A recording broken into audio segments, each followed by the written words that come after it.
Personal notice. Danger's my stock and trade. If the job's too tough for you to handle, you got a job for me, George Valentine. Write full details.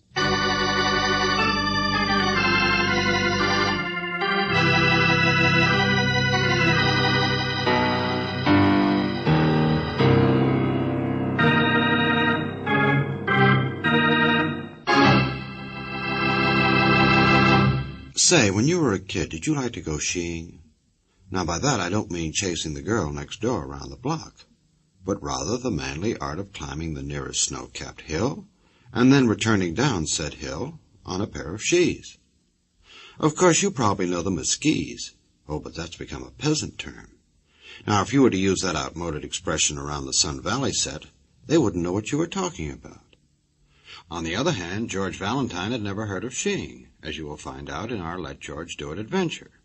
It's called Red Spots in the Snow, and you can take it from me, it wasn't borscht.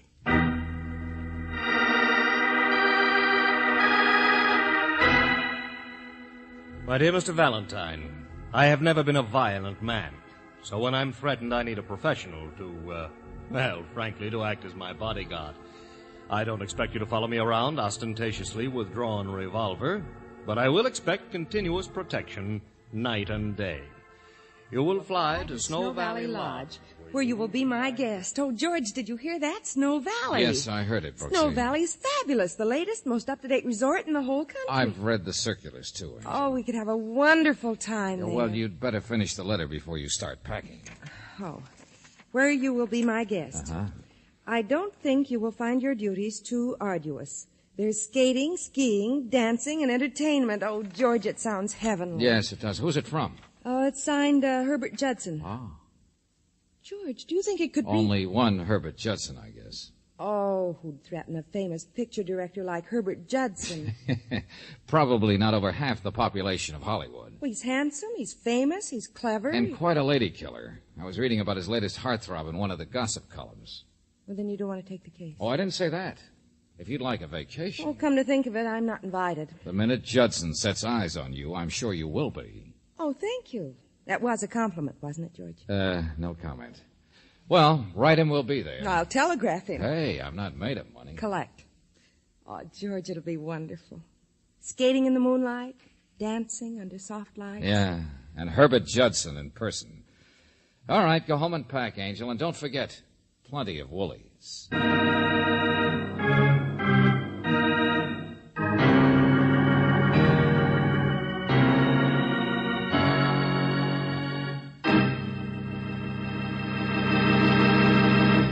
You are listening to Let George Do It. Our adventure will continue in just a moment. Now back to George Valentine and Let George Do It.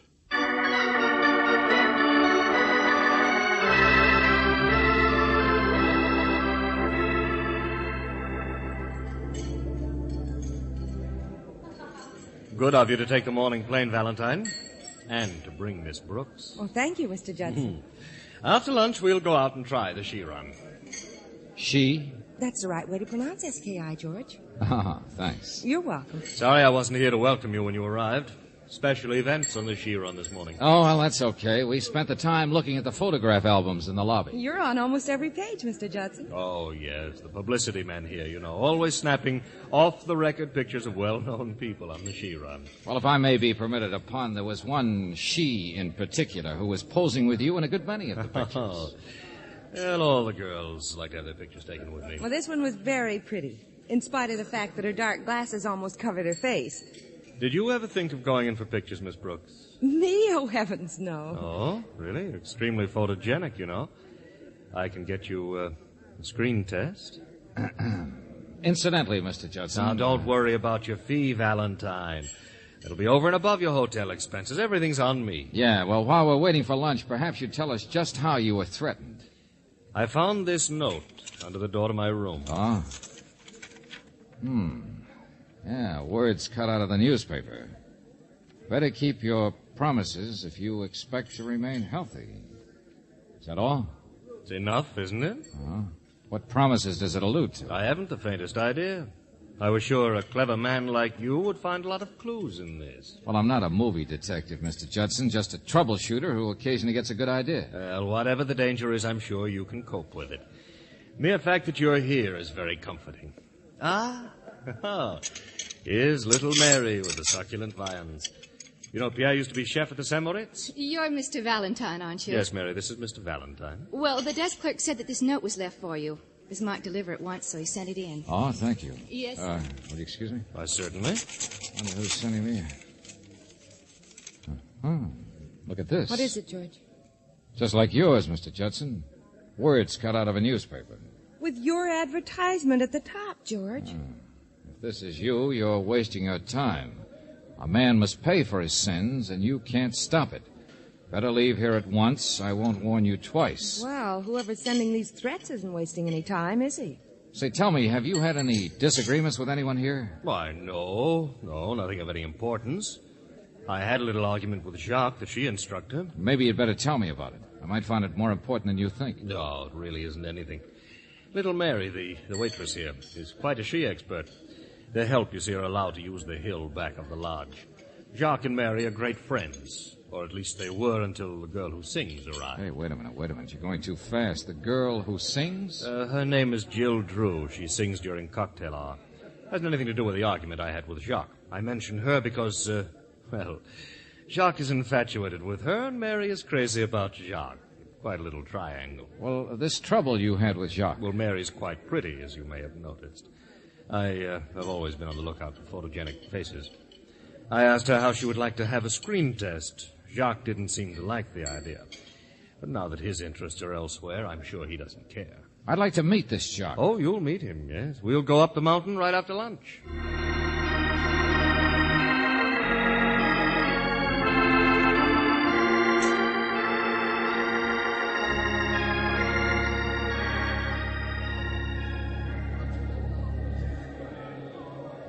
Well, Miss Brooks, you manage your she's wonderfully. Well, they don't bother me, but that chairlift frightens me. Now, it's really very simple. You just climb aboard one of the chairs as it swings round. You mean those little chairs hanging like a swing are all you have? Well, surely you've been on a she lift before. They didn't have one on the little slope back of the schoolhouse where I learned. Well, you won't have any trouble. As soon as you get on, you rest your feet on the footboard, and then you pull the bar down in front of you, and you're locked in. Well, the wire that it swings on, suppose it should break. Now, that wire is good and strong. But it goes up so high, and when it stops, you're dangling there. Oh, and this is the girl who couldn't get to Snow Valley fast enough. You know, for myself, I've always thought this was a silly sport. 20 minutes to go up, 20 seconds to come down. Well, I thought I could just play around down here. Well, you don't have to come down the she trail if you don't want to. Jacques gives his lessons on that plateau up there at the top. See that space between the trees where the lift goes over the hills? You can watch Mr. Judson, Angel. Yes, and when you're ready to return to the lodge, you can ride back on the chairlift if you want to. Now, let's see. I'd better take the first chair. Miss Brooks, you take the next, and Valentine the rear guard. Okay. All right, here goes nothing. I'll show you how it's done. You see how slowly the chairs move? You just jump on and put your she's on the footrest. Pull down the bar, and there you are. See you at the top. Okay, you're next, Angel. I'll help you. On you go.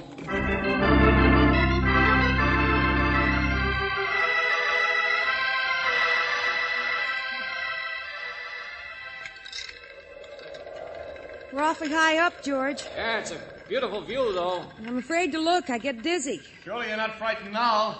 We're almost there. And did you ever see a clearer day? Yeah, it is pretty, but those treetops down there look awfully sharp. Oh, don't look down. Look ahead toward that opening between the trees. When we get through there, we'll be only a few feet off the ground. And just beyond, you'll be able to get off. Hey, look back and see how far we've come, Angel. I wish I were an angel. With wings. What's that? Someone in the woods must be hunting. I didn't know they allowed it. They must have hit something, George. Look down there. Red spots in the snow. Hey, that's blood. Hey, good night. Look, Angel, Judson slumped over the bar. He's been shot. Mr. Judson? Someone in the woods there to the left. Hey, Brooksy, look down there. What? Yeah, going down the far side of the hill out of the woods. Someone skiing awfully fast. Yes, and not on the regular ski run. That must be the person who shot Mr. Judson, a blue sweater with a yellow band. Too far off to see what he looks like. Oh, I wish this plane contraption had moved faster. I'll phone down the minute we get to the top and see if we can head him off. Hey, you up there. Help Mr. Judson off. He's been hurt. Yes, sir. What happened? Someone shot him from the woods. All right, I'll get him off the chair. Well, someone will have to help me, too. Just a minute, lady. Wait till I get him on the ground. Well, wait now. Don't try to jump off. Don't. There you are, ma'am. Oh, thanks. George, he seems to be hurt badly. Yeah, okay, I'll be there in a second. All right, give me a hand. There you are, sir. Okay. All right, let's have a look at him. Now, phone for the police. Tell them to hold anyone wearing a blue sweater with a yellow band around it. Yes, sir. Shall I send for a doctor, too? Too late for that. Mr. Judson is dead.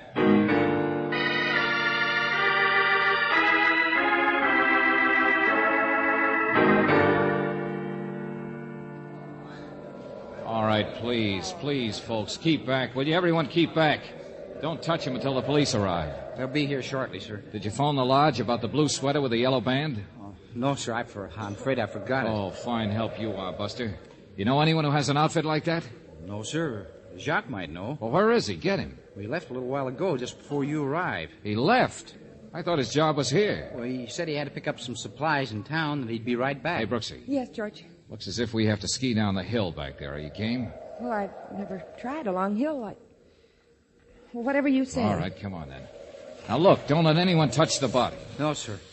Hey, you're going the wrong way. The ski run... We're taking the same route the killer took. Come on, Angel. Don't break your neck. Oh, George, I'm so glad you care. You bet I care. Oh, George. All right, I'll need you to help me when we get down. Lots of things that have to be... Oh, George. Come on, hold your hat. Here we go. It's like flying, isn't it, George? Yeah, pretty fast. George, look out. That snowbank. Huh? Be careful. Oh, hey.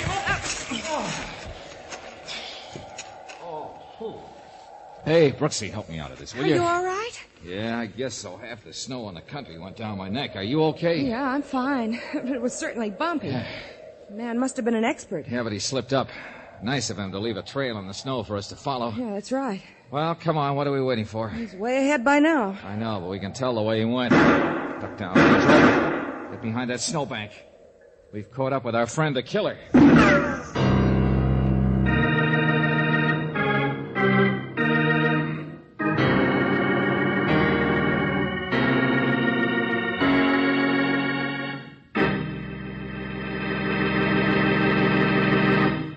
You are listening to Let George Do It. Our adventure will continue in just a moment.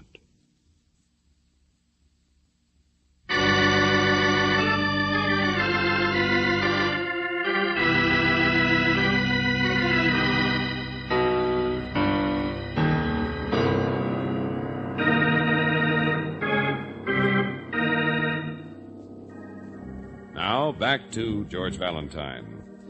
You are invited to Snow Valley Lodge to act as guardian for the well-known Hollywood director Herbert Judson. And now Judson is dead, shot while riding on the ski lift just in front of you and Claire Brooks. And now that you've followed the suspected killer's trail, you find yourself hiding behind a snowbank, trying to avoid being a target. Well, if your name is George Valentine, that's only going to make you more anxious to catch the person who's been doing the shooting. Okay, Angel, according to my calculations, that's the last shot in his gun. Be careful, George. Okay, I'll take a look. No sign of anyone. From here on, he followed the road, and there isn't any more trail. Yes, road's too cut up by automobile chains. Well, let's get to the hotel. I want to check a few things before the police begin their inquiry. You check the drawing room and ask about blue sweaters and yellow stripes. I'll phone Hollywood and get the latest dope on Judson.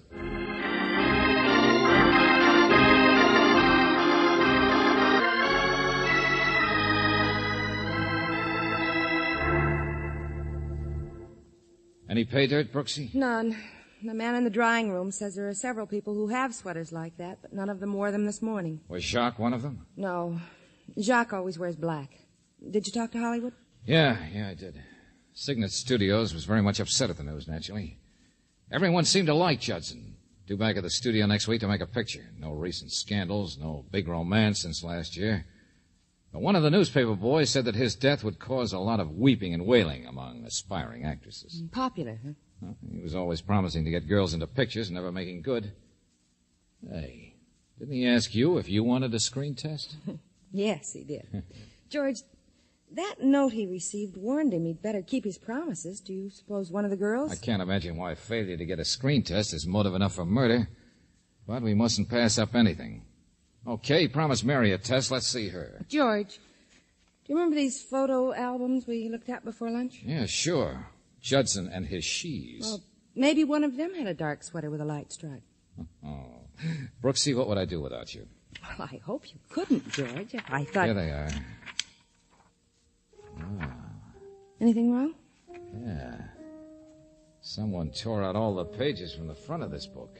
Do you suppose it might have been someone who had a dark sweater with a light stripe? I wouldn't be surprised. Come on, let's find Mary.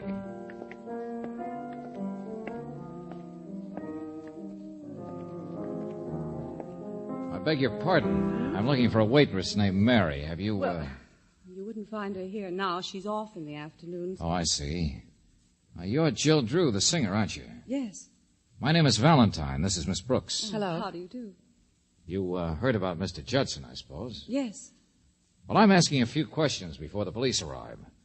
Would you mind telling me if you were one of the girls Mr. Judson promised a screen test to? I hardly knew Mr. Judson. By any chance, do you have a ski outfit? A blue sweater with a yellow stripe? No, I don't ski. I'm engaged to sing and play the piano. Where would I find time to ski? Now, if you don't mind, I have to practice. Yeah, the show must go on, I see. Oh, I'm sorry. I knocked them over to the floor. Sounds like a junk cart. Here, I'll pick them up. They're beautiful bracelets you have, Miss Drew. Rather heavy, aren't they, when you're playing the piano? Oh, I never wear them when I play. But I don't like to leave them in my room. It's marvelous what they can do with costume jewelry these days. My dear young lady, those are real. They're from Elwood's in Beverly Hills. Oh. Singing for your supper must be profitable. Oh, I have admirers. I don't doubt it. Now, if you don't mind... Oh, sure. Sorry to have interrupted your practicing. If you're looking for Mary, you might find her in her room. And where is that? In the annex, back of the main lodge. If she isn't there, she may be skiing on the hill, back of the annex. She's very proficient.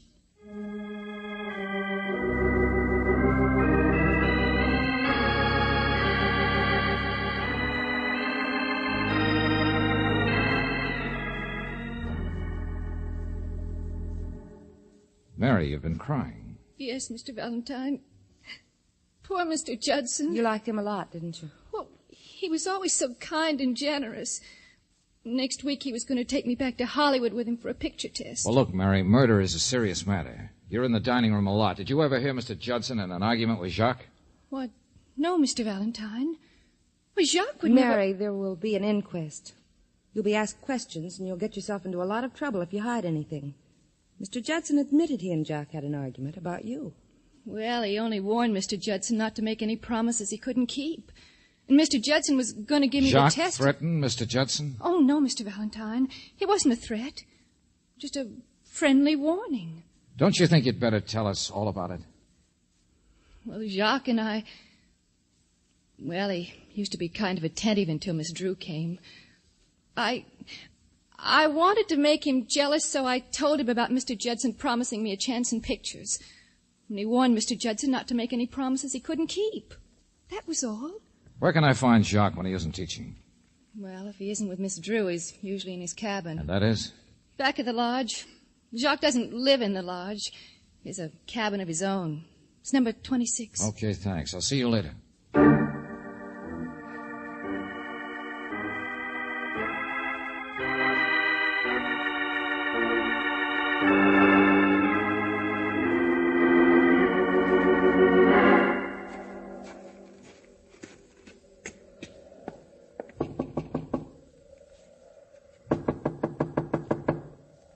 Seem to be at home. Maybe the door's open. We can try. A man who leaves his door open can't have anything to hide. Usually. Well, there's a nice cabin. Fireplace and everything. Yeah. Quite cozy. Oh, I'd like to have time to look at all the pictures he has on the walls. Well, go ahead and look. We'll see what else there is. These must be his pupils. Oh, publicity stills. Well, let's see now. The table, and there. Scrap basket. What is it, George? This newspaper. I haven't the slightest doubt that both Judson's message and mine were cut right out of this. George, if he wanted to hide it, why didn't he burn it? I was thinking the same thing, Angel. I'll keep it anyway. Now let's have a look at the pictures. Well, Jacques seems to have had his picture taken with every well-known star in Hollywood. To Jacques, who helped me stay on my feet, Grant Cooper. To Jacques, the best there is, Norma Lewis. And here he is with Mr. Judson and Jill Drew. In memory of a happy vacation. George, isn't this like one of the pictures from the book? Uh-huh. Only she isn't wearing the dark glasses here. She was prettier then. She wasn't posing when we saw her. Well, her sweater has a stripe. Only it's a light sweater with a dark stripe instead of the other way around. Thought she couldn't ski. Doesn't mean you can ski just because you're photographed with them on. George, do you smell something burning? Yeah, it smells like cloth. Hey, it is, here in the fireplace. I wonder we couldn't locate the missing suit. Where are you going? Well, to get some water to throw in the fire. Hasn't been in the fire very long. I'll get it out with a poker. There we are. Well, it's a shame to spoil this Don't rug, burn but... your hands. I'm getting the water. No, I got it, Angel. Just have to stamp on it a bit more. Look out, George. Huh? Oh, good. Well, what do you know? Blue sweater and yellow stripe, all right. I'm glad we found it before it had time to burn completely. Let's see if there's anything in the pocket. Nothing but what's left of this handkerchief. Hey, his initial, too. Well, that sort of settles it, doesn't it, George? Yeah, perhaps. We'll hold it for the sheriff when he arrives. What are you doing in my room? Oh, hello there. I suppose you're Jacques. Didn't think you'd be back so soon. Evidently, you did not. I ought to turn you over to the police. Well, for the moment, I represent the police. You're lying. Now, listen, Buster, maybe you don't know that you're the number one suspect for a murder. What's that? Good imitation of a man indicating surprise. You think I killed Mr. Judson? Now, look, your ski suit... Oh, that isn't mine. I never had one like that. Your handkerchief was in the pocket. Oh, that isn't mine either. It's none of your business. Now, will you get out of here, or Look must out, I... George. Oh, another bit of evidence, huh? All right, put that gun down, Buster. Drop it, I say. Drop it, Buster. It isn't loaded. What? Yeah, don't you remember? You used up all the bullets shooting at us. Okay, pick it up carefully, Brooksy, while I hold our friend here. All the shots have been fired, George. Yeah, I thought so. Come on, Buster. We're going to find the sheriff.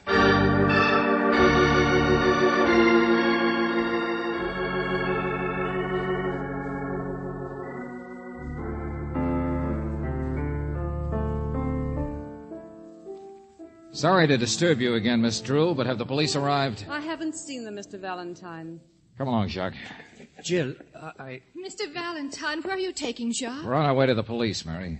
This fool is trying to say that I killed Judson. We found the gun and the ski suit in his room. He tried to burn it. We got there in time. Jacques says the suit is too small for him, and I'm inclined to agree with him. Well, it wasn't Jacques. He didn't do it. I know it. Mary, be quiet. He didn't do it because I did it. Huh? It does look like a girl's sweater, George. And what's left of the handkerchief looks like a woman's. Mary, are you trying to protect Jacques? No, She might have done it, George. She knows how to ski, and the sweater could fit her. Okay, motive, Angel? Mr. Judson promised her a test in pictures. He hadn't kept his promise. Look, not a very good motive for shooting a man, as I remarked before. Would you say so, Miss Drew? Please, can't you discuss this somewhere else? I have Oh, to... yeah, sure, I know. You have to rehearse. We'll only be a minute. And you might be interested in this. Do you think failure to give a girl a screen test is good and sufficient reason to... Mr. Judson made fun of me because Jacques had fallen in love with Miss Drew. Please, leave me out of this. You say you shot him, Mary, huh? Yes. And then came down the other side of the mountain and reached the hotel in time to go to work? That's it, George. And then planted the suit and the newspaper and Jacques' gun back in his room? She tried to burn the suit. Jacques' cabin was the only one with a fireplace, and it was only natural that she should return the gun. But she happens to love Jacques. Is even willing to confess to a crime she didn't commit to save his life. Why would she leave the stuff in his room for the police to find? Well, maybe she was jealous and then changed her mind when she saw he was suspected. Girls in love often do strange things. Oh, yeah, they certainly do. Well, it's an interesting theory, Brooksy. Only if you remember, when we started up the ski lift, Mary was still at the bottom. We just left her in the dining room. She couldn't possibly have reached the top before we did. Yeah, you're a sweet kid, Mary, trying to save the man you love. But it isn't a good idea to get mixed up with the law. Then you think it really was, Jack? Oh, no. I agree with you that it was a woman, all right. A woman's sweater, a woman's handkerchief. And do you remember the initial on the handkerchief? Yes. J for Jack. Why not J for Jill? Don't go away, Miss Drew. Oh, this is ridiculous. Is it? We saw your photograph in a blue sweater and a yellow band. You destroyed the pictures in the album, but you forgot the one in Jacques' room. But she had on a light sweater with a dark band. The strange peculiarities of photography, Angel. Unless you're using panchromatic film, blue comes out light and yellow comes out dark. And I think when I check with Elwoods and Beverly Hills about those bangles, we'll find that Judson bought them. Yeah, I think we'll find out that they were presents from him before he got tired of her and started sheeing elsewhere. All right, I did it. I didn't mean to kill him. I just wanted to frighten him. But he deserved to die. He was a pig. He was always promising women the world and giving them nothing. He even promised to marry me. Then he met this little nobody and treated me like the dirt under his feet. I tried to make him jealous by pretending I cared for Jacques. Uh-huh. Brooksy, I'll turn this little lady over to the sheriff. Phone the jeweler in Beverly Hills. And then I'll meet you back in the lobby.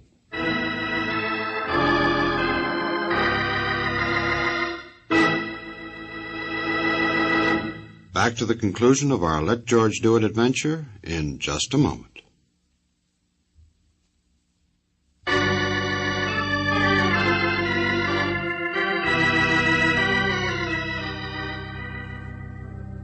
Well, I was right, Angel. Judson bought those presents and braces for Jill. But, George, did she tear the pictures out of the book so we wouldn't know she could ski? That's right. I don't think she meant to implicate Jacques, but his cabin was the only one near hers that had a fireplace. So when she went there to return his gun, she thought of burning the sweater, which she knew we'd seen from the chairlift.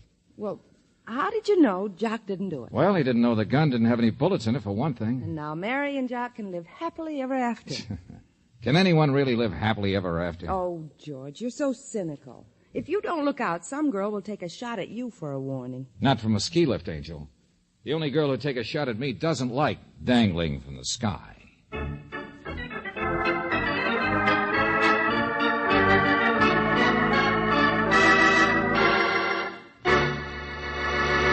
You have just heard Red Spots in the Snow, another Let George Do It adventure. Robert Bailey was starred as George Valentine, with Virginia Gregg as Brooksy. Davis Kent wrote the story, with music by Eddie Dunstetter. Now this is yours truly inviting you to another visit with Valentine, when you'll again hear what happens when you let George do it.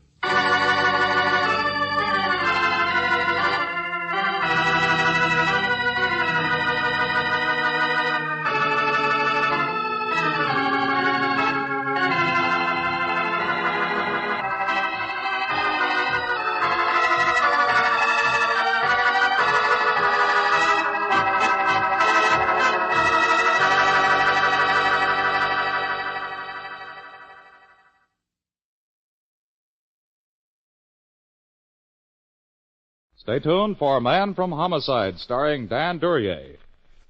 The United States is engaged in an immense program of defense mobilization. Its success depends upon the maintenance of a strong, healthy economy. Increased sales of United States defense bonds will ensure that success. Here is a job for America in which everybody can share. Furthermore, in addition to helping your country, you also help yourself because a bond bought is money saved. You can buy bonds on the payroll savings plan where you work or the bond-a-month plan where you bank. But remember, buy bonds.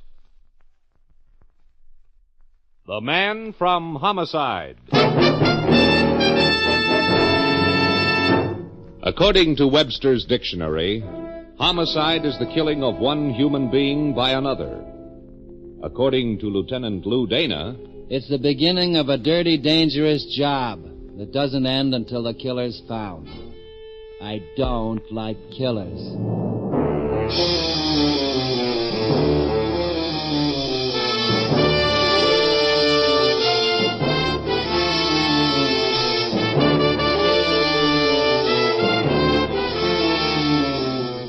every week at this time, the American Broadcasting Company presents transcribed the star of stage and screen, Dan Duryea, as Lieutenant Lou Dana, the man from Homicide.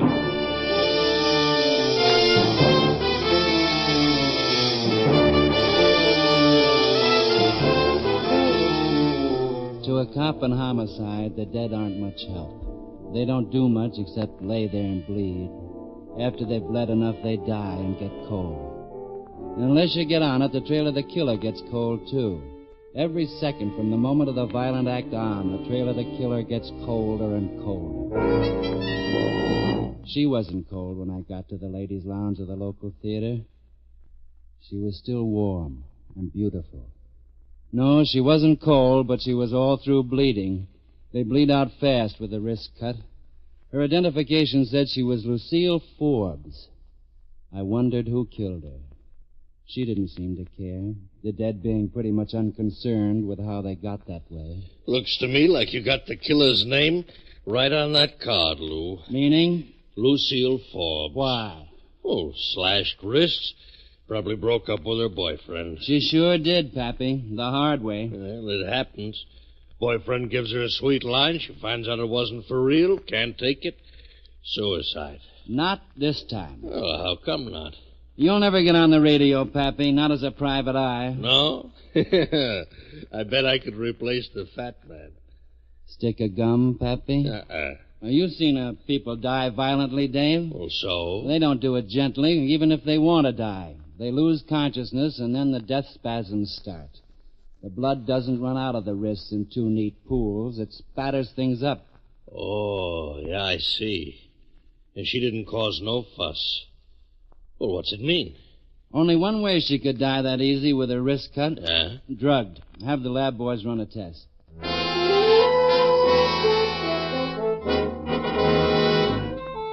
I had an address from her purse where she'd lived when she was alive. I went there. $65 apartment with a Murphy bed. Mediocre neighborhood. Too expensive for a shop girl. Not good enough for a shop-worn girl. Oh, why didn't you use your key? I was asleep. Who are you? Who are you? Oh, now listen, you don't give me any lip. Who are you? Who were you expecting? Lucille. I thought she forgot her key. Otherwise, I wouldn't open the door. You would have. Glance. Cop? Dana, Lou Dana, homicide. Somebody dead? Lots of people. What's your name? Darrell McKay. Don't wait up for Lucille, Darrell. What? You mean she's... She's dead. Dead? Oh, gee, Oh, you're kidding, aren't you? Because I got better material for comedy. She's dead. Somebody killed her? Maybe. Who? I mean, you know who? Do you? Oh, Where listen. were you, say, at 9 o'clock? The circus. I hear it's in town. How long? For a week, I think. How long were you there? Oh, well, I just got back here maybe 40 minutes ago. You see, she told me to come in and wait in case I got back first, and this was only our third date. And your fourth one is still with me, at headquarters. It occurred to me that the boyfriend would hardly have much motive for murder if he'd only known her a week, and he'd be the kind of a guy who'd have to have motive. Not a psycho, this guy. I had the boys start a check to find out if he was lying. I was afraid he wasn't. Dave came in with a report from the autopsy. Cause of death? Loss of blood due to slashed wrists. Yeah. Afraid that shoots your theory, son. The cause of death may have been loss of blood, all right, but what was the cause of the loss of blood?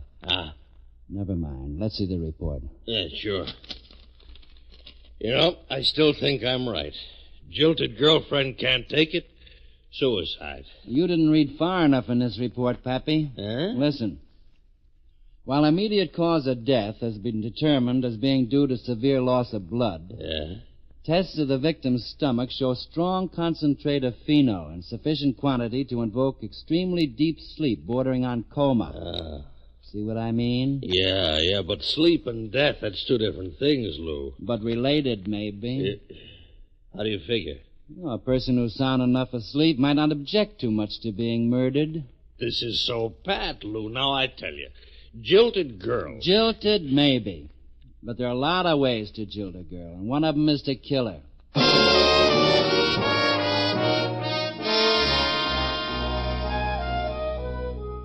At the end of the second day, the routine began to sift out.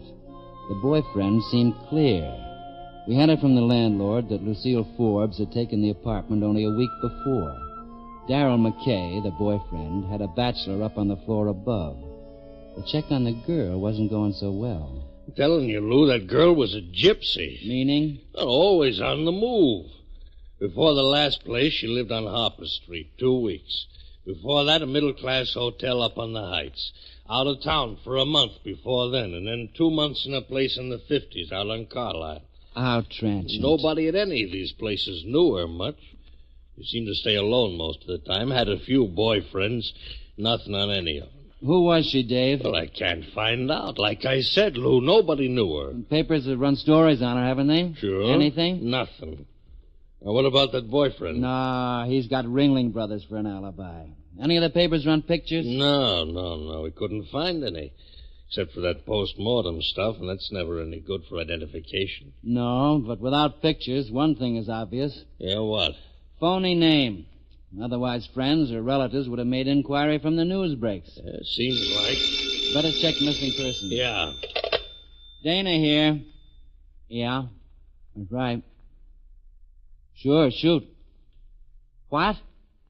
When? Great. Get it over here right away. Yeah, maybe the break we've been waiting for, thanks. What? The mailman. Huh? I hear he always rings twice. This time maybe once will be enough. Will you please talk sense? The boys we had on the apartment, they picked up a letter. Yeah, for who? For Lucille Forbes. They're bringing it over right away. Yeah, probably a bill. Maybe, and maybe not. Also, maybe it'll have a return address.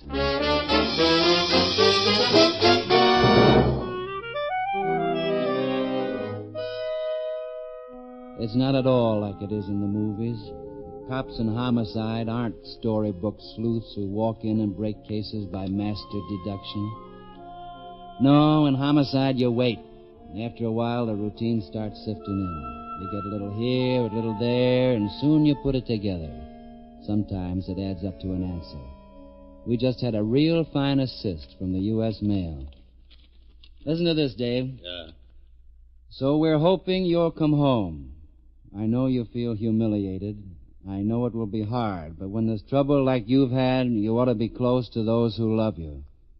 Forget the past and come home. All my love, your dad. Too bad. Yeah. Dave. Yeah. Better make arrangements to send her home. Yeah. Body to be claimed by your father, Elmer Brown, 5432 Pine Avenue, Hopeville, Indiana. Yeah. I'll take care of it right away. And get 2 tickets on the first plane that'll put us down closest to Hopeville, Dave. 2? Can't you tell them by yourself? Sure. Only who can tell what a cop might find out while he's telling a father that his daughter's been murdered?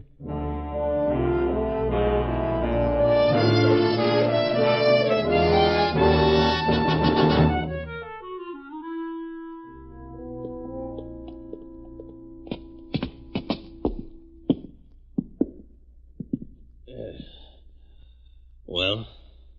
It's a lousy job. Yeah. Gotta be, though. Want me to knock? Sure. Yeah.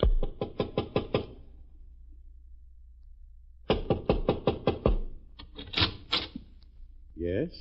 Your name Brown? Yes? My name's Dana. Howdy. I'm a policeman. A policeman? Well, come in. Thanks. This is Dave Myers. Policeman, too? Policeman. Well, I don't know why you're here, but... You got a daughter, Mr. Brown. Goes by the name of Lucille Forbes. Yes, that's right. Her real name's Lucy Brown. But she changed it when she was trying to get into the pictures. An actress? No, just pretty. Won a local beauty contest. And newspaper guys filled her head with crazy ideas. She tried it out there in Hollywood. But she wasn't no actress. Wait a minute. She ain't in trouble, is she? She done something, I mean? You said you were a policeman. Mr. Brown, I've had to do this maybe a couple of 100 times in my life. And I've still never figured out a good way. Good way? For what? To tell a person that somebody they love is dead. Lucy. You mean Lucy? My Lucy is... Dead, Mr. Brown. I'm sorry. No. Oh, no. How? Well, according to the autopsy, She died of extreme loss of blood. Her wrists were slashed. Oh, no. Some of the boys in the bureau figured looks pretty much like suicide. Yes, I can understand. What do you mean? Oh, she felt so bad. She didn't seem to care about anything after things went wrong with her and Blankford. Blankford? Harrison Blankford, the movie actor. When she first went to Hollywood, she fell in love with him. They were going to be married. At least she thought they were. Then I guess he was through with her. She never was the same after that, brooding and crying to herself all the time. Oh, I wish she'd have listened to me. I wish she'd have stayed here with me. Maybe I could have kept her from... The body's being sent here to you, Mr. Brown. We won't bother you with any more questions now. Later, when you feel better, I'd like to question you thoroughly. Question me? About what? Well, I'm not one of the boys that thinks it was suicide. What? I may be wrong, but I've got other ideas. We'll see you later. Come on, Dave. Yeah.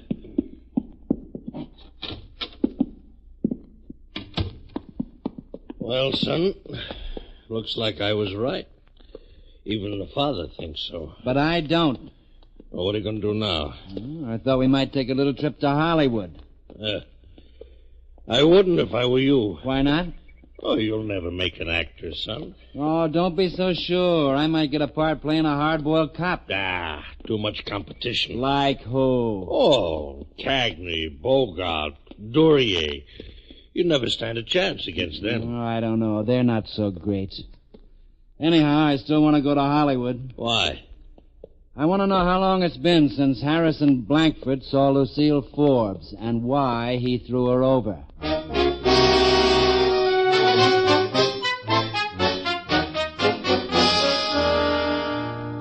Dave and I went to Hollywood. Not to make a picture, but to get a picture. A clearer picture of the ill-fated romance between Lucille Forbes and Harrison Blankford. After all the swashbuckling parts he played, I'd expected Mr. Blankford to greet me with a sword in his hand. I was wrong. He was concerned with another matter. Dave and I could see in from the large windows alongside the front door. Beautiful, isn't she? Nice paint job, at any rate. Maybe we shouldn't disturb him. Why not? Well, looks like he's got his hands full. Ring. Yeah. Startled him. Guy doesn't like to have his work interrupted. Yes? Good evening, Mr. Blankford. What do you want? Well, let's say, we're fans of yours. Fans? Oh, now see here. I don't object to signing autographs, but in my own home, can't I have any privacy? Only place I'd be interested in your autograph would be on a police blotter. What? I'm a homicide cop. I'm fresh out of bodies. I wouldn't say that. Were you two looking through the window? Yeah, we're rude. Why don't you invite us in? Why should I? So you can tell me something about Lucille Forbes? What about Lucille Forbes? She's dead. Come in. Thanks. This is Dave Myers. I sort of bring him along for ballast. He should do nicely for that. Darling, whatever's the matter? Oh, I'm sorry, dear. Bit of unpleasantness. These men are policemen. Mr. Myers, Miss Sandra Martin. How do you do? And, I don't believe I got your name. I didn't give it, but it's Dana, Lou Dana. Miss Martin, Mr. Dana. Hello. Hello, Miss Martin. You want to talk to me? Would you mind, darling? Of course. I'll wait. It's okay. She can hear. But I'd rather she stayed. Might be interesting to her. Mr. Blankford, how well did you know Lucille Forbes? Very well. You asked her to marry you? I did. And then you ran out on her. Is that right? That's a matter of opinion. Harrison, surely you don't have to stand for this kind of treatment. Miss Martin, a girl has been murdered. I'm sorry if the questions hurt your boyfriend's feelings, but somebody hurt Lucille Forbes' feelings, too. Mr. Dana, when did Miss Forbes die? Last Monday night, between 8 and 10 o'clock. Well, then I think I can relieve your mind. Do. You apparently seem to think I had something to do with her death, but it happens that last Monday night I finished a public appearance tour. My new picture opened, and I made a PA at the Crown Theater. You see, I wasn't even in Hollywood. Miss Martin can substantiate my statement. She made the trip with me. Thank you very much, Mr. Blankford. Thank you very much. Perfectly all right, Mr. Dana. Sorry I couldn't have been of some help to you. Oh, you've been a help, a great help. I don't understand. Well, you see, Lucille Forbes died in the ladies' lounge of the Crown Theater last Monday night. What? I remember now. The picture was a premiere, but I hadn't thought about you being there. Thanks for reminding me.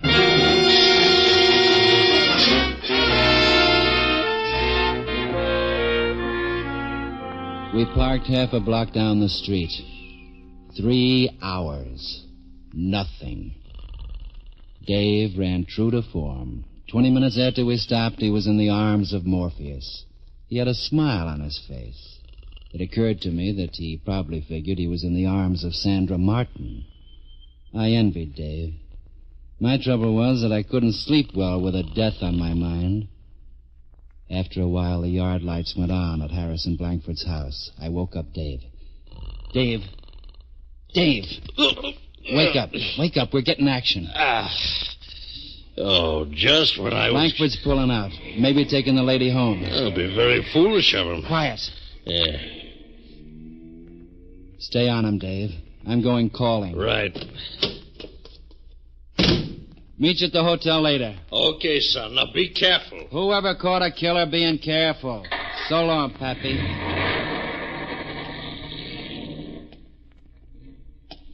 It was a real nice neighborhood. Movie colony stuff. Well-groomed lawns, rich houses. A long way from a girl dying in the public lounge of a movie house. But murder isn't conscious of neighborhoods. Naturally, Blankford's door was locked. I got a thing for locks. The fourth one fitted. I felt more at home with Blankford gone. Where do you look? In a house this big, where do you look when you don't know what you're looking for? I started at the desk. Harrison Blankford was an orderly man. I wondered where he'd file evidence. I didn't find out, but I kept looking.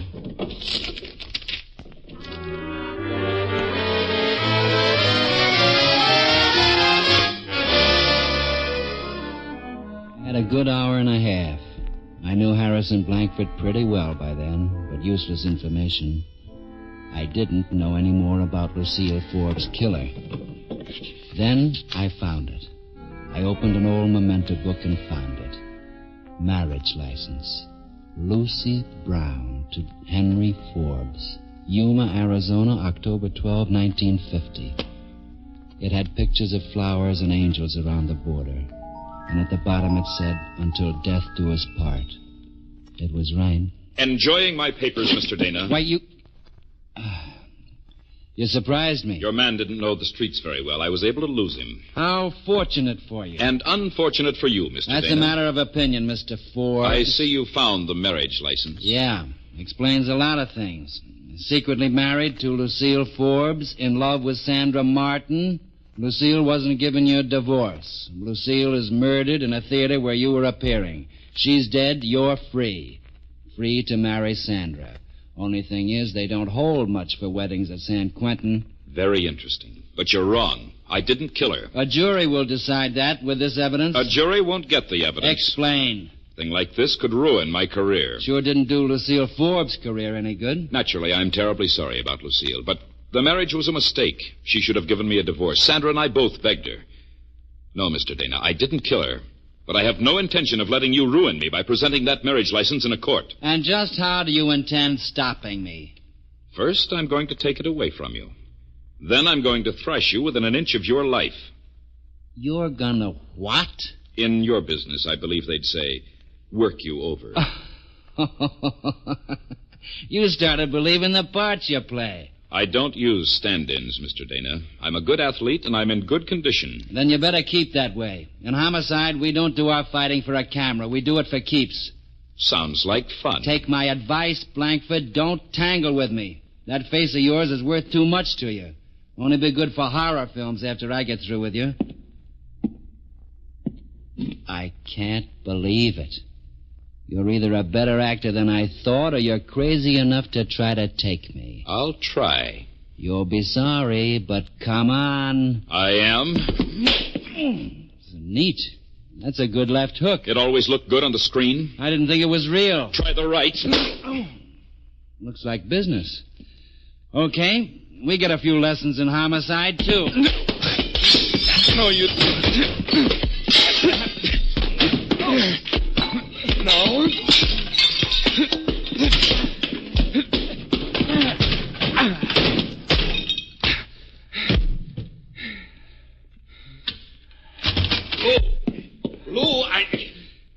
Lou, what happened? There was a fight. Yeah, so I see. With him?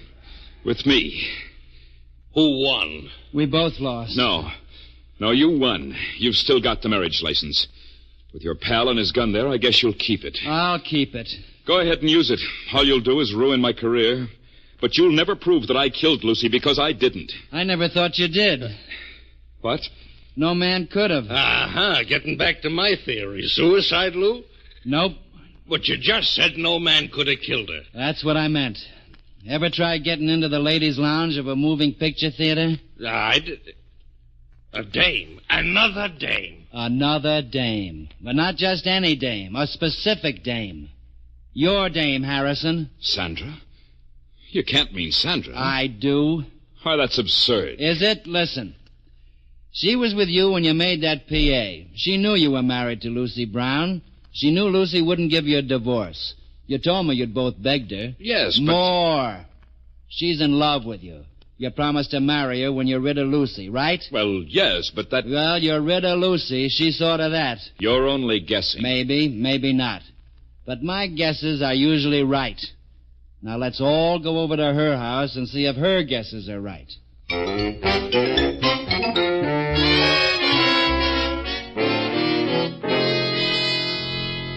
It's utterly absurd, darling, but Mr. Dana wants to ask you some questions. It's about... I'll tell her what it's about. Murder, Miss Martin. Know anything about murder? I don't know what you mean. Okay, I'll draw you a blueprint. The murder of Lucy Brown in the ladies' lounge of the Crown Theater. Are you insinuating that I would know anything about it? Just who did it, that's all. Mr. Dana, you're ridiculous. And you're a killer. I don't like killers. You better have some proof for such accusations. How's this?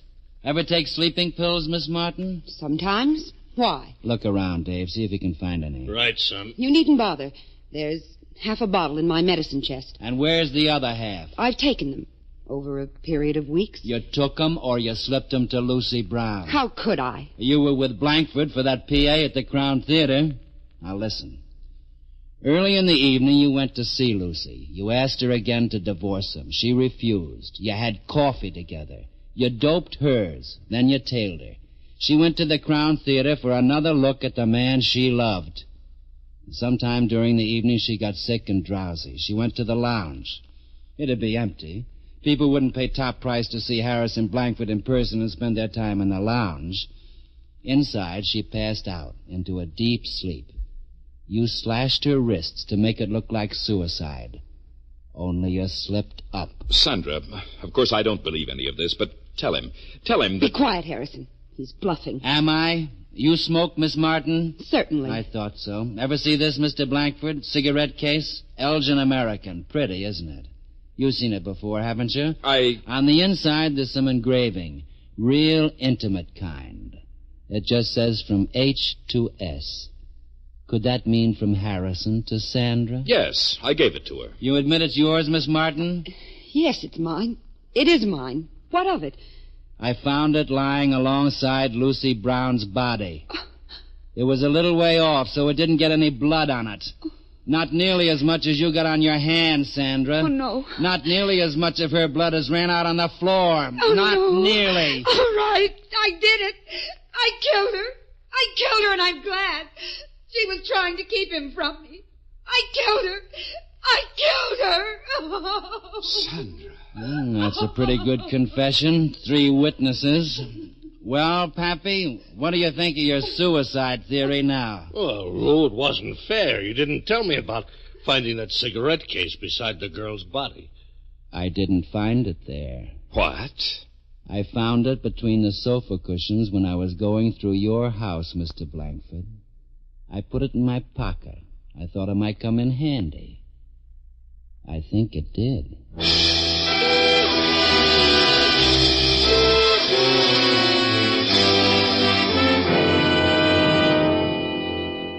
Sandra Martin was booked for the murder of Lucy Brown. She died after a while in the electric chair, and in the end was just as dead as the girl she killed. Harrison Blankford, a matinee idol with a walloping left hook, would go on making pictures and be more popular than ever with women because one woman had killed another woman for his affections. And Lucy Brown would be buried in a plot of ground in Hopeville, Indiana. They might put on her tombstone that this little girl with stars in her eyes found out that in Hollywood they paint him on blue canvas. At best, she'd never see him again. Or the real ones. At least not the way we see him. Sandra Martin had seen to that. I don't like killers.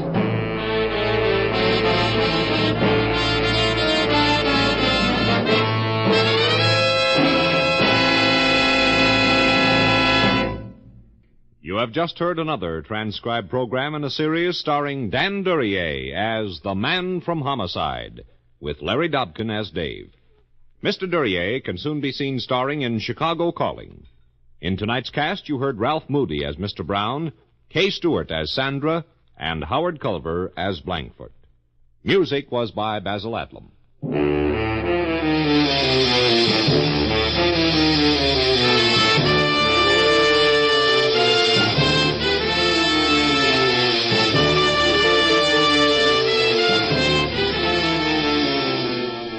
The Man from Homicide was created by Lou Vitties, directed by Dwight Hauser.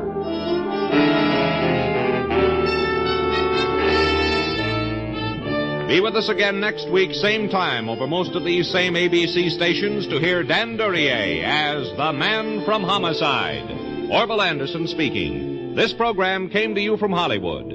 America is sold on ABC, the American Broadcasting Company.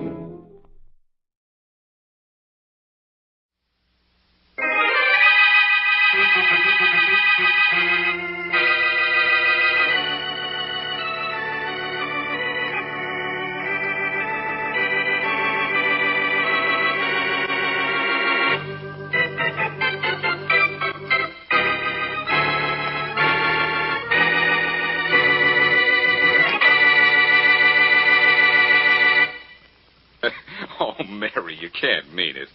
What could I do in a musical comedy? What everybody does in a musical comedy, Blackie. Act and dance and sing. Oh, now, darling, you just have to do it. Yes, you simply must do it, Blackie. The club is counting on you to do it. They're counting, are they, Mr. Merriweather? Well, you're director of the show. Direct them to start counting me out right now. But, Blackie, Miss Wesley says you can sing, and the dance routines are simple, Blackie, but terribly simple. And we're doing Gilbert and Sullivan's Mikado. The dances are hardly more than little toe, heel, toe, kick, toe, heel, toe. Ouch! Well, you know what I mean. Blackie, you mustn't forget the cause. We're staging the performance for the Orphans Foundation. And, Yes, what is it? Also, I have a confession to make. We have already advertised that you will be in the show. Oh, Mary, sometimes You'll do it then? Oh, this is wonderful, marvelous, simply superb, Blackie. Rehearsals start at 9 tomorrow morning. At 9 in the morning, sharp, but on the dot of 9. What time was that again? Well, never mind. I'll be there. Only I've got a hunch I'm going to wish I weren't.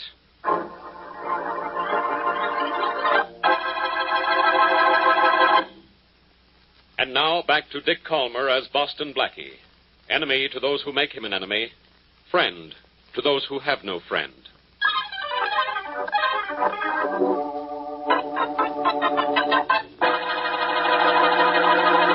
Whose deal is it, Arnold? I think it's Rogers. Yeah, it's mine, Lester. This will have to be the last hand. Oh? Why? Well, they're opening this broken-down theater for the first time in a year to do a benefit performance of the Mikado. You're just spoiled, Roger. Being superintendent of a closed theater must be pretty soft. Well, it looks as if you'll have to work for a while. Only for a few days. Rehearsal's called in an hour, so this is the last hand. All right, deal. Maybe I'll have a bit of luck this time. I'll need more than luck from now on. I'll need money. What's the matter, Lester? Haven't you sold one of your statues yet? No. Too many lowbrows in the world. Well, go ahead. Will you deal, Roger? Oh, sure. Here we go. And give me something I can play with this time, Roger, will you? I'll try to, Arnold. Hey, wait a minute, Roger.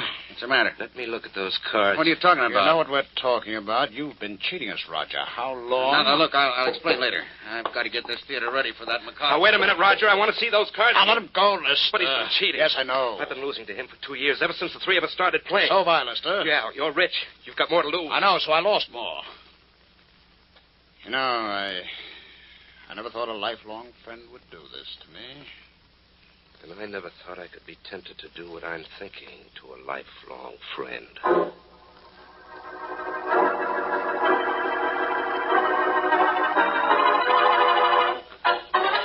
All right, now, I must have quiet. Now, please, dear people, I simply must have quiet. Now, this is a dress rehearsal, not a garden party. And I insist on having your strictest attention at all times. Now, places, everybody, places. We'll run through the Wandering Minstrel number right now. Miss Wesley. Oh, Miss Wesley. Oh, yes, Mr. Merriweather. Now, where is Boston Blackie? I must have Boston Blackie on stage, please. He's right here trying to get backstage and stay there. Go on out, Blackie. Now, please, Blackie, you're holding up the rehearsal. We simply must get on with the rehearsal. All right, Mr. Merriweather. Let's get the rehearsal over with so I can take off these tights. Do I have to wear these tights? Of course, the costume is as much a part of the role of Nanky Poo as the role itself. All right, now, places, everybody. The Wandering Minstrel number. Ready at the piano? That's enough. Now, all right, Blackie, you know what you're to do while you're singing? Sure, practice ducking and weaving so I won't get hit too often during the performance. Oh, now, that's enough, please. That's enough frivolity for now. Now, you're to walk up those stairs past that open trunk at the landing there and around the balcony as you sing. Now, here we go, everybody, and no matter what happens, keep the performance going. The most important thing is to keep up the performance. Keep up the performance. What about these tights? Ready, everyone? Splendid. Here we go. Music, please. All right, now, Blackie. Remember, you go up the steps as you sing. The theater is packed with an enraptured audience. Sing. A wandering minstrel I, a thing of shreds and patches, of ballad songs and snatches, and dreamy lullaby. My catalog is long through Hey! Blackie! I said to go straight through the scene, and I meant straight through the scene. I know, but you see... Nothing must interfere with the rehearsal. Now, you're at the top of the stairs. Now, continue past the trunk and go on with the song. But, Mr. Merriweather, no I just... excuses. Simply no excuses. Go on with the song. All right. You at the piano, pick up from the beginning. There is a body here, it's in the trunk and murdered. A knife is sticking in it, and so it had to die. What, a body, a murder? Oh, my goodness. Blackie, this is awful. Is somebody really dead, or is this just a joke? If this is a joke, Mary, that man in the trunk died laughing. Doesn't he look dead to you? Oh, my gosh. Wait till Faraday sees him in the trunk. And, oh, brother, wait till he sees me in these tights.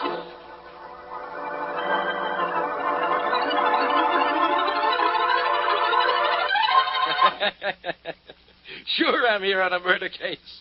But you in tights, Blackie. I can't stop laughing. You ought to see yourself. Boston Blackie in tights. Who are you supposed to be? Me? I'm Nanky Poo. Yeah. Nanky who? Pooh. And as Mr. Merriweather would say, pooh to you. Merriweather?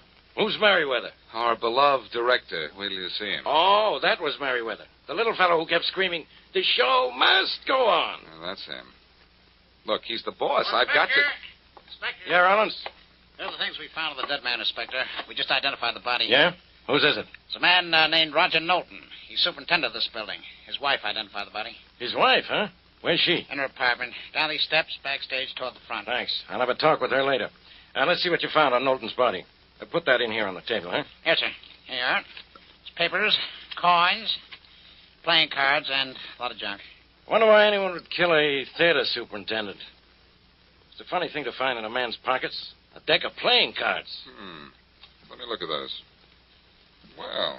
What do you mean, well? Well, for one thing, I can tell you that the reason Knowlton was a marked man is that these are marked cards.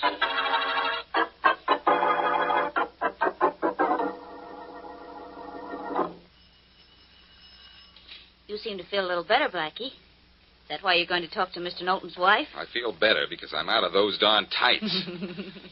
But I want to talk to Knowlton's wife because of that deck of cards Rawlins found in her late husband's pockets. Why? What was... Uh-oh. Mrs. Knowlton? Yes. I'm Boston Blackie. Could I speak to you for a moment? Yes, if you'd like. Yes, I know. It's your husband's death I want to speak to you about. Oh, I see. Then come in, of course. Thanks. Oh, Mrs. Knowlton, this is Miss Wesley. How do you do? How do you do? Well, come in and sit down, both of you. Thank you. I'll close the door, Blackie. All right. Oh, look what I've done. I tore the sleeve of my dress. Oh, that's a shame. Oh, I'm so sorry. I should have warned you about that nail on the door. I'll be glad to mend your dress for you. Oh, no, thank you. I'm afraid anyway, even mended, the tear will show. Oh, no, it won't, really. Look, see here on my dress, a tear is mended and it scarcely shows. Why, you sew beautifully, Mrs. Knowlton. Doesn't she, Blackie? Yes, she does. Mrs. Knowlton, the police found a deck of playing cards in your husband's pocket. Marked cards. Marked? They think my husband cheated at cards? That's impossible. People who cheat usually win, don't they? And if he had won, he'd have given me money. Yet he's never had money to give me, as you can see by my home, by my clothes. Then perhaps the cards weren't his. Perhaps he was being cheated, Mrs. Knowlton. Do you know with whom he played? Yes, I do. 2 men. Arnold Grimes and Lester Boswell. But I don't think either one of them would cheat my husband. They were his close friends. They were? Well, maybe one of his close friends got near enough to him to put a knife in his back.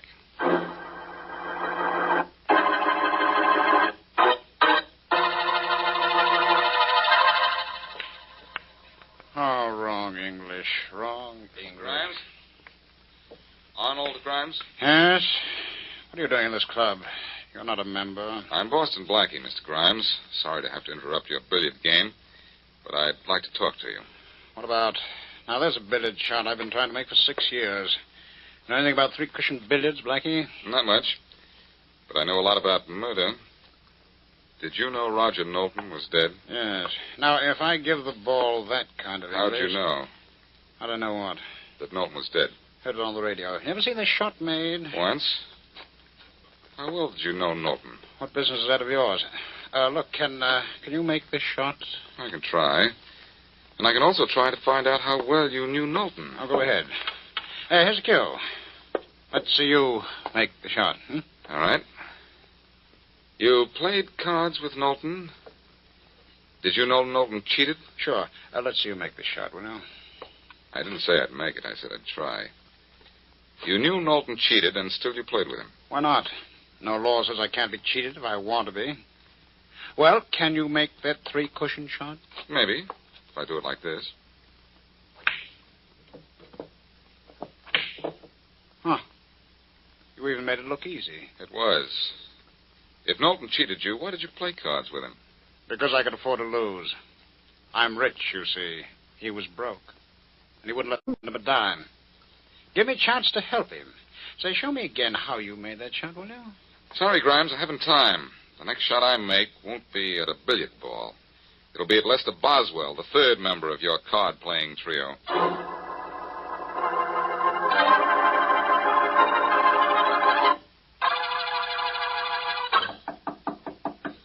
away. I told you I'd pay the rent next week. Go away, will you? I don't want you to pay me the rent, Boswell. I just want to pay you a visit. I'm Boston Blackie.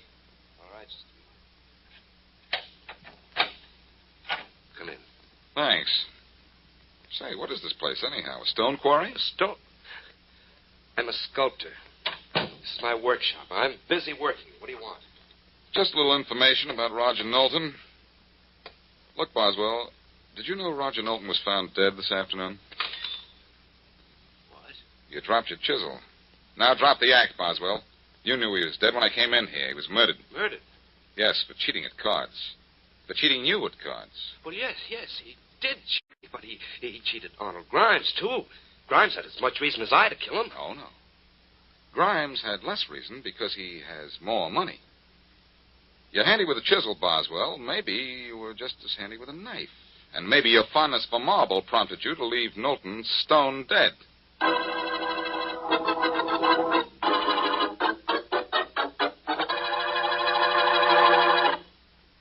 And now, back to Boston Blackie.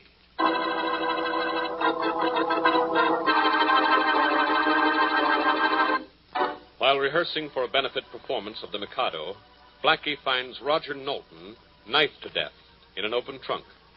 A deck of marked cards in the dead man's pocket indicates the dead man was cheating both wealthy Arnold Grimes and Lester Boswell, a poor sculptor. As we return to our story, Arnold Grimes, who allegedly lost money purposely to the dead man, comes to see Knowlton's widow. It's very nice of you to call, Mr. Grimes. I really didn't expect you to. What did you expect of your husband's lifelong friend, Mrs. Knowlton?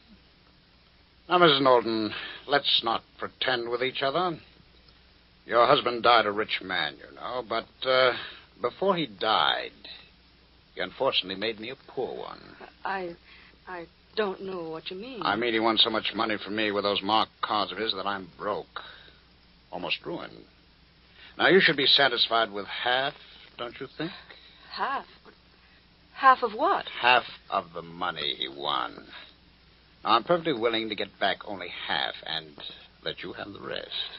I think you'd better leave, Mr. Grimes. Maybe my husband did cheat. I don't know about that. And how much he won or what he did with the money, I don't know about that either. He never gave me a penny of it. You're lying, Mrs. Knowlton. Am I? Do I look like a woman with money? Does my home look like money? My clothes, my hands, my hair? Look, your husband won thousands of dollars for me. Tell me what he did with that money, or I'll... Or you'll what, Mr. Grimes? Kill me, too? I didn't kill your husband. Oh, didn't you? No, Mrs. Knowlton, I didn't. But I have a pretty good idea who did.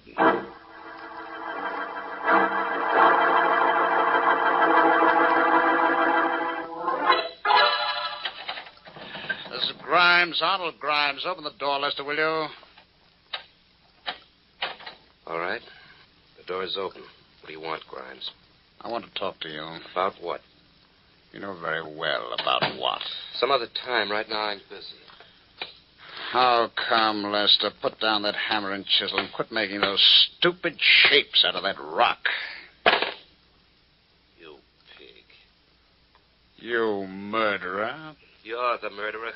You dare to accuse me? I could kill you for that. Put down that chisel, Lester. Won't do the job on me that a knife did on Knowlton. I said put it down. Oh, you're breaking my arm. I'll snap your arm in two if you don't drop that chisel. All right, all right.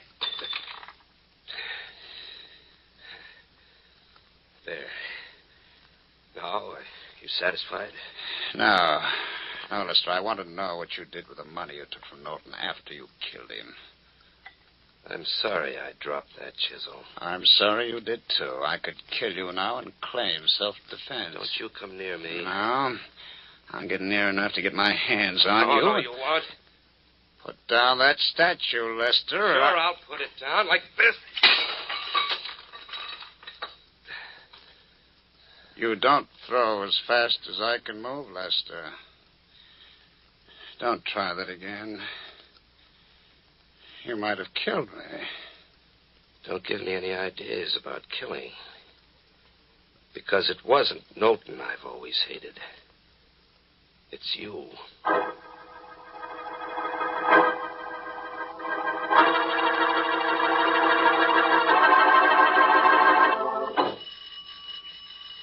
Well, I guess Mrs. Knowlton isn't at home, Blackie. Well, she is, Mary. She's allergic to doorbells. I'll try once more. Oh, why? We tried for 5 minutes. Let's go. Mrs. Knowlton can't tell us anything anyway. No, I suppose not. Well, come on, we'll go. Hey, what's this in the trash can?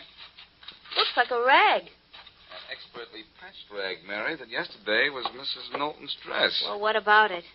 Looks as if it needs throwing out. Look at that tear on the side of it. That's a new rip. Yes, and the dress in this trash can gives me a new angle on this case. Where's the telephone? Oh, there's one right over there on the wall by those steps leading to the stage. Good, come on. I'm calling Faraday. Or? I'll tell you at the same time I tell Faraday. Eavesdrop and learn. Oh, goody. I've done some of my best learning that way.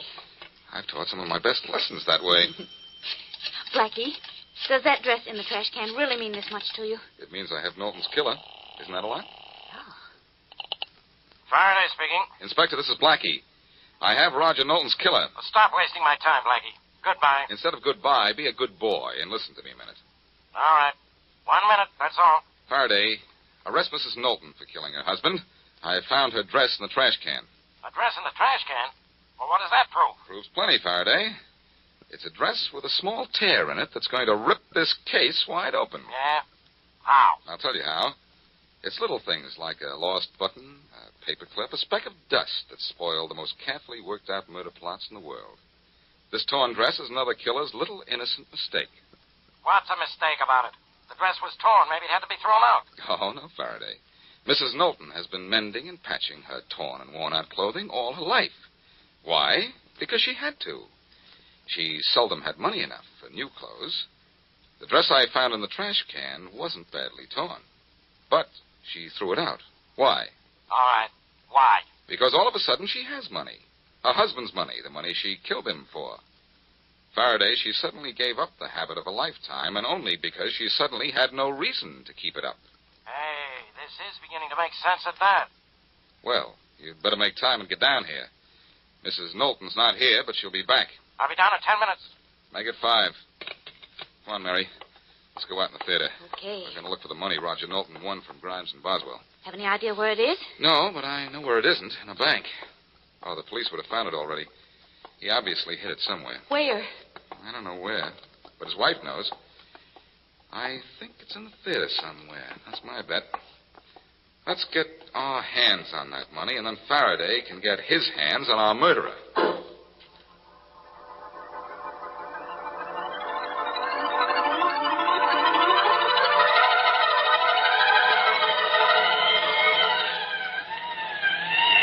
There's the theater, boys. Pull up in front of the place. Right, Inspector.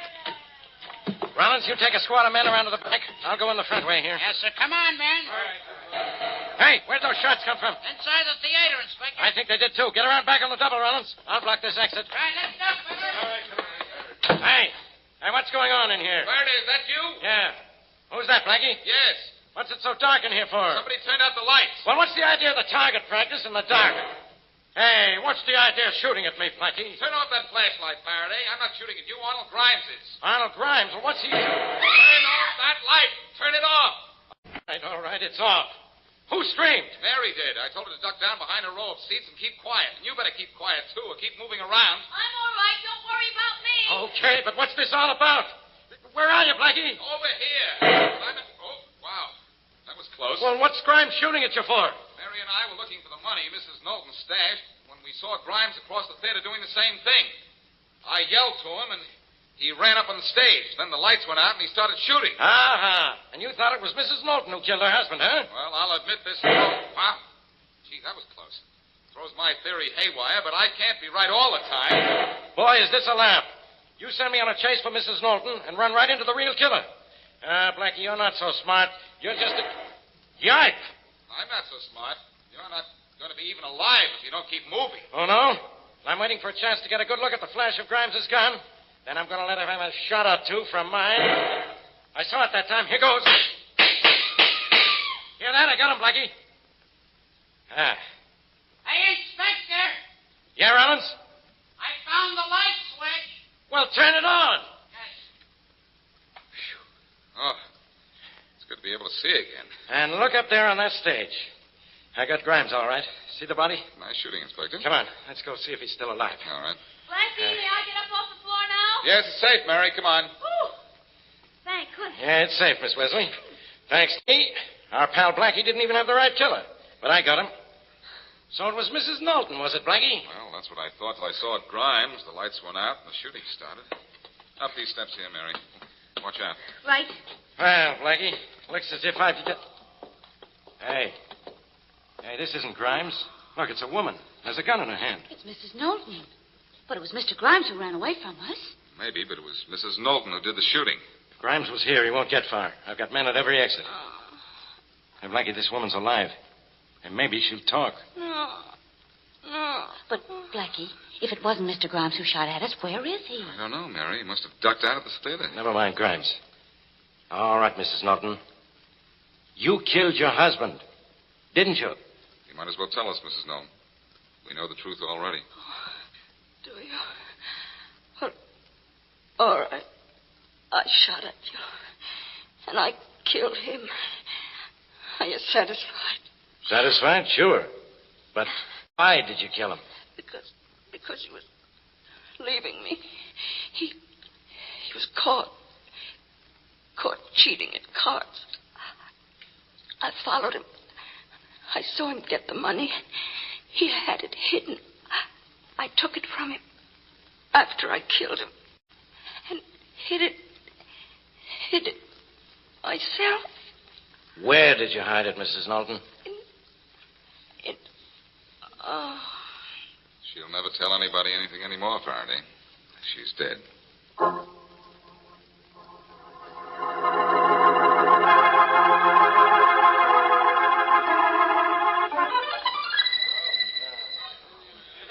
Blackie, please come up to the stage. We simply must get on with the rehearsal. Sure, Merriweather, but we simply must find the money that Mrs. Norton hid in this theater, too. Blackie, I was just thinking of something. I know where that money is. Of course you do. What's the matter with you, Miss Wesley? Hanging around Blackie? You're faking your mind? No, Inspector, no, I don't think so. Unless you mean improving it. You know better. Well, I gotta get back to headquarters. Question that guy Grimes. Why must you? Just because Roland caught him running out of this theater? He was probably only looking for Knowlton's money, just as we were when he spotted us. We scared him off. If both of you would just stop for a minute, I'll get you that money. It's right here in this seat. Just like that, huh, Mary? Right here in this first seat in the last row. That's right. Oh, Blackie! In just a minute. Neither one of you believe me, do you? Well, all right then. Just watch what I find when I tear the seat cover off. There you are. Hey, Blackie, look what's falling on the floor. Money. Lots of it. I see it, but I don't believe it. Mary, how did you know it was there? Well, it was Mrs. Knowlton's seat, for one thing. You see, we gave her and her husband a pair of complimentary seats for the first performance. And then while we were standing here, I happened to see that the cover on this seat had been ripped and very neatly sewed up again. Of course. That's where Mrs. Knowlton would hide the money. Her own seat in the theater was the safest place. Only she would be sitting on it. Now, Blackie, please, we simply can't wait any longer. Okay, Merriweather, I'm coming. Nice work, Mary. Thank you. See that you do as well with your song. And look as good in those tights. And keep out of trouble, Blackie. I've been in trouble before, Mary, but this time I'm really going to be in a tights spot.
Here's Dick Powell as Richard Diamond, private detective.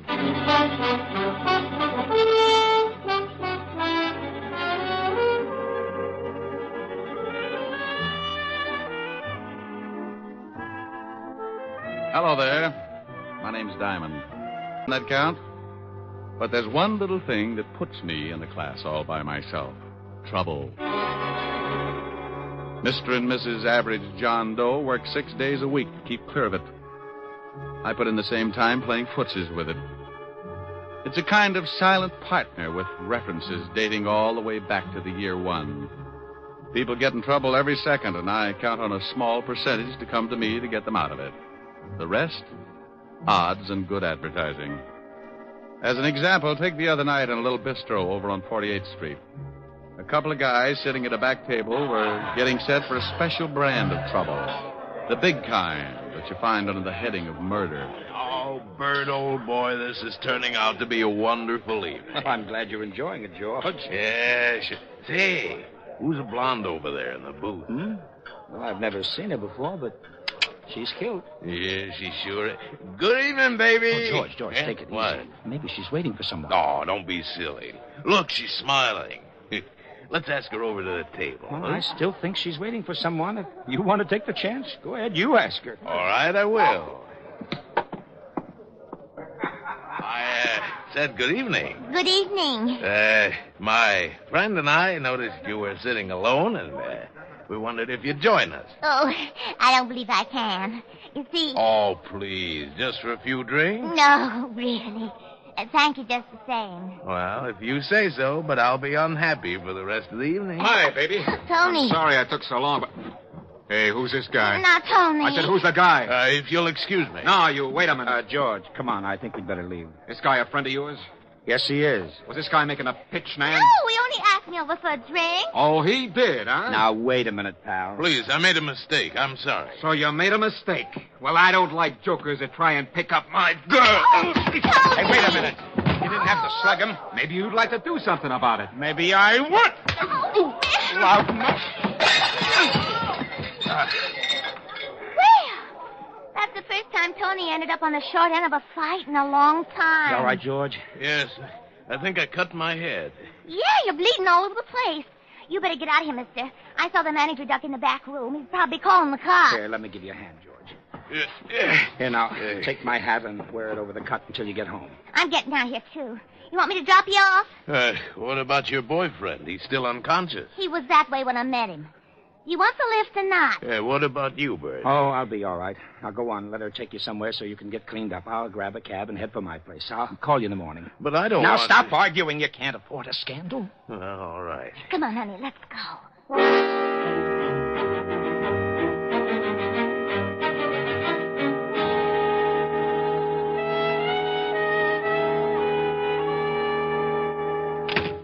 Well, this very nice apartment. You better go get cleaned up.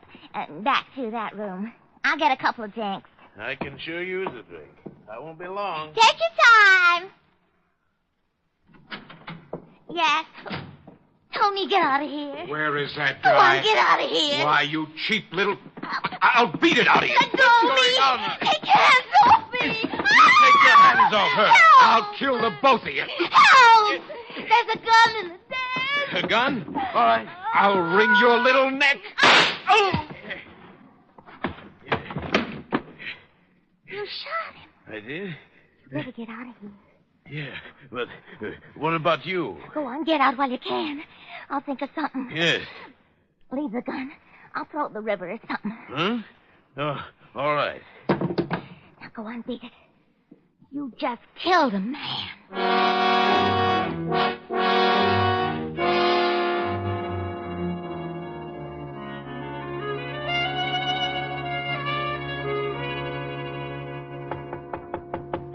Yeah, come in. Hiya, Mr. Diamond. Well, Hennessy, what did you do, wreck your cab? Nah, it's down in the front. Hey, that's a warm magazine you're reading there. Yeah. Listen to what it says here about women's bathing suits. Huh? 1949 suits allow maximum exposure to sun. Note plunging neckline. Note. Who's going to miss it? If it plunged in the lower, it'd wind up at the bends. Yeah.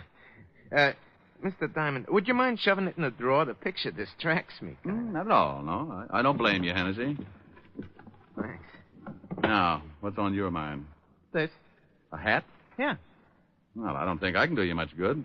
What did you bring it to me for? I found it in the gutter over in Flatbush. So what? Some guy loses a hat. Don't tell me you want me to find him. No, I just got to worrying a little, you see. I found this beside you. Oh, a 38. Well, let's have a look. Take a look at the hat, too. It's got blood all over the inside. Yeah. And initials on the inside. BK. Gun's been fired. You can still smell the powder in the barrel. Why didn't you take this to the police? Oh, I didn't want to get mixed up in it. You see, I got to pick up as many fares as I can. I ain't got nobody to drive my cab for me, and I didn't want to spend the day answering questions down at headquarters, you understand? Well, you'll probably have to anyway. I'll have to notify them. Yeah? Well, I thought maybe you could find out who owned the hat and maybe solve the case before you notify them, you see?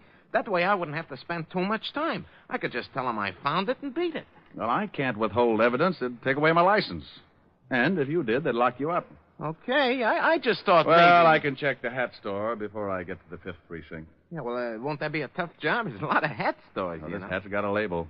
Besides, when someone finds a bloody hat with a 38 lying next to it, I get interested. Particularly when there isn't a corpse to go with it. Yeah. Well, I gotta go, Mr. Diamond. Thanks a lot.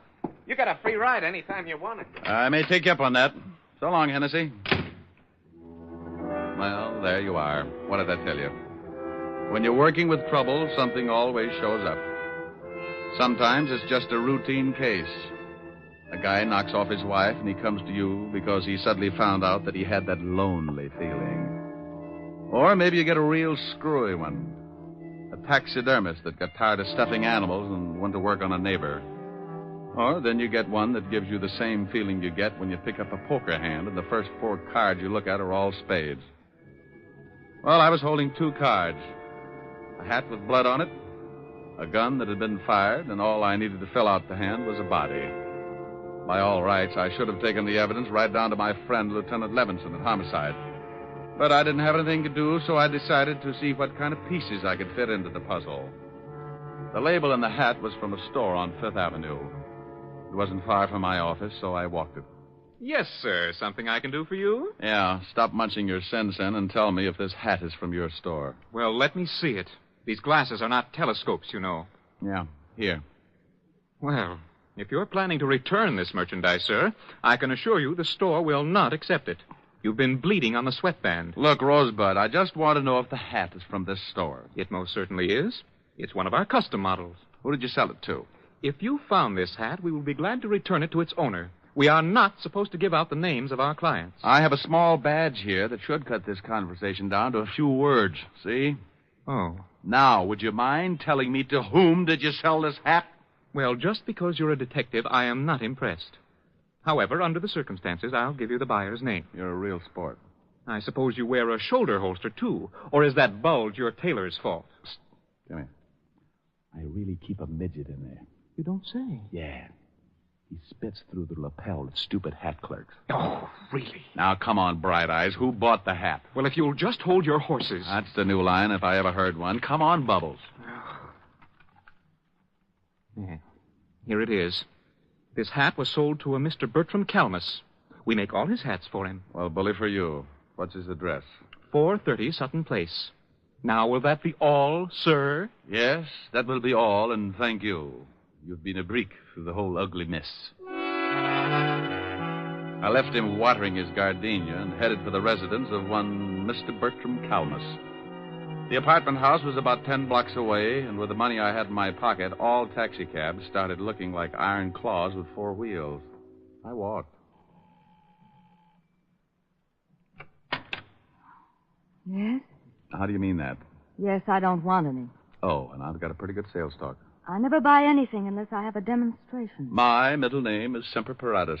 Like the Coast Guard, I'm always prepared. I suppose I could top that, but I'm getting tired of trying to close the door on your foot. What is it you want? I hate to admit it, but I'm looking for Bertram Calmus. My husband. Good for him. Is he in? No, but he will be any minute. And to the boss. This hat, I believe, is his. What blonde's apartment did it turn up in? It was found in the gutter in Flatbush. Well, Flatbush is a little out of his territory, but the gutter sounds familiar. What's that stain all over it? Blood. Does your husband bleed a lot? Not recently. We've been getting along. Are you from the police? I'm a detective. Oh. Come in. I'd hate to be selling brushes. I'd have slammed the door on your face. Oh, well, then I made an impression. Perhaps. Let's just say you're waiting for a sacrifice to move you to second base. Won't you sit down? Thanks. What happens when I round third? That depends on your batting average, Mr. Diamond, Mrs. Calmus. That fits. Now, getting back to a very dull subject, does this hat belong to your husband? I don't know. It looks like one of his. Has it got any initials in the band? Mm-hmm. BK. When did you find it? I didn't. The cab driver picked it up this morning. And it isn't my husband's blood. He left about a half an hour ago to do some shopping, and he was very bloodless. No cuts on his head? No cuts. He came in around 2 this morning. He'd been drinking, but he wasn't cut up. Oh, here he is now. I hope we can discuss baseball another time. Well, I got all the things you wanted, and... Bert, this is Mr. Diamond. He's a detective. Yeah? Well, how are you? Fine, Mr. Calmus. Tell me, is this your hat? My hat? Let me see it. Why, no, it isn't. The hat store on Fifth Avenue says they sold it to you. Well, I can't help what they say. That's not my hat. Are you sure, darling? It was found in a gutter. I don't care if they found it on a Yale man in the Harvard Club. It's not mine. Well, I guess I'll have to take your word for it. Wait. Isn't that blood on the hat? Yeah. Well, goodbye, Mrs. Calmus, Mr. Calmus. Nice meeting you both. I'll see you to the door. I can do it. I know you can, dear. Coming, Mr. Diamond? Sure. Bye. Come back again, Mr. Diamond. Well, goodbye, Mr. Calmus. Where can I call you? What? I can't explain now. Where can I call you in about a half an hour? My office. It's in the book. You'll hear from me, but please don't do anything until then. Okay. Half an hour. Then I go to the police with this hat.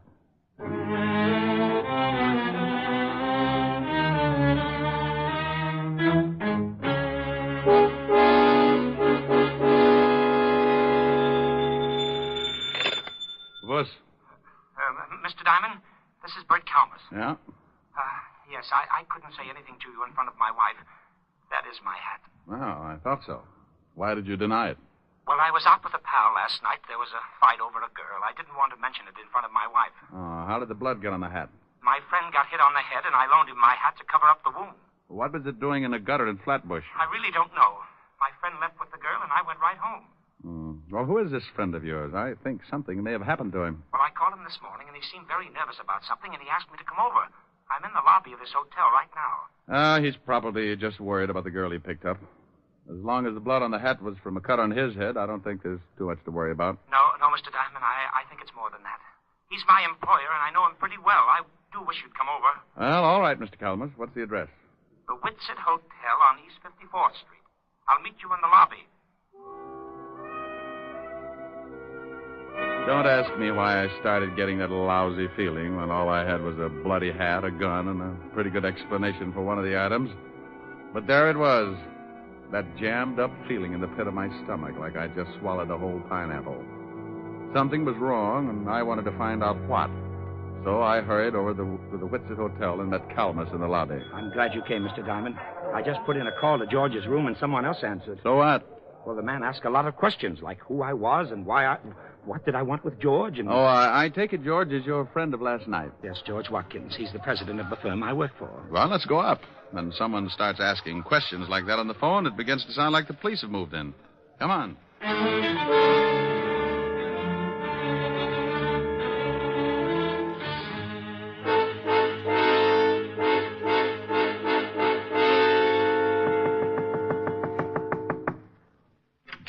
Yeah? Oh, hello, Walt. Rick, what are you doing here? Fair question. I'll answer yours if you'll do the same for me. I came up to see a Mr. George Watkins. So did I. Well, what's the matter? Is George in some kind of trouble? Who's this guy? Oh, he's a friend of Watkins. Works for him. Oh, yeah? Well, come on in. George, what's going on here? You better let the lieutenant tell you, Bert. I can't think anymore. What's the charge, Walt? Murder. Murder? We got a call from a girl last night who said a man named George Watkins killed someone in her apartment. When we got over there, we found the girl dead, too. Oh, well, you must have the wrong man, Inspector George. Lieutenant. And I'm sure you think George wouldn't, but he just confessed. George? Yes, Bert, I killed the man. But I didn't kill her. The man came in and tried to strangle her. She told me to get the gun in the drawer, and when the man wouldn't let her go, I shot him. That isn't what the girl told us. She said she took this guy home after he'd been in a fight, and when they got to her apartment, he made a pass just as her boyfriend came in. Then Watkins shot him and ran out. We figured he got excited, and when he had time to think about it, he went back and killed the only other witness. I didn't kill the girl. I never went back there at all. I came straight here. Walt, Mr. Calmus here was with him up until the time he left with the girl. Is that right, Mr. Calmus? Why, yes, sir. Now, there was a previous fight, and Watkins got that cut on his head. Mr. Calmus loaned him his hat to cover the wound. That's right, sir. And, by the way, Walt, what caliber was the murder weapon? .38, but we haven't found the gun yet. Here, check this one with ballistics. How'd you find this? Cab driver named Hennessy brought it into me this morning. Found it lying with a hat. Did you ever see this gun before, Watkins? No, I told you I don't own a gun. Walt, what time do you figure he killed the man and the girl? The coroner fixed the time of death about 1 o'clock this morning. How long were you at this girl's apartment, Mr. Watkins? Why, about 5 minutes before her boyfriend came in. I shot him and left immediately. And you don't remember taking your hat or the gun? What are you getting at, Rick? This is an open and shut case. He admits killing one of them, but he won't admit the other killing because he knows it was premeditated. Just a hunch, Walt, just a hunch. Mr. Watkins, would you mind telling me just what happened after the girl's boyfriend started choking you? Well, I grabbed a gun out of the dresser near the kitchen, and I shot him. And the girl told me to get out, that she'd take care of things, so I dropped the gun and ran. Did you hear anything else? Anything unusual? No. But, yes, now that you mention it, I did hear something, but it slipped my mind until now. What did you hear?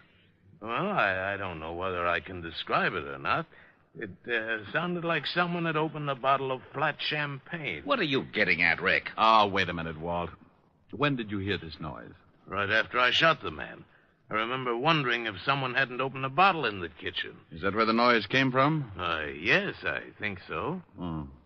All right, if I go over and case the scene, Walt? We've done that. Yeah, but you weren't looking for something. Why don't you come with me, Mr. Calmus? I'd like to talk with you. What's the address, Walt? 16 West 113th Street. Well, now, look. Don't worry too much, George. I can handle the business, and in the meantime, I'll do everything to get you off. Thanks, Bert. Now, you wait a minute, Rick. If you think you know something... Walt. Yeah? Bye. Calmus and I went downstairs and took a cab over to 16 West 113th Street. It was a middle-class apartment house in Flatbush, a 4-story brownstone. I let Calmus pay the fare, and we went in. I wonder what floor it's on. Well, should tell on the mailboxes. Yeah, here it is. Nan Phillips, 206. Well, let's go up. Oh, what do you do for Mr. Watkins? I'm his vice president. That's why I took him out last night. I wanted to interest him in a new account. I just can't imagine him killing anyone, but I guess people do funny things when they lose their heads. Oh. 206. Oh, here it is. Yeah? Hello. Oh, no. Good afternoon, Sergeant Otis. What do you want, Diamond? I want to stand out here in the hall and count the hairs in your 5 o'clock shadow. Now, let us in. The lieutenant said it was all right. Okay, comic. Mr. Calmus, meet Sergeant Otis. How are you? Hello, Sergeant. Otis, make like a policeman and point out the circumstances in this killing, will you? Well, I don't know why I should, Shamus, but if the lieutenant sent you over, I guess I'll have to. 2 bodies was over there by the window, lying pretty close together. Uh-huh. The killer, that Watkins fellow, was standing about here in the center of the room. With his back to the kitchen door. Yeah. He shot them both from about here. Hey, what are you looking for? Oh, I like to get down on my hands and knees. It's cooler. Well, it won't do you no good to start looking for fancy clues. The guy already confessed. Well. Hey, what do you got there? Just a wad. So, you got some wadding from the murder gun.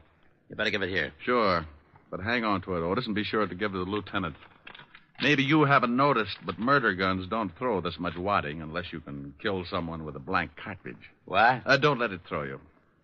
Mr. Calmus, I've got some things to do. Can I drop you somewhere? Well, no, thanks. Now that Mr. Watkins can't take care of the office, I'd better go down and check over some things. But I'll keep in touch with you, Mr. Diamond. You do that. Now, wait a minute, Diamond. Oh, stop trying to figure it out, Otis. You'll snap your wig. I was getting close to something. I wanted to tie the ends together before it caught up with me. I had a big, fat hunch that Watkins had been framed good, and the more I found out, the more it looked like a killer was still loose. The whole setup had been screwy from the first. Why would a guy lose his hat and drop his gun in the same place? Or, if he threw them both away, why wouldn't he burn the hat and throw the gun in the river? Nobody's frightened enough to lay them side by side in the gutter. I learned a lot since this morning, and I was certain of one thing. The killer tried to make it look good, but he was an awful amateur. I knew something else, too. Amateurs can be awfully mean sometimes when you corner them. I put in a call to Walt and told him what I had, and then I asked him to give me half an hour and meet me at Mrs. Calmus's flat. I grabbed another cab, and 20 minutes later, I was sitting on a long couch next to Mrs. Calmus. It's easy to get that crowded feeling, even on a long couch. You just both sit on the same cushion. Comfy? Oh, yeah. What kind of perfume is that? My sin. Past or future tense? A rounding second. What brought you back, Mr. Diamond? Oh, I want to ask a couple of questions. Past or future tense? What time did your husband get in last night? I told you about 2 o'clock. Why? Do you know if he knows a girl named Nan Phillips? I really don't know. Oh. Well, all right. Just a few more questions, and then we'll get back to that perfume. I'll think ahead.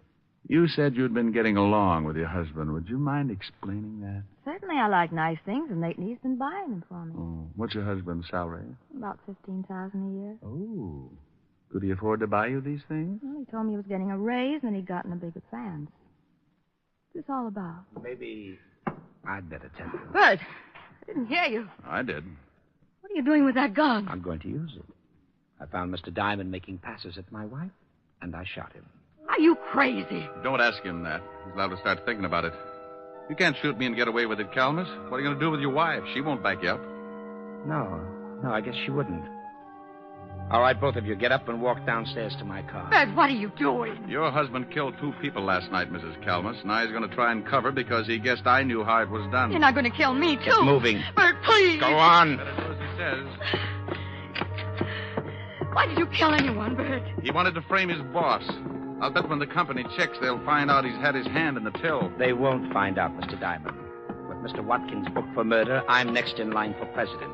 I'll be able to fix the book so it will look like he took the money, too. Is that where you got the money for all those things you've been buying for me? You shot the man and the girl from the kitchen with a silencer, didn't you, Bertram? That's right. I knew you were onto something when you discovered that wad from the blank cartridge. I was onto something a long time before that. Yeah? All right. Come on. Over to that gray sedan, and remember, I've still got this gun in my pocket. You're an amateur, Bertram. Is that right? Sure. I knew you had something to do with it when we got over to the girl's apartment. I didn't know what floor it was on, and you looked in the mailboxes. That's the best way to find an apartment, isn't it? Yeah, but not once at any time did anyone mention the dead girl's name. But you knew it and found it on the mailbox. All right, stop right here. Open the door, Gene, and get in first. The front seat. Please. Get in. All right. Now you, Mr. Diamond, you're going to drive. You know, I left my license in my other suit. Stop stalling. I had to do something to stall for just a second because over Bertram's shoulder I spotted a prowl car sliding up to the curb, and good old Walt was climbing out. Bertram, would you mind answering just one question? What is it? The gun that Watkins thought he killed the man with was loaded with blanks, wasn't it? Sure. I killed the guy from the kitchen with a silencer. The whole thing was rigged, huh? The man and the girl were supposed to stage that fight, and Watkins was supposed to shoot the guy with the dummy slug. You said one question. Now get in the car. All right, Calmus, don't move. What? Why, you... Duck, Rick. That was a close one. You're so right, Walt. Take his gun. I think you'll find it's the one that Watkins fired the blanks from. How is he? On his way. Hey, Bertram. I'll go call the wagon. Bertram. Yes. You want to tie the ends together? I paid the girl and the man to stage the fight. I told them I wanted to frame George and blackmail him. So you framed him with a double murder instead. Why? I'd been stealing money from the company. How'd you know it was me? Well, knowing the girl's name, for one thing, and your wife told me you'd gotten in about 2. Oh. You told me over the phone you went straight home after the fight in the cafe. The killing took place about 1. Watkins said he'd been at the girl's for 5 minutes.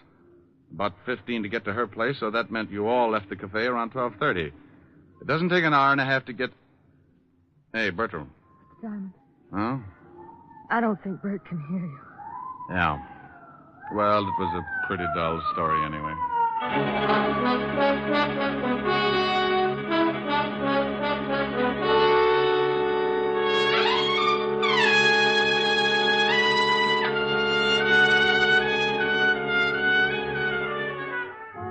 Well, the wagon got there, and I briefed Walt on everything that had happened. They took Mrs. Calmus home and released Watkins. It was a stinking hot afternoon, and I needed something cool to bring me down to normal, so I headed for 975 Park Avenue. A tall lemonade with a mind of its own, and a curvaceous redhead with the same gimmick. Yes? Oh, good afternoon, Mr. Diamond. Afternoon, Francis. Miss Asherin? Yes, sir. She's in the study, reading. Thanks, Francis. Oh, how about something cool? Yes, sir. Right away, sir. Hi. Hi. Wow, you look cool enough. That's a nice getup. You like it? It's the newest thing. Yeah, I saw it in the magazine. What do you do if it shrinks? Oh, silly. No, I'm concerned. You might get raided. Don't you like it? Yes, ma'am. What do you think of me? Oh, you're adorable. You're beautiful and you're cute. Hey, that sounds like a song. Uh-huh. Come here. No, not sing it. It's cute. That's too hot. I'm rather cool. Well, I was only lukewarm until I spotted that play suit. Go on. A, you're adorable. Okay, but then I want to play. Get it? Play suit. That was dandy. Oh, yeah, I know. Go on. Hey, you're adorable. B, you're so beautiful. C, you're a cutie full of charm. D, you're a darling. And E, you're exciting. And F, you've got feathers on your arm. Oh, Rick. G, you look good to me. H, you so heavenly. I, you're the one I idolize. J, we're like Jack and Jill. K, you're so kissable. L is the love light in your eyes. Rick. Do you want me to finish? I love you. Oh, you're sweet. Come here. Mm-hmm. Just one moment, sir. Yes, Francis? I'm not going to be embarrassed again. Here's your lemonade. Thank you, Francis. Oh, it's nothing, sir. A, you're adorable. B, you're so beautiful. C, you're...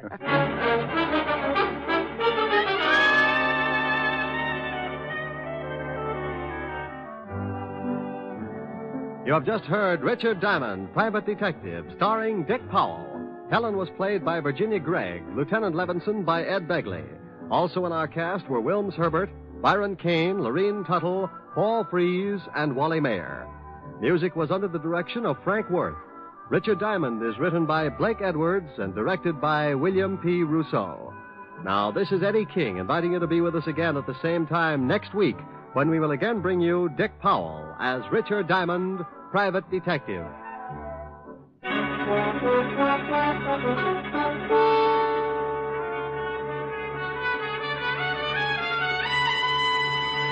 This is NBC, the national broadcasting company.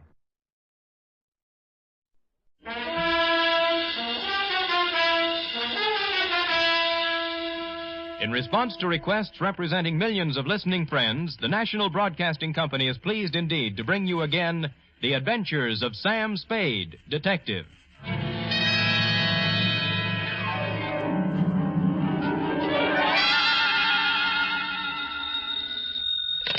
Hello? Me, sweet.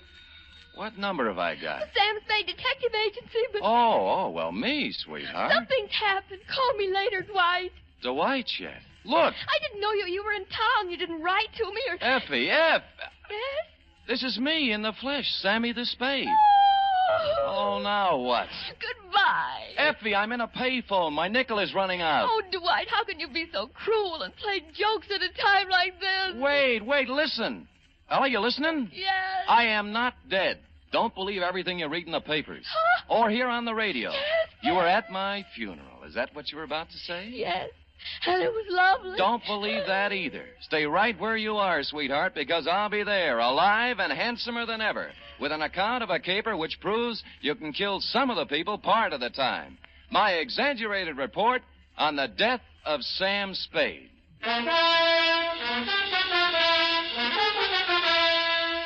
NBC welcomes back to the air a character who has captured the public imagination more completely than any other since the birth of Sherlock Holmes.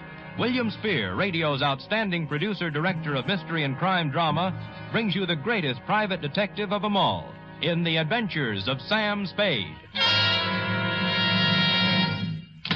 Ain't it grand to be bloomin' well dead? Candles at my feet, candles at my head. We're not open for business today. I mean, Mr. Spade's office is closed right now because... I'll wait. Oh, you look just like Mr. Spade. What's your name? Spade. S-P-A-D-E. Spade. Sam never told me he had a twin brother. He doesn't. But then you... I'm me, Sam. Oh, wait, come here. Now do you believe me? Well, I know. Oh, what's the use? Oh, you're so much like him. Oh, never mind. Now get your pencil and paper and take it. Date November 17th, 1950. To Miss Effie Perrine. That's me. From Samuel Spade. That's me. License number 137596. You must have been the last one to see him alive. Did he tell you to give me a message? Shut up. Subject, my death. Dear Effie, since the sight of me in the flesh, breathing, hungering, and living doesn't convince you, maybe this report will. Think, if you can, back to last Monday. Now, if you recall, it was about 11 o'clock when, on the flimsy pretense that we needed stamps for the office, you drew $2 from petty cash and stepped out to buy a pair of step-ins. And that's when my client materialized. He was small and thin and carried with him the unmistakable odor of stale flowers. His black alpaca suit, string bow tie, elevator shoes, and white gloves had no bearing on his conversation. Oh, dear. My name is Chester Swan. Are you sure? Yes. My name is Spade. What can I do for you? How tall are you, Mr. Spade? 6 feet in my feet. Weight? 178. I always notice a man's bone structure, don't you? Oh, always. Open. Huh? Open. Let me see inside. Like this? Mm-hmm. All right. Fine. Oh, well, now that you know me this well, Mr. Swan, what can I do for you? Oh, dear. Perhaps I shouldn't have come here at all. I'm sorry, Mr. Spade. Well, really? Oh, dear. Oh, hello again, Mr. Swan. You wanted to talk to me? Yes, but I can't talk now. Mr. Spade. Still here. There. I live at 8516 Claremont in Berkeley. I'll be there tonight. Oh, dear.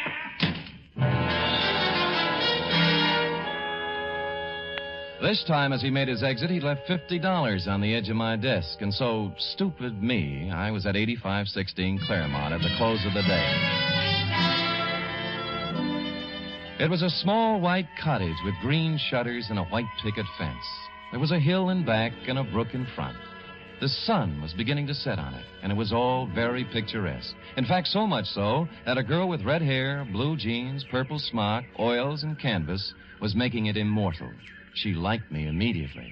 Here, hold this. Certainly. Like it? Oh, yeah. This is my first landscape. I'm a sprouting artist. Obvious. Makes your own? Not when I can get somebody to do it for me. Who are you? Oh, I might be a fellow artist. Don't do that. You're a liar. You're Sam Spade. I saw your picture in a newspaper clipping when I was helping Chester clean out his desk before he moved it. But I... You don't know an easel from a palette. Oh, but I could learn. I take it seriously. Well, then so do I. I doubt it. You've never tried to get away, to stand off, to throw off the shackles, have you? No. I'll have to admit that the urgency of living, the pressure of merely existing, has had to... Catfish, Sam. By the way, I'm Amy Goodrich. Catfish? The world is full of unhappy people who never try to get away from it all. Well, honest... Stop it. But I wanted to, really. Honestly, Sam, get away from everything. Leave, dissolve. I've dreamed of it. Never return. Cross my heart. Mm-hmm. What are you doing here? To see Mr. Swan. He isn't home yet. His house is a wonderful subject. Look, Sam, colorful, moderate, pleasant. Mm-hmm. That is until the sun stops shining. But picture it at night in the fog. Mm-hmm. Crushed with barrenness, full of death, brooding, ominous. I'm trying to capture that, too. It's what we've got to get away from, isn't it? Absolutely. You and I... Sam, as you start up the hill on Claremont, there's a green apartment house on the right. I'm in 420. Well, maybe we'll find a way out together. Maybe. I waved her a fond farewell and sat on the steps of my client's house until he showed up at 6:15. He took me inside where the only furniture was an army cot and a portable barbecue. I'm so glad you kept our appointment, Mrs. Spade. I'm so frightened. I've been upset all week long. I didn't know what to do. I just didn't. And what have you been so upset about, Mr. Swan? Well, lately, Mr. Spade, infrequently, for the last week, I've noticed a man. I think he's following me. Mm-hmm. At first, I'd see him in a car following my bus when I went downtown. Then he'd be waiting around at the bus stop in the evening when I came back. Oh. I've sold my house, and I'm ready to move. It's unnerved me so much, but... Did he follow you home tonight? No, but well, would anyone be following you, Mr. Swan? Well, I don't know, Mr. Spade. I don't know. I really don't. All right, I'll try another tack. What does this man look like? He always wears dark clothes and a hat. I'd say he was about your height. 6 feet. I remember. Maybe heavier. Same bone structure, though. Yeah. You haven't been to the police? Oh, dear, no. A man in my business can't afford off-color publicity. No? What kind of business is that? The Bonton Mortuary. Oh. 25 years. Ooh. Same location. Oh, and I've worked hard. So very hard. And if there's something behind all this, something that has stopped me from being made the executive secretary of the Undertakers Breakfast Club when they hold their annual election next month, I don't know what I'll do, Mr. Spade. I just don't really know what I'll do. I just don't. Oh, go ahead, Mr. Swan. You'll feel better. Just let it all out. Just really do.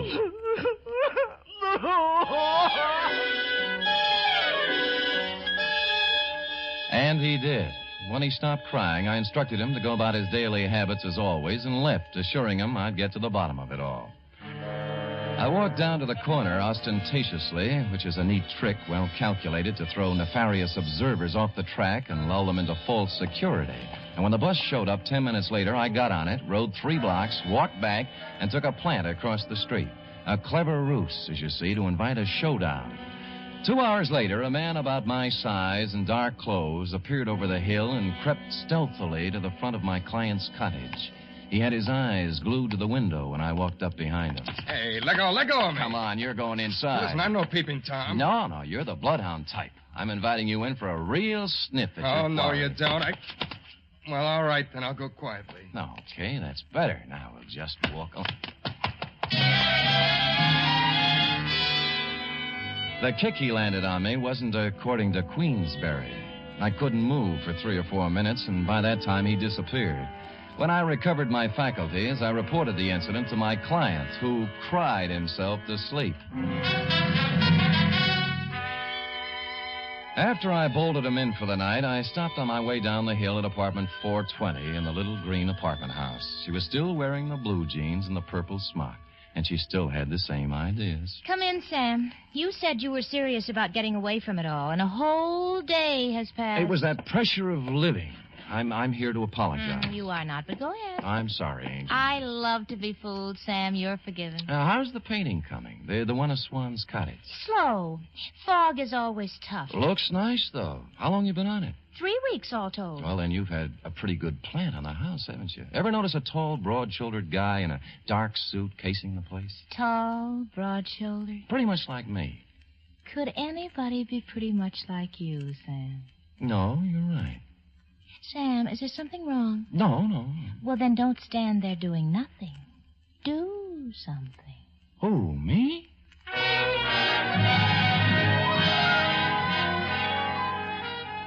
Amy fixed me a small dinner which had a strong turpentine taste to it, and then we mixed oils and painted and made fudge. Next afternoon at the Hall of Records, I did a little spade work on Chester Swan. His application and permit to practice undertaking in the city of San Francisco were dated 1938. Details: unmarried, 52 years of age, graduated from mortician school in Ohio, listed 1 living relative, nephew, Theodore J. Swan, Toledo, Ohio. I was gathering the above information when I smelled whiskey over my shoulder, which is always good luck. It was Al Torrington, who was also in the private investigation racket in this city, and he was leaning, peering from my face to the card that I held in my hand.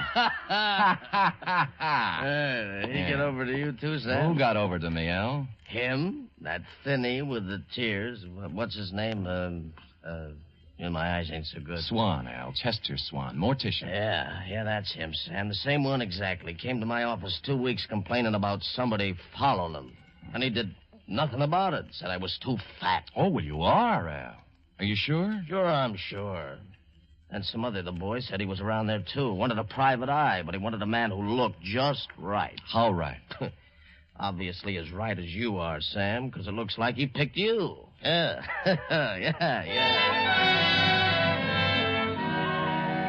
Yes, F, it did look like he picked me. And I thought that over, and I didn't like it. And I called my client at home to tell him he was fired, but he didn't give me a chance. Oh, dear, I'm so glad you called, Mr. Spade. I really am. I called for a reason, Mr. Swan. I'm resigning this case. Oh, dear, Mr. Spade, you can't do that. You really can't. I don't think you've been quite honest with me, Mr. Swan. Oh, dear. Tears will get you nowhere.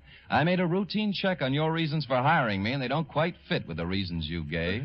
They really just don't quite, Mr. Swan. It's no game, Mr. Spade. Believe me.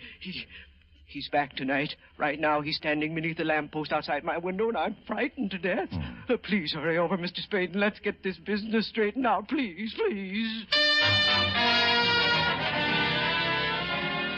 And stupid me, I went over. And I found that little white cottage on the hill looking grim and gaunt in the heavy fog. Amy's words about it being crushed with barrenness, full of brooding and death, came back to me. And Mr. Swan's frightened words about a mysterious man in dark clothes waiting beneath the streetlight also came back to me, particularly when I noted there was no streetlight near the house. However, there was a light somewhere in the rear of the house, and the front door was ajar. Oh, Mr. Swan! Mr. Swan, are you here? Oh, Mr. Swan, it's me, Sam Spade. Are you here? Mr. Spade? Is that you? Are you out there? Where are you? Things happened fast. I turned around to find the front door filled with a man in a dark suit. He had something in his hand. It looked like a roll of cotton candy, but it felt different. It only staggered me against the wall, but it made me forget where my arms were. Easy, Spade. Easy does it, boy. Easy. He let me down to the floor gently.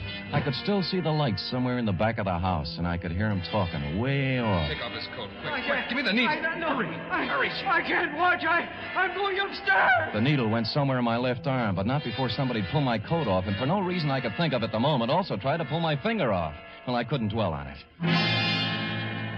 By that time, the stuff in my arm was going other places, and I was going with it, even though there was action all around me. This ought to do it. No, stay away from it. Get out of here. Vaguely, somewhere, somebody was shooting Roman candles or having blowouts or playing bebop. I just didn't care at all. I just didn't.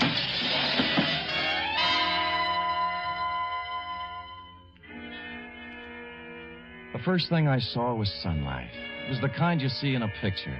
It was a picture of a little white cottage with green shutters. You guessed it.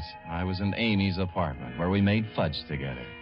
I got to my feet somehow. Right here. I've had it here for 2 days. We'll have to figure out the best thing to do with him, though. I knew the best thing to do with me. There was a fire escape in a window. I got out there and I weaved against the wall. He's gone. He's gone. What do you mean he's gone? He couldn't have gotten away with that load he was carrying. I don't know. He was unconscious when I left. Well, don't just stand there. We've got to do something. There might be trouble. Now, let's get going. I didn't wait to find out what they were going to do. I made my way down the fire escape and started walking for the street, and that's when I noticed my shoes didn't fit me anymore. They weren't mine. And neither was the gray flannel suit with the label marked Tidkeys. Neither was the blue shirt. While I was at it, the ring on my finger engraved Emerson High 1936 wasn't mine either. My new belt buckle had a big letter T on it, which is not my initial. It really isn't. And I didn't have any use for the eyeglasses in my coat pocket either.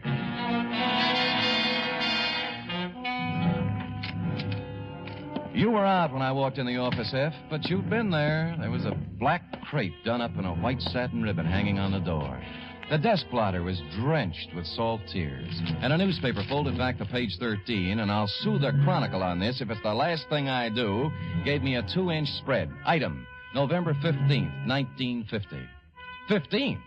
What happened to the 13th and the 14th? Detective perishes in Berkeley fire. I read it through once, then twice. It was my obituary.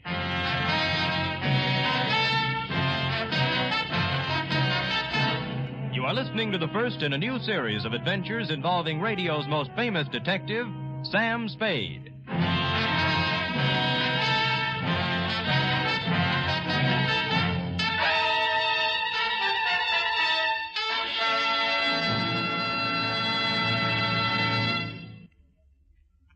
Later tonight on most NBC stations, Duffy's Tavern comes your way with another merry half-hour session, starring Ed Gardner as Archie the manager.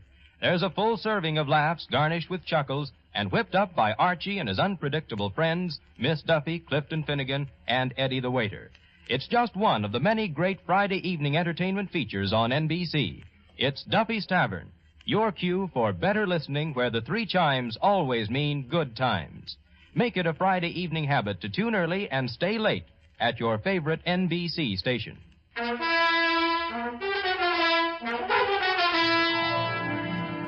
And now back to Caper Over My Dead Body, tonight's adventure with Sam Spade.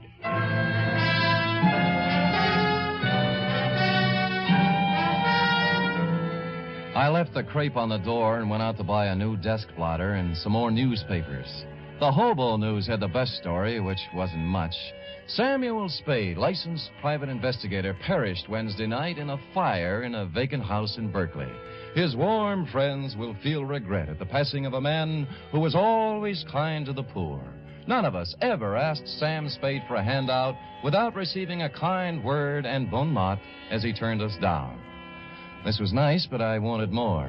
Figured I was fairly safe to wander about unrecognized. My ill-fitting attire acquired from my unknown benefactor would be disguise enough when combined with my 2-day beard. Engine Company 16, Berkeley Division, had handled the fire, and half a block away was a grog shop called the Shamrock. I waited for a fireman to come in. Bartender! Bartender! What kind of a place are you running now? I've been here 5 minutes already. All right, shut up, Patty. You just arrived. Well, it seemed like 5 minutes. A wee bit more there, if you don't mind. That's enough for you, Patty. You're still on duty. I am not. I'm off now. The chief said I could be off. It ain't every day I receive such a shock to me system. You received your shock 3 days ago. And I'm still shaking, man. Oh, the sight of him was terrible, terrible. Burnt as black as the good saint's beard. All twisted and horrible in death. He was probably dead drunk and didn't know what happened to him. And were you there fighting the flames and finding him like me? Oh, it was terrible, terrible, terrible. Terrible. It wasn't that bad, and you've had your limit. And who says so? I say so. Oh, you do you? And who are you? Your brother-in-law. Well, now. Well, maybe I can spot you one, Patty. I never drink with strangers. What's your name? O'Doolin. Well, you heard the man. Go ahead, pour. Cheers. Yeah.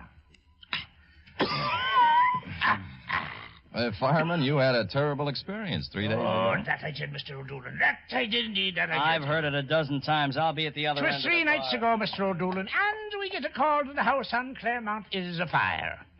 Well, sir, when we get there, it's about all gone. Can't understand why it went up flames so fast. Wood. It was the funeral pyre of a man who lived in sin. Huh? A detective fellow. Sam Spade, he was identified as. Oui. Oh, one moment, fireman. I've heard fine things about him. Some of those uppity police fellas from the Division of Homicide said he was a nice fellow.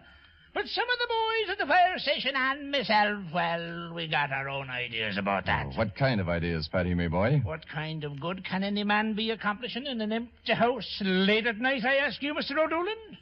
Oh, he was done to a turn, he was, when I burst in the door with me axe. Saved Satan the trouble. Charred. Empty whiskey bottles scattered all about. Sin, O'Doolin, sin. He'd gone to sleep with a smoking cigarette that set the whole place off. Vice rampant.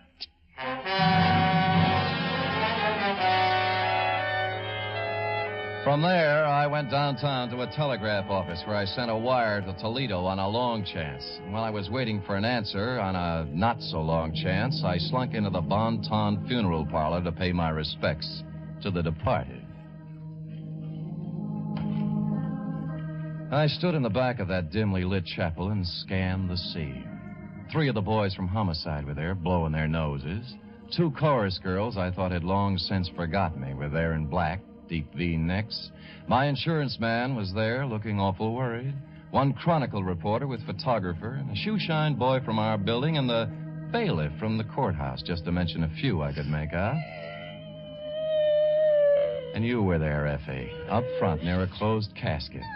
I made out a bower of flowers from robbery detail. It said, "Goodbye, Sam." Maxie from the city morgue was the only one who looked at ease. All right. Does anyone wish to, you, miss? Many called him Shamus, but I called him friend. On this, his last caper,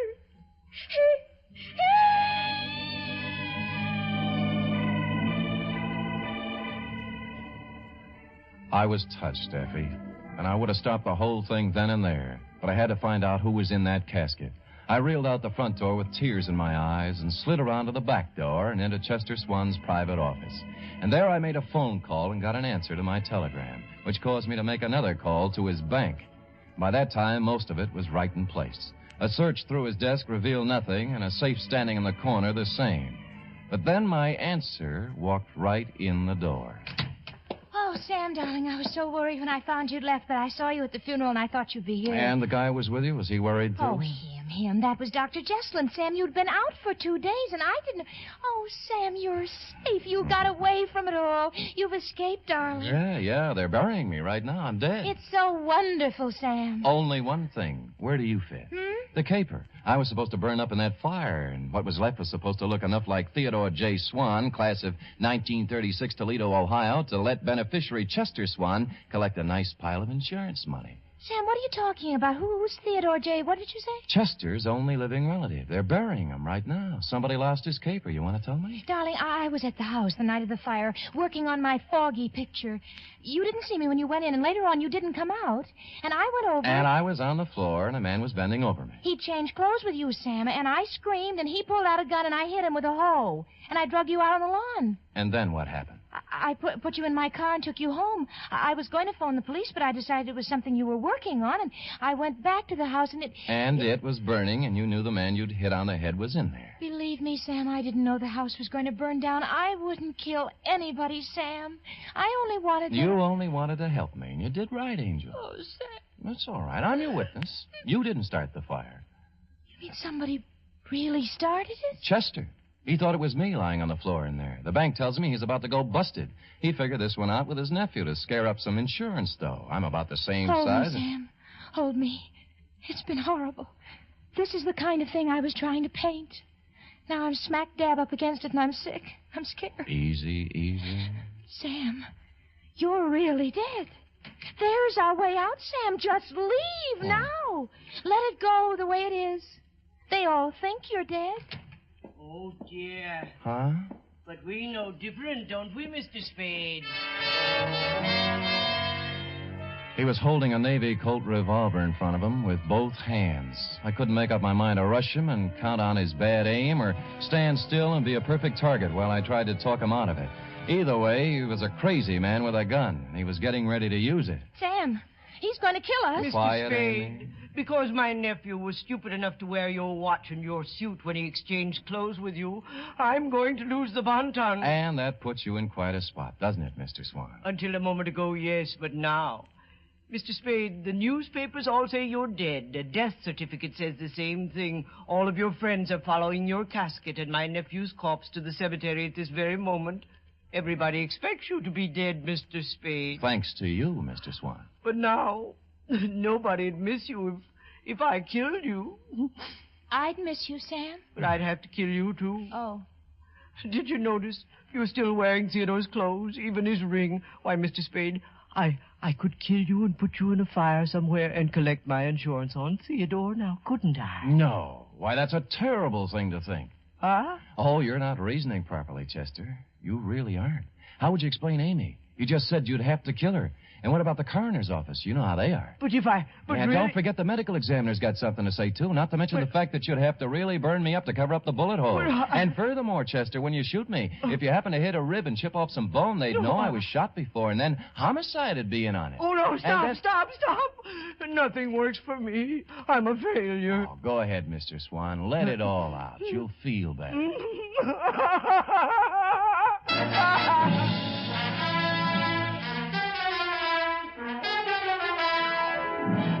And he did. And he's still crying in his cell downtown. Period. End of report. Oh, Sam, you were so brave. You actually stood there and talked that crazy man out of murdering you. You were wonderful. True, Effie? Amy thinks so, too. She's going to do me in oils when they let her out of the pokey. Amy's in jail? What for, Sam? Oh, technical charge of an involuntary manslaughter. They'll spring her as soon as the coroner's inquest is completed. Dear Amy. Did she make good fudge, Sam? Fudge? Oh, that was the least of it. Oh? What do you mean? After the fudge. What then? Panucci. Oh, boy. Say, go type that up, sweetheart, while I see if there's any mention of my miraculous resuscitation on the radio page. Go. Scoot.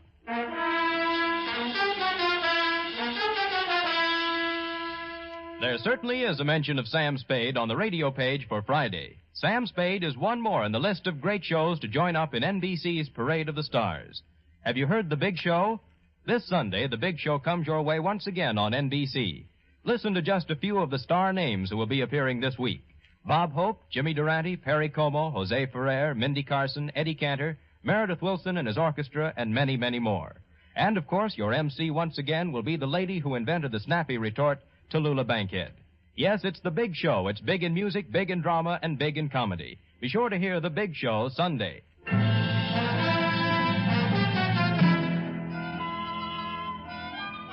Well, here it is, Sam. All typed up. Good. I will sign it, and you will keep it, always, to remind you that I'm still here. Oh, Sam. Living, breathing, brave, and handsome. A paragon.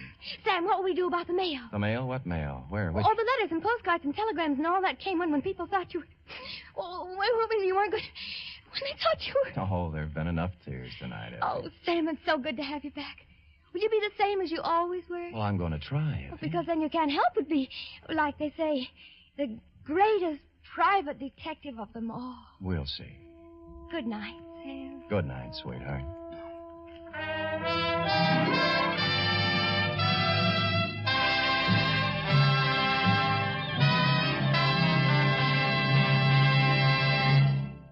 The Adventures of Sam Spade are produced, edited, and directed by William Spear. Sam Spade was played by Stephen Dunn. Lorene Tuttle is Effie. Script for tonight's adventure by E. Jack Newman. Musical scoring by Lud Gluskin, conducted by Frank Worth.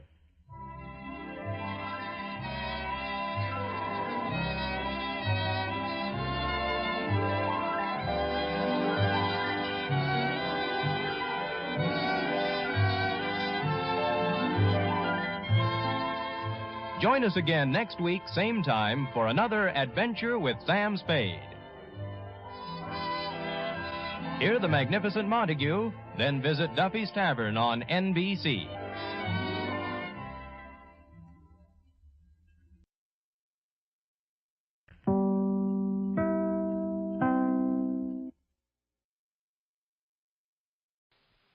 From Hollywood, it's time now for...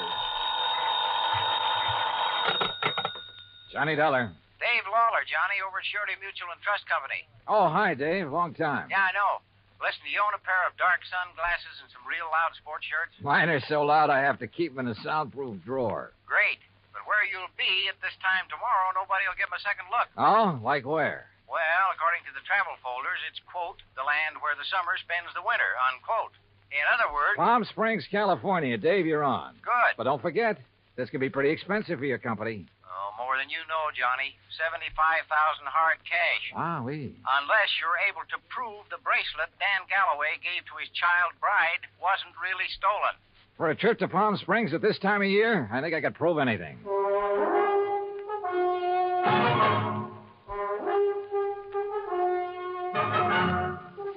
Bob Bailey in the exciting adventures of the man with the action-packed expense account. America's fabulous freelance insurance investigator. Yours truly, Johnny Dollar.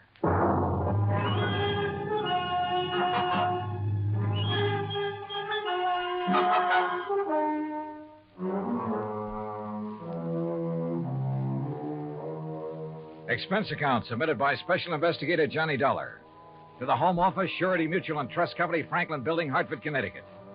Following is an account of expenses incurred during my investigation of the suntan oil matter.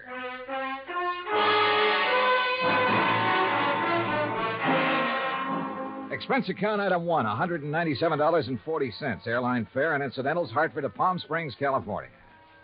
I registered at La Casa de Paz on South Palm Canyon Drive, changed into casual clothes, and sauntered over to police headquarters. Detective Sergeant Lacey was about to leave for lunch, so I went along with him.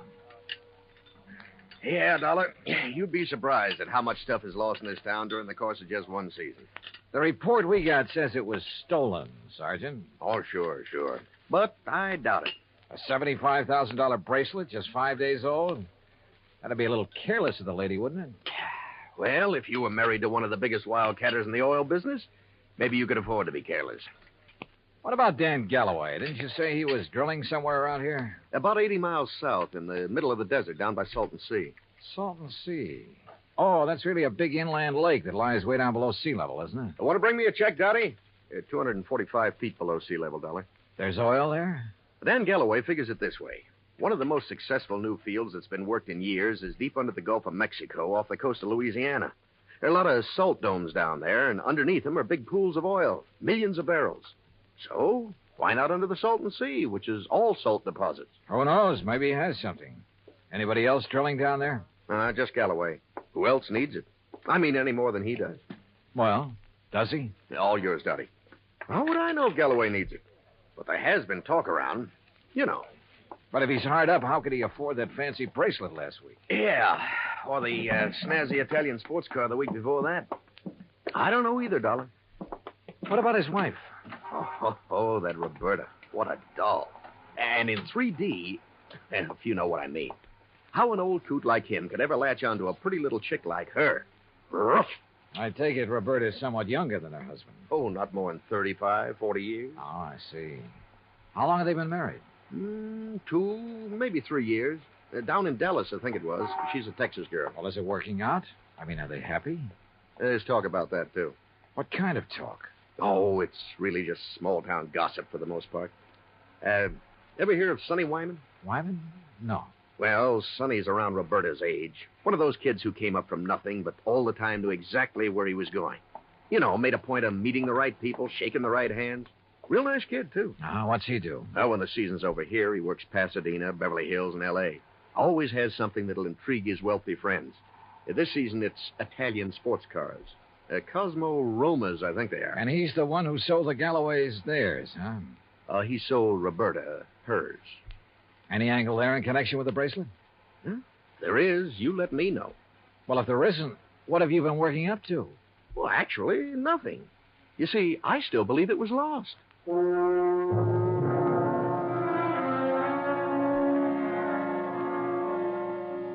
Expense account item 2, $35 for rental of a drive-your-own car. I found the Galloway place about 2 miles out north and east of town. As I parked in the broad U-shaped driveway, I noticed a low, shiny, suntan color sports car standing in the shade of a date palm back by the garage. I started over to take a look at it. But the front door of the house opened, a Filipino boy appeared, took my name, and showed me into the living room. Through the solid wall of picture windows, I could see that the whole place was built around a kidney-shaped swimming pool. Mighty inviting. And so was Roberta, Mrs. Galloway, when she stepped into the room a minute or two later. Hi there, Mr. Dollar. My, it's nice of you to come all the way out here. Yeah, Sergeant Lacey was right. Roberta was a living doll. 22 or 3, trim, petite, and with a figure that... Well, let's not go into that. She said it would be more comfortable out on the lanai beside the pool.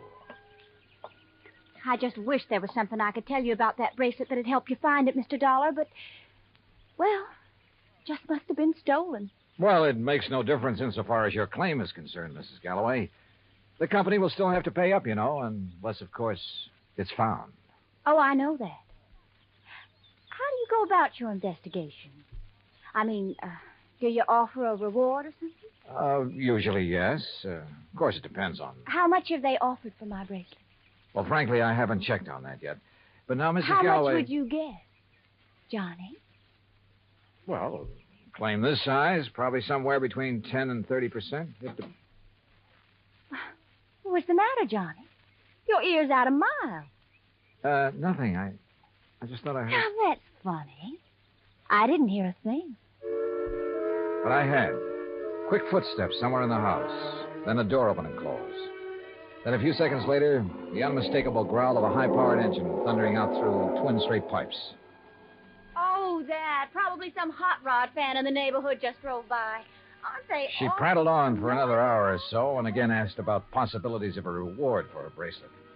But so far as helpful information was concerned, she came up with nothing. So I excused myself and drove back to town. I wanted to talk to the driver of that sports car. I also wanted to check with Wilhoit Van Hook, the jeweler who had sold the bracelet. I found his shop on Palm Canyon Drive, a small place, but very ultra. As I was about to enter the door... Hey, Mr. Dollar, got a minute? Oh, yeah, sure. 2 or 3 minutes. And I like your car. Mr. Wyman, isn't it? That's right. How'd you know? How'd you know mine? Yeah, real cloak and dagger stuff, huh? You knew I was out at Berta's house, didn't you? Well, it seemed pretty obvious when I heard you hot-footed for the door and then heard this pint-sized monster of yours barrel off. Hey, you wouldn't like to buy a Cosmo Roma, would you? It's a real dilly. Oh, I'd like nothing better, but I'm out here on a job. Yeah, I know. That's what I wanted to talk to you about. Well, you know anything that'll help me? Not much, I'm afraid. But I'll be glad to tell you anything I can. You going in to see Willie? Willie? Yeah, you know, Wilhoit Van Hook, the jeweler. I was, yeah. Why? Do you know him? Know him. I sold him one of these. One exactly like mine. And we're both going to be in the rally they're holding next Sunday. You ever see a good sports car race? No, I'm afraid not. Well, we'll soon fix that. And look, after you've talked to Willie, if you want to go down to where Dan Galloway is drilling his new well, I'll be glad to give you a lift. Good idea. But I don't want to take you out of your way. Oh, not at all. I was going that way anyhow. Besides, I thought it might give us a chance to talk a little. Sure, Wyman. Why not?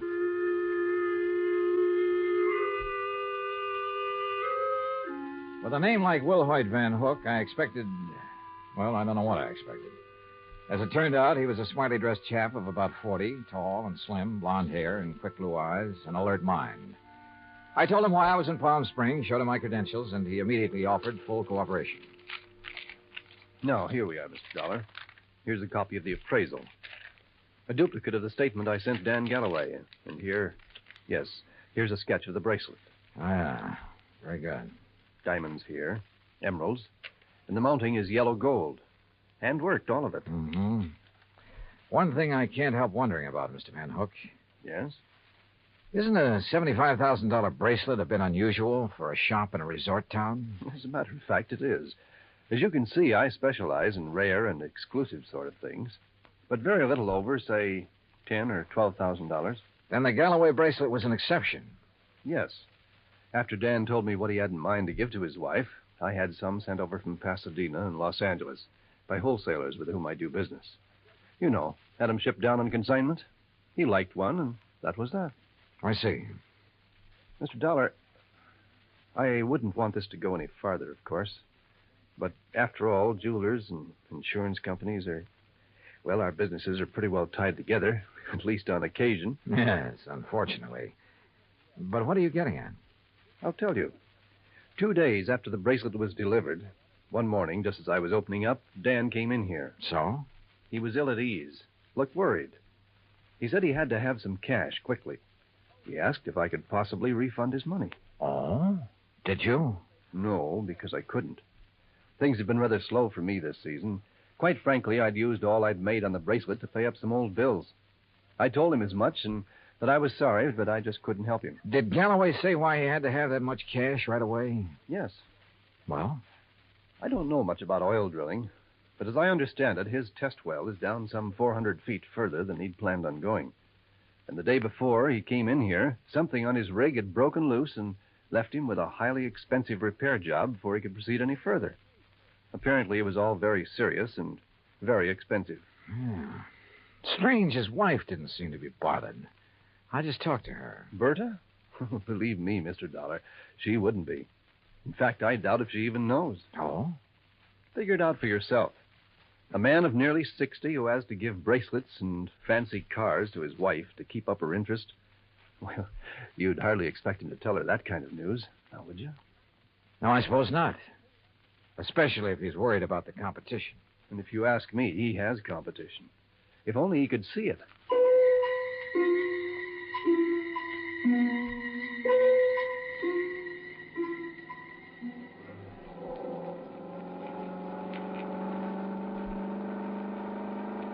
That suntan and chrome Cosmo Roma was all Sonny Wyman claimed it was. It purred like a kid and performed beautifully. But I was more interested at the moment in what Sonny wanted to talk about. Johnny, I'm going to be perfectly blunt with you. I'll go along with that. Out at the house a while ago, I felt pretty foolish when you arrived, and Berta insisted I hide until she could get you out on the lanai. Did she have any particular reason? Well, you see, we know that... Well, there's some talk going around about Berta and me. Any truth in it, Sonny? A little, I guess. You saw her. Oh, yeah? I mean, there's nothing serious between us. It's just that, well, with Dan away so much of the time, we have fun together. Yeah, sure. Now, what about the bracelet? You mean who might have stolen it? That's the general idea. I don't know. I have no idea. That sound funny to you? Should it? Well, after all, Dan and Berta keeping their house open to everybody. People in to swim, play badminton, cocktails, barbecues.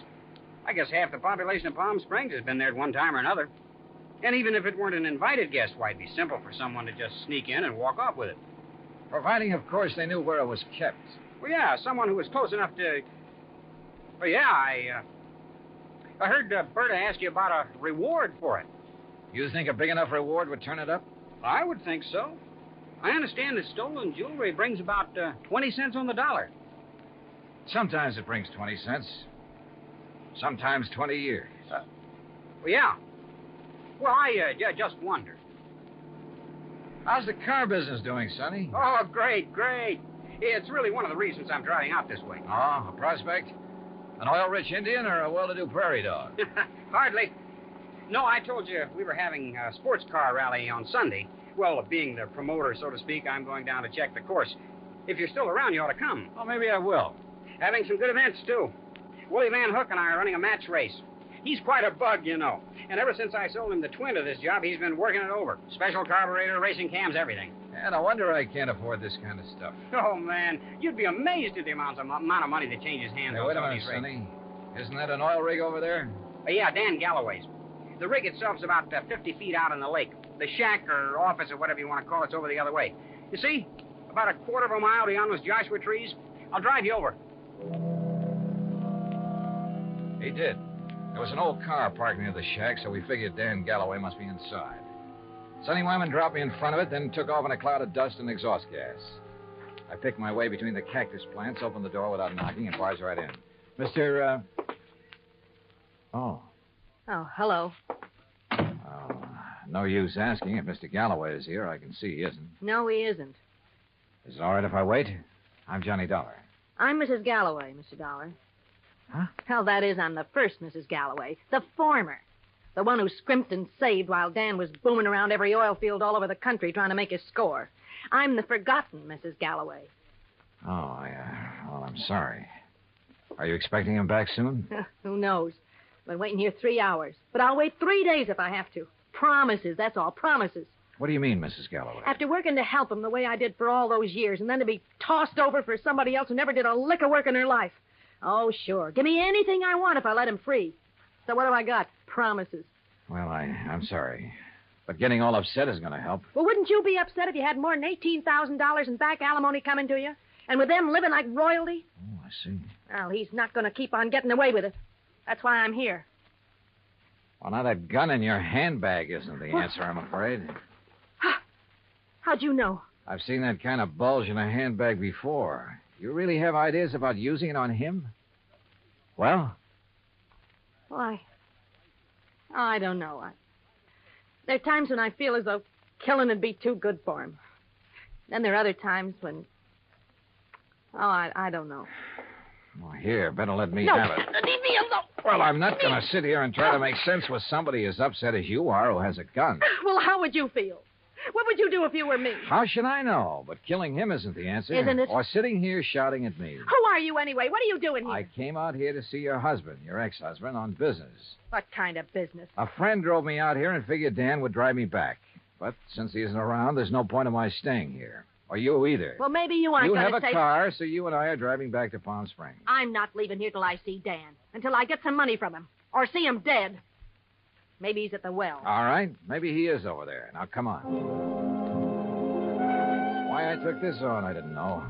But I couldn't leave that slightly frantic woman sitting there, waiting, with murder in her heart. For all I knew, she'd murdered Dan already. Better inspect the gun later. The road down toward the oil rig was just a pair of ruts in desert sand. Then just as we cut in between some yucca plants and a wind-blown Joshua tree, I slammed on the brakes. There, in the middle of the trail, lay a man's body, crushed and twisted. Dan Galloway had been carefully, repeatedly run over by a car.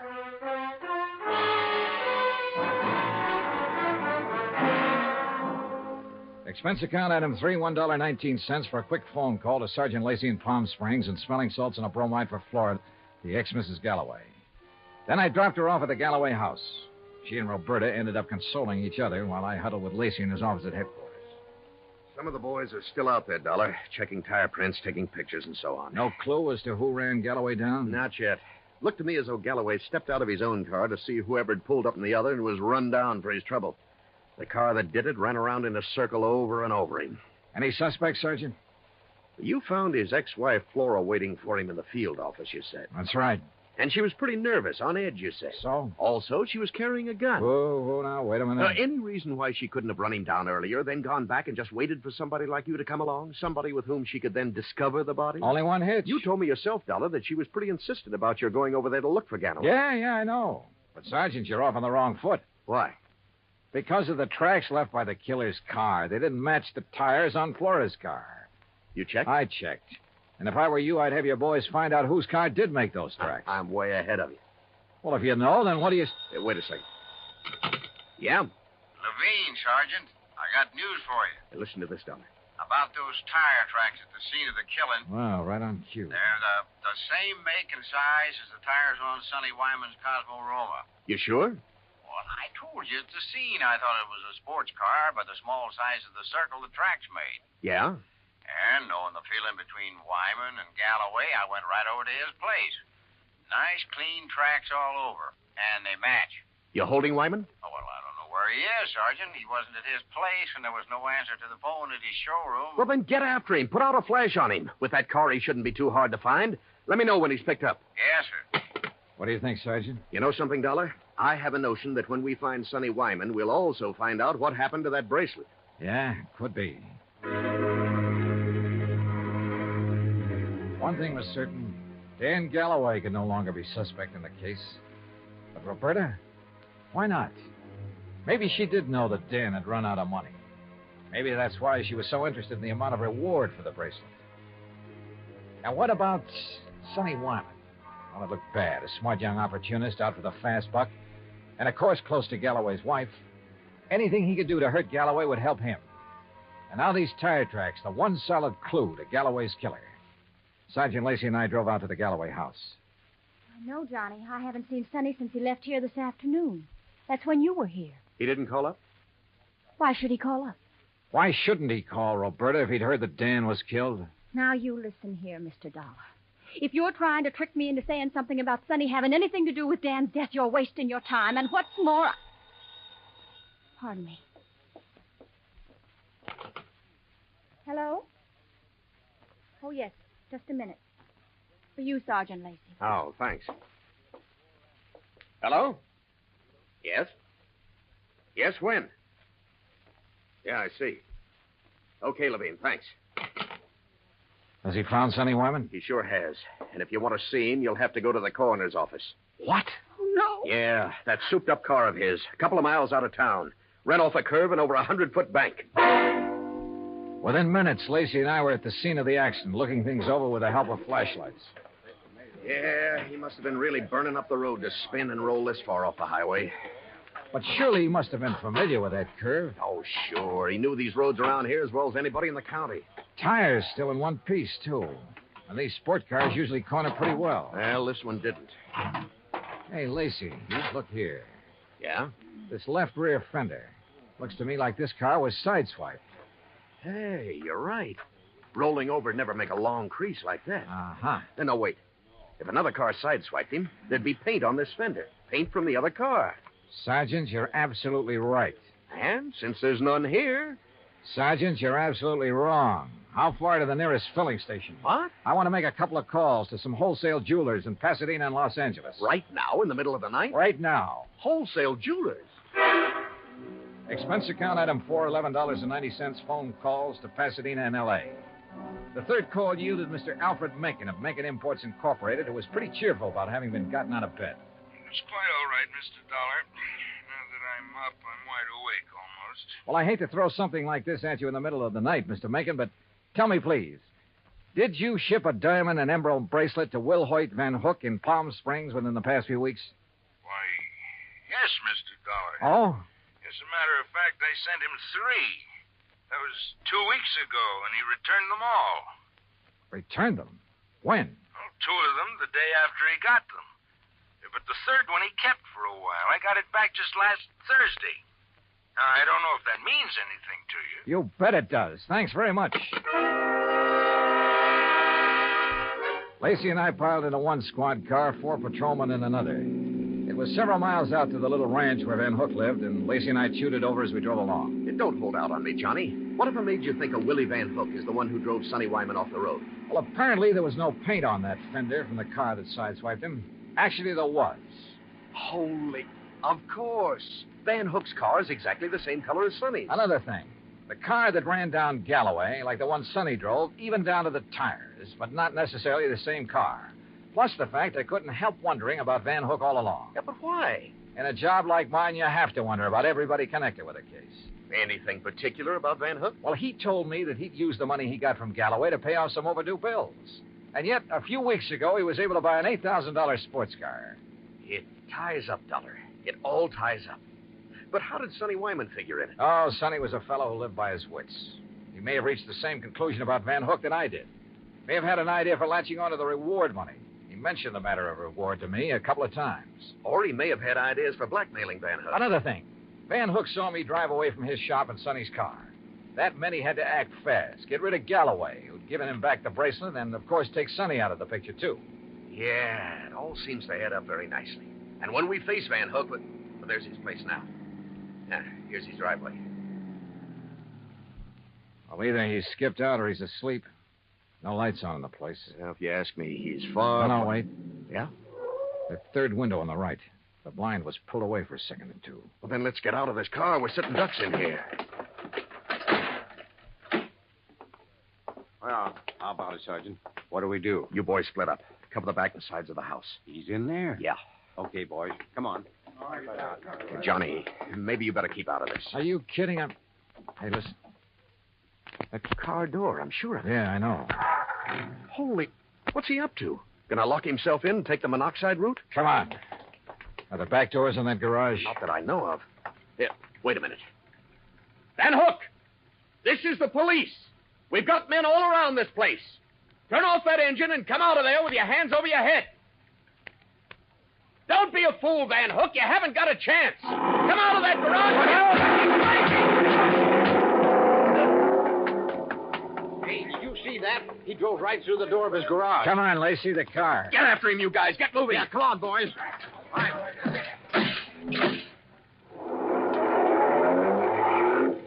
Crazy fool. He's getting into the side-swiping habit.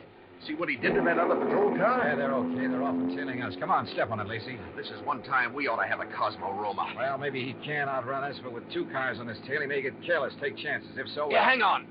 Oh! Lacey, you could qualify for some of those road races yourself. That guy's out of his head. Main highway like this full of trucks and trailers. Oh, don't worry about those guys. Those interstate truckers will give you a clear road after them. They're the best drivers in the country. Come on, hit your siren. You're right. Hey, you see, I told you those guys would give you the road. Holy... Look! The trailer in front of him. And the oncoming truck. Van Hook's trying to squeeze through. Pull up. Pull up, or we'll...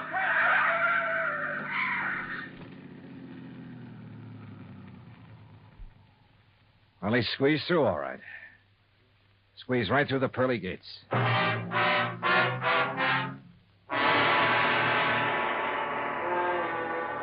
Expense account item 5, $38.75, room, 2 meals, and valet service at the Casa de Paz. Item 6, $191.60, airfare and incidentals, Palm Springs, California, back to Hartford. Expense account total, $474.84. Remarks? Well, justice is done in pretty strange ways sometimes. Kind of makes you think. Maybe it pays to tread the straight and narrow, doesn't it? Yours truly, Johnny Dollar.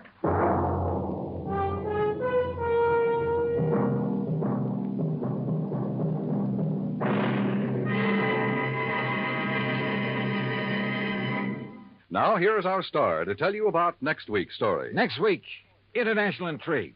A beautiful girl and a very clever chemist. Join us, won't you? Yours truly, Johnny Dollar.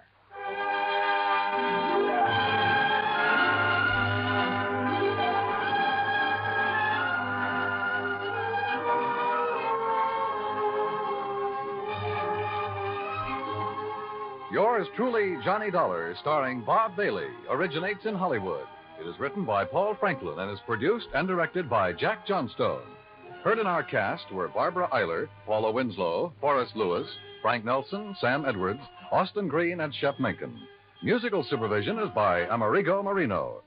Be sure to join us next week, same time and station, for another exciting story of yours truly, Johnny Dollar.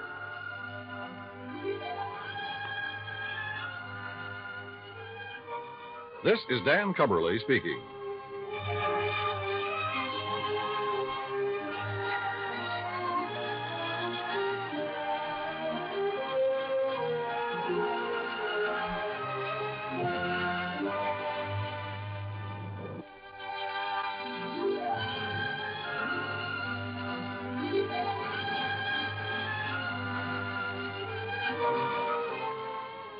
Johnny Dollar has come to you through the worldwide facilities of the United States Armed Forces Radio and Television Service.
Personal notice. Danger's my stock and trade. If the job's too tough for you to handle, you got a job for me, George Valentine. Write full details.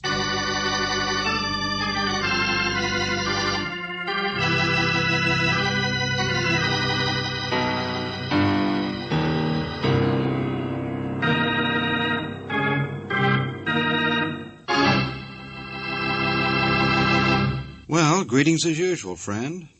Now, before we get down to cases, I want to ask you a question.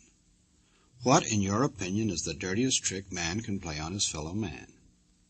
Now, don't say stealing candy from a baby, because that'll send you right back to the bush leagues. No, I'll tell you what I'll do. I promise you that if you'll listen to our Let George Do It adventure, you'll get some of the nastiest ideas on how to louse up your neighbor that you've ever heard of. Is that a deal?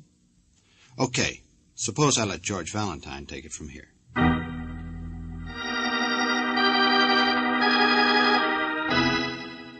Dear Mr. Valentine, first letter I ever written 17 years, since the last time I filed a gold claim in Nogales. Name's Tioga Tom, only honest man left in the West.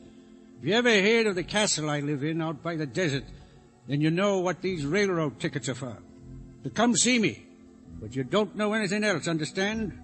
Trouble, you fellas, you jump on conclusions. Think nobody else is smart but you. If you think I need help, then you're crazier than the people in Cactus Junction, and I ain't spit in their direction since WPA. But I do need a mite of assistance regarding the arrest of a culprit.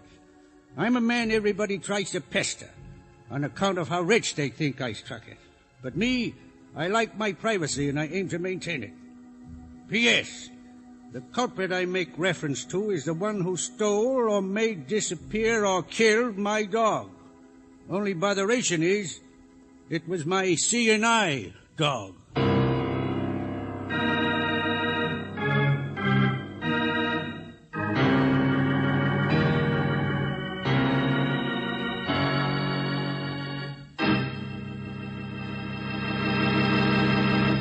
You are listening to Let George Do It.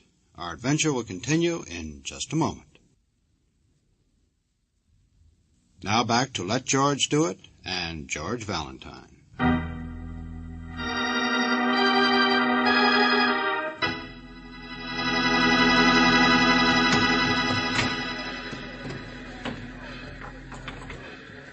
Like a chicken leg, dearie, I brought a whole fryer along with some hard-boiled eggs. You know how trains are.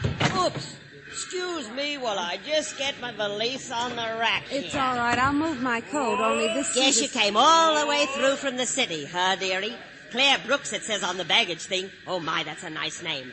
I had a boarder named Brooks once, but he died with his kidneys, poor darling. How you like our town, Cactus Junction? It ain't much, is it? Please, excuse me, but really, this seat is taken. There we are. I guess there's no room for my hat, though. Have to jab it in across the aisle.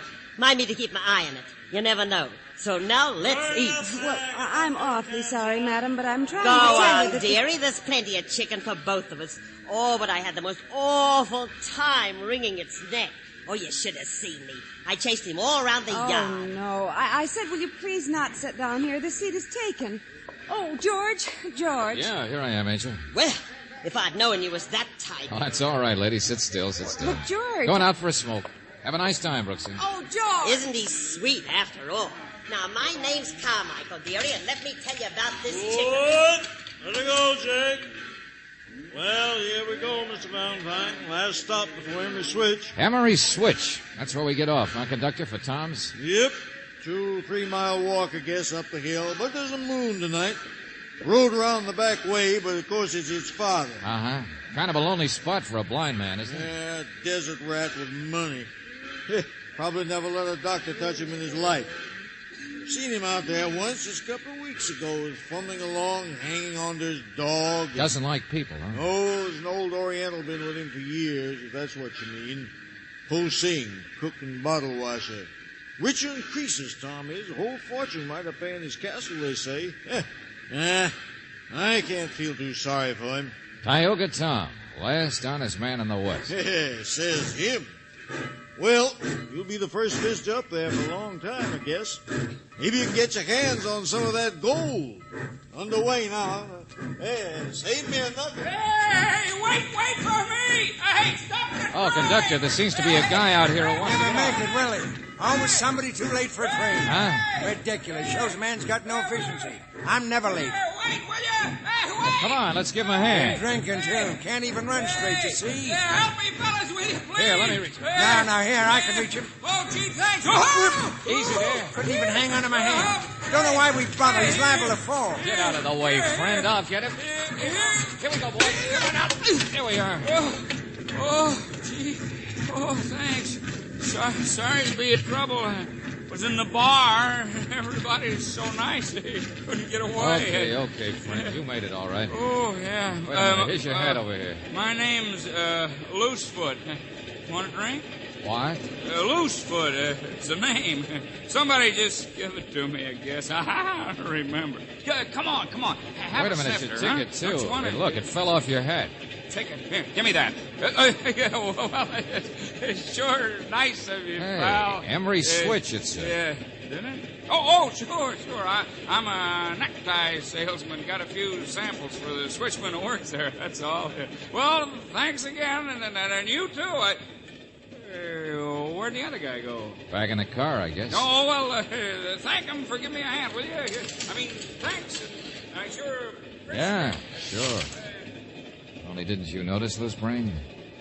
What that other guy tried to give you was a shove.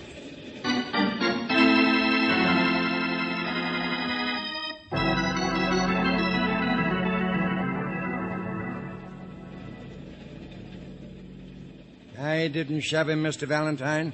I just didn't help him much. I didn't want him on the train. What of it? Well, Mr. Flannery, I don't know. I'm just curious. Perfect right. Perfect. His name's Loosefoot. You know him? Who doesn't? I've done business in Cactus Junction. Lawyer. Coming this time from the city, though. As far as Emery Switch, huh? You too, maybe, huh? And why not? Now, Loosefoot's the kind of a person who's always in the way. Son of an old partner of Tioga Tom's, or claims to be. Always claiming to have a claim on him. Oh? Why are you going? What's your claim, Mr. Flannery? Never ask a lawyer a direct question, young man. Spoken like an ambulance, Jason. Or presume on a man's guilt before it happens. Now, I haven't really seen Tom since before he lost his eyesight. Many's the time I've handled his legal affairs. Wait a minute. What do you mean, guilt before it happens? What happens?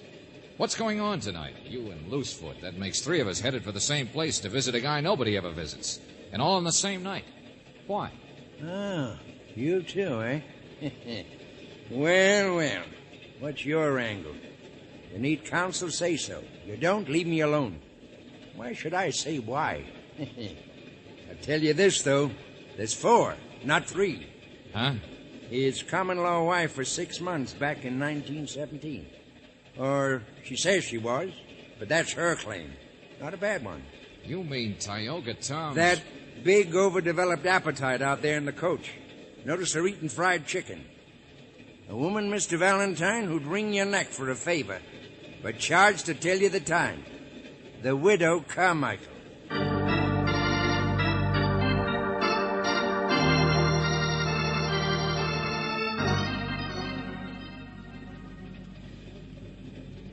My lands, yes. That's where I live in Cactus Junction.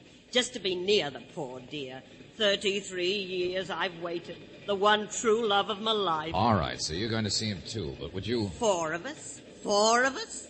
My, I think it's just friendly. That's what I think. Only even with my shoes on, it counts to 5 to me. Ain't that so, Cousin Henry? Who's cousin? Well, I guess it does, widow. Oh, George, he's some sort of a cousin of Tioga Tom's. Mother's side 'twas. Never very close, but blood's always thicker than water. That's the way I was raised. If you count Miss Brooks. Here it's 6 of us, ain't it? Tioga, he never liked crowds. Family trait. I told them we were going up to do a magazine story on him. Oh, yeah, that's right. But the rest of you, Mrs. Carmichael, will you please... I don't hold no secrets. I'm sure you don't. I ain't afraid to speak up. Remember, blood's thicker than strangers, too, widow. And to whom is bereavement a secret? What? Oh, but he'll be well again. I know he will. I brought along my nursing things. It's my opportunity as well as my duty. It's the telegrams, Mr. Valentine. We all got 'em. Even that Loosefoot up in the bar car. We're Tom's nearest. Bless his adorable old soul. Now, widow. Telegrams, but I don't know Got why... 'em this evening, miss. From Po Sing, that heathen up the castle. Yeah, read for yourself. Oh, thanks. Boss, very bad. Fall down, very bad. Come quick, please. Signed, Po Sing. Boss, very bad. A blind man, and he's already had some kind of a fall. Emmer switch. 10 minutes stop. Emmer switch. Come on, Brooksy. I got to get to a phone.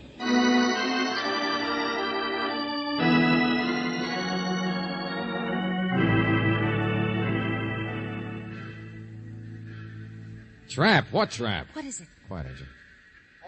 Some kind of trap. I know, Savvy. All the same, he mix Oh, up. for the love of... Look, Posing, I told you this is Mr. Valentine. I'm on my way up, but I want to find out what happened since Tom wrote me. Now, if you need a doctor or something... No. Boss, he say doctor just for horses and the sending he bills. Boss dying, that's all. What? Come quick, that's all. Boss is dying. Dying? Come on, Brooksy, let's get our stuff off the train and get up there. I don't know what's going on. But, George, day before yesterday, a blind man's dog was stolen or killed, and then he has an accident. I know. A rugged character who probably kept moving around, dog or no dog. Sure, somebody's up to something. This bunch of people. Haven't you realized what they are? Yeah, they all got telegrams. You know what I mean. They're the only people in the world, apparently, who have any sort of claim against Tioga Tom. They're nothing but vultures. Well, I'll go you one better, Angel. Say ghouls. Because you want to bet a guy like Tom has never made out a will?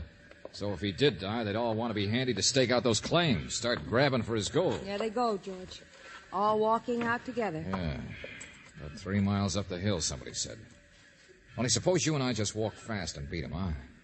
Let's get to Tom first. All right. Loosefoot and the widow. Look, they're certainly a pair. Cousin Henry, he's as slow as they are. Characters, I tell you. But there's one who's not so slow. Hey, he's not with him. Who, Mr. Flannery? Yeah, still in the compartment. Let's drag him along with us. I want to ask him about what he did with that seeing-eye dog. Ask him. George, what makes you think I'm just guessing. I'll tell you later, Angel. Hey, Flannery, let's go. George. Mr. Flannery's dead. Yeah. Murdered.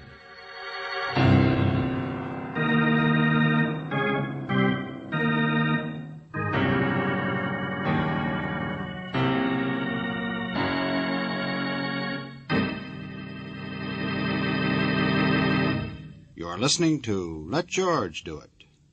Our adventure will continue in just a moment.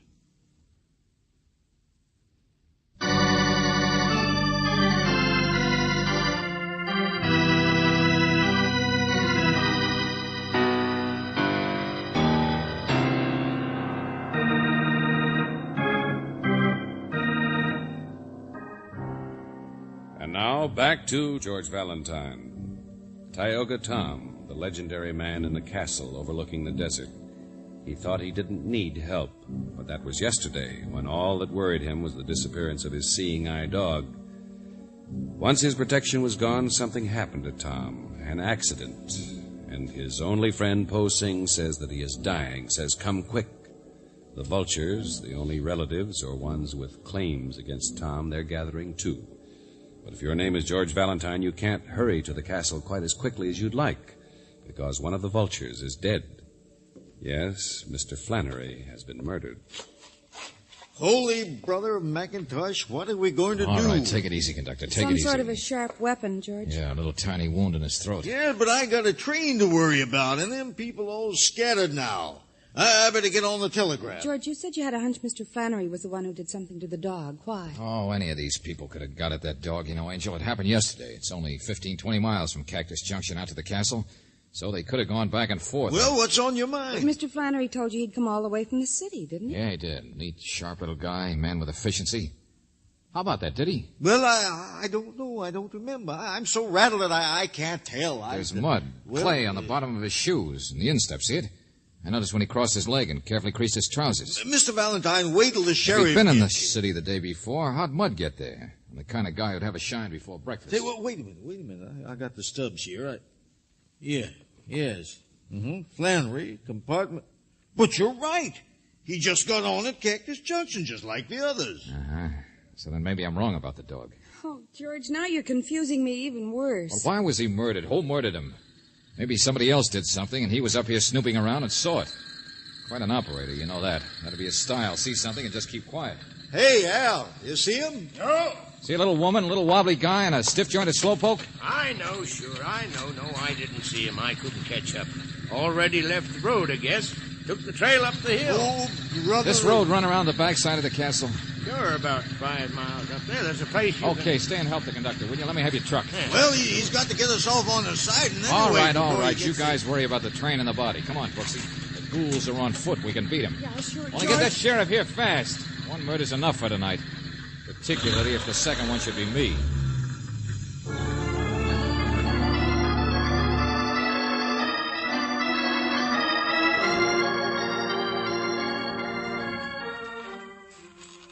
Fits the description. This door, I guess. Don't see anybody inside there. At least we're ahead of the others. Yeah. Uphill, it'll take him another half hour. Only George, the murderer, if he's one of them, wouldn't stay with the others. Wouldn't he run away? Oh, maybe whatever this is all about isn't finished yet. Here we are, Angel. Guess we walk right in. Oh, it's a kitchen. Living room in here, apparently. Yeah. Hello? Anybody here? Hey, Tom, where are you? The place is so empty, but it's clean. That must be his room. It's the only one that... Yeah, maybe he's asleep. George. Hey, a man dying, but his bed's empty. He's gone. Yeah, he gone. Huh? What? Oh, Mr. Valentine. Hello, miss. You're Po Sing, but where's your... Tom gone. Yes, gone. Now, look, friend, what is this? A man who takes a bad fall and is dying doesn't just disappear like that? Oh, Mr. Tom safe. Mr. Tom gone. Now, excuse me. Hey, wait a minute. Where are you going? I get a cleaver knife. A what? Meet the cleaver. You sorry? Mr. Tom say you must stay. Oh, he does, huh? The boss. Old honest Tom says we should stay, huh? Suppose we don't. You gonna use that thing? More better I think you stay. Oh, sure. Okay. We'll stay outside.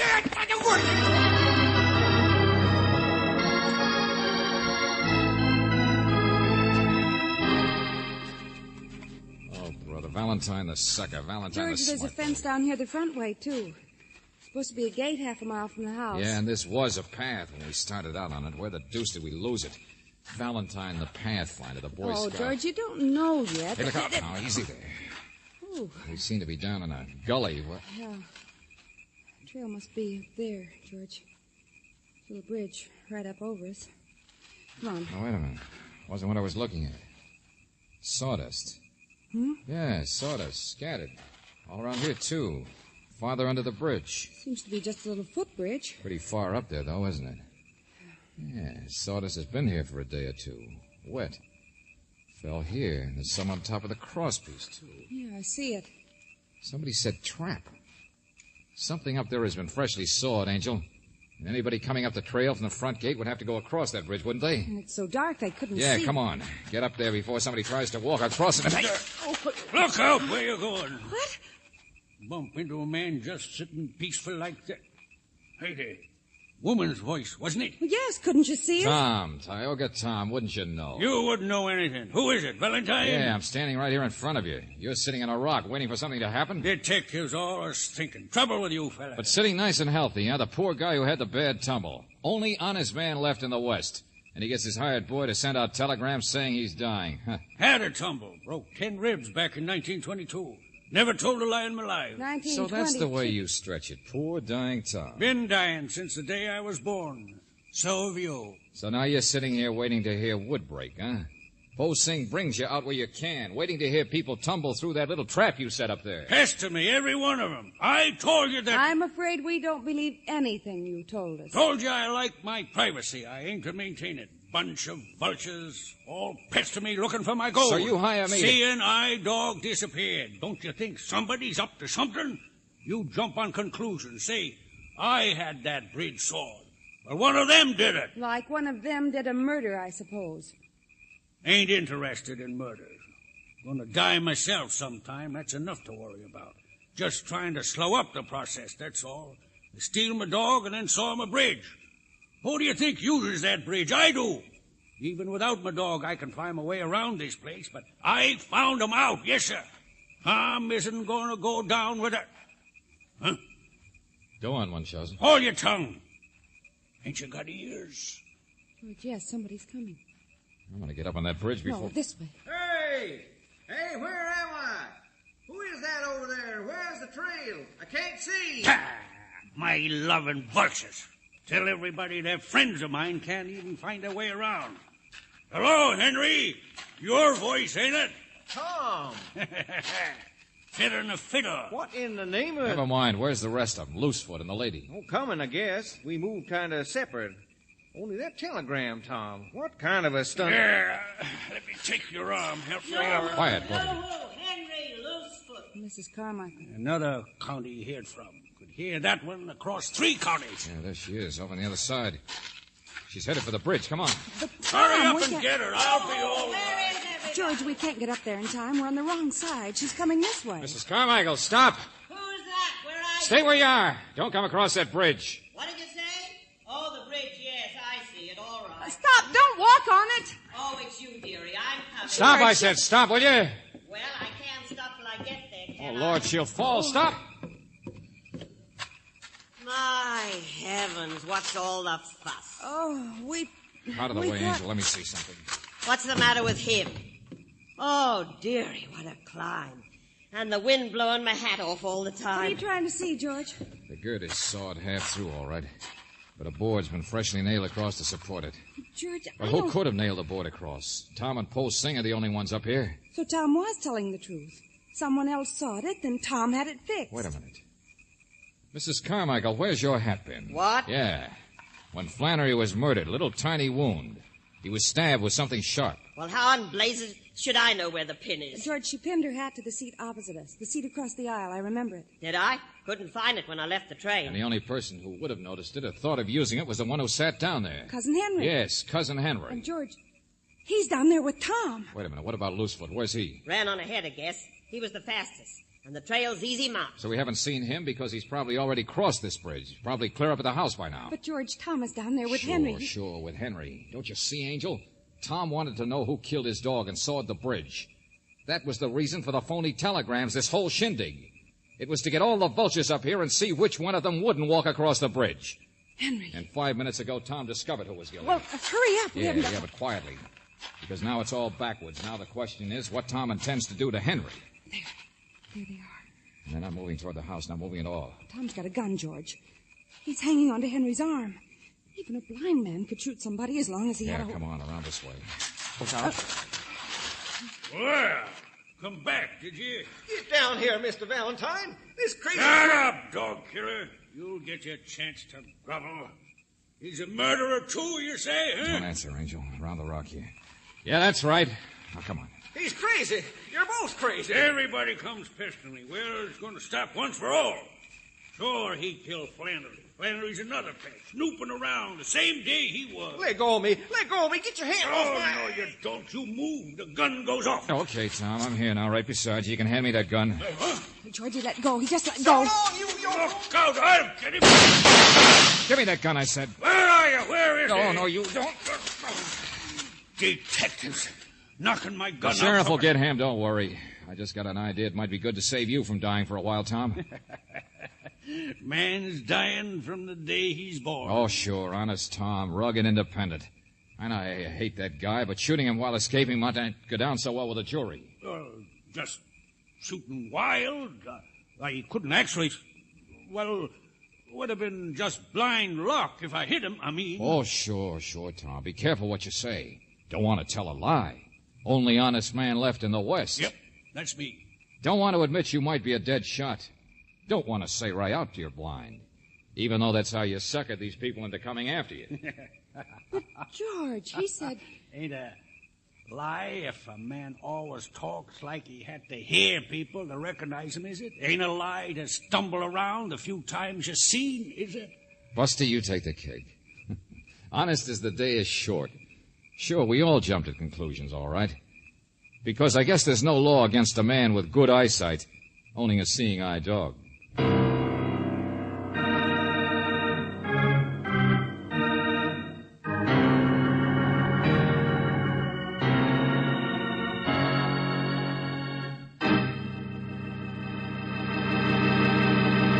Back to the conclusion of our Let George Do It adventure in just a moment.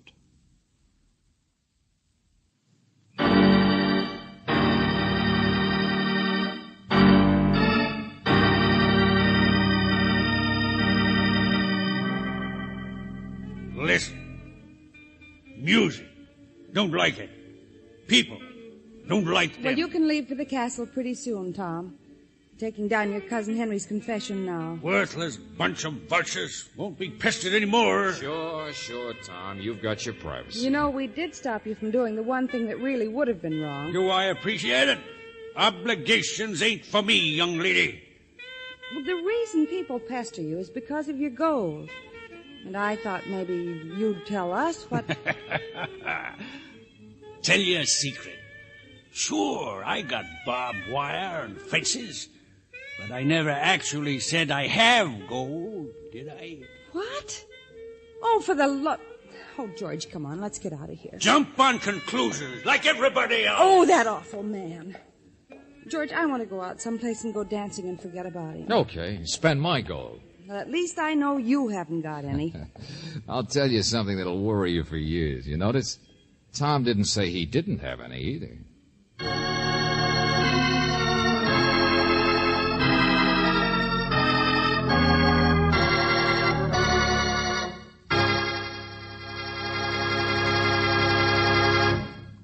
You have just heard Nothing But the Truth, another Let George Do It adventure. Robert Bailey was starred as George Valentine, with Virginia Gregg as Brooksy. David Victor and Jackson Gillis wrote the story, with music by Eddie Dunstetter. Now, this is yours truly inviting you to another visit with Valentine, when you will again hear what happens when you let George do it.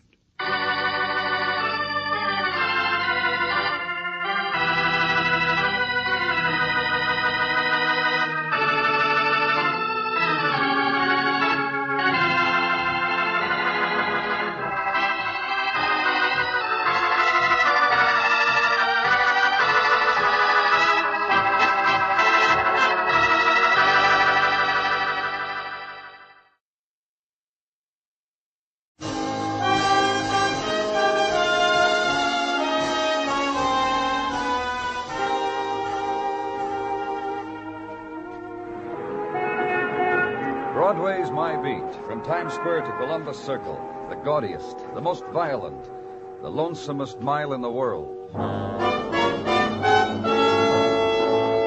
Broadway's My Beat, transcribed with Larry Thor as Detective Danny Clover.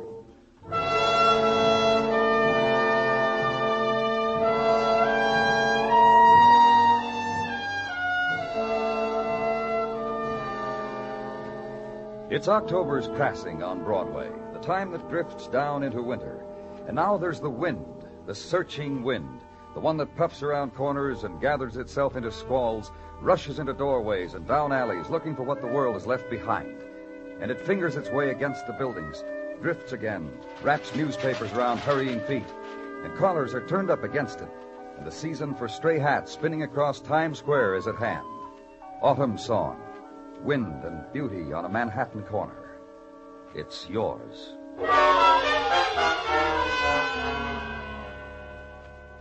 And where I was, in Detective Muggavan, ground floor apartment on 9th Avenue, the wind had spilled in from the street through open door and window, had spilled in, had carried away death, had caused a flurry. And this is what big men like you do for a living. Sometimes bigger fellas than us. Why don't you just try to take it easy, Mrs. Holland? Just lie there. Take it easy. That's right. Want to run it down for me, Muggavan? Sure. Old story. Lady stuck her head in the oven. Didn't you, lady? Got a suggestion for you. Or did someone beat you up and put your head in the oven for you?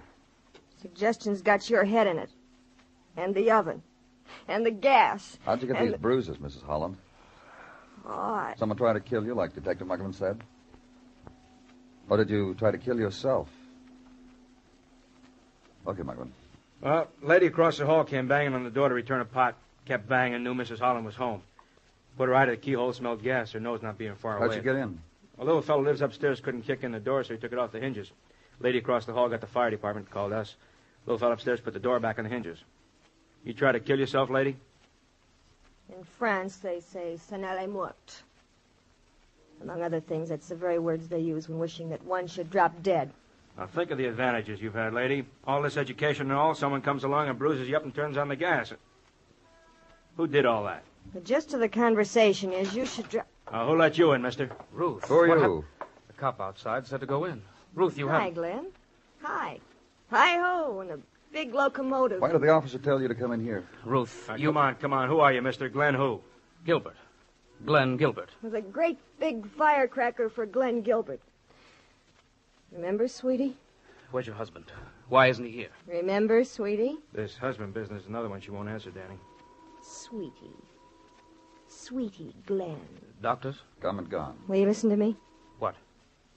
Don't worry about anything. What would he have to worry about? Nothing. Nothing. Attaboy. You're okay then, huh? Attaboy. You ready, Mr. Gilbert? What for?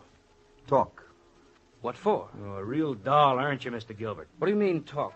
What do you want me to talk for? As far as we know, this has been attempted murder. You attempt anything like that, Mr. Gilbert?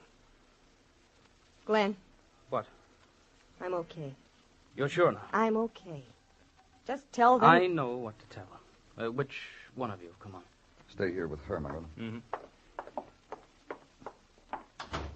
Outside, you don't mind, do you? Don't like always, huh? I'm not dressed for it. Yeah. Okay. Outside. Listen. Yeah? I don't want to be a snob. I just don't like hallways. They're cheapening. Know what I mean? No? Doesn't matter. Listen, Ruth and I went to college together. All that college talk in there. Boola Boola stuff, the locomotive. Okay. You went to college together. Now she's married and... And I break in very concerned. That's right. We went to college together. Convertibles, frats, sororities, smart places to hide the cribs, all the rah-rah things. Boyfriend, girlfriend. You're going to get married? Let me tell you something. Okay. A cigarette? Light? Let you tell me what? She's not that dame you saw in that crummy apartment. Oh? Cashmere sweaters and tweed skirts and the fanciest gowns on the campus. That used to be Ruthie. Not that dame you saw in that crummy apartment. What happened? She married a bum. Oh, you know him? I just heard. And what are you doing here? I'm up from Pittsburgh. Make my home there now. Yesterday I looked up Ruth. We spent an hour or so remembering. That's not the question. I asked you what you're doing here tonight. I am going back to Pittsburgh. That's all. And you dropped in to say goodbye. That's all. All right, let's go back. What did Mrs. Holland mean when she said you'd nothing to worry about? How do I know?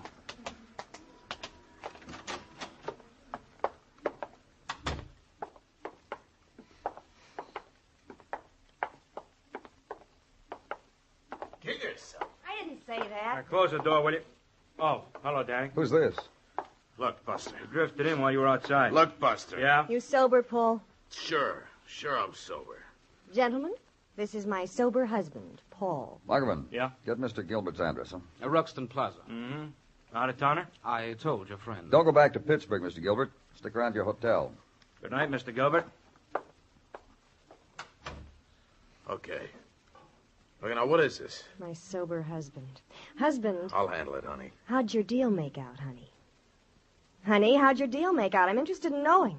Tres, muy, mucho. I've been getting that foreign talk, Danny. Hey, tell Lieutenant what you told me in Spanish, Mrs. Holland. Husband, honey, the deal Oh, fell through, huh? well, you see... Oh, that Officer Adler. He's a good man to leave on the door, isn't he, Danny? Let's everybody... Open it. Just tell me one thing. That's all I want to know. Ma'am? Ruth, are you all right? That's all I want to know.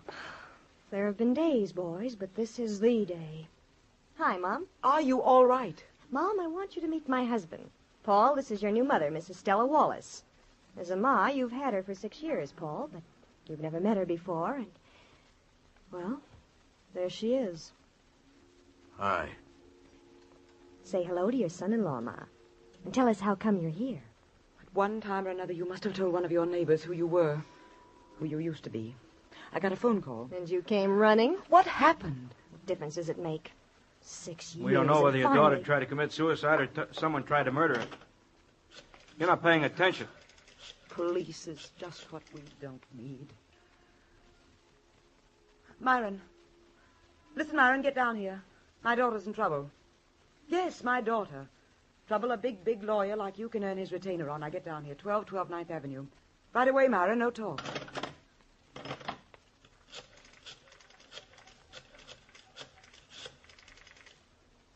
And Mrs. Wallace took over. Dr. Bigby?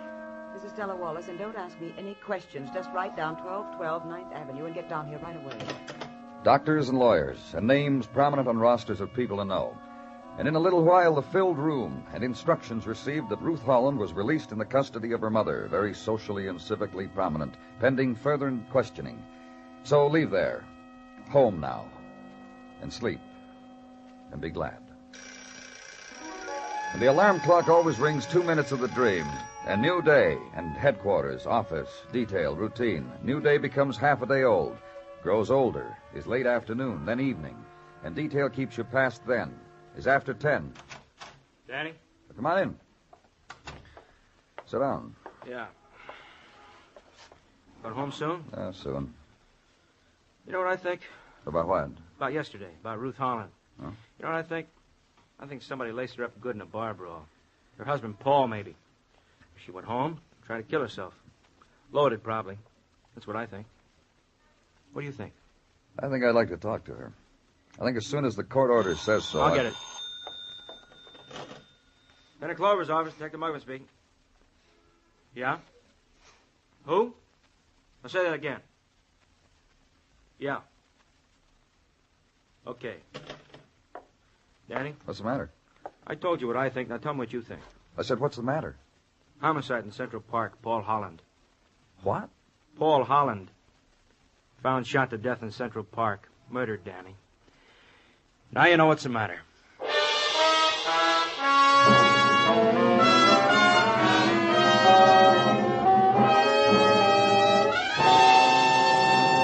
You are listening to Broadway's My Beat, written by Morton Fine and David Friedkin, and starring Larry Thor as Detective Danny Clover. In about a week's time, 6 new plays opened along Broadway. And this Friday night, Stage Struck rounds them all up in one big broadcast. You'll meet Janet Blair, the star, and F. Hugh Herbert, the author of A Girl Can Tell. You'll get the inside stories on Gently Sea Does, Sherlock Holmes, The Trip to Bountiful, and The Solid Gold Cadillac. All on this Friday night when your host Mike Wallace gives you the chance to be stage struck on most of these same CBS radio stations.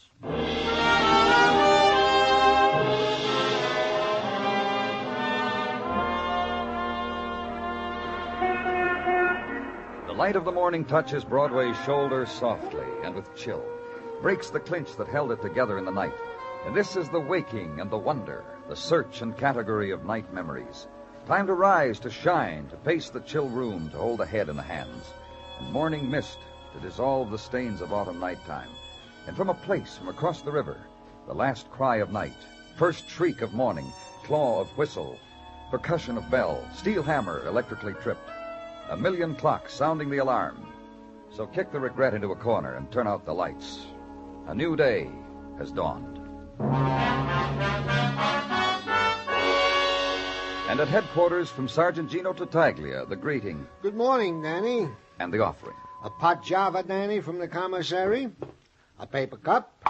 A wooden spoon. One lump or two. Well, I'll do it myself, Gino, thanks. No trouble, gladly. Gino, Very well. In one of these mornings, I'm going to say a thing or two to that Officer Kobransky. The remarks he passes. Oh? Officer Kobransky passes remarks? Just because I insist the pot java for Danny Clover be fresh and to a boil, and if he don't mind, I'll wait, thank you. Kobransky comes up with witticisms. Oh. On second thought, I think my strategy with Officer Kobransky should be to ignore. I would if I were you, Gino. Thank you. That Kobransky needs Gino, a lesson. In the words of my uncle on Mrs. T's side, Uncle Bernard, a tight lip is worth two in the... Gino, you got something for me? No. Simply to keep you company. You're sure? Nothing on Ruth Holland, for instance? Simply a verbal report from Detective Muggavan on the phone, which I thought could wait until after you... Tell me now, Gino. Simply that Detective Muggavan early this morning went to where Ruth Holland is now with her mother to question her about her husband's murder. And there was met at mother's door by a battery of high-type lawyer fellas who turned the cold shoulder on him. You didn't get to talk to her? He was told Ruth Holland was in a state of shock from the news of her husband's death, that she was under a doctor's care, and they would inform us when she could be talked to, in their opinion. Anything else? Anything else is, one of the lawyers imported overnight for the occasion from Philadelphia said to Detective Muggavan, "You want to bring charges against Ruth Holland? Bring charges. Otherwise, don't come to the front doors. There is a sign which says, 'No peddlers allowed.'" I thought since Detective Muggavan got nowhere, Danny, his report could wait until... I'm sorry, Danny. Forget it, Gino.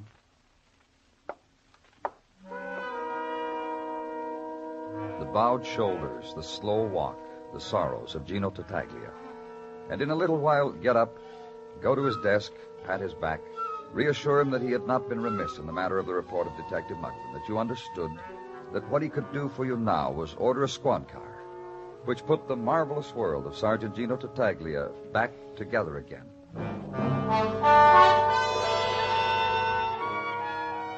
Legwork now. Inquiry into the life and times of Ruth Holland, who had been near death, who was a new widow, whose grief was now in the care and custody of mother, whose shock was being handled by lawyers. Inquiry to be made of neighbors. Woman, for instance, who had been a girl when Ruth's mother was a girl, and shared governesses and French tutors and girlish confidences with her, and later, notes on the care and feeding and behavior of husbands, and later, notes on the care and feeding and behavior of daughters. Woman whose own daughter was exemplary from the year one, and had only a shrug and a meaningful smile for mothers who let a silly daughter get out of hand. Inquiry of neighbor, a young chap in tattersall vest and tasseled shoes who had gone to school with Ruth Holland, and to football games, and to squash tournaments, and to Harlem places, and it was a real shame about Ruth. A girl who could have married in grade and station, and all this sordid stuff would never have happened. However, he knew well a girlfriend of Ruth's, and he had her phone number, and only too pleased to pass it on. An inquiry, then, of girlfriend of Ruth Holland. Discreet will be our code word. Mr. Clover? Oh, tell me about her any way you want, Miss Rundle. Just Discreetly, then. It's the code word I've lived by all my life, and it's paid off. Oh, look, You'd be surprised. A girl shows a little restraint, the correct choice of phrase. My, the prize showered down upon her. About Ruth Holland. Girl who tried to kill herself. Girl with dead husband. Girl with forgiving mom. Unhappy girl. I must remember to call the unhappy girl or send a happiness basket or... What does one send a girl who has everything? Do you know, Mr. Clover? You don't like her, is that it? Let's put it another way. Let's put it... Well, you're talking to a girl who doesn't mess around with the customs of the tribe. What are you talking about? The tribe, Mr. Clover. Ruth's. Mine. It's got ritual in it and voodoos and blood ceremonies and money and... Well, Ruth flipped, that's all. She broke with tribal custom. Got herself into the category untouchable. How?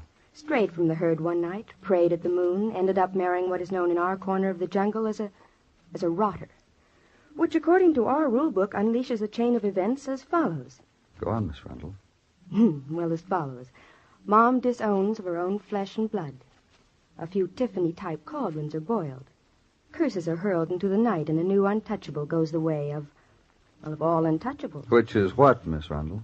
The rule book reads, marry a rotter, live the rotter's life, pay his way, do the rotter's bidding. Which was what, Miss Rundle?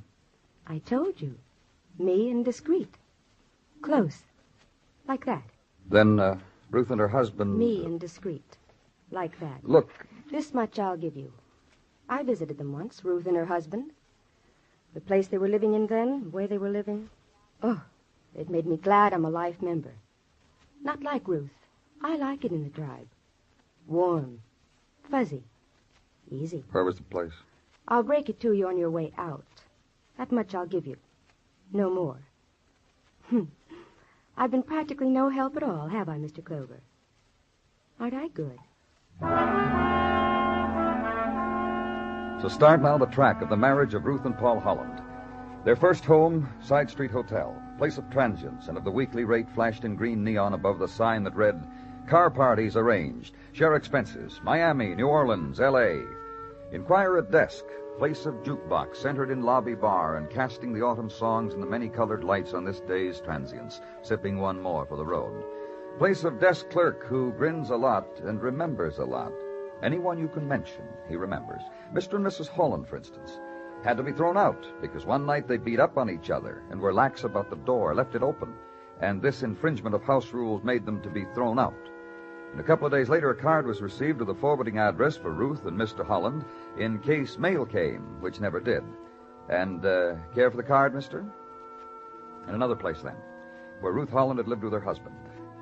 Tenement near river, and be told the only reason they stayed on so long was their rent was paid a couple of months in advance once by a fella, Mooney.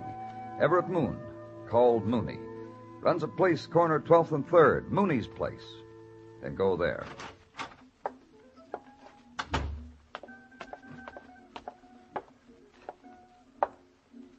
Golly, Robert.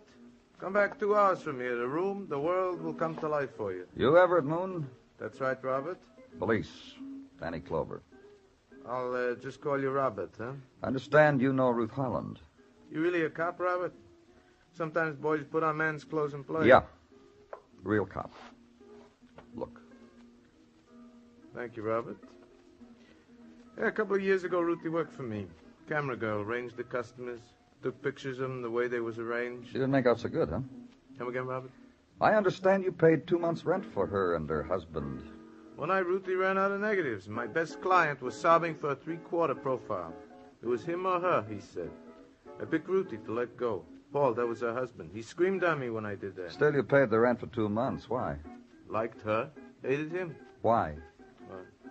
There's a fellow who screams in your ear when his wife is dropped from a job like Ruthie was. A fellow whose wife's paycheck each week goes for him to get out of hock. A fellow who cradles his wife to sleep with the big deal he's got cooking tomorrow morning, which never happens. That's a fellow to like. You tell me, Robert. You got a phone here? Back at his drapes. Another thing. What? I read Ruthie's husband, Paul, is dead since yesterday. You see her. You tell her she can have the old work back, huh? Anytime? Now there isn't Paul anymore. Do that for me, huh, Robert?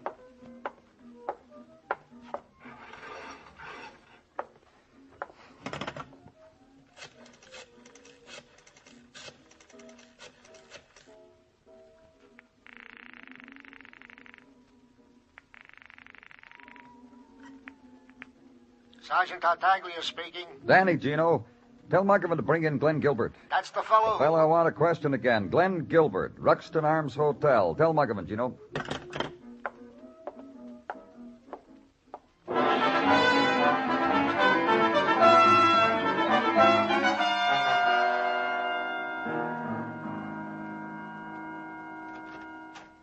Got the fellow outside, Danny. You want... Yeah, bring him in. Inside, Glenn. Over there. Sit down. Thanks, Muggavan. Anytime, Danny. My pleasure. You know why you're here, Glenn? I'm a boy with a college education. Remember? Then it's easy for you to figure why you're here. Three-way cinch. Once I loved Ruth Holland. Once Ruth married someone else. Yesterday you found that someone else dead in Central Park. You kill him, Glenn? I found a home in Pittsburgh. I found respect in Pittsburgh. Killing a woman's husband would louse the things I've got. It's the way they are in Pittsburgh. Why did you leave it, Glenn? What? Why did you leave Pittsburgh? Come here. All the fellas in my group do it from time to time.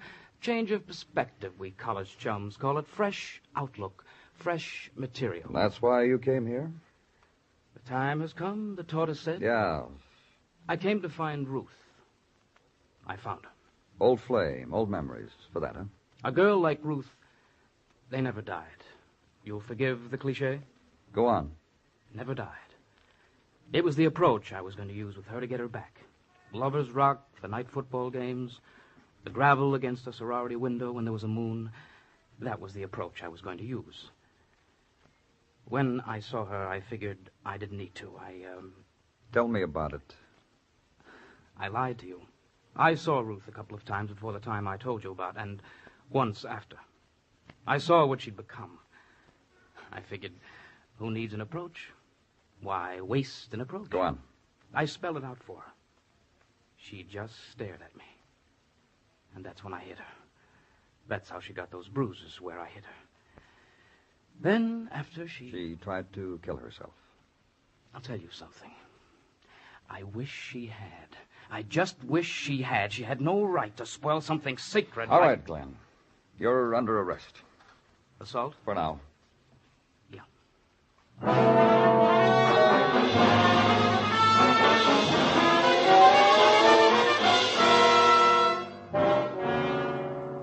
By what right?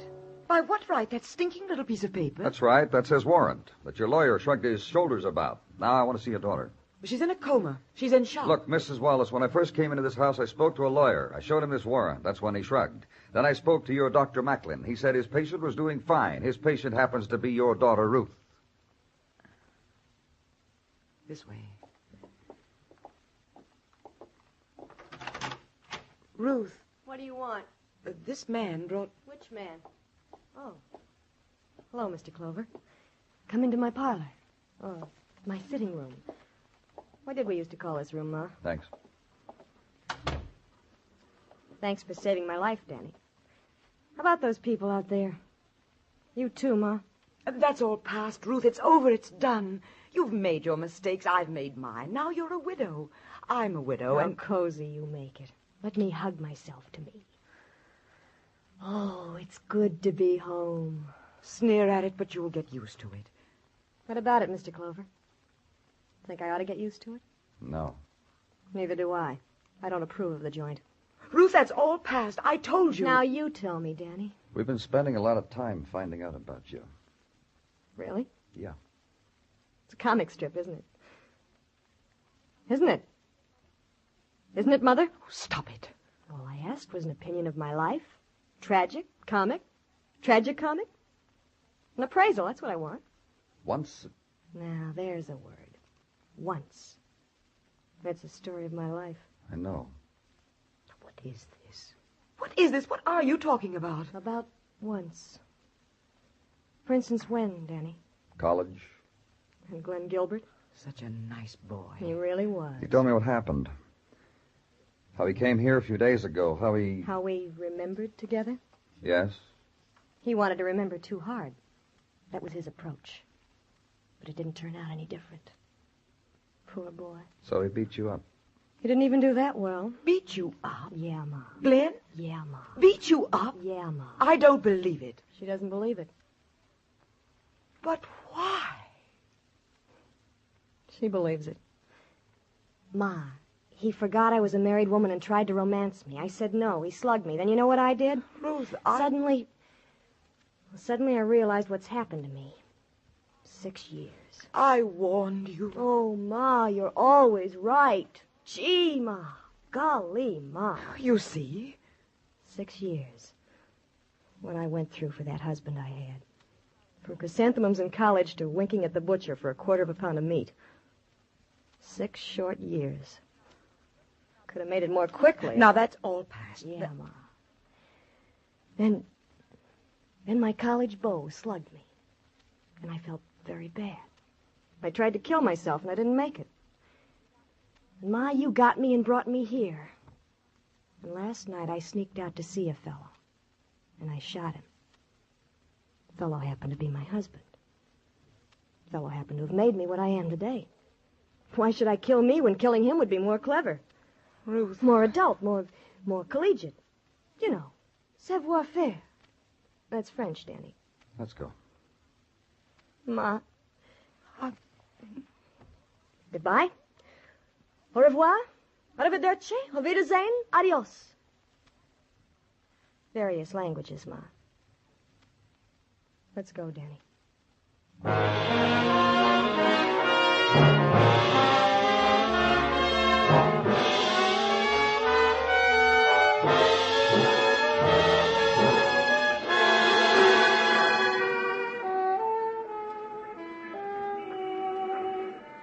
Twilight touches Broadway now.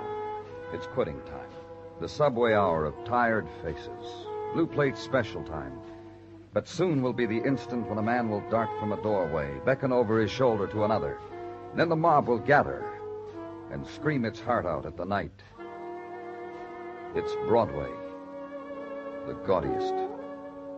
The most violent. The lonesomest mile in the world. Broadway. My beat.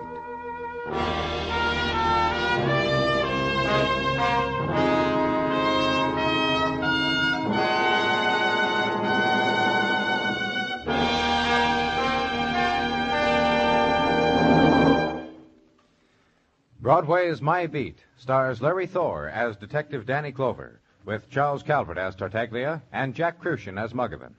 The program is produced and directed by Elliott Lewis, with musical score composed and conducted by Alexander Courage. In tonight's transcribed story, Jane Webb was heard as Ruth Holland and James McCallion as Glenn Gilbert. Featured in the cast were Paul Frees, Betty Lou Gerson, and Jean Howell. Broadway's My Beat moves to a new time starting next week. Join Danny Clover Friday nights on most of these same CBS radio stations. Consult your local newspaper for the time. Bill Anders speaking.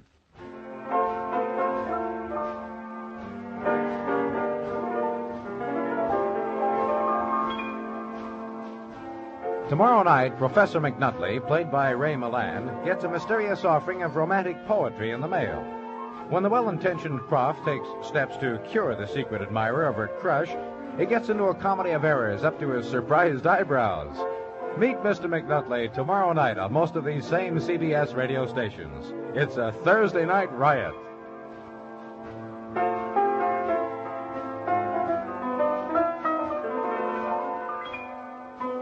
You meet comedy when you meet Millie, Thursday nights on the CBS Radio Network.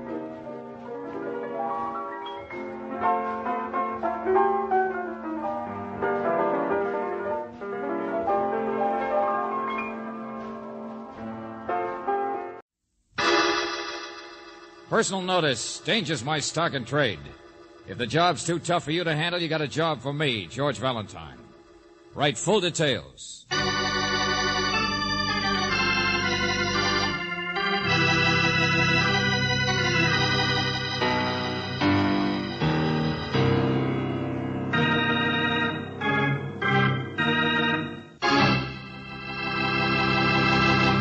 Greetings, friend. Time again for Let George Do It. Oh, which reminds me. How would you like to sit in on a nice little card game? I happen to know 4 charming fellows who are just dying for a 5th. On the other hand, though, maybe you'd better forget about it, because these boys would not only take your bankroll, they'd just as soon take your life. But it's a pretty good game at that. So while we're waiting for George Valentine to show, let's take a look in on this happy foursome.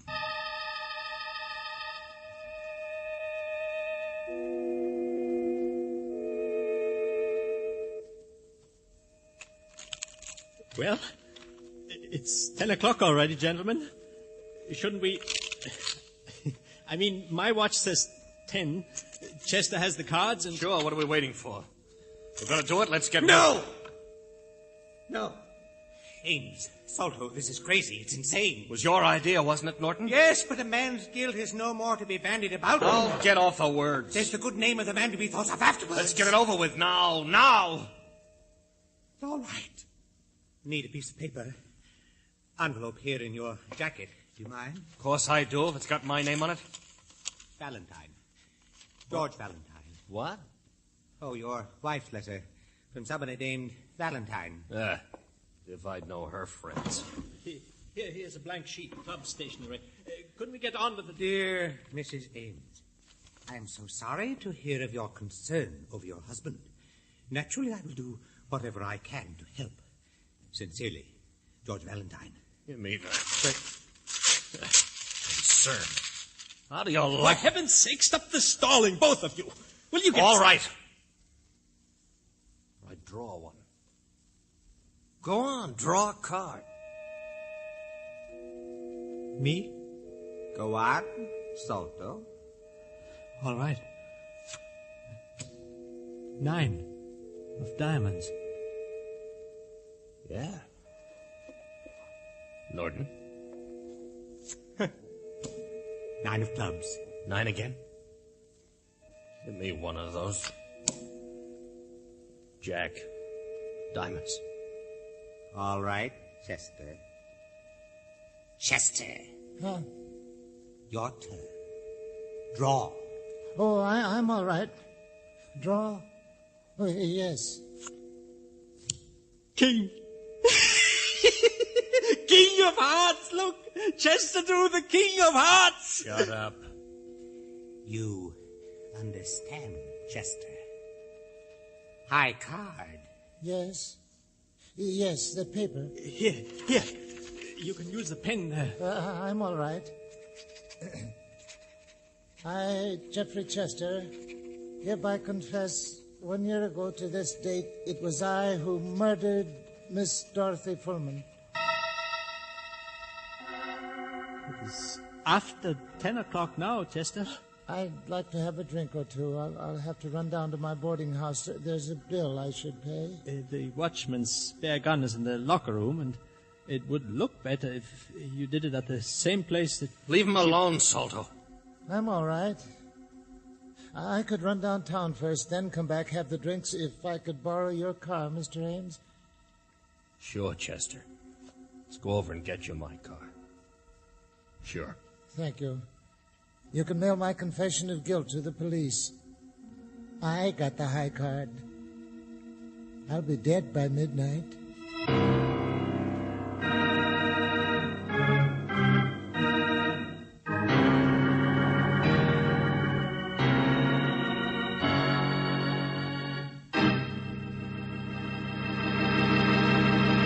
You are listening to Let George Do It. Our adventure will continue in just a moment. Now back to George Valentine and Let George Do It.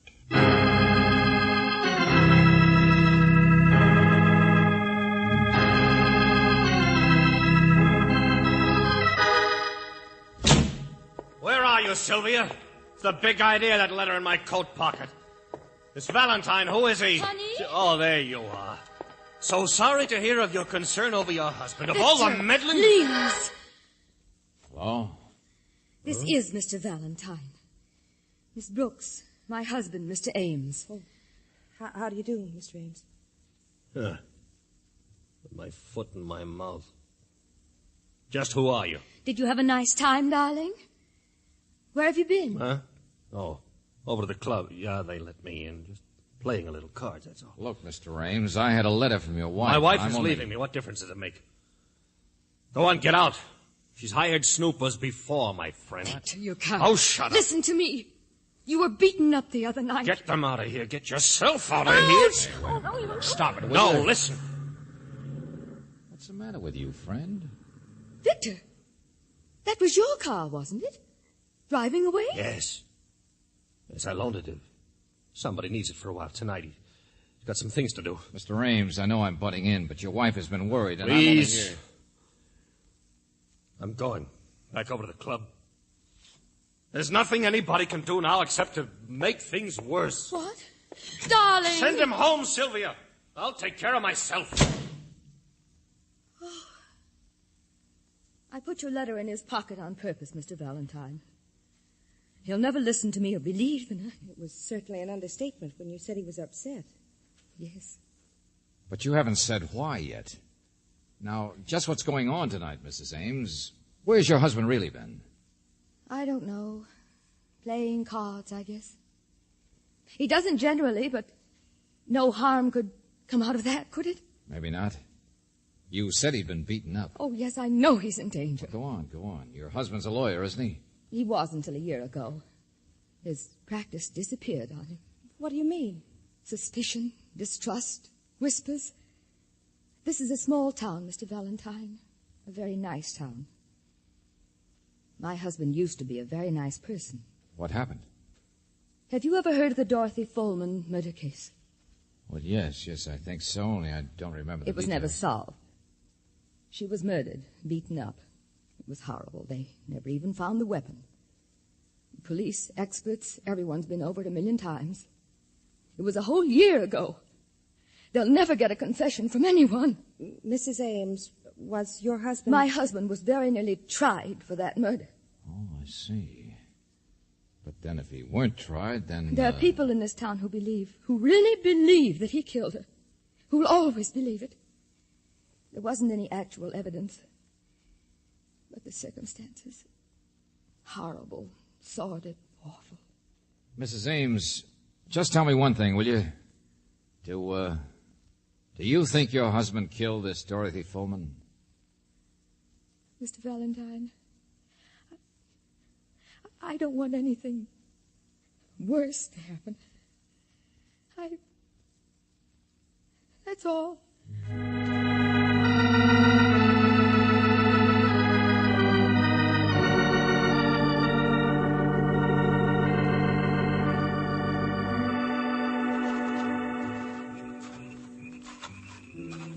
I say, excuse me. You're Mr. Valentine, aren't you? George Valentine? Yeah. I was looking for the club doorman. My name is Norton. This is quite a pleasure. I've heard of you. Seen your name here and there. Oh, is that so? See here, join me on the veranda for a cup of coffee, will you? Hospitality of our little club isn't I'm much, sorry, but- Mr. Norton. I'm looking for a man named Ames. Oh, yes, Victor Ames, splendid chap. Haven't seen him in some time. Might be here later. We can wait together. I said I'm sorry, Mr. Norton. Well, I certainly don't intend to be pushy. Oh, wait a moment. Perhaps I should be a bit more honest and say there's a little matter I'd like your advice on. I'd still go looking for Mr. Ames. Even if I said the little matter concerned Mr. Ames? You twist my arm. Then we can do better than the veranda, I think. People there. There's a lounge in the locker room. All right. Through here? To your left. Generally closed at night, but... there we are. Okay. Now, what's the story? Nothing so very important, but sit down, sit down. How'd you know who I was out there? Well, Ames had mentioned your coming. You said you haven't seen him lately. Try again. Really, Mr. Valentine, Who's that? Hey, anybody in here? Walking up. Blue shirt. Private police? Just a moment. Yes, he is. Mr. Valentine, let go of me. Well, what are you doing here? What do you mean? Stop it. Who are you? Hey, what is it? Jimmy, I found this man. Break it up. Break what up, John? I found him in here. I left my wallet in my locker. All right. Oh, it's you, Mr. Norton. He was snooping, Jimmy. Now my wallet's gone. He took it. He must have. Oh, brother. What am I supposed to do? Search him. Oh, but he won't have it, will he? That's not the way they work. But he's trespassing. You can lock him up for that. I'll see the steward. Prefer charges. I'm sorry, Mr. Norton. What? I said I'm sorry. You're not going to prefer anything. Good night. Jimmy, my father was the founder of this club. When I issue an order to one of the painting boys, I expect that... Yeah, sure, issue away. Only someplace else, huh? I'll handle this end. Good night, Mr. Norton. Jimmy, I have never in my life been so... Good night. Yes, good night. Well, that was something. Okay, Bud, hand it over. What? Oh, now, wait a minute. You don't mean you believe that old school ties gag about... And still you boot him out? The wallet, Bud. Oh, sure. Mine. Here. Credentials, the works. Good enough? Oh. Well, I didn't exactly figure. Valentine, huh? Yeah, that's right. Only look, Buster, why? Why'd you treat him like that? Will him like lettuce before you even know what he had to say? Because I have no use for the high and mighty Mr. Norton. And don't worry, I won't get in trouble either. He maybe don't know it, but he's being eased out the side door of this club anyway. All 4 of them are. All 4? Will you clear that up? You ever hear the Dorothy Fullman murder? Well, that nice, dignified man there, that Norton, for my money, he's the one that killed her.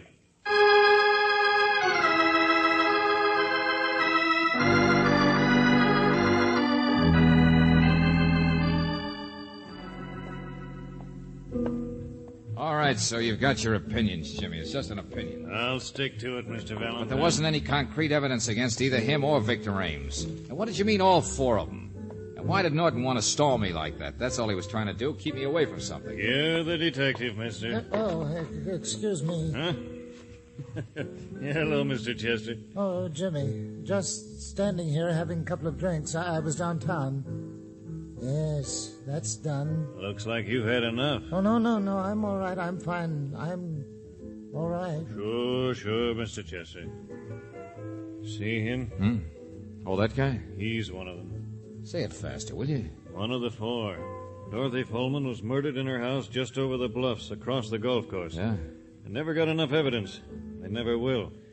But the police did prove that it couldn't be anybody else. It had to be one of the 4 men mixed up with her. Who are they? Mr. Norton, Ames, big fool, always in trouble. Another man named Salto. He asked me he couldn't have got to first base with her. And Chester there. Oh, I get it. Not much left of Chester, is there? All of them have changed. But he don't even know what he's doing anymore. Nobody will confess, no evidence. Oh, Jimmy, come here. Now, excuse me, Stewart, back to business. No, I'm right behind you. Huh? That's Victor Ames with him, isn't it? With the Stewart? Sure it is. Valentine. Yeah, we catch up again, friend. It's a busy night. Excuse me, gentlemen. Jimmy, there's trouble in here. What? The card room, the one with the back entrance. I put those cards in there myself just this evening. Valentine, I've got to see you alone. Hold it, will you? Go on, Stewart. This deck of cards. Some men have been playing in there, apparently, or drawing high man or something. Well, what is it? What's the matter? Well, sir, it's more puzzling than anything else.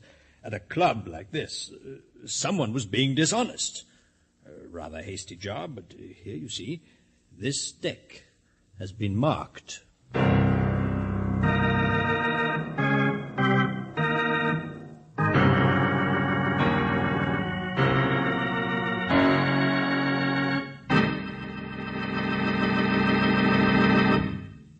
You are listening to Let George Do It. Our adventure will continue in just a moment.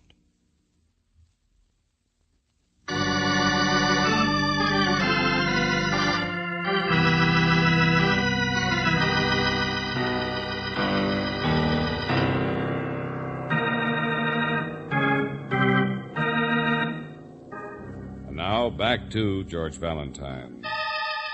9 of diamonds.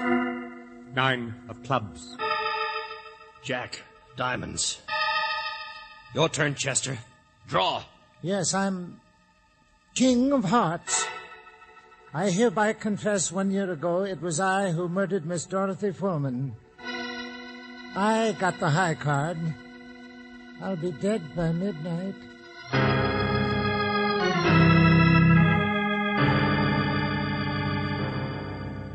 Only if your name is George Valentine, all you know is that Dorothy Fullman murder case has never been solved. That there were 4 suspects, but the police have despaired of ever finding out who her murderer was. Yes, all you know is that Mrs. Ames was worried about the strange behavior of her husband And more recently, that 4 men have been playing cards in the back card room of the local club, and that the steward says the deck of cards is marked. No, they can't be. Give me those. Hey, take it easy, Mr. Ames. Let's see, Stewart. They're not marked. What's bothering you so much, Mr. Ames? Kind of a crude job. Yes, Jimmy, little ticks on the edges, like this. But the person who did it could tell the cards, all right. Get out of here, both of you, Jimmy, Stewart. Hey, slow down, Buster. Look, I've got to see you, Valentine. I've got to see you alone. Have you been sampling some of that stuff Chester uses, Mr. Ames? What's so important about Chester? Chester. Hey, where are you going, Miss Ames? He was downtown. He's back now. Look, Buster, will you bar please? is here in the bar. He's having those last 2 drinks. Well, there you are. Oh, hello, Angel. Oh, Mr. Ames, I saw your wife to the station. She said to tell you... Yes, of course. Where is he? What? Little guy, Brooksy. He was in here a few minutes ago. He was having a couple of drinks. Yeah, he's gone now. Well, I did see somebody leaving just when I came in. He looked like he could use a little sleep. It's 5 minutes to 12. Time for you to clear it up, friend. Where's Chester gone? What's happening tonight? Could have been any one of us. I mean, the cards marking them. But I didn't try to save my own skin. I would have gone through with it if I'd been high man. What on earth? I'm trying to remember. The watchman's spare gun, that was it. Quit pulling, Buster. What? Yeah, the closet, the back hall. Come on, hurry, will you? The watchman's gun, that was it.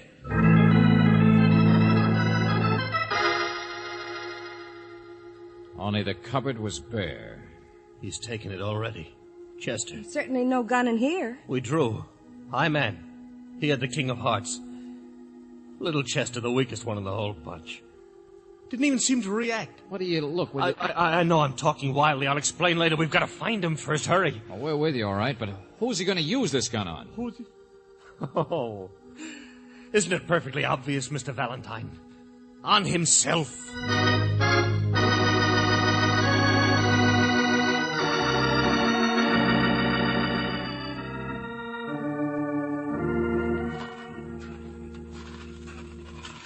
Just like Jimmy said. House over by the bluffs across the golf course. Certainly deserted looking. For sale, for lease. Chester must be here. It's where he'd come. It's Dorothy Fullman's house, huh? Where she was killed? Yes, in the living room. Found her body there. Beaten to death. Door's open, you see. Chester? Chester! Well, he's not here. The fall guy. Well, we're a long way on the outside of that old crime now, aren't we? Perhaps we beat him here, missed him in the dark. Chester! What do you mean, George? Ames here knows what I mean. This is where it happened. It wasn't a pleasant crime. And inside a man, a terrible thing like that can get bigger in a year, huh? Mr. Valentine, I didn't kill her. Sure, that's what they all say. But, Buster, I'm just finally beginning to realize what a hopeless, crazy thing is happening tonight. Wait a minute, George, listen. Upstairs. Come on. Chester? Where are you, Chester? It's me, Victor Ames. Salto, what are you doing here?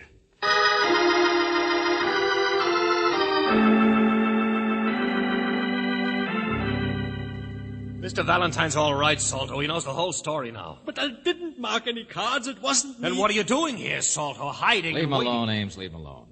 And never mind who marked the cards. But what do you think, Brooksy? 4 men actually drawing to see which one would be a fall guy. Which one would confess to a murder? I don't believe it. Oh, yes, it's very easy for the two of you to talk like that. I told them it was ridiculous. Same as Russian roulette. Spin the cartridge wheel. See who gets the bullet.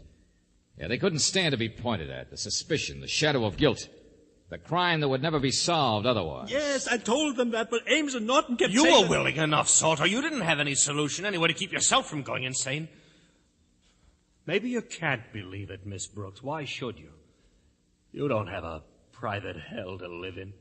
I don't think that's exactly what she meant, Ames. Sure, I know it's not like in books where people just forget about murder. But to try to dig yourself out of a swamp by drawing, taking one chance in 4 of being tapped for guilt, just to lay all the ghosts for the others. If we did it, so what? We did it. We've nearly killed each other trying to make each other confess anyway. I was thinking about the second part of the bargain. Suicide for the elected guilty one. Yeah, to make sure the police would accept that confession. Mr. Ames, you might have gone through with it. You're that kind. But I just don't believe that most men Shake, would... Angel. All right, how about it, Soldo? That's why you're here, isn't it? To see if Chester would go through with something that you wouldn't do yourself. That I'm sorry, Victor. I wouldn't have. I couldn't have. I went along with it. Of course I did. If I'd been high card, I don't know what I would have done, but... Okay, there's one down. Wet feet. By this time, Chester must be aboard the nearest freight train headed for parts unknown. Chester? You signed the confession. But he wouldn't do it. I know he'd been At drinking, the last but... moment, it's a little hard to pull the trigger. Is that so? You're so sure, aren't you? Huh? Moonlight out there. Window, come here. Look. It's him. It's Chester. But he's not coming toward the house. Just walking. That's the path runs up by the bluffs. Yes, and if anything happens to him, it's our fault, Salto. Come on, step on it. Run!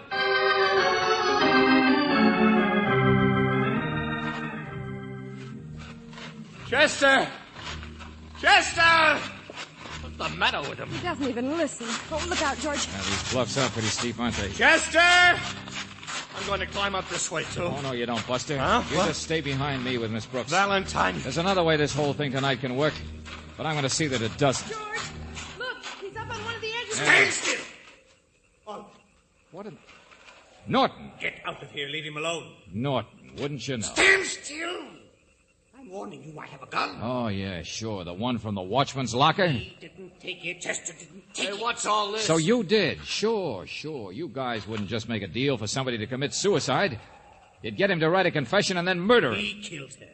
He killed Dorothy Fullman. He confessed. George, he's up on the edge. Look at him. Leave him alone. He'll jump, I tell you. Look at the way he's acting. I just followed him. To give him the gun he didn't take. James, listen to me. It will all be over. For all of us. Oh, you inhuman old... Let it happen. If you don't, it'll be the same thing over and over and over again. Yeah, look. We can't stop him from here, and he does look like he wants to jump. Okay, so I've been wrong, so I... Valentine! Get out of the way with that gun! Okay, now you're all I've right, got it. Norton. Stay there, all of you. Chester! Mr. Chester! I'm all right. Yes? Mr. Chester, now you listen to me. I can't reach you, but... But get away now. There's something I'm going to do. Yeah, I know. Kill yourself. But you were supposed to do it where she died, weren't you?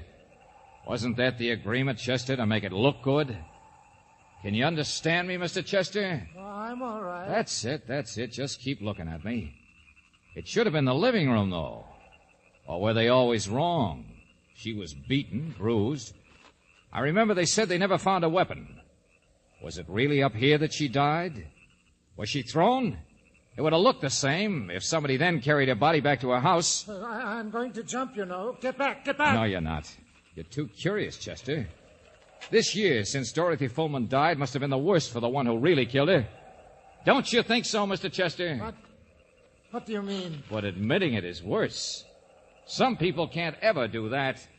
They'd rather die than do that. I'm going to jump. You can't stop me. But you don't even want your death to be a confession, do you? Well, they gave you a chance, the little card drawing. You knew the masked deck, the marked one, would be found sooner or later. You deliberately left it behind. No, go away The now. world would say your confession was a fraud. You were a poor little patsy. Well, any of them could have marked the cards. Norton, Salto, Ames. The high man marked him. The guilty man, Chester. All I've said is built on that. When there's a drawing, a man can't make another man take a certain card. So if he marks them, he only marks them for himself. Check? Yes, I understand, To but... pick his own card. But the lowest card picked tonight was a 9. If a man wanted a low card, that's not very safe, is it, with 52 cards in the deck? You know, it baffled me for a while, until I saw that you really did want to die. She was faithless. She was bad. Get out of my way! Oh, no, you don't. Now, just hang on. You're going to live, Buster. You're going to write a real confession.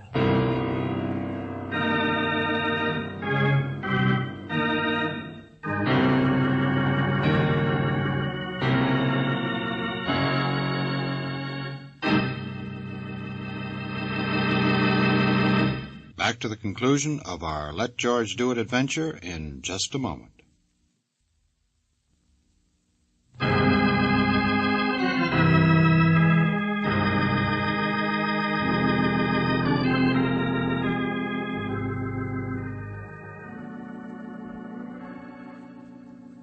George, it did work out that way, didn't it? Yeah, Brooksy, they pieced it together again.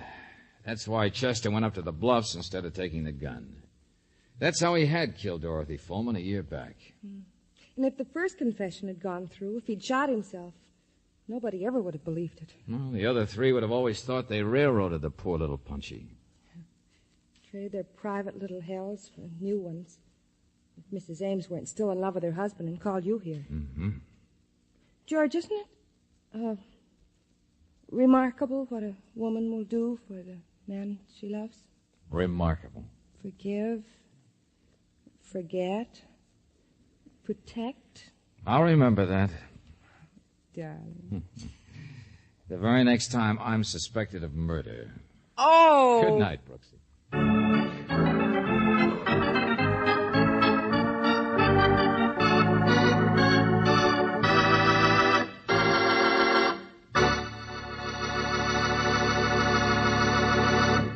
You have just heard High Card, another Let George Do It adventure.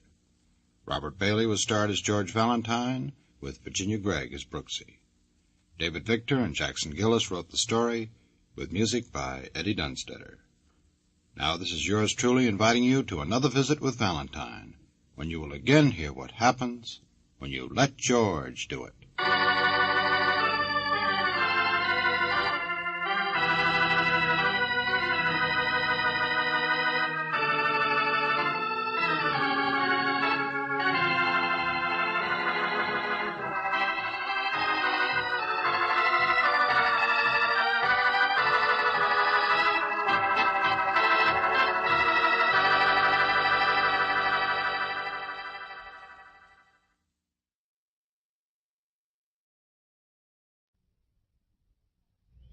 Beat it, you two. I don't talk to strangers. Well, we're not strangers, exactly. I'm Mrs. North. Beat it, I said. Well, you don't have to get tough about it. Go on, scram, and don't come back. The only place I want to see you is in the morgue.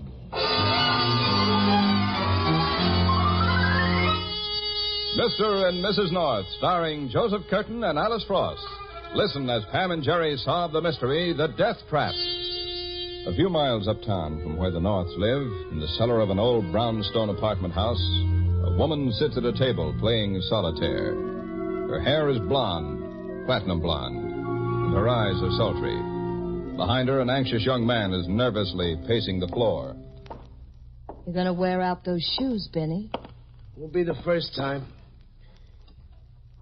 What the devil is keeping Nick? Well, give him a chance, will you? He's got to check the whole setup before we can lift a finger. What for? Don't he think I know how to case a job? Look, Beanie, Nick don't trust anybody when it comes to a kidnapping job. It's the way he works. Careful. You like it, I suppose. I like staying out of jail. I like a meal ticket that's nice and steady, too. What's the matter with me? I'd be the best meal ticket in the world if you'd only let me. I'd give you anything you wanted, Flo, anything. Sure. For a while you would. For as long as you wanted me. Ah, stop it, kid. You're dreaming. And what are you doing? Using my head. When you get to be my age, you don't run off with little boys that fall in love with you. You stick to somebody solid. Somebody that's been around for a long time. Like Nick. And how long are we going to go on like this? Making love behind his back. Aching to be alone together and having him put his fat paws all over you. Watch. He's back. That you, Nick? Yeah, it's me. Well, how'd you make out? Set up okay? Looks pretty good. Looks like you had it figured right about the old man's money, too. Well, what kept you? He was getting worried. About me or your share of the setup? Oh, don't say that, sweetie. You know you're the only guy in the world for me. Sure, I know. Got a kiss for Papa? Well, let's not stand around smooching all night. Let's get the car and put this show on the road. Car's outside, Beanie. We'll roll in 20 minutes. What are you carrying? Automatics. One upstairs and one on the hip. Ditch him. Huh? Ditch him, I said, and take the silencer. I don't think we'll have any trouble with this old guy, but if we have to shoot him, we better shoot him quiet.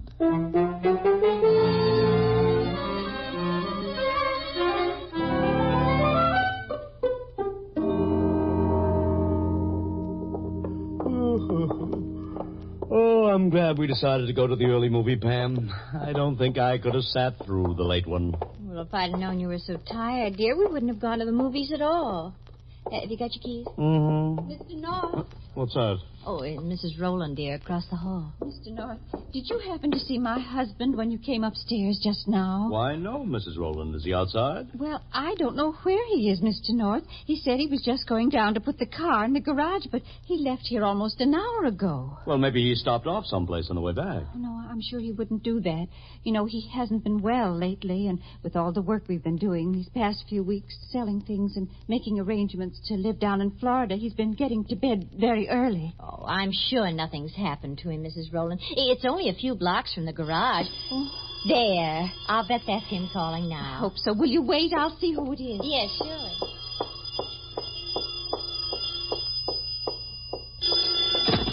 Hello? Mrs. Rowland? Yes? Are you alone? Why, yes? Who is this? Never mind. Just listen and don't do any more talking. It's about your husband, and it's important. What? Don't talk, I said. Your husband's with me. He's been kidnapped, and as soon as we can get together on the dough, we'll let him go. In the meantime, keep your mouth shut. But he's not... I told you to keep your mouth shut. Don't say a word about this to anybody, and if you call in the police, we'll kill him. No. Remember what I told you, Mrs. Rowland. Now sit tight and wait for my call. I'll be in touch with you later. Hello. Hello. What's wrong? My husband. He's been kidnapped.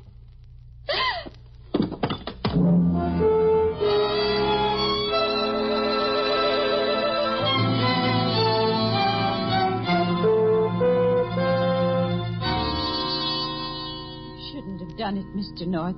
You shouldn't have asked Lieutenant Wygant to come here. They warned me not to call the police. Well, you didn't call them. Jerry did. Oh, if they find out, they'll kill George. No, don't you worry about that, Mrs. Rowland. I was very careful about coming here, and I made sure that no one saw me. Well, what's the next move, Bill? Tracing that phone call? Well, no, you can't trace a local call, Jerry, not after it's completed.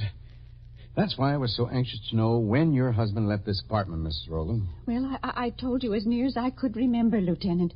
He left about 9:30. And the kidnappers didn't call till about 10:30. Which means that it took them almost an hour to get where they were going. If they called as soon as they got there. Well, wouldn't you? Now, if you wanted to keep Mrs. Rowland from getting anxious and going to the police about her husband, wouldn't you call as soon as you could? Yes, I suppose so, Bill. But I still don't know what you're driving at. Well, figure it out, Pam. The call was local. The driving time was at least a half hour more. Uh-huh. And with a kidnapped man in the car, they wouldn't dare risk going over any big bridges. Well, so what does that mean? That their hideout is probably in the Van Cortlandt area or Upper Manhattan. That sounds like a good lead, Bill. Well, it's only a hunch right now, but bright and early tomorrow, my men are going to check every public phone booth from Dykeman Street up.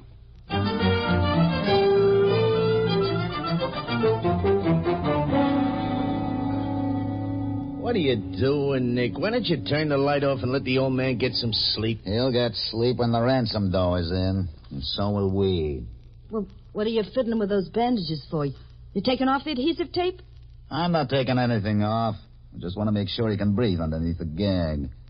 You all right, Grandpa? Sure, he's okay. Well, he don't look so good, Beanie. Maybe that thing's choking him. Oh, quit babying him, will you? You shut up. You want this old guy to croak on us? Okay. I'll take it off for a while and give you a whiff of fresh air. There. That feel better, Pop? Yes, thank you. Maybe we ought to give him a drink of water. Oh, for crying out loud. Ah, look, why me? Huh? Why me? Why did you have to pick an old man like me? I'm sick. I've worked hard all my life, and now that I've got enough money to live on for a few years, you're going to take it away from me. Listen to him. I just want a little place where we can take it easy for a while and have a little fun until we die. All right, Pop, that's enough talking. We've sold everything we own. He said that was enough talking. No, I've Pop. got to tell you, because I don't care what happens to me anymore. If you take that money, there won't be anything left. Are you going to shut up? No, I'm going to fight you. Even if you kill me, I'm going to fight you every way I know. Baby! You had it coming to him. Now maybe he won't talk so much. Darling, I wish you'd tell me what you expect to gain by all this snooping around. We've been in every diner, bar room, stationery store, and soda fountain. Now, don't be discouraged, dear. We've got to cover all the public phone booths in this uptown area. Why? Bill Wygant has 30 policemen out doing this job. Well, it won't hurt to have 32. Oh, don't you see, darling? There's so much territory to be covered, and there's so little time to do it in. If anything should happen to Mr. Rowland, I'd never forgive myself. Okay, let's try the next one. Only if we keep going into all these bars, pretty soon I'm going to have a drink. Well, not in this one, dear. It doesn't look sanitary. Ham, he heard you. Cleanest bar in the town, lady.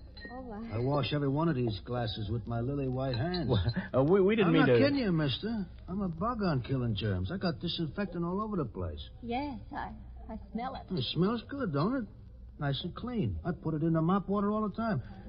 Believe you me, this place here, gets a good going over. Well, As soon as I close up at night, I chuck all them bums out of here. I wipe off the tables with ammonia, sprinkle cockroach powder in all the corners. You'd be surprised at all the dirt and filth that accumulates in just one day. And if you don't do nothing about it, well, you get mice. Now, what do you have to drink? We don't care for anything to drink, thank you. We're looking for some information. About a phone call that might have been made from here about 10:30 last night. Do you happen to remember if anybody walked in here and used your phone about that time? A man with a slight accent, Greek or Italian. Gosh, you got me, lady. At 10:30 last night, we was all watching the fights on television. Wait a second. Was this bird a short, stocky guy with black hair? We don't know what he looks like. We just know that he speaks with an accent.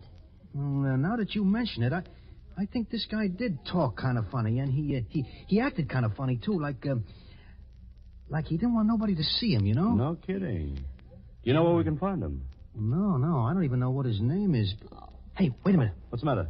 That guy looking in the door. You see him? He's the one I was just telling you about. The one who made the phone call? Yeah, that's right. Richard, you've got to find out who it is.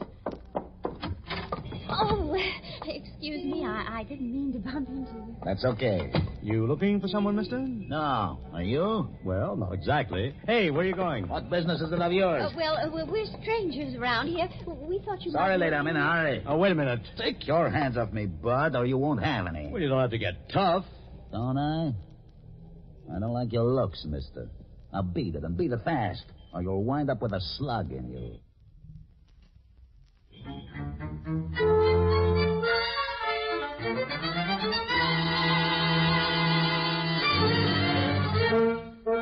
Nick should have been back by now. It don't take this long to walk down the block and put in a phone call.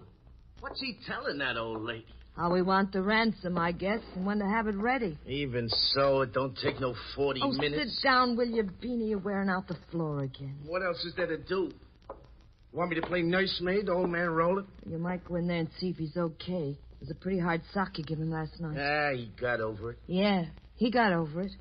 Only you didn't. You're just as jumpy as you ever were. Flo, will you can that stuff? The old man had nothing to do with it. I'm jumpy on account of you. What did I do? What do you always do? Sitting there with that tight dress on, blowing smoke rings in my face. I'll jump right out of my skin if you don't put your arms around me. Don't, honey. Nick will be back in a minute. Oh, you're a great one. You say you're nuts about me when we're alone. You say I make love to you like nobody in the world, but you still won't run out on him. We need him, Beanie. For what? We'll net at least 15 G's from this haul, and with that kind of roll, we can go anywhere we want, baby. Just the two of us. We could burn up the whole world. Oh, honey, if you get me started... Oh, don't push me away, sweetie. You know you got a yen for me. And you know you're going away with me, too. Just as soon as we finish this job. Oh, baby, if you just wouldn't lose your head all the time. Don't worry, Flo.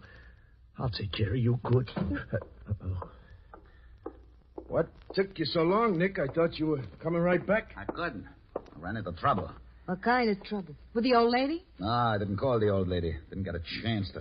What are you talking about? The job. The whole job. It's no good. Somebody's on to us. Are you kidding? Sure. I'm laughing my head off. Now get ready. Pack up some of your stuff, Flo. We're all pulling out of here. Wait a minute. What's going on here? Try to make a phone call on Dykeman Street. You'll find out. Cops? All over the place. Asking a million questions, too. In every barroom, drugstore, and soda fountain. I almost got picked up. That don't mean nothing. Don't be a chump, kid. They're too close for comfort. We're getting out of here. What about the old man? Leave him. Let him go back to his wife. I don't care where he goes as long as we get away. Nick, you're crazy. This job is practically in the bag. All we got to do is set up... Stop arguing, will you? You Gotta beat it, I tell you. And lose all the dough we could get from the old lady? You'll lose a lot more if we don't get a move on. Dough ain't important to us right now. No, huh? Well, it is to me. It's the most important thing there is, and I'm going to get it, too. You'll get it in the neck if you don't do like I tell you. Put your head on and go on down and get the car. I ain't leaving the old man. Okay, then stay. Come on, Flo, you ready? She ain't going, Nick. Huh? She ain't going. She's staying with me. What did you say? Ask her. What's this all about, Flo? What do you mean you're staying with him? Well, I didn't want to tell you this way, Nick. But if you're walking out on the job, maybe Beanie and me can swing it ourselves. I'm not talking about the job, Flo. I'm talking about us. Well? 4.5 years, Flo. 4.5 years, and you'd split up with me on account of... Get away from me, old Take it easy, Nick. Yeah, I'll take it easy, all right. I'll take it so easy. Put that gun down. It's okay, Flo. He just wanted to make it plain to me. Now I know you ain't going with me.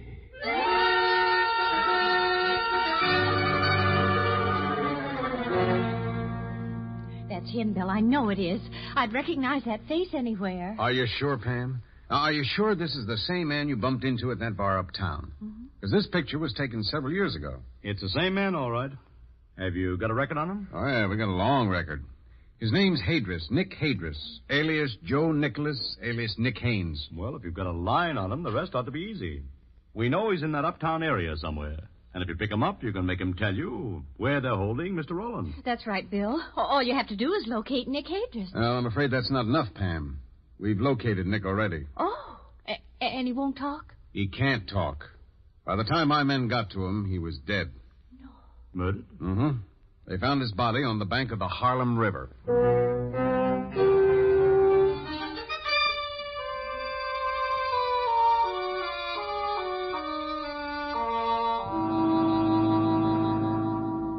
I don't know why, Lieutenant. I don't know why you can't find out where their hideout is.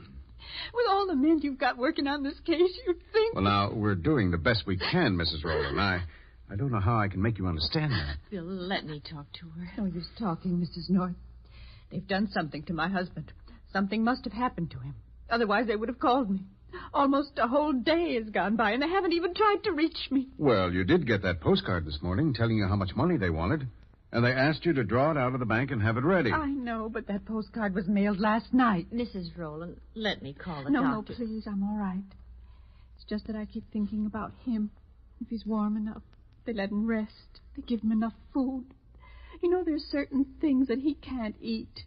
Starchy things. They just don't agree with him. Well, I'm sure that they'll... Oh, no, wait a second. Don't answer that phone yet, Mrs. Rowland. I want to switch on the recording machine. Flash my boys on the line downstairs. Now, if that's one of the kidnappers, keep talking as long as you possibly can. We may be able to trace the call. All right, you can pick up the receiver now. Hello? Mrs. Rowland? Yes? Did you get the money in small bills like we told you on the postcard? Yes, I went to the bank this afternoon. Okay, then get this straight. Follow these instructions and nothing will happen to your husband. Is he all right? You haven't hurt him, have you? Listen, I'll run a knife through his back if you don't get these orders right. Now, this is your last chance, lady. All right. I'll do anything you say. Okay, listen and listen careful, because I'm only going to say it once. Stick that money of yours in a shoebox and take the White Plains subway out to the end of the line. And come alone, do you hear? After you get off the subway, go 2 blocks north and 1 block west. Wait there on the corner for me. I'll drive by in a car at 2 o'clock this morning. Now, you got it? Well... 2 o'clock sharp, end of the White Plains line. 2 blocks north, 1 block west. But my husband, how do I know that he's... Hello? No, it's no use, Mrs. Rowland. He's hung up. What about the call, Bill? Was there time to trace it? Just a minute. I'll check with the boys on the other end of this line. Hello, Eddie. That tracer come through yet? Was there time? Oh, good for you. Have they got it, Bill? Do they know where the call came from? Yeah, but I'm afraid it won't do us much good. This call was made from Grand Central Station.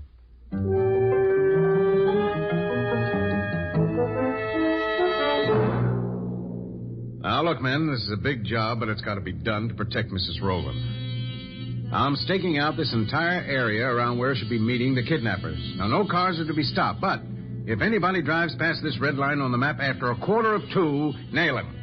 If we don't catch him going in, we'll grab him going out.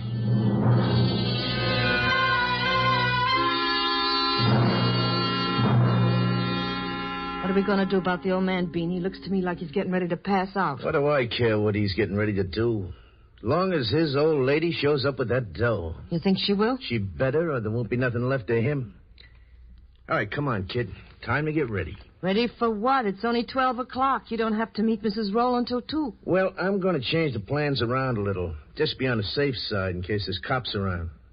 She's expecting me to drive up to that corner at 2 o'clock, only I'm going to fool her. I'm going to have the car parked there instead, an hour ahead of time. Hey, that's a pretty smart dodge. Mm-hmm. I got another one, too. I ain't even going to be there to pick up the dough, on account of they might be expecting me. Huh? Well, if you don't pick up the dough, how are we going to get it? That's simple. You're going to get it for me.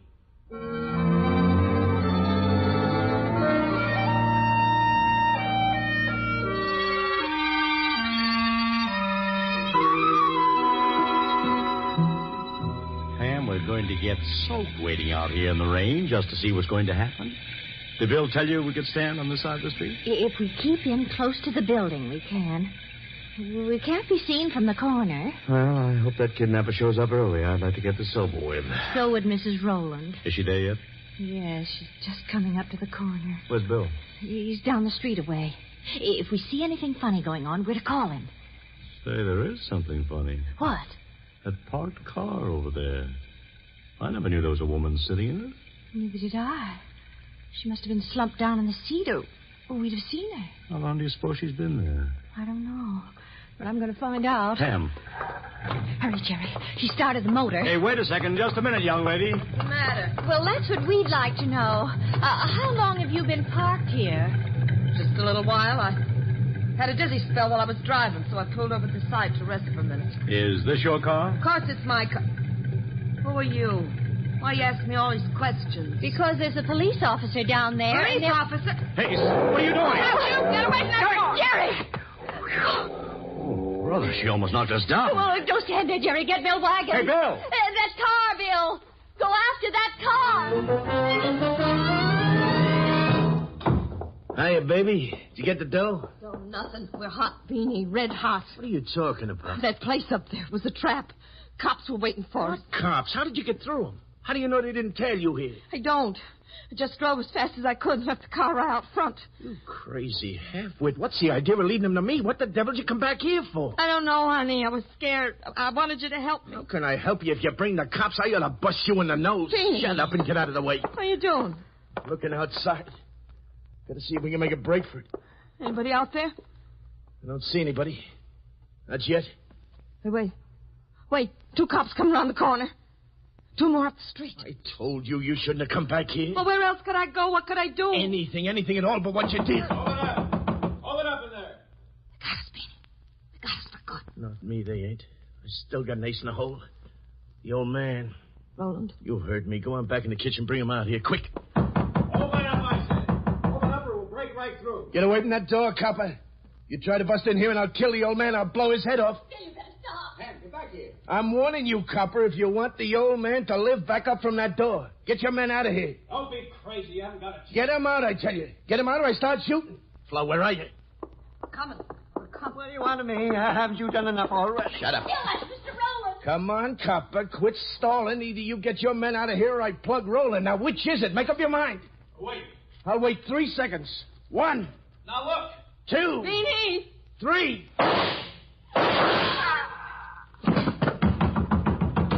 Mr. Rowland. Okay, lady. It's Beanie that ain't so good. Good heavens, what happened? Listen, no, she shot him. Shot him again and again. I'll take that gun, young lady. Go ahead. I don't need it no more. Mr. Rowland, are you all right? Here, let me help you. No. I just want to get out of here. You will, Mr. Rowland. We'll all get out. Bill, is it all right if we take Mr. Rowland out to the car? Sure. His wife must be worried sick about him. Well, we'll see you out there, Bill. Yeah. I just want to talk to this young lady for a minute before we go down to headquarters. He was no good, copper. No good at all. Is that why you killed him? Guess it must be. Funny thing about Beanie, could just touch me and I'd feel like I was on fire. But he was just no good. No good at all.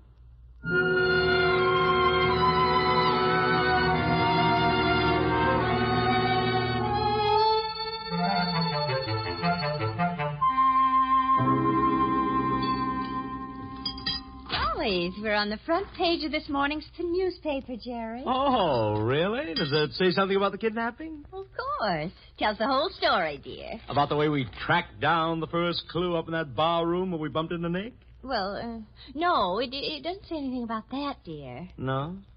Oh, I suppose it plays up the car angle, the way we found that Flo woman and tipped off the police about it. Well, no, it doesn't say anything about that either. Oh, that's funny. Let me see that paper. No, don't be disappointed, darling. After all, they had to give the police some credit. Some credit? Well, I don't see our names mentioned at all. Oh, we're there, darling. Where? Down at the bottom. See? Oh. After a harrowing experience which lasted some 32 hours, the victim, George P. Rowland, and his wife, Margaret, returned to their apartment at approximately 3 a.m. They were driven home by some neighbors across the hall.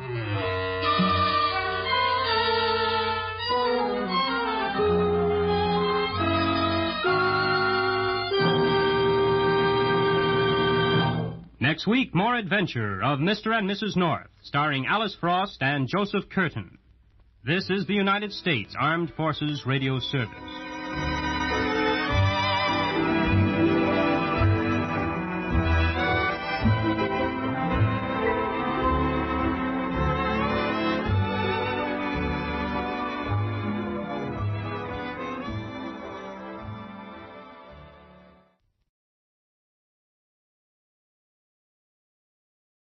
Old Dutch Cleanser, famous for chasing dirt, presents Nick Carter, famous for chasing crime.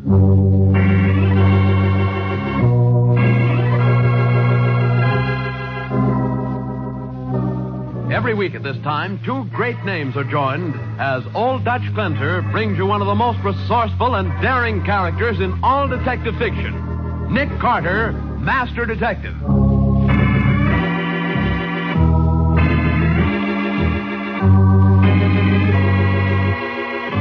Patsy, get every boy belonging to the club into the gymnasium. Why? What's up, Nick? I've got to make a speech to one of them. To one? Then why make it to 120? Because one of the boys knows the killer in this case. And I don't know which boy it is.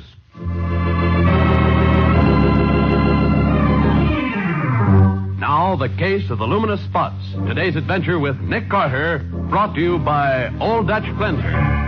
There's pandemonium in the gymnasium of the Downtown Boys Club, Nick Carter's favorite charity. For with 1 minute to go in the big basketball game with Delaware House, Nick's boys are trailing by 1 point. Put it in, boys! We can't let Delaware beat us! Oh, Nick, only 10 seconds more. Going to try, Patsy. Come on, Smokey! Make this one good! Make it, Smokey, boy! Oh, Nick. Oh, he missed, Patsy. Smokey missed again. Oh, and that's the end of the game. Well, he took a licking. I'd sort of hoped that Smokey Bates could help us lick Delaware this year. It looked like a flash when he joined the club last month. Oh, well. Well, don't look so sad, Nick. Think how much worse Smokey Bates feels.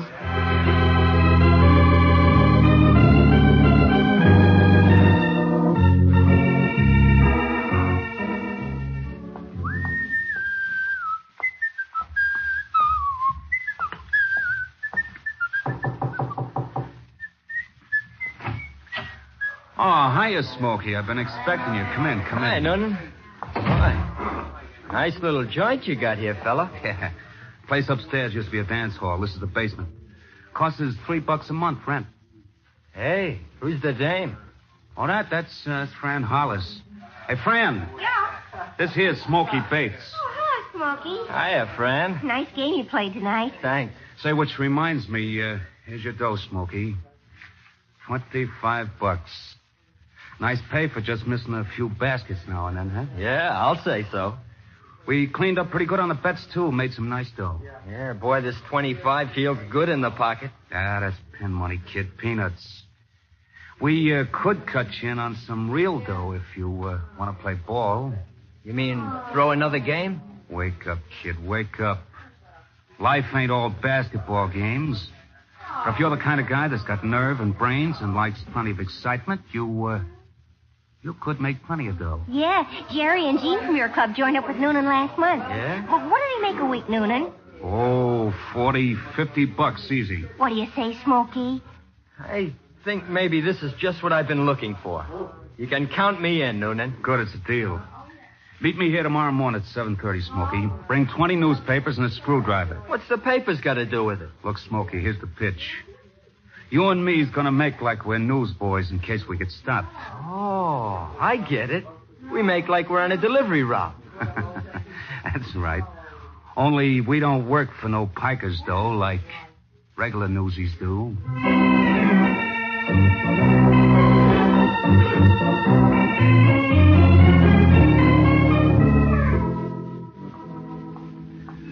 This apartment house is next, Bates.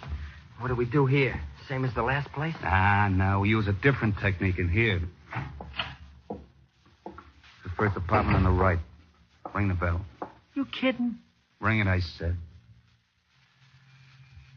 This is another of the joints I've been casing. Like I said, it's a cinch to look into first-floor apartments and get the dope. The guy lives here alone. Goes to work every morning at 7. That's why you rang the bell? Yeah, just to make sure. Now, he ain't in. Give me that screwdriver, kid. I'm going to show you a fancy way to open locks. Light a match. I want light. Okay. This guy keeps his dough in the kitchen. In a sugar can. He's... Watch it, Smokey. What are you kids doing there? Nothing, mister. We're just delivering papers. Who do you think you're fooling, Mac? I saw you working at the lock of that screwdriver. You're a couple of sneak thieves. Oh, no, you don't. Get away, Sonny. Get your hands off me. Let go. Cheap little tin-horn gangsters. You got us wrong, mister. We ain't crooks. Watch out, Smokey. Get out of the way. Don't try nothing funny, son.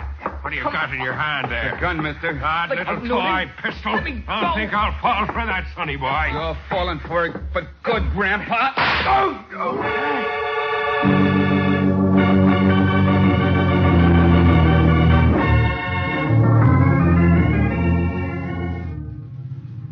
Nick, what's the rush? Where are we driving to? I got a telephone call from Matty, Patsy. Insisted I drop everything and hurry up to 120 Amsterdam Avenue. Says my downtown boys club is involved. It is? How? Don't know. Matty wouldn't say. Here we are, 120. Come on. Right.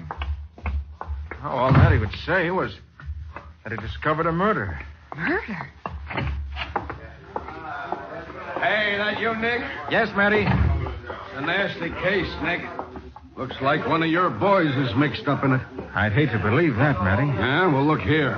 This corpse is Homer Welland, janitor of the building. Oh. Quiet, you boys, will you? Quiet. He was found dead about a half an hour ago. .22 caliber bullet right through the heart. In some kind of scrap before he was shot, Nick. Yeah, I see the scratches on his hand. And look what we found inside one hand. A piece of wool torn from a sweater, and on it, a small silver pin with the initials DBC. Oh, Nick, it's the Downtown Boys Club pin. Yes, I'm sorry to say. Oh. Well, Nick? Well, Matty, I can't answer for every boy in the club. We've got over 100 members. One or two may be kind to do a thing like this, but... Hey. Huh? Who belongs to this screwdriver? Well, I figured it was the janitor's, but I don't figure all these newspapers. What happened is obvious. Some boy came in here this morning carrying these newspapers, probably to disguise himself as a newsboy. Yeah? Tried to jimmy open the apartment door with the screwdriver. Oh, wait, Nick. How can you tell? Screwdriver's brand new, Patsy.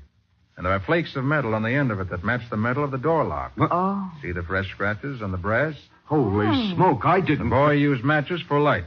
You can tell because there's several burnt paper matches on the floor. Also the match book, which was probably dropped in the scuttle. Well, that's right. And the janitor interrupted him. There was a fight, and then murder.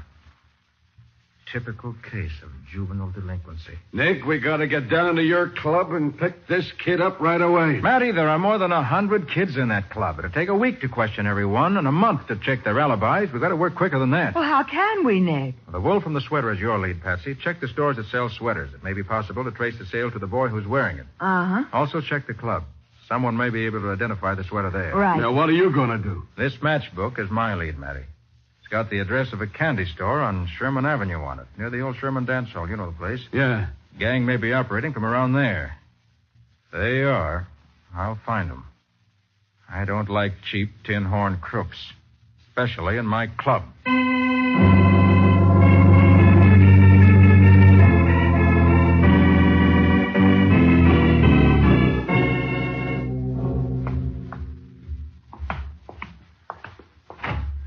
Close the door, Smokey. Okay, Noonan. Hi, Noonan. Hi, Jerry. Hi, Gene. Fran ain't here, huh? Nope. Hi, Smokey. How'd you make out? Lousy. Are you kidding? I took $33 in cash and some jewelry. You call that lousy? I call murder lousy. Murder? Yeah, it's like I've been telling you, Noonan. It's okay swiping a few bucks, but I don't go for killing. I'm getting out of here right now. Running out to squeal to Papa Nick Carter, huh? Like fun you are. Ow! You need a little slugging around to wise you up, pal. Okay. You're talking up, too, Noonan. But I can take you anytime. You win, bad Noonan.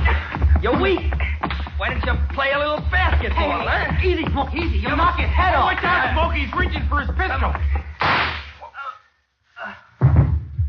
Noonan. Yeah, I dropped him.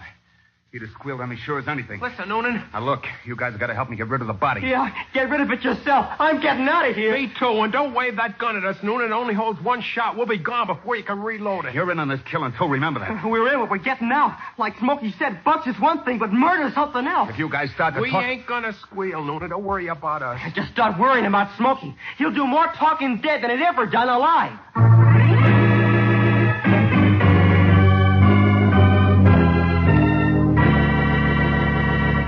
Alone in the basement with the body of Smoky Bates, Noonan begins working desperately to find a hiding place for the corpse. We'll see what happens next in just a moment.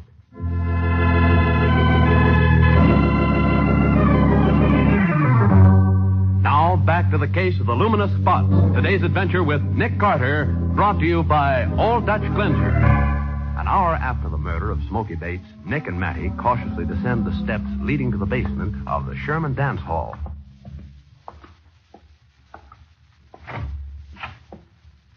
This is the place the candy store man told us about, Matty. Gang of kids use it for a club. Yeah, maybe, but it's empty now. Well, there's a smell of fresh cigarette smoke here. Also... Hey, wait a minute. Huh? There's water on the floor. It's pitch dark in here. I can't see a thing. Look, Matty, where I'm flashing my light. What? The rest of this place is a shambles. But somebody's been trying to scrub this part of the floor. Wonder why. Spring house cleaning, maybe. I doubt it, but we'll find out. I'm going back to my car to get my portable lab kit. While I'm doing that, you get some policemen. What for? To watch the entrance of this cellar. Tell them to let anyone in, but not to let anyone out. When I come back, I may have something interesting to show you.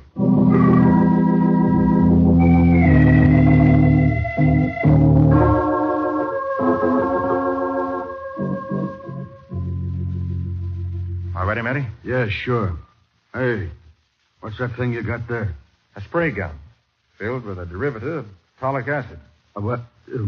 Come again? Put out your flashlight and I'll show you them. Okay. Boy, it's black as pitch in here now. Watch. While I spray this acid on the wet spots where the floors have been scrubbed. Yeah? Hey, Nick, there's blue spots appearing on the floor. Glow like phosphorus, don't they? Yeah. They burn just like a blue flame. What I expected would happen. Look, Nick, there are more spots up ahead there. Yes, come on. We'll follow and see where they lead to. Right. See? I just keep spraying, and the spots keep on appearing. Yeah, sure. But what the dickens is this stuff that's burning? Blood, Matty. Yeah. Did you say blood? That's what I said. Tolic acid is a recent discovery. Makes the hemoglobin in the blood glow in the dark. Even if it's been cleaned up? Yes. Enough always remains to react like this. Hey, Nick, look. The blood spots lead directly to that old ash pile. Yes. Maybe there's a body buried under the ashes. What? There's a shovel, Matty. Take a look. Yeah, sure, as fast as I can. I'll hold the flash for you. Okay.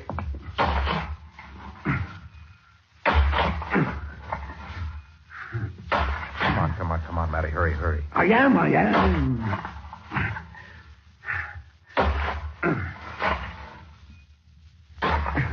Wait a minute. Yep. What's that? Good grief, Nick. It's a body. Yes. Let me uncover his face.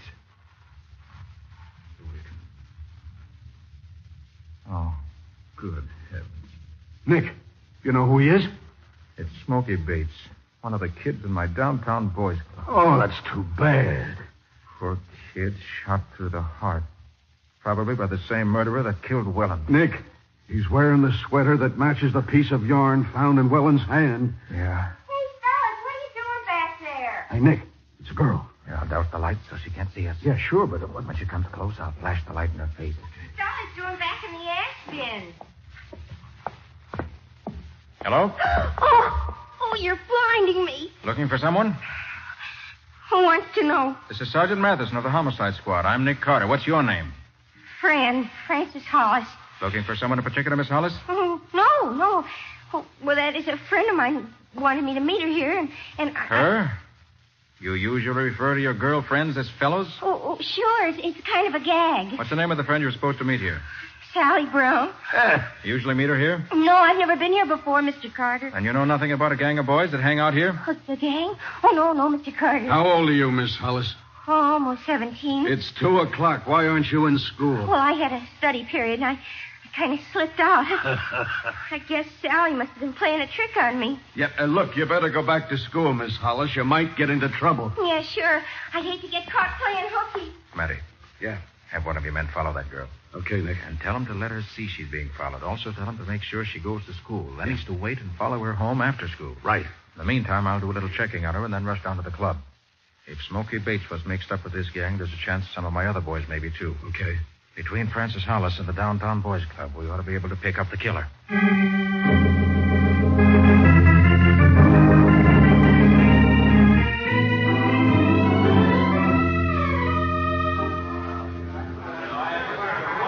Everybody here in the gym now, Patsy? Yes, I've rounded up every last boy. Good. Let me have your attention a minute, fellows. A few hours ago, Smokey Bates was murdered in the basement of the Sherman Dance Hall. He was shot down like a dog, dragged to an ash heap and buried in dirt and rubbish. He was murdered by a killer without decency, honor, or shame. Now, it may be that some of you here have been mixed up with this killer. And if you have, I can understand why. If you saw a chance for some easy money, for excitement and adventure, you figured the law wasn't your friend. It was just another rival to compete with. You thought crime was a bigger, more thrilling game. That's what Smokey thought. And I've told you what happened to him. But crime isn't fun. It's dirty, mean, dangerous. If I were you, whoever you are, I'd be ashamed and scared. Now, whoever it is who's mixed up in this has a choice to make. He can come down to my office and let me help him out of this jam. And believe me, on my word of honor, I'll do everything I can. Or he can try to bluff his way out of it. But if he does, heaven help him.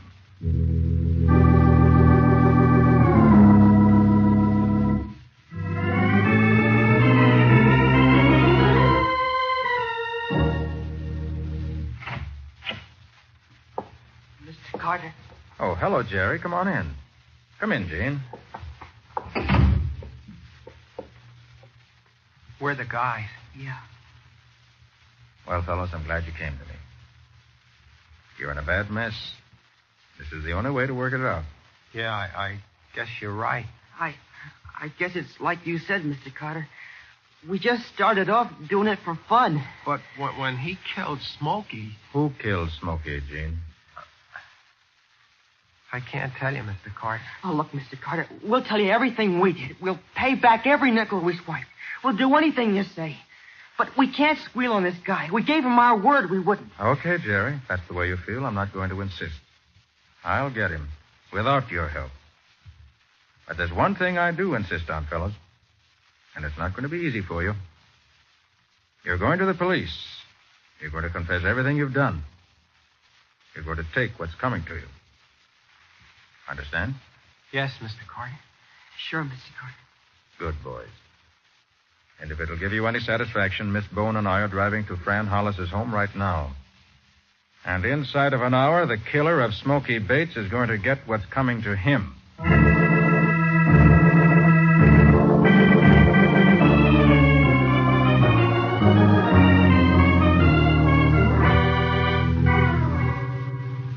Nick, how come you know where Fran Hollis lives? Did a little checking before I went back to the club, Patsy. Ah. Matty should be here to meet me by now. This is it. The White Clapboard house. How much does Fran know about the murders, Nick? I don't think she knows anything. You don't? She wouldn't have come barging into the basement if she did. But she is mixed up with the gang. Maybe we can locate the killer through her. Nick! Oh. Hey, Nick. Oh, there's Matty standing in the doorway. And is he mad? I'm all in the house here, and for the love of Pete, hurry it up. All right. Take it easy, Matty. That bonehead cop let the Hollis girl get away. Oh, no. What? Well, let's have it, Matty. What happened? He tailed her back to school, then he tailed her home. Then about 5 minutes ago, a whole flock of girls trooped in here to see her. A couple of minutes later, they all marched out, and she went with them. And my man didn't spot her. Well, at least you got to hand it to her. She's a smart kid. Okay. So what? What do we do now? I'll show you. Come on over here to the telephone. Hey, wait a minute. How come you know where the phone is? I was here a little while ago as an inspector for the phone company. Oh, so that's the checking up you were doing. Yes. See, I figured Fran was smart enough to spot the cop you put on her tail. That's why she came straight home from school. Then she let you in the house? She did. Oh, my man must have missed you, too. Looks that way, doesn't it? But look, how come she didn't spot your voice as belonging to the guy she talked to in the basement of the Sherman dance hall? Because I used a different voice. Oh, Nick. Why are you moving the Davenport? Just so I can pick this up. Hey, what's that thing? Looks like a small radio. Better than that. And I said I was sure Fran would head for home, and she did. She wanted to do some phoning in a hurry. Only I got here before she had a chance to. Yeah, and then what? I set this small wire recorder down here on the floor next to the telephone box. So that's what that is, a wire recorder. Now, look, Nick, wiretapping is out. It won't stand up in court anymore. This isn't wiretaping, Ratty. It ain't? No. Don't have to attach it to the phone. Said you just lay this wire near the telephone wire. And it picks up what's said over the telephone? That's right, Betsy. Huh. Well, I'll be darned. What'll they think up next? I don't know yet, Patty. But didn't she see you leave the recorder? I asked her to get me a drink of water, Patsy, and while she was out of the room, I fixed it, and I'm sure she made a phone call the minute after I left the house. Oh. Now, let's see. Hello, Noonan. Yeah, that's you, Fran? Noonan, what's happened? There were cops down in your club. We were snooping around, and there's been a cop following me all afternoon. Are they wise to the racket? Cops down in the basement, huh? Uh-huh. Hey, that ain't so good. Well, tell me what's up. Okay, Franny, listen. I'm over at the Sherman filling station. Yeah. I just acquired a car. Beat it over here, and I'll tell you what it's doing. But the cops are watching my house. Look, baby, use your brains. You can figure a way to get out. Just hurry up over here. So long. Yeah, that's all there is. Enough. Matty, you stay here and cover the house. Patsy, come with me. There's not a minute to lose.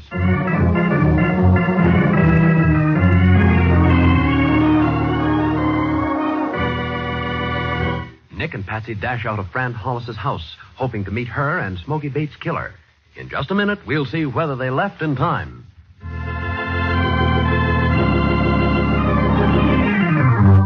And now for the conclusion of the case of the luminous spots, brought to you by Old Dutch Cleanser. At the curb in front of the Sherman filling station, Joe Noonan sits impatiently in a new sedan. As he sees Francis Hollis approaching, he calls out softly. Fran, over here, in the car.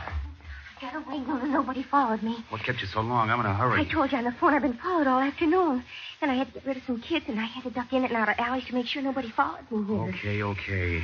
How do you like the car, baby? Oh, it's a beauty, Noonan, but... Now, listen, kid, the car's taking you and me right out of town for good. Sure, Noonan, but I gotta why? work fast, baby, so the explanations will have to keep. Now, this is what you're gonna do. How, Noonan? You talk so fast I can't... We barge into the filling station, see? And as soon as we get inside, you pull a feint. Yeah? Just drop right onto the floor, out cold. Do you understand? Yeah, but... Just do it, kid. That's all. Just do it. Now, come on. Hey, you want some, Bud? Yeah, I gotta have a set of new Joe, gaskets. I feel kind of funny. Hey, Fran, what's the matter? Oh. Fran. Hey, Bud, she's fainted. Give me a hand. Get her off the floor, huh? Okay, mister. If you want to help, you can reach. Why, you... Get over against the wall. Wait. Get the rod he keeps in the register, Fran. But Noonan... It'll shoot a lot better than this dinky 22 I got. Grab the dough out of the register, too. Hey, look, kid. Do like I told you, Fran. We need that dough, and we ain't got all day. All right. Don't think this character's going to spill anything to anybody. Noonan, you don't mean you're going to kill him. Why not? Noonan, I won't get mixed up in a killing. You're mixed up already, baby. I knocked off Smokey Bates. You killed Smokey? Why do you think the cops were on your tail? But, Noonan, I don't want to Make up your mind. Are you with me, or do you want to get over there against the wall with him? Oh, Noonan, please, let me out of here, please. Okay, baby, get over there. No. I'll knock the both of you off at the stick. All right, take it easy, Fran. Nobody's hurt. I just shot the gun out of your boyfriend's hand, that's all. Sorry I couldn't get here any sooner. It was soon enough to end the criminal career of Mr. Noonan.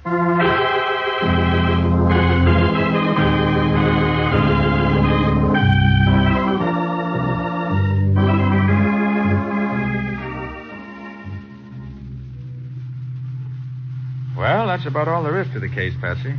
We've got Noonan for 2 murders, and we've got him cold. Yeah, but how did he kill Smokey and Welland, Nick? One of the reasons he held up the gas station was to get a revolver. He had a small single-shot pistol that fires a .22 caliber shell. Would have preferred something better, no doubt, but that was deadly enough at close range. Oh.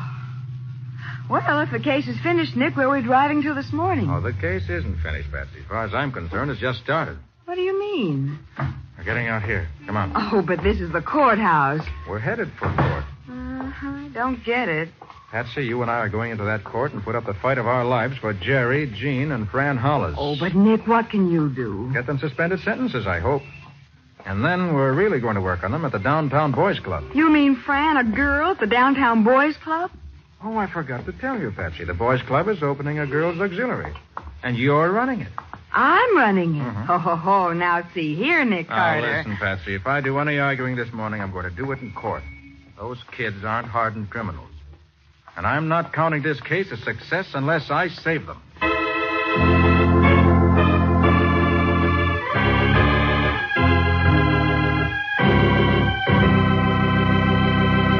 Well, Nick, can you tell us something about the adventure Old Dutch Cleanser is going to bring us next week? Next week, we're going to meet a young war veteran who decided to turn me into a detective college. Only he unfortunately turned himself into a #1 murder suspect. Nick got him out of it by making him wear gloves. Gloves and detective colleges. Sounds fascinating. What do you call the story, Nick? I call it The Case of the Missing Thumb.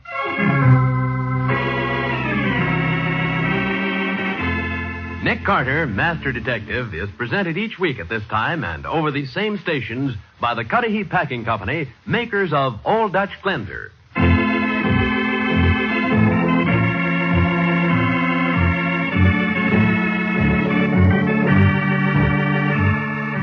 Nick Carter, Master Detective, produced and directed by Jock McGregor, is copyrighted by Street & Smith Publications, Incorporated.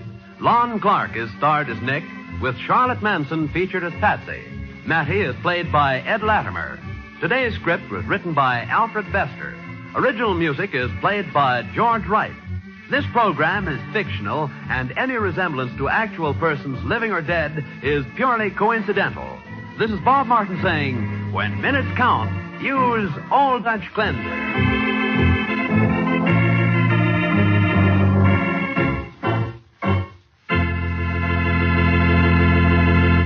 This is the Mutual Broadcasting System.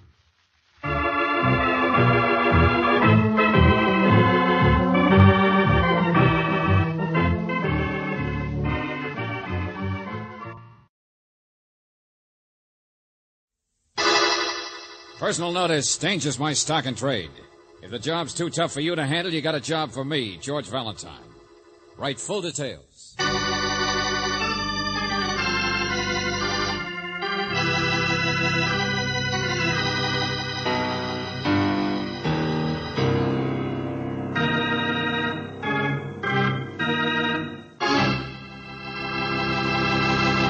Greetings, mystery lover. Time for your dead time story. That's right, dead time. This Let George Do It adventure has so many bodies in it you'd think the Black Plague hit town. It's called Angel's Grotto, and I think you'll find it a heavenly tale. As usual, it's all about George Valentine and his faithful companion, Brooksy. Companion? Oh, well, I better not tell you any more, as it might spoil the suspense, and that we cannot do.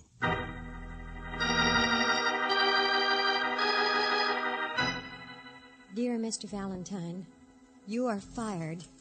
I know that's a clumsy way to put it, but I've been a nurse too many years to learn parlor diplomacy. Besides, you've been here at the Grotto farmhouse for almost a day now, and you haven't found anything. Not a single thing. Not that you should have.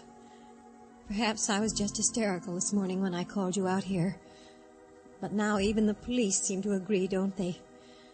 Mr. Moraga's death last evening was an accident. Yes, an accident. And so much as I appreciate your coming to help, why should you stay on? Sincerely, Emily Flood.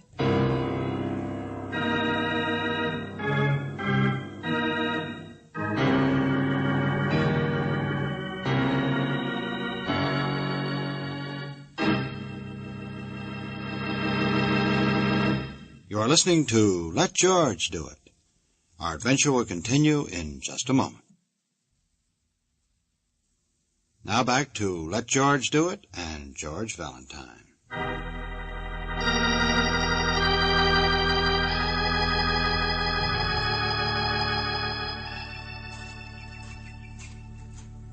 Oh, Miss Flood.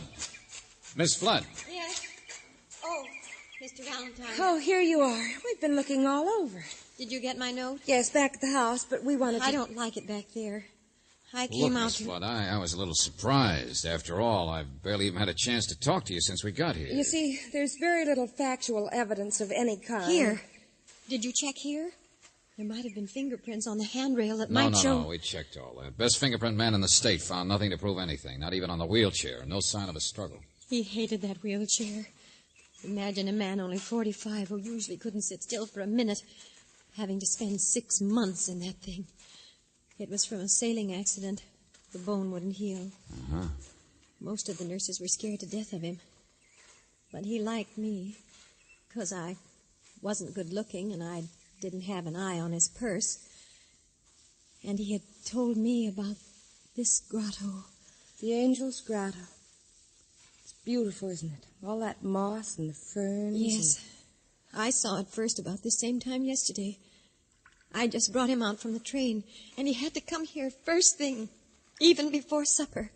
Did you try to find the angel like we did? Oh, it's just a legend. Indians who used to work at the mission across the ranch. An angel of stone, they say. Crossed by the waterfall, I guess. Yeah. Only it's like all those things, huh? The face in clouds, the mountain shaped like a man's head. You can never really see it. Angel of death.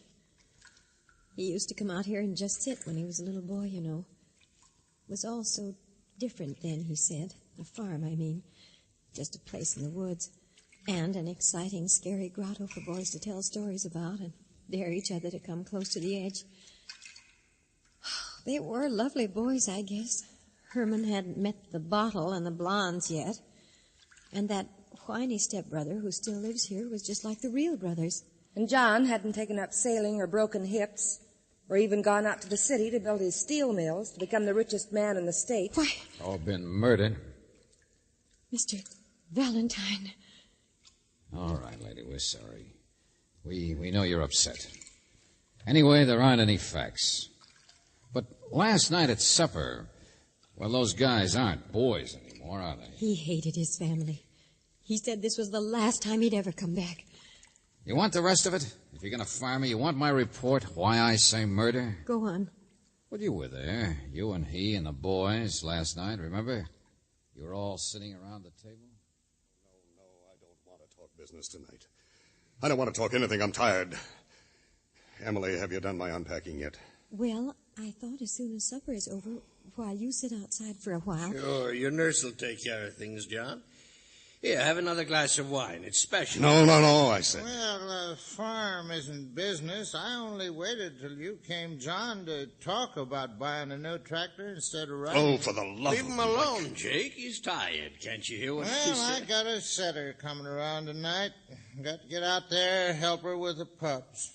I only thought if he could spare $1,000 or so. Leave him alone. Jake, you'll just never understand us businessmen. Well, farm's a farm. You can't operate Stop on it, both of you, stop it. I came here for a one-day visit, that's all. That day starts tomorrow. Oh, sure, Johnny, sure, we understand. I don't come out to the old place often myself, but a little reunion is different, huh? No. I wish I'd stayed in Florida. Don't blame you. All those classy nurses. Please, Mr. Moraga. Well, Johnny, I know the farm isn't very important anymore to you, but all I wanted to say was... Oh, get out to your barn. Go be a midwife, whatever it is.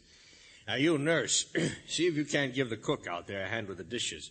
I notice Mary's not as speedy as she used to be, Jake. Stay where you are, Emily. Herman, for your information, I'm sick and tired of the steel business, too. Huh? You heard me, Mr. Vice President in charge of gas and wind? Oh, yes. Get everybody out. Leave us brothers alone. Have some wine. You don't want to talk business, not old Herman. Herman, the diplomatic sponge. Well, I wrote you I'm going to retire, didn't I? In the prime of life, and why not? And that means for my family, too. I'm here to cut all strings at once. Lazy relative steel mills, old family homesteads, the works. I'm sick and tired of supporting a worthless bunch. Please, don't. You're tired. You'll upset yourself. You said everything could wait till tomorrow. Everything you have to say to me. Yes. All right. I'm sorry, Emily. You two fellas. Wheelchair doesn't make a guy like me very friendly, but I mean it. I'm moving to Florida for good. Only, we'll talk tomorrow, huh? Sure, Johnny, sure. We understand. No, you don't. You're going to work for a living, Herman. Well, what's the matter with you, Jake? Huh? Earn your own tractor. Me? I'm tougher than all of you, I guess. Well, what's the matter? Want to murder me or something? Well, come on, say something. Want to murder me or something? And then, Miss Flood, you brought John Moraga out in his wheelchair to sit in the evening air. And you went back to do the unpacking and clean up the dishes for Mary, the cook, who was out helping Jake. Brother Herman, he went to his room, so the testimony says, where he drank that wine all by himself. Jake, he came out and smoked a cigarette for a while with the impatient invalid. Then went to the barn and was busy for some time delivering a litter of puppies. Your testimony's very complete, Mr. Valentine. So what? So 10 o'clock, you came out to bring Mr. Moraga in for the night. And he was missing. Because around 9 o'clock, according to police reports, the doctors, his wheelchair parked here overlooking the grotto where you left him got a little bit too close to the edge. Look out, George! Oh. But there wasn't any evidence. You couldn't find anything. No evidence to show whether the brakes just slipped and the wheelchair rolled over, or whether Mr. Moraga was pushed off the edge. 200 feet down to the rocks. All those hatreds and everything, even motives. But everybody's story seemed to check. Yeah, that's it. Nothing so far can be proved.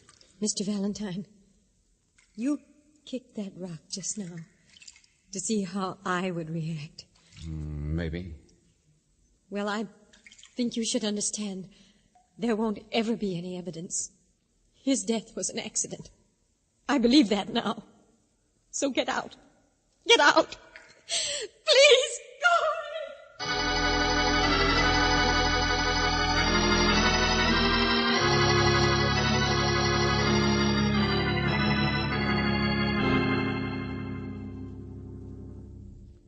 Johnny couldn't have been too surprised, Mr. Valentine. Said he saw the angel clear as death. Omen, I guess you'd call it. We smoked a cigarette together down there, half hour before his death. Surprised at what, Jake? Huh?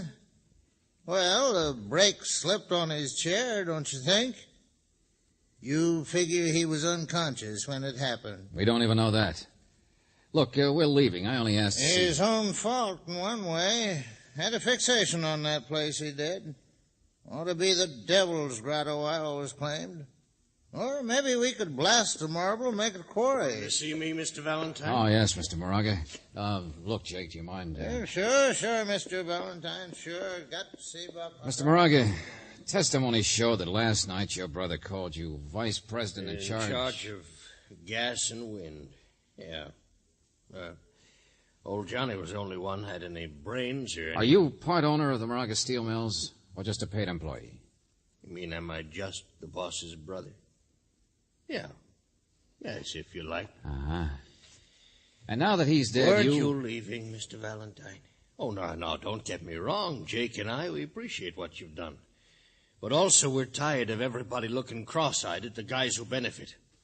I should have told that nurse she was being officious to get you up here in the first place. She was badly upset. Well, so am I. Johnny was my brother.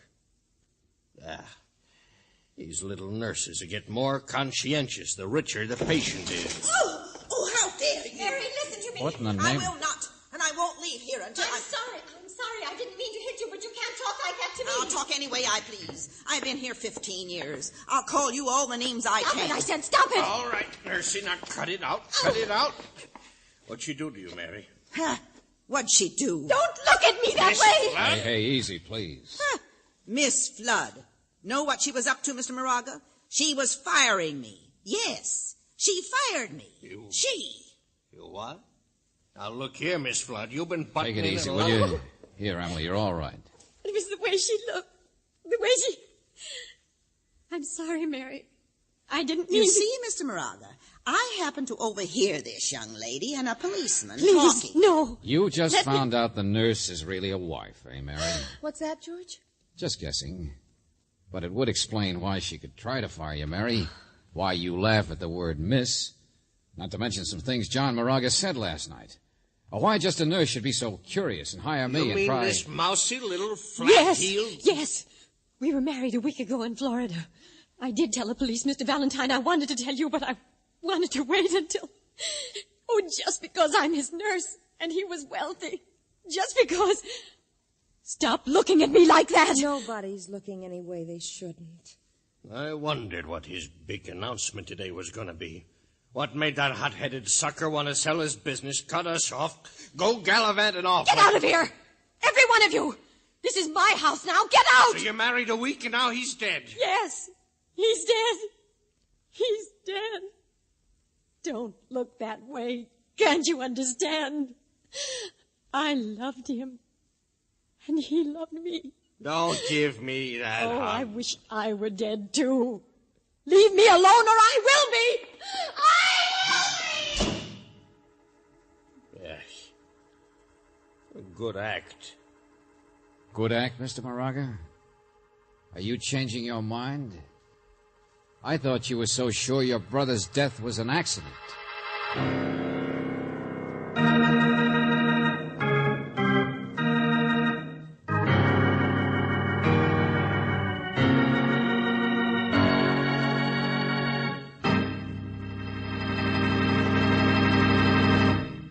You're listening to Let George Do It. Our adventure will continue in just a moment.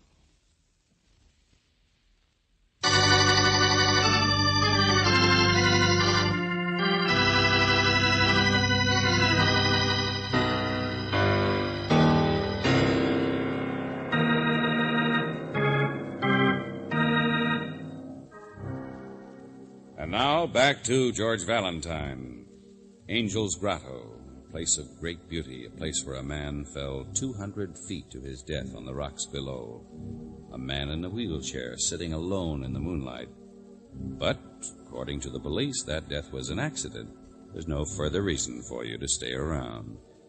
Still, if your name is George Valentine, well, what can you do except stall for time, pretend you can't start your car? Say, look, Jake, is there some rope around here? I may need it when the mechanic comes to give me a tow. Yeah, in the shed over there helps out. Oh, okay, thanks. Get out of the way. Good idea. So that fool Emily won't hang herself. Ha! There's a good one. Come on, Brooksy. Let the rest of them think we've gone. You realize how short our time is? You mean what he just said about Emily? George, I want to go back in and No, talk to her. Brooksy, we gotta find evidence before somebody else gets murdered.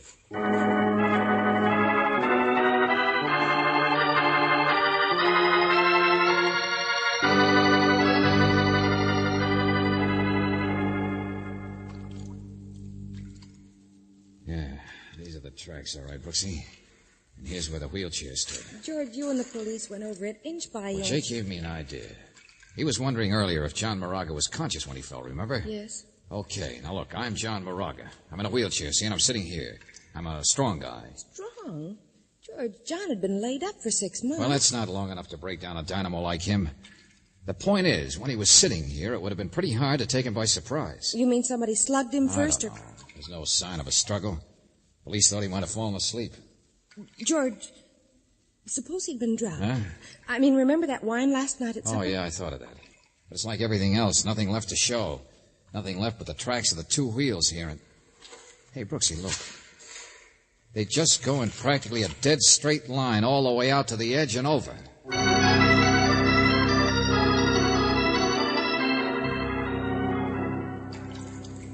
Okay, Brooksy, throw me that rope there. Oh, George, It's all right now. It's all right. This tree will hold me. George. Just take it easy, will you? There we are. This is one thing we didn't check. But they combed every rock down below there. When I kicked that rock loose this afternoon, remember what happened? It bounced. Okay, I'll find out what happened last night, and I won't bounce either. I hope.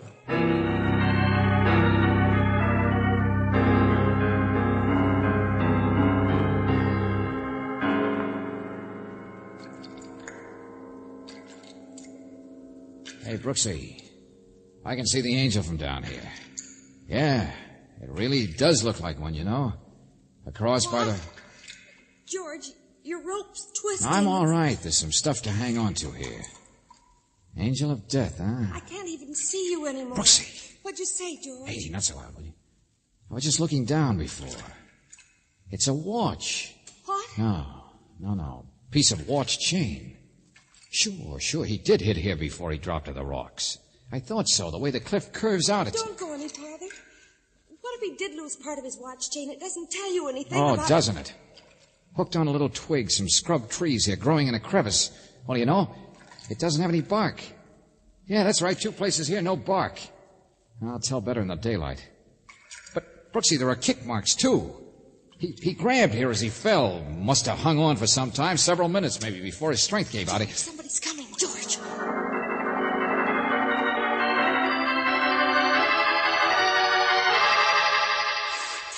Mayday.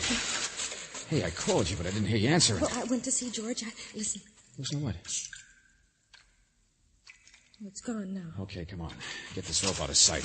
Here, duck back here. In the bushes. That's better. Oh, George, I hate high places. You're crazy. But I learned something, Brooksy. The fact he clung there proves John Moraga was conscious. He couldn't have grabbed on there unless he was perfectly all right when he went over. He wasn't slugged, doped, anything. Just pushed. But those straight line tracks... Well, I can think of a person he might have trusted. Never guess what was going to happen until the last minute. Oh, George, any of them could have come down here without being seen. His shouts when he was hanging there wouldn't have been heard. Oh, Brooksy, look, stop evading it. You know who I'm talking about. All those tears don't hide her motive. George, I just can't believe that a girl would... Yeah. You see what I see? Little Emily. George, she's crying. That's what I heard before. Yeah, walking like she didn't know where she was. George, she wished she were dead, too. She was hysterical, but she said I'm like Jake. I didn't take it seriously. But she's going where we were. George, grab her. No, She's no, gonna... stop. Emily? Oh, you startled me. Oh? I didn't mean to. It's Herman. Beautiful night, isn't it? Mr. Moraga. What are you doing down here, anyway? You know, don't you? Why do you ask? Oh, well, I didn't believe a good-looking girl like you with her head on her shoulders would seriously think of carrying out a threat You like... think I'm ugly. You said so. A stupid, flat-heeled nurse. Oh, well, really, it isn't No, anything... stay where you are. I don't think there's room for both of us here, Mr. Moraga. All right. I loved your brother. I loved John. I'm 35. I'm not pretty. I know what I am. But he loved me, too. Now. Please don't touch me. Don't come any closer. Oh, it's all right. I know how you feel. It was an accident. Leave me alone. Well, just an accident, that's all. I told you, don't touch me. Well... You big fat fool! Miss You walked right into it, didn't you? Look, out. My arm. I've handled patients 10 times as tough as you are. My arm. Look out, the edge is Believe right. what I said, didn't you? Believed I'd come down here and be thinking of jumping when it's you who's going to go. Come on, Brooksy, step on it. He's the one who's liable to be killed. I'll kill you!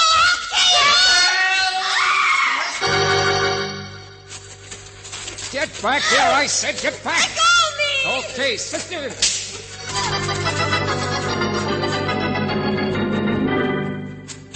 Hey, what happened? What is it?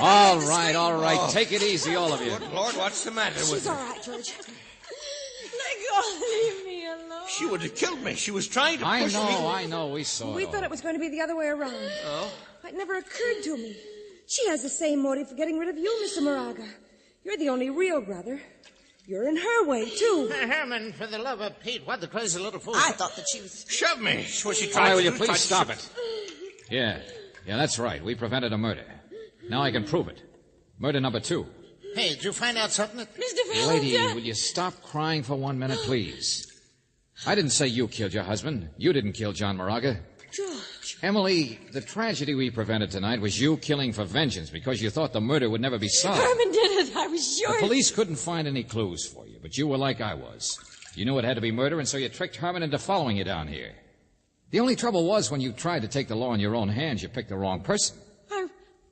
What? Yeah, that's right. He didn't do it. He's demonstrated that pretty well right now, hasn't he?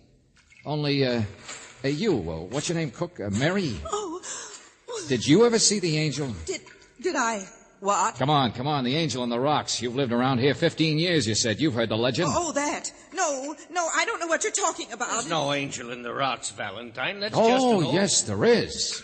Because I saw it. And John Moraga said he saw it, too. Oh, no. No, he After didn't. you left He's... him down here, Emily, he supposedly said it while smoking a cigarette. With you, Jake. Now, wait a minute. I never said Oh, yes, you did. I remember it, George. And that was your mistake. Because, Buster, that angel turns out to be a real angel of death. You can't see that rock formation from any place except halfway down a straight cliff. No wonder the Indians had a legend. So when could John possibly have seen it except when he was climbing down there after he'd been shoved, clinging there, hanging there? Why did John scream out that he saw the angel? Was he pleading with you to help him? And did you just stand there and laugh at him, Jake? No, you're crazy. I'm just a farmer. Sure, you're a big, strong guy. And that's why the tracks of the wheelchair were nice and straight, Brooksy. A man strong enough could just tip it back, load and all, and give it a roll. Now, you listen to me. I was up with that setter of mine. I was clean out in the barn.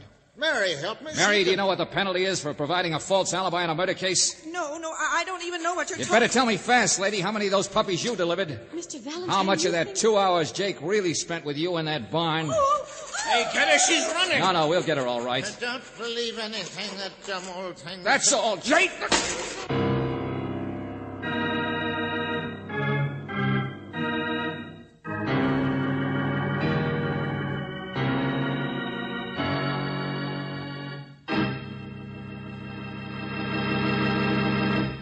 Back to the conclusion of our Let George Do It adventure in just a moment.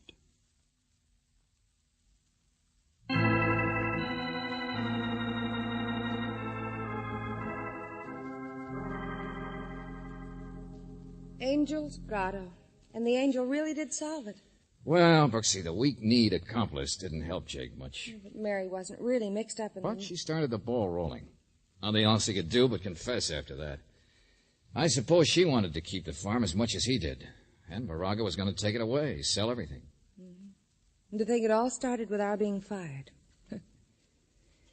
Emily tried to do it the right way, George. She hired you to find evidence of what she thought had happened. By woman's intuition. So, just on the basis of that, she tries to play angel of destruction, of vengeance. It was crazy and wrong. But she loved John Moraga. Those tears were all true. She told us how much she loved him. First and only love of her life. I could tell. And he loved her just as much. I know. Love, love, love. Hey, how come you're such an authority on the subject, Brooksy? With you around, I'll be darned if I know.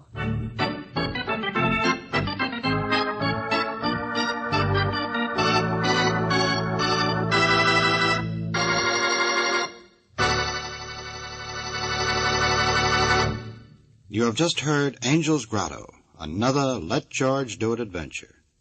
Robert Bailey was starred as George Valentine, with Virginia Gregg as Brooksy. David Victor and Jackson Gillis wrote the story, with music by Eddie Dunstetter. Now this is yours truly inviting you to another visit with Valentine, when you will again hear what happens when you let George do it.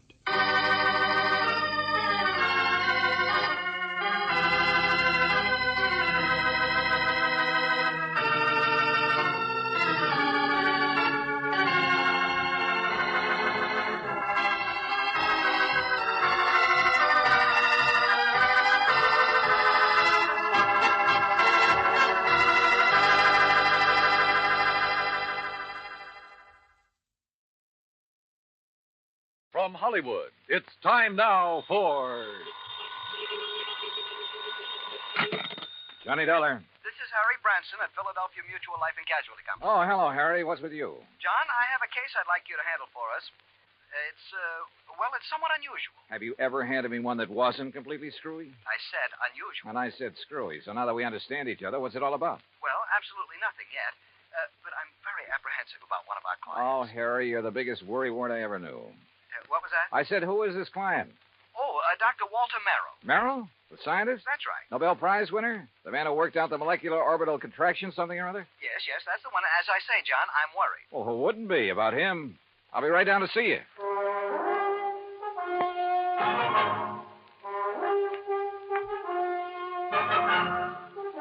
Bob Bailey in the exciting adventures of the man with the action-packed expense account.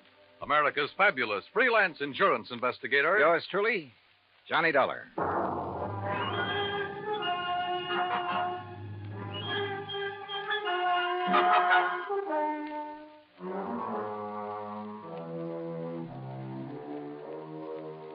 Expense account submitted by Special Investigator Johnny Dollar to the Philadelphia Mutual Life and Casualty Insurance Company in Philadelphia. Where else? Following is an account of expenses incurred during my investigation of the clever chemist matter. Expense of transportation and incidentals, Hartford to New York to Philadelphia. I didn't even stop to check my bag, but headed directly for the Philly Mutual building on Walnut Street. Harry Branson is a good insurance man, but a great worrier. Nonetheless, he'd given me some pretty important, too. And after all, what do we live for? There you are. Keep the change. Thanks, Doc. John, what took you so long? Oh, now, what's the matter, Harry? Forget to pay the rent on your office or just forgot the key? No, John, as a matter of fact, I have the key right... This is hardly the place for levity. Well, surely you haven't been waiting here on the sidewalk ever since you called me. No, I haven't, but by checking plane schedules, I was able to determine when you'd arrive almost to the minute, and not wanting to waste time taking you upstairs to the office. Pretty urgent matter, huh? For you should be here shortly. What? Well, now, usually I arrange these things myself, Harry. Yes, and how we pay of you. Oh, Harry, you touched me to the quick. Oh, now, please don't misunderstand me. I don't mean that there's ever anything really dishonest about your expense account. Well, It's only... you ought to. Believe me, I'll pad it to the hilt if I think I can get away with it. Anyway, the most important reason for engaging the car was so that you can leave immediate... Malaga? Yes, New Jersey. It's a... Oh, is that where Dr. Merrill is? Yes. As is his custom, he chooses to work in some isolated spot where he can't possibly be disturbed. He and his colleague, that is. Colleague? I always heard that he worked alone, freelance. And you heard right. However, he now has a Professor Theodore Nash with him. Nash? One of our to Dr. Merrill. Never heard of him. John, they're working together on what I'm sure is some top-secret project. Oh? Oh, say, wait. Didn't Merrill have something to do with the early rocket experiments? Precisely. Which is why I suspect their present work may have something to do with the space satellite or intercontinental missiles or something of the sort. Yeah, possible. But what has all this got to do with you? Their insurance. Dr. Merrill has had a policy with us for some years. $25,000. Oh. And he took out a policy for $10,000. Beneficiary? Nash made Dr. Merrill his beneficiary. Oh, well, that sort of thing is often done between men working together. Harry, you know that. Yes, so that if anything happens to one, the other will be financially able to carry on what they've started. Sure, right. Which is no doubt why Dr. Merrill changed the beneficiary of his policy to Theodore Nash. So? What's the worry? No sooner was the change made than I received a letter of protest from Dr. Merrill's daughter. Who's she? Mrs. Howard Harding. She and her husband live in West Philadelphia. He's a welder for an aviation company, I think. Well, what did she base her protest on, Harry? She claims her father must have been coerced into changing the policy. Oh, now, wait a minute. That sounds like the hungry relative who complains about being cut out of the will. It might. if Mrs. Harding weren't a perfectly well-balanced, intelligent, and I'm sure quite unselfish person, a completely... Is she good-looking? Well, yes. And real sweet to you? Yes, she is. Well, now, John, I don't know what you're trying to imply. They do it every time. John. Particularly when there's a bit of money involved. Good-looking insurance broker like you. And you're a bachelor, too, aren't you, Harry? John, you're pulling my leg. Oh, Harry. But then I guess we're all suckers for someone like that. That has nothing to do with it. I've had these hunches before, John, and they've always been right. Even you will have to admit that. Yeah, I'll confess that in the cases I've handled for you so far. Why don't you call up Dr. Merrill? I think the quaint old fellow would die rather than have a phone near enough to disturb him in his work. Oh, there's your rental car waiting at the curb. So off you go, John, and see what you can find out. Okay, Harry. It all sounds like a lot of nothing you're worried about, but as long as you're willing to pay for it. And I always did like South Jersey this time of year. I drove across the Delaware River Bridge into Jersey and headed for Route 45 to Westville, Woodbury, and finally Pittman, where I picked up Route 47. What Harry had said was true. These hunches of his had a remarkable way of panning out. And yet, who was I to complain? After a pleasant hour's drive through cranberry bog and farm country, through miles of orchards and the intoxicating odor of the peach blossoms, I pulled into the quiet little town of Malaga. Population, I'd say around 500. First stop, the post office. Dr. Merrill? Yeah, sure. You go back the way you came, about a mile, till you see the name Wampus Bung. Wampus what? Wampus means cat. Bung, bungalow. Wampus Bung. Yeah. Yeah, the doctor and the professor got the fourth cottage beyond it. White one with a fence around it. Yeah, good, thanks. And if you don't mind, you can take their mail out to them. They haven't been in to pick it up 4 or 5 days now. Oh? Nothing wrong, is there? Well, who'd know? The way those two keep to themselves. Well, you'd think whatever they're working on was the atomic bomb. Yeah, well... Just to be sure, you let them know that you're at the gate now before you try to go through the fence. Oh, what's that supposed to mean? The professor sees you prowling around, he's liable to take a shot at you.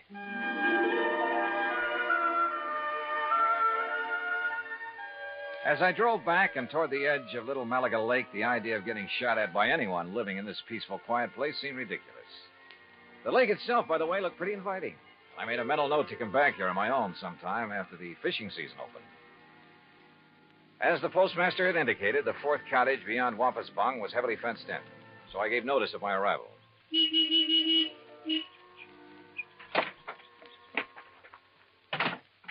I'd barely left the car when the door of the little cottage opened. Yes? Who is it? Dr. Merrill? Oh, yes. My name is Dollar, sir. Johnny Dollar, insurance investigator. Harry Branson? Yes, sir, that's right. Harry Branson sent me down here to see you. Oh, come in. I'm most glad to see you. Please, come into the house. All right, thank you. Is, Professor Nash here? In the laboratory. But please, As come he spoke, into the sliding house. door on the garage at the side of the house opened. A rather swarthy man stepped out, quickly closed the door, and threw a heavy bolt on it. Then looked over toward us suspiciously. Yes, because it's better that you and I talk in private, alone. Doctor, who is that? Oh, yes, Professor. If we have a visitor, why do you not bring him here where we can both speak to him? Oh, yes, of course. This is Mr. Johnny Dollar, Professor Theodore Nash. Mr. Dollar? How do, Professor? I'm from your insurance company. Just making a little routine checkup. Oh, fine. I'm very glad to see you. As a matter of fact, I wish to talk with you. How do you do? Now, come into the laboratory. Professor, do you think it Oh, wise? of course, Doctor.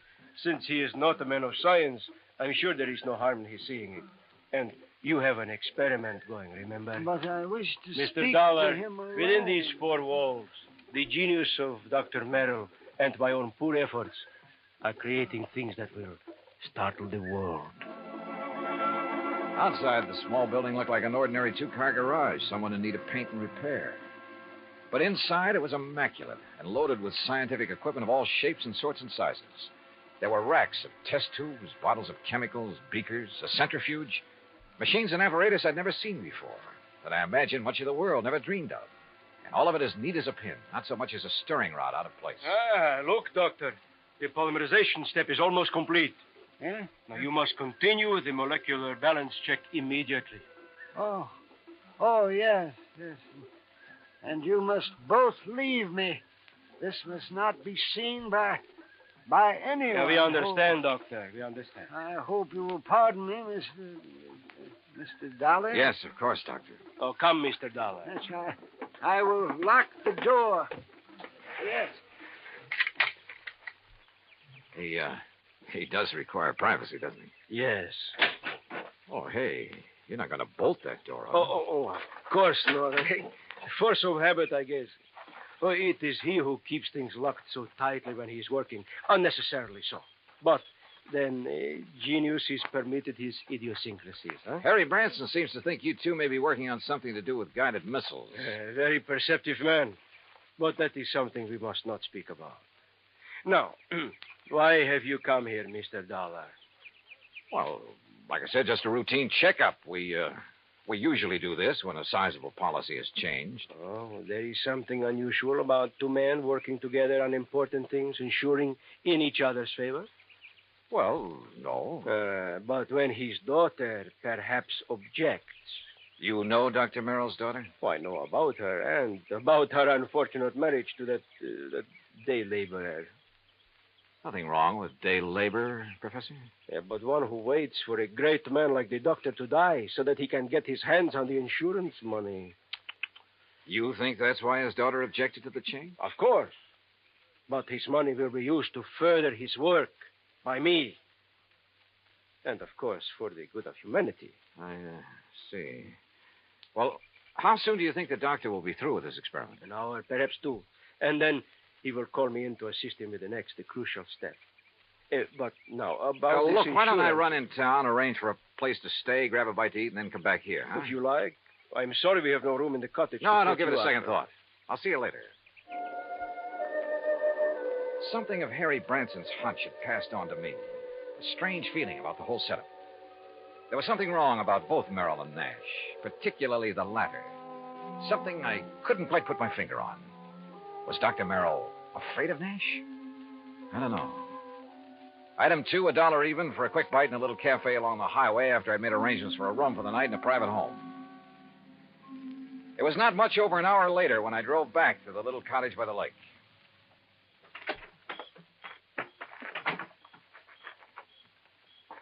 And then I heard it. Someone pounding on the door of the laboratory from the inside. Someone calling for help. Professor!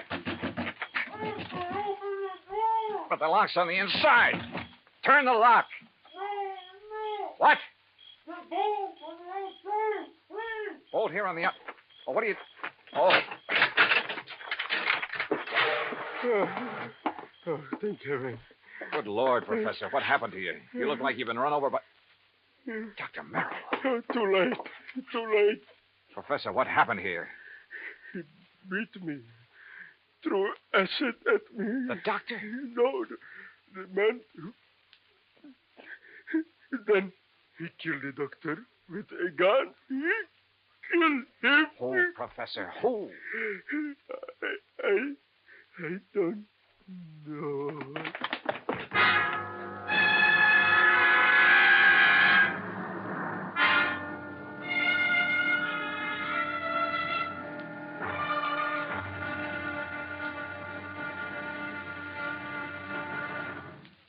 Act 2 of yours truly, Johnny Dollar, in just a moment. Democracy. To the many who have lived under tyranny, democracy comes as a guiding light, shining on a brighter future. That is because democracy stands for the establishment of government conceived from deep thought and free choice, rather than being based on accident and force. It is also normal that the free choice of a democratic government happens because people who choose their own government are directed by true interests in the welfare of mankind. Democracy has been proven to be mankind's greatest legacy of freedom. Now, Act 2 of yours truly, Johnny Dollar, and the Clever Chemist Matter.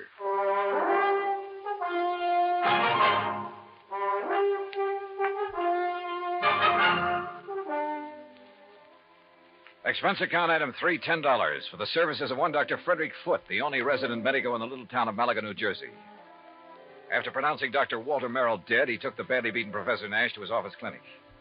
While waiting for Nash to get in good enough shape to talk, I ran up item 4, 10 cents, phone call to the sheriff, who promised to come over as soon as he could enlist the aid of the nearby state police. Finally, Dr. Foote gave the word. But I suggest you talk with him as little as possible, Mr. Dollar. In pretty bad shape, huh, Dr. Foote? The intruder not only beat him severely, but threw a bottle of acid in his face. Oh? Professor Nash will never have the use of his left eye again because of that nitric acid. Has Nash said anything that might help us identify the assailant and killer? No? Now, please don't talk with him too long. Professor? Yes. Yes. Hello, Professor. Oh, Mr. Dollar. I will never see again with my left eye. He has told me. Yes, I know. I'm sorry. But the great Dr. Merrill, he is dead. What a loss. Professor. Professor, tell me, did you see the man who attacked you? Yes. Can you describe him at all? Yes, young, not more than 30, 5 feet, 6 or 8, very heavy, yes, stocky, and black curly hair. Yeah? Hands like a working man, laborer. Have you ever seen this man before? No, Oh, here. Some water. Thank you. Do you know why he came in and attacked you and Dr. Merrill? No. Was he after something there in the laboratory? No, only to kill Dr. Merrill. I tried to defend him. I'm sorry, Mr. Dollar, but I think that's enough. Yes, okay, Dr. Foote. I think I've heard enough. I managed to get back to the cottage by the lake before the police arrived and came up with one very damning piece of evidence. In one of the bedrooms, I found a picture of a wedding couple. It was inscribed, "Love to the dearest father in the world." And next to the bride stood a man who answered perfectly the description Professor Nash had just given me. The husband of Dr. Merrill's daughter, Howard Harding. And then I thought of what Nash had said about Harding. His antagonism, his conviction that Harding was the one who resented the change in the insurance policy. But there was something else, too. That had happened when I talked with Nash in the doctor's office that... By the time I got back to the laboratory, the sheriff and state police arrived. The sheriff, I'm afraid, mussed up any prints that might have been left on the bottle of acid. However, in the weeds outside, a state trooper found the pistol, a .38 caliber Luger that had killed Dr. Merrill. Fingerprints had apparently been wiped off, but the gun was carefully... Fingerprints. Before taking off on a mad dash back to Philadelphia, I stopped at Dr. Foote's and picked up one water tumbler.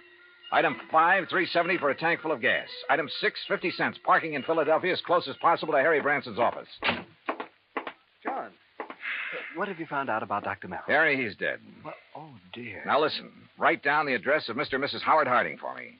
His daughter, does she know? No, she doesn't know yet, and I hope I can avoid telling her before I write it down, will you, man? Well, yes, of course. Take this. Don't unwrap it, but see that it gets to Ray Kemper at the Federal Bureau fast. I'll check with him about it later, thanks. But now, John... Harry, this is one time this expense account of mine is going to save you a lot of money. I think. I don't know how many red lights I skipped on the drive out to West Philadelphia, but I felt like a hound dog in a hot scent. The home of Mr. and Mrs. Howard Harding turned out to be in a nice, quiet residential area. I was met at the door by the girl in the wedding picture. A tall, very nice-looking blonde in her late 20s. Oh, yes? Mrs. Harding? I'm Terry Harding. Well, I'm Johnny Dollar from your father's insurance company. Oh, good. Come in. Perhaps you can help me make him do something about that policy of his. Well, that isn't exactly... Someone has poisoned Daddy's mind, Mr. Dollar. Oh? What do you mean? It isn't that I need the money if Daddy dies, which heaven forbid. No. It doesn't exactly look as though you do. No, of course we don't. Howard's been doing so wonderfully at Colonial Aviation. Yes, apparently. And I'd had a notion he was just a laborer or something. Oh, dear, no. That's what Daddy called him because he wasn't too fond of Howard. And that is the way Howard started before we were married, but now he's one of the officers of the company. Where is he, Mrs. Harding? Well, as a matter of fact, I thought you were Howard when you drove up just now. He's been fishing. Fishing? Some little lake over in Jersey. He goes every Saturday all by himself. Malaga Lake? No, Malacca's where Daddy was. He and that. That what, Mrs. Harding? Well, I don't know. It's Howard, I guess. What do you mean? Howard has never liked or trusted him, even though they've never actually met. When Daddy changed his insurance to name that professor, there is something wrong about that man, Mr. Dollar. What, Mrs. Harding? I don't know. Daddy always worked alone until he came along. Daddy's such an alert, bright-eyed little busybody in spite of his Wait a age. minute. That Your father... like a cute little wound-up spring, hopping about like a... Mrs. Harding. Yes? Mrs. Harding, when I saw your father... You've seen Daddy. Well, then you know what I he mean. was tired, almost in a daze. He spoke with difficulty. Oh, no, you're mistaken. He chatters away like a jaybird. What is it, Mr. Dollar? Oh, he must have been doped. He looked as though... Hi, honey. Well, I'm just as lousy a fisherman as usual. Not a single... Oh, excuse me. Mr. Harding, just tell me one thing. Well, that depends. Who are you? Mr. Dollar's from the insurance company, darling. Not Johnny Dollar. Yeah, that's right. Well, I've certainly heard of you. Tell me... No, you tell me, Harding. Where have you been? Why, fishing. Where? Over in Jersey. Where in Jersey? Little private lake. Where? Over near Mount Holly. One place I know of where nobody else ever goes, where I can get rid of the cobwebs at my job. Hey, wait a minute, Dollar. What is this? Harding, you've been identified as the man who murdered Dr. Walter Merrill. What? I'm sorry, Mrs. Harding. I'm sorry, but it's true. What are you talking about, Dollar? You didn't know about it? Of course not. How could I? Where did it happen? How? At his place in Malaga. Professor Nash. I'll kill that man. You'll take it easy. You seem to forget that so far you're the only suspect in the case. You're out of your mind. If it was anybody, it was that Nash. Never have trusted that man. And the insurance policy. If anybody killed Dr. Merrill, it was that professor. Now listen to me. Nash was with Dr. Merrill when he was killed, there in his laboratory. Of course he was. But Nash was attacked also, beaten, acid thrown at him. He lost the sight of one eye because of it. And I tell you... You sure? Yes, of course I'm sure. It was I who found him. Nash beating against the inside of the door of that laboratory crying for help. A door that was bolted on the outside. But, Dollar, You're sure of that? I'm sure. Well, I still think... Oh, Terry, I'm sorry, honey. Here, let me... Howard, it's so terrible. Better answer that phone, Howard. Yeah. Hello? Yes? Oh, yes. It's for you, Mr. Dollar. Oh, thanks. Terry, come on. You've got to pull yourself together. Johnny Dollar. Right. John, this is Harry Branson. I just received a call from Mr. Kemper at the Federal Bureau. Yes. He says he must see you immediately. Call him back, Harry. Tell him I'll be there in 15 minutes. Harding, just to keep things straight, I wouldn't leave this house if I were you. Well, now, wait a minute, Just Dollar. sit tight. I think you're in the clear. More red lights got passed up on my way into the Philadelphia offices of the Bureau. So Ray Kemper felt that whatever he'd found was important. If so, it would back up one of my suspicions. But in view of the circumstances, that bolted door in the laboratory, for instance, how could it? Important is putting it mildly, Johnny. The prints you found on the water glass, Ray. 3 sets. 1, yours. Yeah, well, naturally. 2, Dr. Frederick Foote, who is currently practicing medicine. I know, in the town of Malaga, New Jersey. That's where the glass came from. Oh, but the 3rd set of prints. Yes. I had to go into the international file for them. And Johnny... Nash? Theodore Nash? Nash. Nashevsky. What? Fyodor Nashevsky, chemist from one of our not-so-friendly countries. Huh? Expert on explosives. One time he was thought to have attempted to enter this country. That was in 1940. Ray, have you got any pictures on him? Plenty. From the time he was a kid. Here. Tell me how you picked up these prints. The beard in this picture. That looks like him, all right. Yeah, this too. With a shaved head. Almost as though he tried to keep changing his appearance. Johnny... Now, wait a sec. This picture of him as a youngster, this eye patch on his left eye. Our dossier is pretty complete. He was quite an athlete until he injured that eye. But it doesn't show in these other pictures, and he hasn't a glass eye. No, his eye always looked perfectly natural. But now, Johnny, if you have information... Ray, this has done it for me. Thanks. Hey, now, just a I'll minute. see you. Hey, Johnny! This is Kemper. Give me a man to tail Johnny Dollar. All the way back to Malaga, New Jersey, I hoped my rental car would hold together. It did, in spite of the fact I pushed it all the way. International intrigue is a bit out of my line, but this time, so help me, I was beginning to feel like an FBI man. I stopped at state police headquarters along the way, and according to them, Nash was off the hook. Not only because of the acid thrown in his face, but even more important, because of my own testimony that I'd found them locked in that laboratory. I stopped again at the lab. Nothing. Then back to Dr. Foote's office. Very well, Mr. Dollar. When they arrive, I'll insist that they wait for you. All right, thanks, Doctor. Well, Professor, you're sitting up.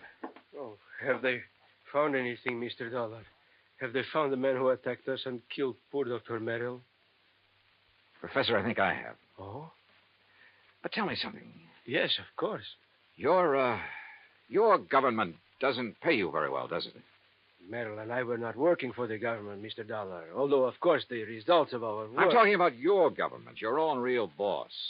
I do not understand. No doubt it's very much interested in anything this country develops in the line of guided missiles, that sort of thing. Mr. Dollar... Now, let me go on. Merrill was doing important work. Stuff that would be of great value to any country in the world. Of course. Your country would have paid you well for the results of his work. But, brother, they'll never get it. I do not know what you are talking Money, about. the loot from Merrill's insurance, sure. Sure, it was enough to get you out of here after you'd gained the knowledge you need of Merrill's work. See here, Dollar. After you'd killed him, before he could give to his country, the United States, what he'd invented. You are a fool. I was beaten, The poor too. old man put up a pretty stiff fight, didn't he? Do you think I would have done this to myself? You My gave eye... yourself away earlier when you reached out for a glass of water I handed you right here in this room.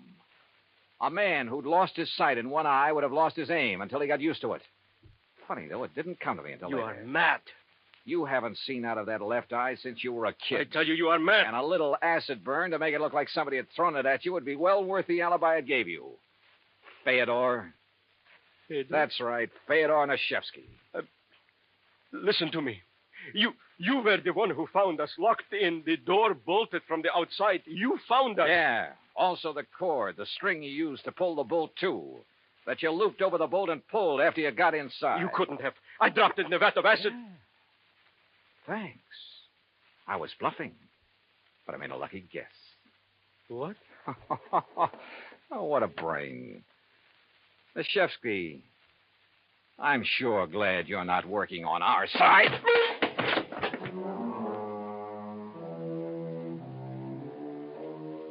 The capsule he fished out of his pocket never got to his mouth. And I'm afraid he won't see very well out of his other eye for a while. My knuckles still hurt. And it was lucky for him that the police arrived. I'm afraid I don't like guys like him. Expense account total, including all the incidentals I could think of, and transportation back to Hartford, $84.35. Remarks? Well, don't beef on this one, Harry. The criminal, in spite of being the named beneficiary, doesn't get paid. Yours truly, Johnny Dollar.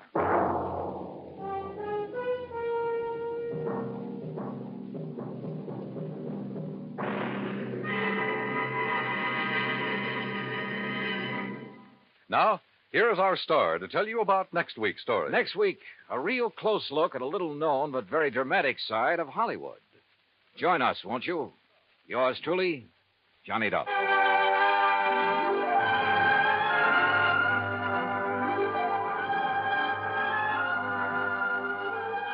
Yours truly, Johnny Dollar, starring Bob Bailey, originates in Hollywood.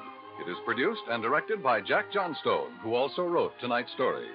Heard in our cast were Virginia Gregg, Harry Bartell, Howard McNear, Forrest Lewis, Jack Crucian, Russell Thorson, Frank Gersel, and Bob Bruce. Musical supervision is by Amerigo Marino. Be sure to join us next week, same time and station, for another exciting story of yours truly, Johnny Dollar.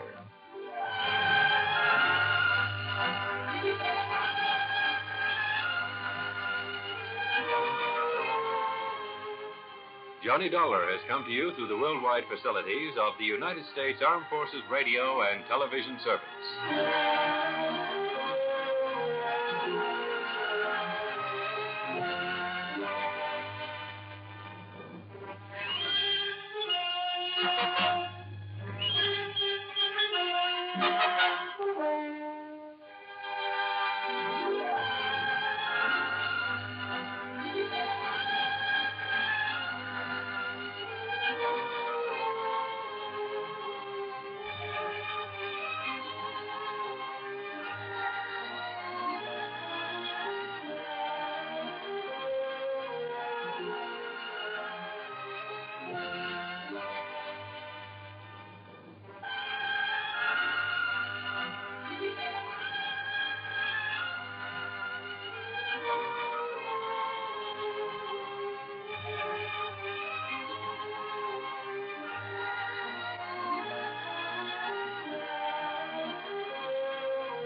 Personal notice. Danger's my stock and trade.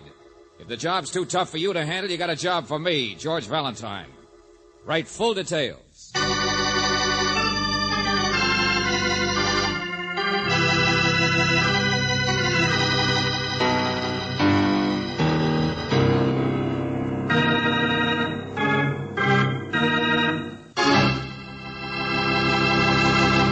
You know something? I'd love to be a detective. You meet so many interesting monsters. Take the fellow who's about to get in touch with George Valentine. He's a big game hunter with a cargo of hungry wildcats, boa constrictors, and other charming playmates. Now, what this old codger wants with our George, I don't know. But I do know this. Our Let George Do It adventure is called The Hand in the Coconut. And just in case you don't care for jungle stories, you should pay attention anyway, 'cause you'll learn a dandy new way to keep Junior's mitt out of the cookie jar.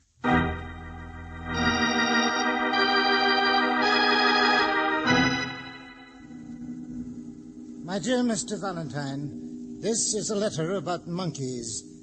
My name is Derek Stang, the same Derek Stang whose exploits in the jungle you no doubt read as a boy. Yes, I'm still as alive as an old battleground of scars and fevers can be alive. And today I'm writing my letter on the deck of a sweltering ship, a South African freighter tied up at the port in your town. There's a little capuchin monkey trying to untie my shoelaces at the present moment. Monkeys are strange animals. They're greedy like human beings. I have trapped them many times by the simple expedient of placing a shiny, desirable object inside a hollowed-out coconut to which there is only a single small opening. An opening just big enough for a monkey's hand. Of course, the monkey reaches in to grasp the object. Inside the coconut, he grasps it, his hand makes a fist. But then, Mr. Valentine, he can't pull his hand out. The fist is too big. His greed is greater than his fear of the approaching hunter. Mr. Valentine, will you please come to visit me this evening? I need your help to complete the capture of a monkey. A monkey whose hand is already trapped. A monkey by the name of Lars Mikkelsen.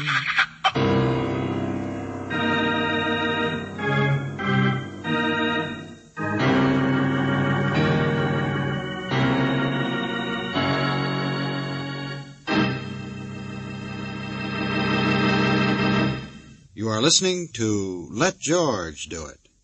Our adventure will continue in just a moment. Now back to Let George Do It and George Valentine.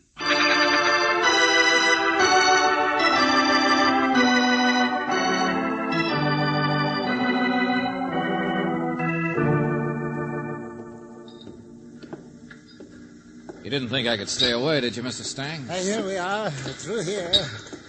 I'm supposed to be in bed, you know. But I was afraid you couldn't find your way from the pier. And so few people pay any attention to an old man. I've heard of you too, Mr. Stang, only somehow I always imagined you as... Taller, yes. More hair in my beard. Perched astride an elephant, perhaps. Isn't it wonderful? The romance there is in those old National Geographic pictures. Yeah, the greatest hunter in the world. Why, I remember when you... Oh, but I still am. Yes. Indeed, there's no one who can approach me. My exploits will never be... Wait a minute. That red sign back there, what did it mean? Quarantine, Miss Brooks. Ah?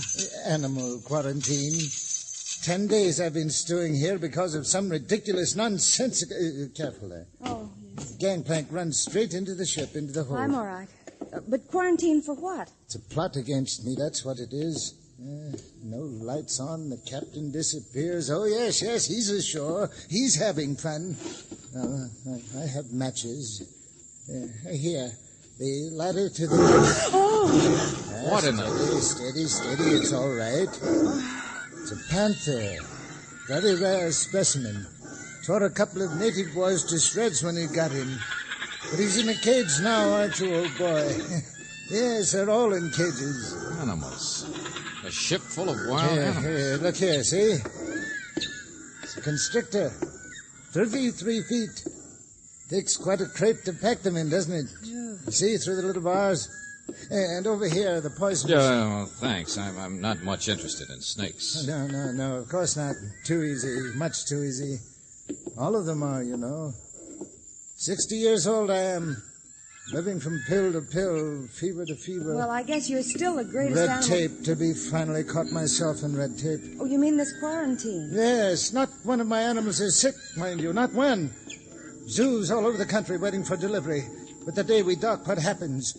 An officious young veterinary aboard for the usual government inspection, and he and the captain get together. Well, look, Mr. Stang, this veterinary or the captain, is one of their names Lars Mickelson? Is that what you meant when you wrote No. Mr. Bowling, that's the vet, Mr. Bowling. Your captain's name is Teague. You've had trouble with him before. Lars Mickelson... Shh! Now, Baba, how many times have I told... Asleep, stupid like men, big booming feet on the floor. You come booming like elephants. All right. My wife, Mr. Valentine, men. This is... Oh, no. My wife is asleep. She means in there. Baba, these are friends of mine. We're just going to my stateroom. Well, go. Do not just talk about it. She's asleep. Be quiet. Of course. All right. Men, elephants in the moon. Here we are.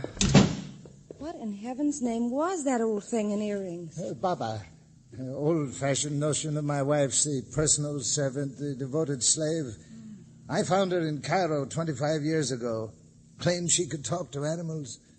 She looked just the same then, but she gets more and more obnoxious every year. Did your wife make this last trip with you, Mr. Stang? Oh, yes. Has to be somebody to tie my muffler, spoon out my medicine, yammer at the old man. Mr. Stang, wait a minute, look. What do you want me for? To be a witness. The hand in the coconut, Lars Mickelson.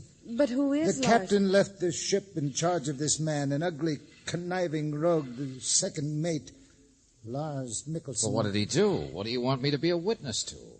Mr. Valentine, he stole my field glasses. What? Especially made ones they were, too. Finest ice lenses. There were several things stolen during the voyage, but I was sick. I didn't notice. First a hunting knife, then other little things. Now you're to see that he has them, that's all. I'll testify to their loss. I'm seeing my lawyer in the morning. What makes you think Mickelson took these? The hand in the coconut, I told you. The field glasses I placed where he could take them. He won't let go. No one else could have taken them. He's up in his cabin now. Oh, you think this is trivial. I'm being vindictive. But, Mr. Valentine, people can't get away with things with me. I won't let them. Now, you'll find out for me, won't you? You'll come back first thing in the morning. This quarantine, my fevers, those nagging women, you understand, don't you? It's the last straw when somebody thinks I'm so ineffectual I can be stolen from without... All right, Mr. Stang, all right. Yeah, sure. See you in the morning. The boyhood hero. How the mighty have fallen. Oh, George, I feel sorry Sure. What are you going to do? He's going to see his lawyer in the morning and prefer charges What can against... we do, Angel? I don't like a thief either. A hand in the coconut.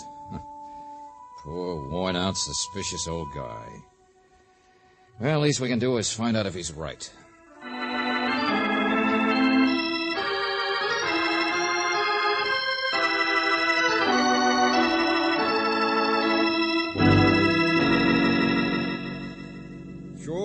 Sure, those are good field glasses. What of it? Well, we were on the ship here, Mr. Mickelson. I just wondered what the skyline of the city would look like from...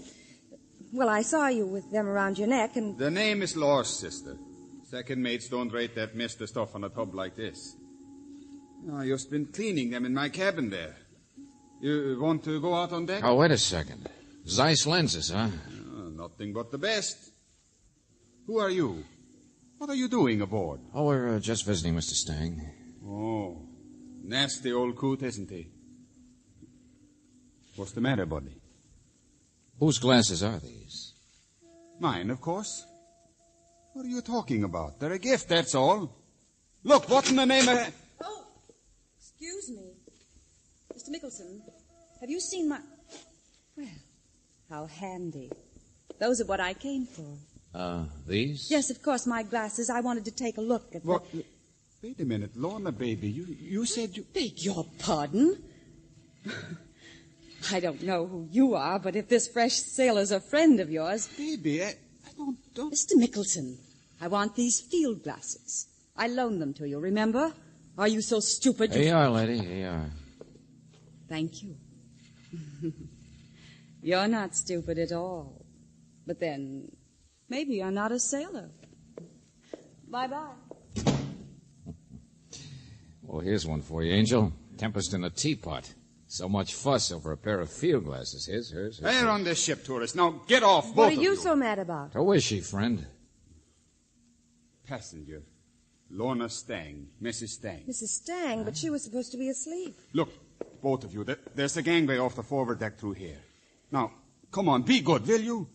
I'm busy trying to get ready so we can unload when this crazy quarantine... Wait a minute. Why can't we go through here? No, you can't get off. The way off she came. Here, this is the door she came out of, isn't it? The same one you came from when we came in here? No, get away from there. Says you, handsome. I don't know why you should be so upset, Mr. Mickelson. There's nothing through that door except apparently your stateroom.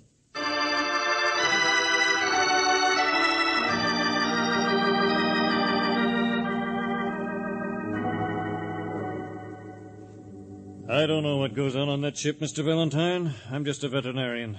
Strange bunch of people being cooped up together for a long time. Mr. Bowling, I tried to get hold of the captain. The captain went ashore the day they landed. Known him for years. Nice guy. Besides, that second mate, Mickelson, offered to stay aboard and keep an eye on things. That's not surprising. Huh? Oh, well, yeah, I know what you mean. They're about the same age, I guess. I mean, Mrs. Stang. Yeah, we know what you mean. I'd like to help the old guy, too. He's one of my heroes. I guess if his wife is giving things away to her sailor friend, your evidence might at least help him get a divorce from her. She's no good, I can tell you that. Stang says there's something funny about the quarantine. There is. When the ship docked, we got an anonymous note from one of the crew. Said a couple of the animals had been suspiciously sick during the voyage. Going to take the quarantine off tomorrow. Let them all in. False alarm. Anonymous letter from one of the crew. Made sense at the time. Doesn't now. Will you clear that up? Well, George, after all, if Mrs. Stang is the kind of woman who'd pull the wool over her husband's eyes in one way, Not exactly what I meant either, Miss Brooks. Oh, yeah, she might have written the note. To finagle a couple of more weeks with a sailor? That's not likely. It's Derek Stang who's sick, Mr. Valentine. We know that. He keeps alive from medicine to medicine. Old fevers, something tropical. Medicine in blue wrappers? Huh? Yes, as a matter of fact. Tablets of some kind. Something pretty strong, I should imagine. But his wife... His wife is also his nurse, Miss Brooks. He depends on her. Aside from his money, she's all he's got. Only, Mr. Valentine, why did you say blue? Because I noticed a stack of blue papers in Lars Mickelson's cabin. George. The greatest hunter in the world. Suppose he's the one walking into a trap. Yeah. Suppose it's his hand in the coconut.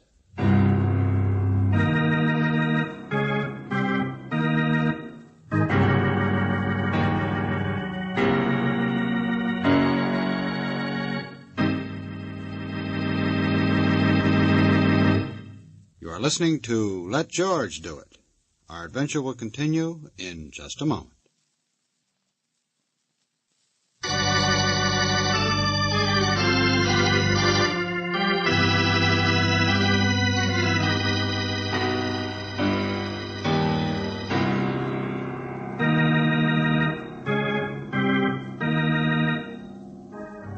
And now, back to George Valentine.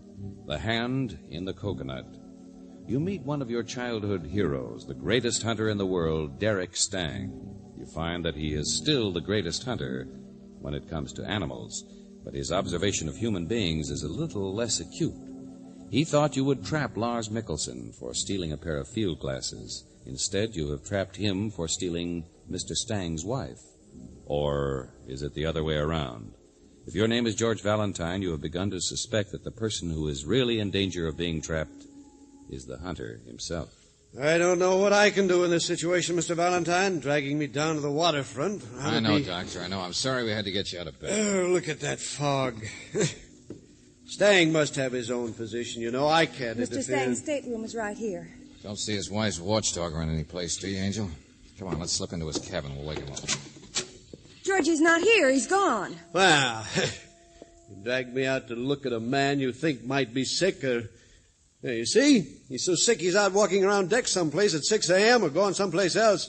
Well, I'm a doctor, Mr. Valentine. Do you expect me to take seriously the idea that... Here, look at these. Yeah. Blue papers. In the wastebasket. George, the same as those powders, those tablets were... Yeah, only look how many of them. Yes, the accumulation of days, judging from the other trash. Strong. Well, I grant you the old man is taking strong medicine, but men who are poisoned generally die in bed. Uh-huh. And if a man had been living on this stuff, he could build up quite a resistance. In fact, Mr. Valentine, while it might hurt you or me, he couldn't be poisoned with it.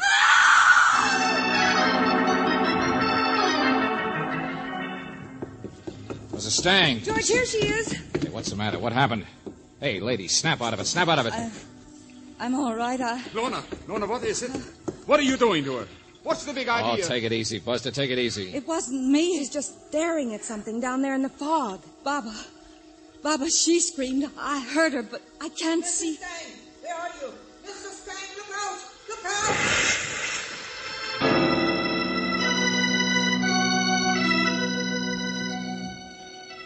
In the water. He fell in the water. George, I can't see him.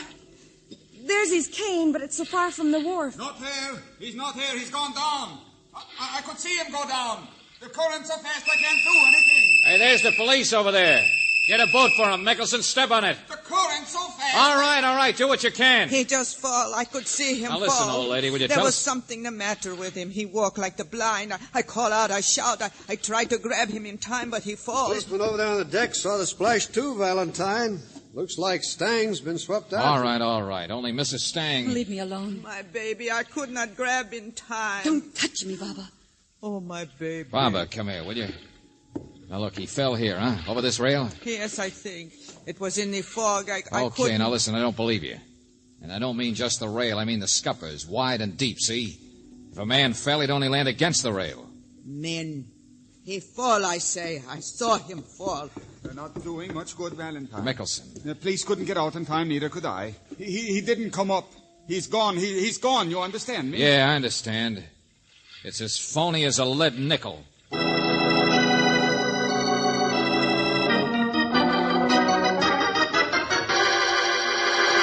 They're lying.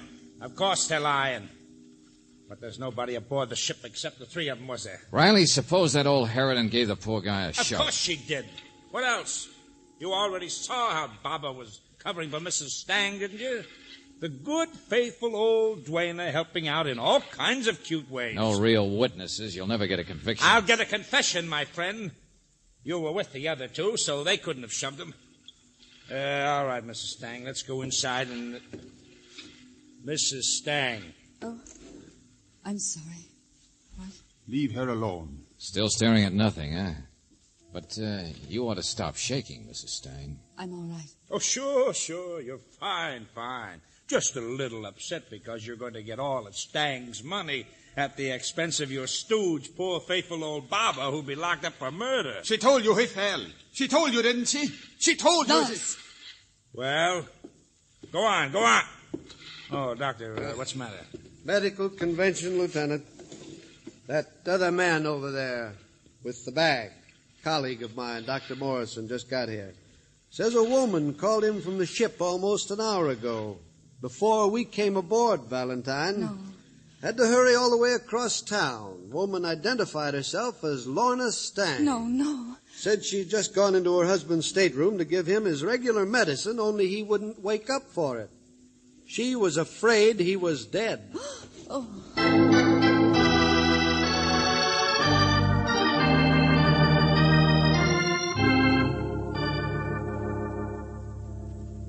So it was just his body that went overboard. Don't you understand, Riley? We'll get a confession. The three of them are in it. Hey, wait a minute, hold it.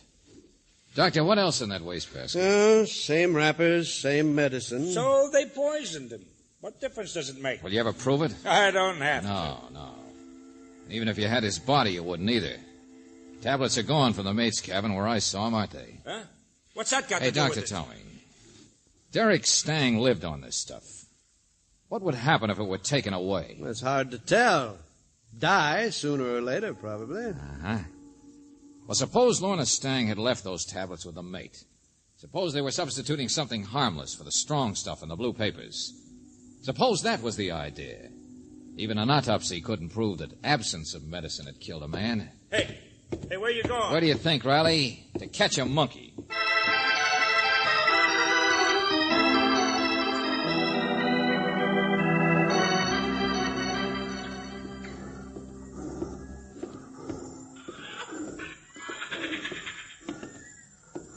Mr. Stang told me you talk to animals. Is that right, Papa? Why not? They can say more than men. I already told you we know the whole story, didn't I? That your beloved mistress confessed, the whole thing, all of it? And so? And so now tell me he fell overboard. I threw him overboard. He was dead. I see him dead in this stateroom. Oh, great. Helpful Nellie, huh? No wonder Mrs. Stang wouldn't let you touch her. No wonder it was she who screamed when she saw you out there on deck. You kind of interfered with their little plan, didn't you? I know nothing of plans. You knew enough that when you saw the body, you figured it was murder and thought you'd better be helpful and get rid of the evidence. She is my mistress. For her, I would do anything. But you say she confessed. I lied. You shuckle. Take it easy, lady. Look out now, look out. Yeah, be careful. Don't get your friends excited. Besides, you're not really mad. You told it too easy, so don't pretend. There should be cages. Oh, I'm not afraid of these things. All behind bars, aren't they? All trapped. The monkeys, panther. Yeah, even the snakes. I talk to animals too, you know, Baba. Ah, you fool. No, I'm not. You are. The good and faithful servant who spoiled Lorna Stang's plan for a perfect murder. So perfect, so neat, it must have been put right in front of her. Like bait in front of an animal, like a shiny object in a coconut to trap the greedy Look monkeys. out. They move the cages. Sometimes there are accidents. Cut it out, old woman. I'm not afraid. But everybody else seems to be. Stevedores, policemen. They don't come any closer than they have to, do they? You're only too glad to get rid of this slice of the jungle. Now, let's see. All consigned for shipment to Derek Stang's animal farm. You talk like the wind. Ah, men. Old woman, so faithful to Lorna Stang. I guess she believed it. You put up a pretty good act. But then she's young. You can't have been with her very long. And the great hunter told me he found you in Cairo 25 years ago. Faithful to whom, Baba? Now, let's see. Who's everybody most afraid of? Snakes, I guess. Boa Look out! Don't touch a cage! The great hunter. Greatest in the world. Hello, Mr. Stang. Stand very still, Mr. Valentine. Oh, yeah. Now I get it. The snake was the dead man, thrown overboard. Yeah. Even when I was a kid, I knew how good you were. Don't know why I thought you were slipping. There is a snake in the next cage under my hand, a live one, poisonous. You will stand here quietly until I am loaded off the ship with my animals. No, you're not a hero anymore. Just a guy who baits coconuts. Waits until the monkeys bite. Think they've killed you, and then mess things up by having Baba throw something overboard with a splash. Then she reluctantly admits it. It was you. You would have made a good pupil, Mr. Valentine. I doubt it. You picked me for a sucker, didn't you? Because you arranged this phony quarantine that kept the monkeys aboard, where you'd all be cooped up together, where you could push Lorna and Lars into what they did. Sure, you arranged it all. It won't do you any good to move, Mr. Valentine. I lift this catch and the snake is released. He's faster I was than you. hired as a witness, wasn't I? Yes, a witness, Mr. Valentine, to a murder without a body. Oh, yeah, that's better, isn't it? It'd be second degree. They'd be put in prison, locked up, put in cages. Yes. I never kill animals, you know. So you baited the trap. In cages, Mr. Valentine, they'll still be here. Perhaps you, too. The biggest game in the world, men. And I am the only hunter in the world who ever Hold tried... it, Stang, hold it. Now, you listen to me. I'm just an amateur, see? Mr. Valentine, there's no more time. It's up to the snake. When I go hunting, now you listen to me. I'm stupid when I go hunting. Because I carry a gun. Yeah, you see? Now your snake's dead. So you stand still, Buster. I could probably get a game permit for you.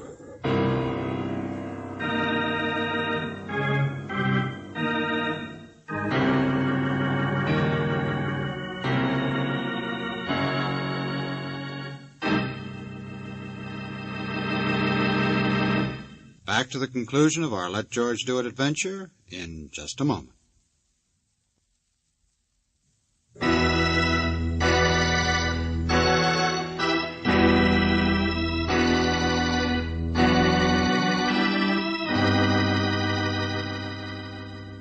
But Stang didn't do anything. That's the awful part. He made the other people do things that were wrong, so there's nothing the police can hold him for. Angel, Derek Stang was really successful. You know that, don't you? Yeah, he kept trying to get bigger and bigger game all his life. And then he tried to trap human beings into a spot where they'd be caged. Yes, Until but he finally trapped himself, don't you understand? Now, one look at that guy, and what do you think any court would decide? Well, don't worry. He'll be in a cage, all right, a padded one. Oh, George. Let's forget this nightmare. Take me someplace for a nice, cozy supper. Okay, the Tropic Inn. Is it nice? Oh, yeah, Angel. They serve a delicious kind of drink there. In a coconut shell. Oh, George.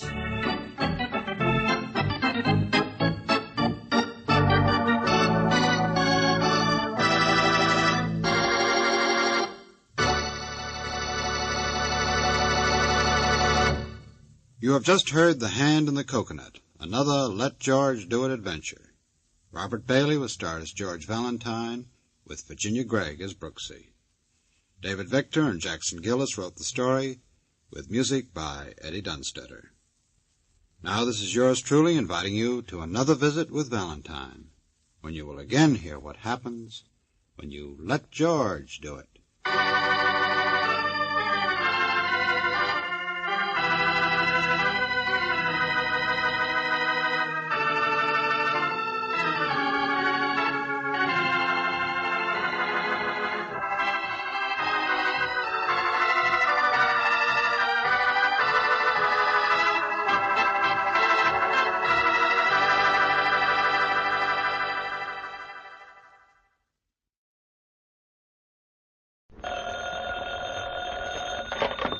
Hello? Yes, this is the Falcon speaking. Oh, Cora. Thanks for calling, Angel, but I have to take a rain check. Tonight I'm tied up with a guy who fell so hard for a girl, he never got up again.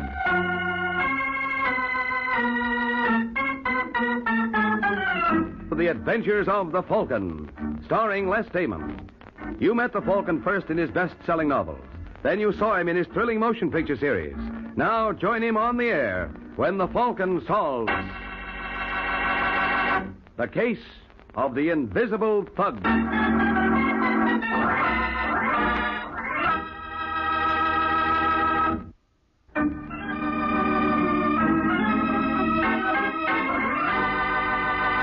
And now, the case of the Invisible Thug. It's early Sunday in New York, when terrified Vera Castro fumbles with the key to her apartment with shaking fingers. Finally, she locates the keyhole, unlocks the door, and enters. Hello, dear. Vera, what's the matter with you? It's Pete. Pete? Pete Lloyd? Yes, I just saw him. What's he doing in New York? I don't know, but he's here. Did he see you? Well, I'm not sure. Ernie, he did see me. There he is. What'll we do? Who is it? Ask Vera, she knows. It's him. Aren't you going to open the door for an old friend? Ernie, we've got to get out of here. Oh, it's 2 floors to the street. Looks like I'm going to have to invite myself in then. He's trying to break in. Ernie, do something. He'll kill us. I know he will. Pete, please leave us alone. Stop shaking, baby. I'm not going to touch you. It wouldn't dirty my hands. It's your husband I come to see. Put away the gun, Lloyd. Hey, funny boy. What do you want? Yeah, Castro, what do I want? You run off with my girl. Yes, what do I want? Well, you don't want me. You just said so. Yeah, I don't want you. Not now. All I want is payment. And I'm taking it. We don't have much. You're living. That's much. No, Pete. Shut up, Vera. Please. Shut up. All right, Castro. Lloyd, listen, give me a chance. Don't.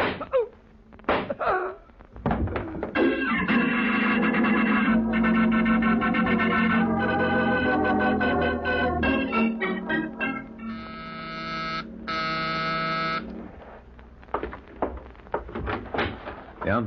Hello, my name's Pete Lloyd. I'm looking for Mike Waring, the detective. Well, you found him. Oh, good. I want to hire you to do a job for me. In that case, come in. Right. I want to be sure I have the right boy, though. You are the one they call the Falcon, aren't you? Mm-hmm. I try to find your office. Don't you have one? Don't even have a trench coat. Hope I'm not making a mistake hiring you. You already made a mistake, or you wouldn't be needing a detective. I suppose you tell me about it. Well, Waring, I picked up the paper this morning, and what do you think I see? I don't know, fair and warmer. It says I'm wanted for murder. For murder! Well, nothing like starting the day off on a cheery note. I used to go with a girl in Pittsburgh. We break up, and she marries a guy named Castro. Mm-hmm. Well, last night somebody shoots Castro. Vera, that's the girl, tells the cops it was me. How do you like that? I like it fine. Huh? Well, it brought me a client.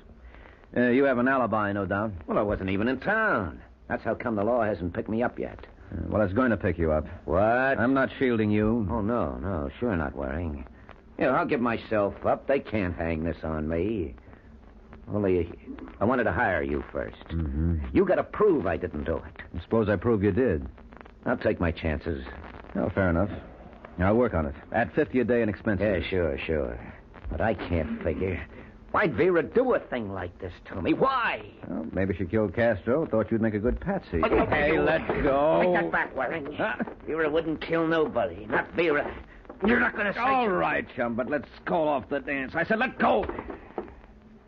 She didn't do it, Waring. I know Vera. All right. You didn't do it. Vera didn't do it. Nobody did it, but the guy's dead. I'm sorry, Waring. It's kind of edgy. You don't say. The paper says it happened fast. Maybe Vera didn't get a good look. Maybe she really thinks it was me. I don't know. Well, there's one way to find out. Yeah? Yeah, I'll ask Vera.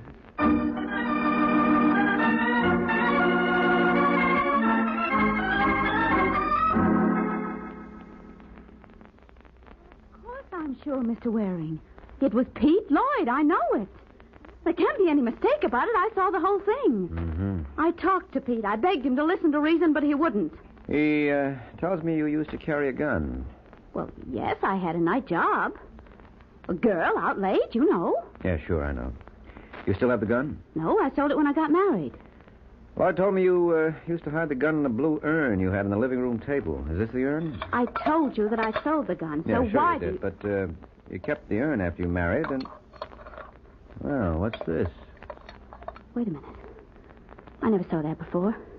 That's not the gun I used to have. How can you be so sure? You've hardly even looked at it. But I don't have the gun You have anymore. this. It was in the urn. Pete must have put it there. Right under your nose? I fainted when he shot Ernie. He must have put it there while I was unconscious. Did you tell the police about fainting? No. Well, something new has been added. Well, it didn't seem important. I told them what I saw. That's what mattered. Mm-hmm. Look, I'm being framed. Don't you know that? Pete hired you just to find that gun. He was furious when I quit him and married Ernie Castro. He never got over it. So he killed Ernie, and he's trying to put the blame on me. Well, I hate to be unflattering, Vera, but I'm not sold on Pete Lloyd's mad passion for you. But it's true. Well, it's convenient for hooking Lloyd. But I happen to know that instead of crying in his beer because he was jilted, he's been booking a chick who has what it takes to make a man forget even you, Angel. And I know that Pete killed Ernie. I saw him do it, and he said that it was on account of me. All right, Vera. You don't believe me, do you? I don't believe anybody. In my business, betting on dishonesty is the best policy. And you think I killed Ernie? Did I say that? Well, what reason would I have? How about Georgie Richards? What? Pete Lloyd says you were sort of interested in Richards. Pete says. It seems that he's been making quite a study of me. I thought he just found me. Well, people knew Pete used to go with you. They've told him things. Oh, Mr. Waring, can't you see that he's just crazy jealous? Any man I ever spoke to he's going to make something of. Yes, I know Georgie Richards, but I'm not interested in him. He was interested in me, but I didn't want to have anything to do with him. Oh? Now, look. I loved Ernie, and that is the truth. Georgie Richards is just like Pete. Anything to make a buck. Gambling, stealing, whatnot. Well, I'm through with that sort. All they mean is trouble. Well, some people like trouble. I've had my fill. And now, if that is all, Mr. Waring... Yes, for now. Goodbye, Vera. Goodbye. I'll show him.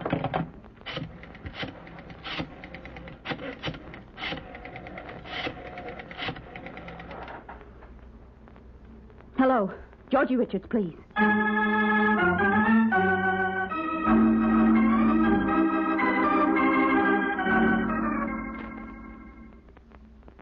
Action soon in the Triangle murder case. Pete Lloyd, sweetheart of Vera Castro and accused by her of the murder of her husband, surrendered to the police early today. He was grilled for hours, but the police were unable to shake his story, and he was released. It is believed, however, that he gave some important information, which, if confirmed, may lead to an arrest. The nature of... It'll be confirmed. The Falcon will see to that. Tell me something, Pete. Yeah, sure, Kay. What do you want to know? Did you kill Ernie Castro? Well, you heard what the man said, didn't you? Police couldn't shake my story. He couldn't shake it. You didn't answer my question. Now, stop worrying. They can't pin this on me. I'm not worried about that. Just want to know, is there blood on my hands? All right, Kay, look at him. Look at him. I just want to know, do you still have a case on Vera? That's all over. I told you. I wonder. Baby. Come here. I don't care what you do, Pete. I don't care how many men you kill, but not for another Will you woman. cut that out? I told you I'm through with Vera. All I want from her is for her to get what's coming to her. You hate her. I hate her. Well, that means you're still interested. Oh, I don't know. Hello. Hello, Pete. Vera. Yes, your address was in the newspaper. What does she want? Pete, I've got to see you. Can you come over here right away? Why? I'll explain when I see you. It's important. All right, Vera, I'll be over. You're not going to see her. The heat's on. She's squirming. I want to see her squirm. No, Pete. Forget her. Will you shut up? Pete, listen to I me. said shut up. My lip's bleeding. Here's a handkerchief. Now get out of my way, will you?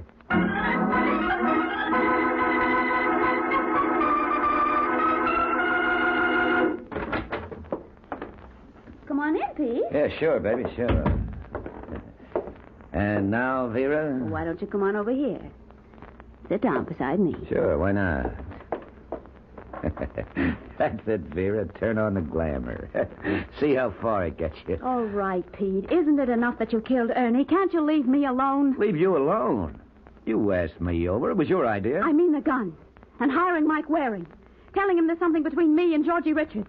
You're trying to put the blame on me for Ernie's murder. Like you tried to put it on me. Well, could we make a deal? If I change my story? Couldn't we make a deal? All right, laugh. Just laugh. But you had your chance. Remember that. I'll remember. I'll prove you killed Ernie. Is that a fact? Because you did kill him. You did. Relax, You baby. killed him. You're a murderer. How many times are you going to say that? Until you admit it. What's to admit? I killed him. You know that, I know it. But if you expect I'm going to admit it to anyone else... What are you grinning about? I'm not grinning. You were. What is it? Why did you make me... The other room. You got somebody in the other room, haven't you? Ow, you're hurting me. Answer me. The other room. Maybe the law, huh? Will you answer me? Please, stop. Well, I'll find out. Hey, you come back here. Well, what do you know? Georgie Richards, huh? Let's go. So this is your witness, Vera. Some witness. What are you going to do? What am I going to do? I'm not going to do anything. Vera thinks your word's going to help her. She punk like you. And for a minute she had me worried. Leave him alone, Pete. Sure, baby, sure. I wouldn't think of messing up pretty boy. All I'm trying to figure... Just what were you trying to pull here anyway? Nothing. Well, that's all it's going to amount to. You can bet on that. Just a great big zero.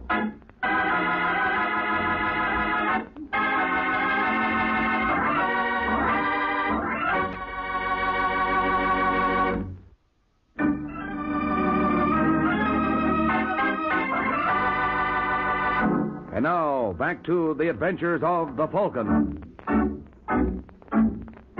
20 minutes have passed since Pete Lloyd was tricked by Vera Castro into revealing his guilt in front of a third party. Now in Mike Waring's combination apartment office.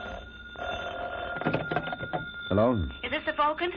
Yes, this is the Falcon speaking. Well, this is Vera Castro. Oh, yes, Angel. I'm glad you called.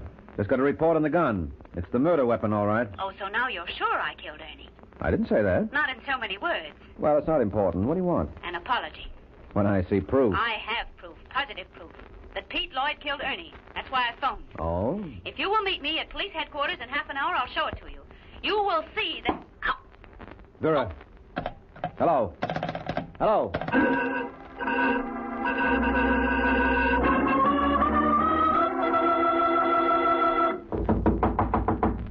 Who is it? Me, Mike Waring. All right. Just a second.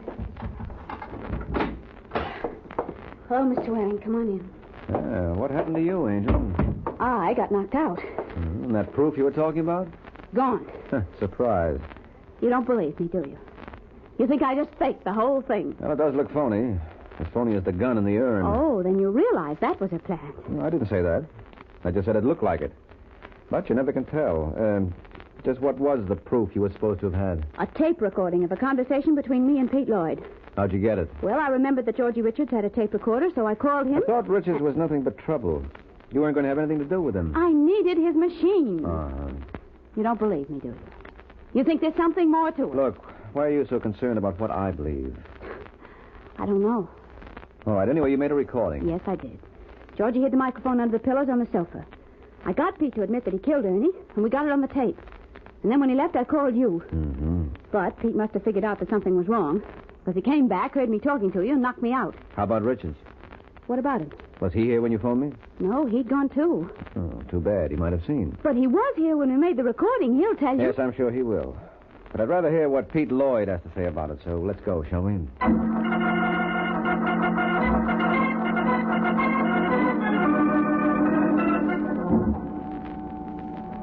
What are you going to say to Pete, Mr. Waring? Oh, just check his story against yours, Vera. And look, don't you think it's about time you started calling me Mike? Could be. Well, here's his floor. Except that you're still working for him. What's that? I think that came from Lloyd's apartment. Is the door locked? Yeah, I'm going to break it in.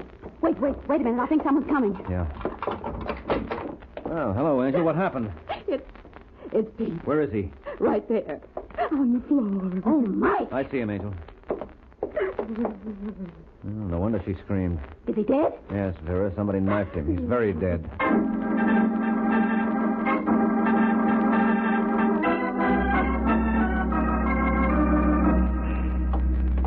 Mike, don't you think we should have stayed back there with Kay until the police came? No, I didn't want to waste time. I'll check back.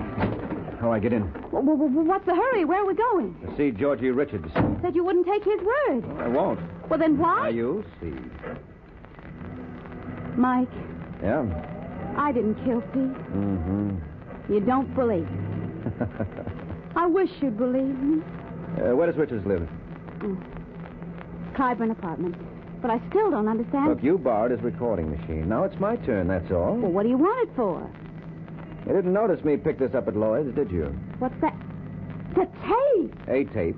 Whether it's the tape remains to be seen. It was lying on the floor. Well, that must be it. Well, we'll see. And if it is, will you help me? If it is, will you need help? Well, it'll prove that I didn't kill Ernie, but I may be accused of Pete's murder. So will you prove that I didn't kill him? You want to hire me, Angel? Yes. Well, I just lost one client, so I'm available. But considering what happened to that client, maybe you'd better think it over.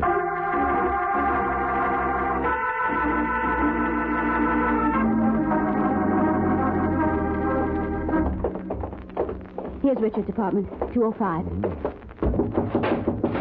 Hey, what's going on in there? Well, it sounded like something fell over. Yeah, there goes some more. Must be a free-for-all.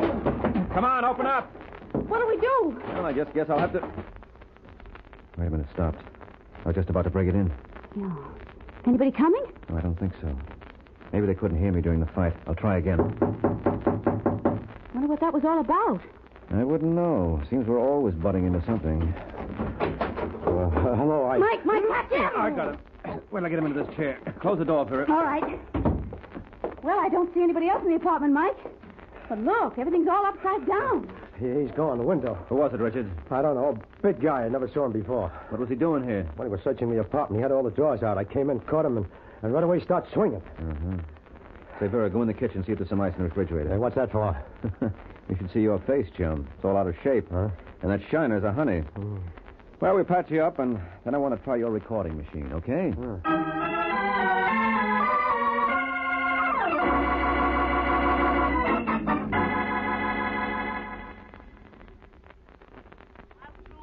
Ernie. Is that a fact? Because you did kill him. You did. Relax, baby. You killed him. You're a murderer. How many times are you going to say that? Until you admit it. What's to admit? I killed him. You know that, I know it. But if you expect I'm going to admit it to anyone else, Well, Mike, what are you grinning about? Well, I guess that does it. now you see that I've been telling the truth. All right, Vera. Lloyd killed your husband. But who killed Lloyd? Well, that's what you're supposed to find out. Maybe it's the character who beat up on me. Yeah, maybe so, Richards. What did he look like? Well, he's a big guy. Yeah, so you said. Blonde, straight hair. He had a pushed-in nose. Go on. A rugged jaw. He looked sort of like an ex-bug. How was he dressed? He had a gray pinstripe suit, a blue shirt, a dirty yellow tie, a two-tone shoes. Oh, and yeah, his belt buckle. What about it? It was initialed J.H.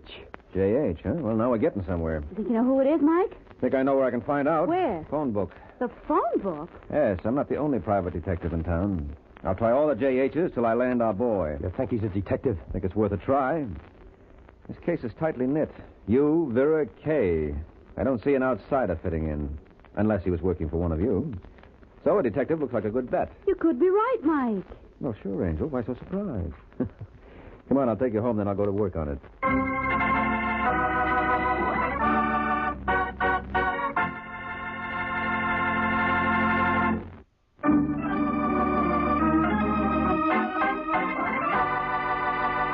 Now, back to the adventures of the Falcon.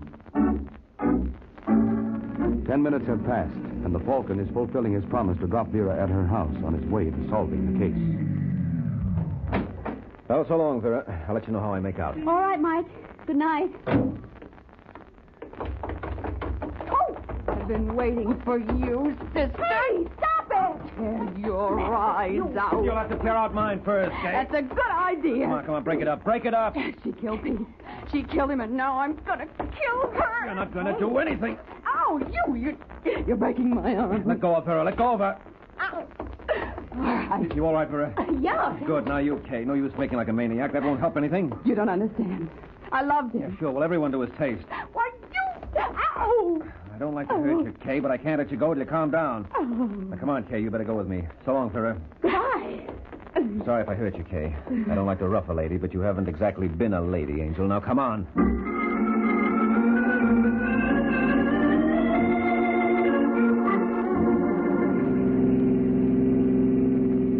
How do you feel now, Angel? Rotten, thanks. And belligerent? No. Tired. Well, that's an improvement. Where do we go from here? You go home, I go to work. I see. Yes, and you stay home. If I don't? You'd just be wasting your time. I'm phoning Vera to keep her door locked until I get back. Oh, you're going back? As soon as I nail J.H. Who's J.H.? He's the key to this case. And you know where to find him? I know where not to find him, and under the circumstances, that'll be just as good.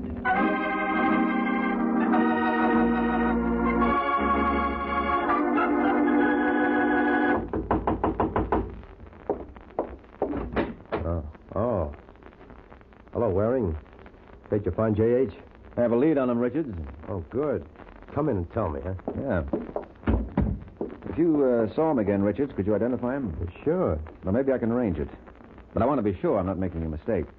Now, you said he's a big guy. Well, at least 6'2". Mm-hmm.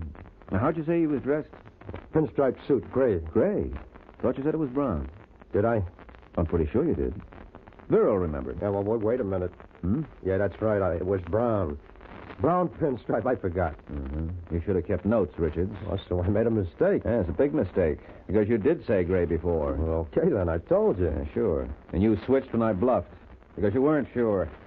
Because you weren't describing J.H. from memory. You were describing him off the cuff. Because there isn't any J.H. Are you nuts? Well, that's been so rumored, but verification is lacking. You think I busted my face out of shape like this myself? No. Whoa. I think Pete Lloyd busted it for you. Lloyd? Yeah, when you tried to blackmail him. What are you talking about? After you and Vera made the tape, you returned to Vera's. You conked her, you swiped the tape, and tried to blackmail Lloyd with it. He offered to pay, but when you produced the tape, he made a grab for it. There was a fight, and you knifed him. I suppose you can prove that. Now, come on down to police headquarters, and I'll show you. Well, I have a better idea. I'm glad you decided to put up a fight. It gives me a chance to crack your other eye. Oh, no, you don't. No, I thought so. The knife. Come on, let go. Let go. Sure, when you drop that knife, go ahead, drop it. All right. Yeah. Thought if we got in a fight, you'd pull that knife again. I have an idea the police lab will find specks of dried blood on it, Lloyd's blood. That's the trouble with playing with knives, Richards. You're likely to get stuck.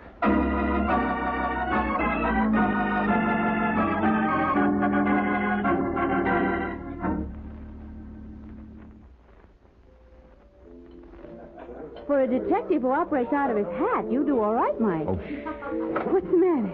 Well, it's bad enough my setup isn't according to Hoyle, but on top of that, do you realize the awful faux pas I pulled on this particular case? No, what? I went all through this case without once getting knocked out. That's right. I took the lumps for you. Uh-huh. Well, don't you worry. I won't breathe it to a soul. That's my girl. Hey, but I know one way we can keep from being too unorthodox. What's that, Angel? Well, right now I can ask you, how did you know that Georgie Richards was the murderer? Oh, well, that business with J.H. The only time Richard saw that stranger was when they were struggling. Yet he gave me a perfect description. Yeah, but what was the purpose of creating the mythical J.H. anyway? To explain Richard's shiner. Richards killed Lloyd in a fight. The fight left marks on him.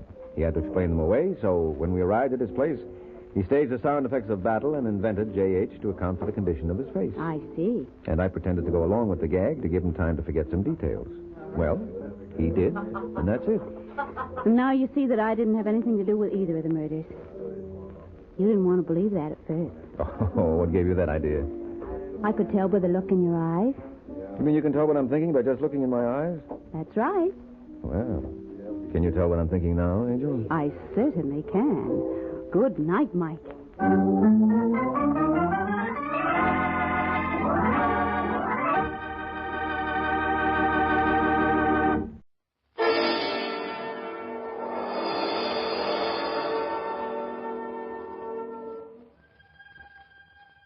Good evening. This is Sergeant X. Despite the fact that murder is definitely not considered a nice pastime, some of our best people have been known to indulge in it. Their motives can be just as sordid as those of their social inferiors. Yes, your pampered blue blood may sometimes kill for gain, like even the lowliest ruffian, as you will hear tonight in the Mystery Playhouse.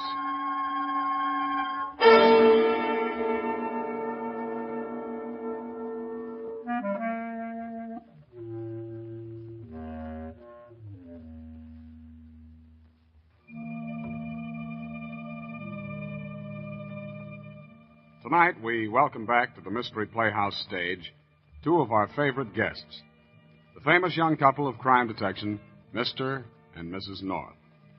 The Norths, Pamela and Jerry to you, although apparently, just like any of a million or so other young married people, managed to have the most extraordinary things happen to them over and over again. In fact, life with the Norths has never been known to contain a dull moment, which undoubtedly serves to set them aside from the other married people quite decisively. Jerry North is in his publisher's office as the curtain rises, and at the moment is contemplating the fruits of a hard day's work, namely, home, wife, and dinner. As a matter of fact, it looks like he's starting to head that way right now.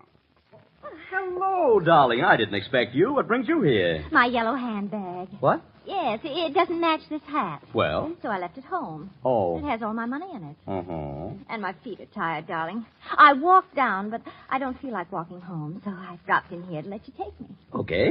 You see, Jerry, the purse was in the yellow bag, but I took the white bag on account of the hat, like I told it's you. all right, And- sweetheart. You don't have to go into such a long explanation for a nickel carpet. Oh, it's not only a nickel, Jerry. I was shopping, but the salesman looked so snooty when I discovered that I didn't have my purse that I can't decide whether I want you to go back and give him $7.89 or a punch in the nose. We'll settle for the $7.89. I've had a hard day. Now what? Yes? Mr. Wilbur Wills to see you, Mr. North. Do I know him? No. Well, tell him to come back tomorrow. We're finished for today. Well, I did tell him, but he says it's terribly important. What's it about? Just a moment. He says murder. Tell him we don't want any. What is it, Jerry? Oh, just some crackpot wants to see me about a murder. Whose? Oh, nobody's probably. Just a gag to get in to see me. Hello, Miss Merrimack. Yes? Tell him I'm busy. Tell him I'm dead. Tell him I'm out of town. I want to go home. Maybe you ought to see him, Jerry. I'm tired and I'm hungry. Mr. North, Mr. Wills wants to know if you and Mrs. North will have dinner with him tonight. Tell him the answer is no. What'd he say? He wants to know if you'd care to go with him now or if he should pick you up at your home. Look, what do I pay you for? Get rid of him. I'm afraid I can't. Okay, then keep him there. We'll go out the back way and down the freight elevator. All right. Come on, darling. I don't feel like entertaining any crackpots tonight. Except you, of course. Let's go.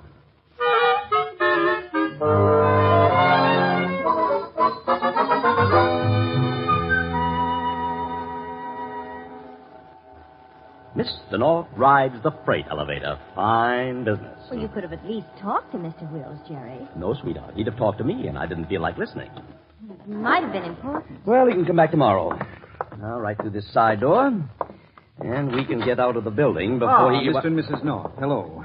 Allow me to introduce myself. The name is Wills. Wilbur Wills. The name is Mud if you don't stop haunting me. And not a ghost of a chance. You get it? A haunting ghost? Say, why am I laughing? I'm very unhappy. Are you? Yes. Murder's a nasty business. Especially when it strikes so close to home. Well, I'm warning you. If you don't leave me alone, it's going to strike very close. This isn't a joking matter, Mr. North. I'm prepared to pay good money if you'll catch a murderer for me. But we're not professional detectives. It's all right. He's not a professional murderer. Oh, what's it all about, Mr. Wills? Simple. I want a murder solved. From what I've heard, I thought you two would be the ones to solve it. Well, who's been killed? Nobody. Yet. I beg your pardon. I simply mean the murder hasn't been committed yet. Oh, that's what you said. But it will be tonight. That's why I want you to come with me. I thought it would help if you were present when it happens. When it happens? But, Mr. Wills, you can't just sit back and let things like that happen. We ought to try to prevent it. I'm afraid that's impossible. I know Ray and Irene. Who are they? Ray's my nephew. Irene is his wife. And you think they're going to murder someone tonight? I'm sure of it. Whom are they going to murder? Me. What? Yes. But we mustn't let them. My dear Mrs. North, when somebody wants to kill somebody, it's almost impossible for somebody else to prevent it. There are so many ways to kill and so many opportunities. Why don't you call the police? They think I was crazy. Besides, if they did protect me now, Ray would get me some other time. And they can't lock him up, not until he does something. But when he does something, it'll be too late. Precisely. What makes you think he'll kill you tonight? The note is due tomorrow. Note? My nephew, Ray, that is, signed a note for $20,000. It's due tomorrow, but he hasn't the money. Wants me to give it to him. I've made it clear to him I won't help him, but he's coming tonight to make one last plea. And when I turn him down again, he'll be in a fury. He threatened me last time. This time he'll act. If I were you, I'd give him the money. Then he'd always have me under his thumb. Anytime he wanted anything, all he'd have to do would be to threaten me. I see what you mean. No, I can't give in, and I can't stop him. But I can get revenge. If you'll help. Prove he killed me and get him convicted. I'd rather prevent the murder. You can't. We can try. Jerry, let's accept Mr. Wills' invitation to have dinner with him. With me and my wife. And my nephew and his wife. Okay, Mr. Wills, you win. You have Pam interested. You know, Pam, someday you're going to be the death of me.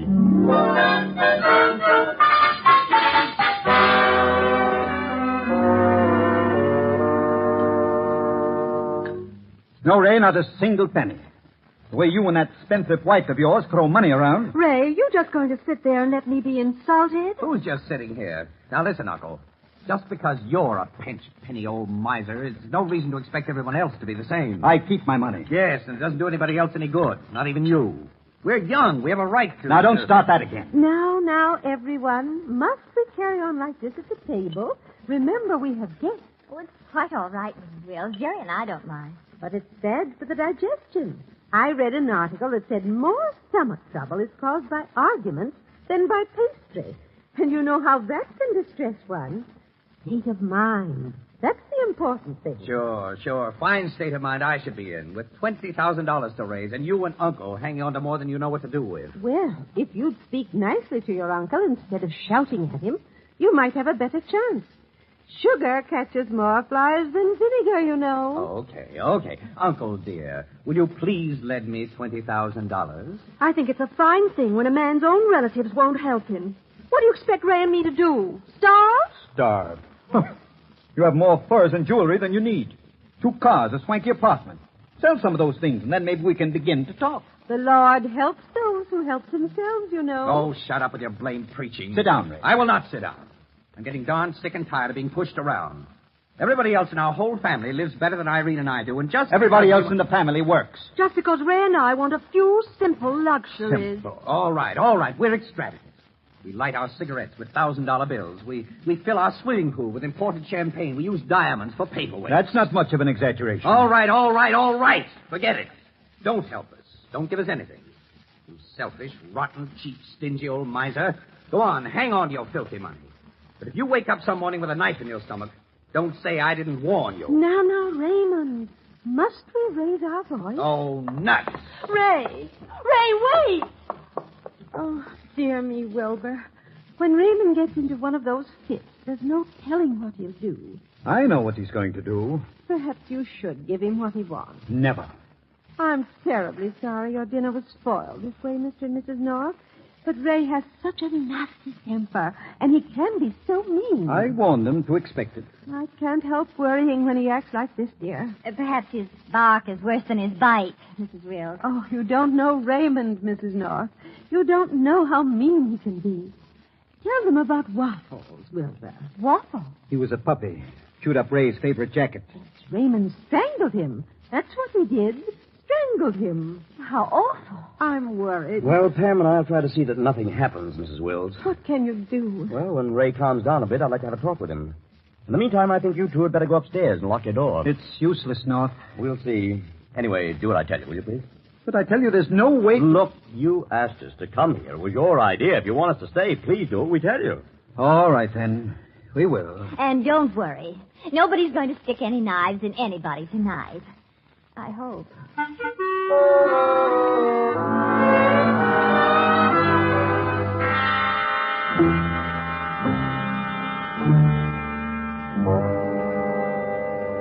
What time is it, Jerry? 11 o'clock. You can't stay here all night. Knock on the study door and see if Raymond will talk to you now. It's no use. I tried a few minutes ago. He didn't even answer. Maybe they're not in there anymore. Maybe they went out the side door into the garden. I think we'd have heard the door open. Oh, perhaps.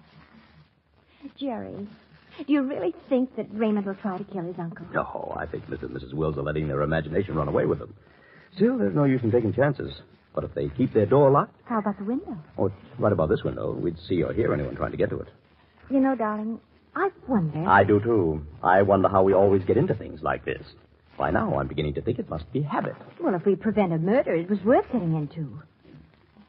Golly, it's still in this house. It's quiet. It's spooky. I don't hear anything. That's what I mean. Oh. So quiet you could hear a pin drop. Undoubtedly. Wait a minute. What was that? What was what? I heard something. Maybe somebody dropped a pin. No, Jerry. I heard something. Listen. Oh, you went through all that before. No, Jerry, somebody's moving around upstairs. In the hall. Listen. I don't hear anything. Well, I did. Come on, let's go see. Okay. We better be quiet. All right. Here are the stairs. Careful now. All right. I'll go first. Glad we left the light on in the upstairs hall. Can you see anyone up there? Not yet. Jerry, what was that? The stairs creaked. I hope nobody heard. I hope not. Hey, stay where you are for a minute. Don't move. All right. Wait a minute. There is somebody up there. Can you see him? Nobody can hear him. Somebody's coming down the hall. Listen. Golly. Wait till he gets around that corner so I can see him, and then I... There he is. I mean, she. Mrs. Wills. The gun in her hand. She hasn't seen us yet. Stay back against the wall and let's see what she does. Oh, those stairs again. Oh, there you are. Stay right where you are. Do you hear? Don't move. Don't move an inch, or I'll shoot. Okay, but what's the idea, Mrs. Wills? Oh, is that you, Mr. North? Yes. Oh, I thought you said you'd stay in your room. but I heard something. At least I thought I did. I came out to investigate. I warned you not to unlock your door. But I heard something, and you know, he who hesitates is lost. I thought I'd better come out and see. Did you leave the bedroom door unlocked? I don't know. I believe I did. Well, come on. We better get back there. That's right. Dear, do you think that... Oh, dear. Oh, my goodness. Oh, hurry. We are, my dear. We are. You know, I've been so distressed. I do wish Wilbur weren't so pig-headed. If he'd only give in to Raymond. Oh, but he couldn't. He just couldn't. Well, here we are. Good. There he is on the bed. Is he... Jerry, is it... I don't know. Oh, it's you. Woke me up. Oh, were you asleep? You must have been. You couldn't have awakened me, could you now? But how could you sleep? I mean, if you expected to be killed. Staying awake wouldn't help. When I'm awake, I worry. So I sleep. But I can't sleep when I worry. I can't either. Then I can't worry when I sleep. So that even sings. But how do you get to sleep? Simple. I just tried to stay awake.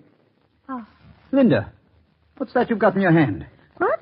Oh, this, it's just A gun. Where did you get it? why, in one of those pawn shop places. I've been so worried about you lately, dear. I figured I'd just better be prepared. You have a license for it, Mrs. Wills? Oh, no. The man said I wouldn't need any. He was such a nice man. So helpful and considerate. The pawn shop man? Yes.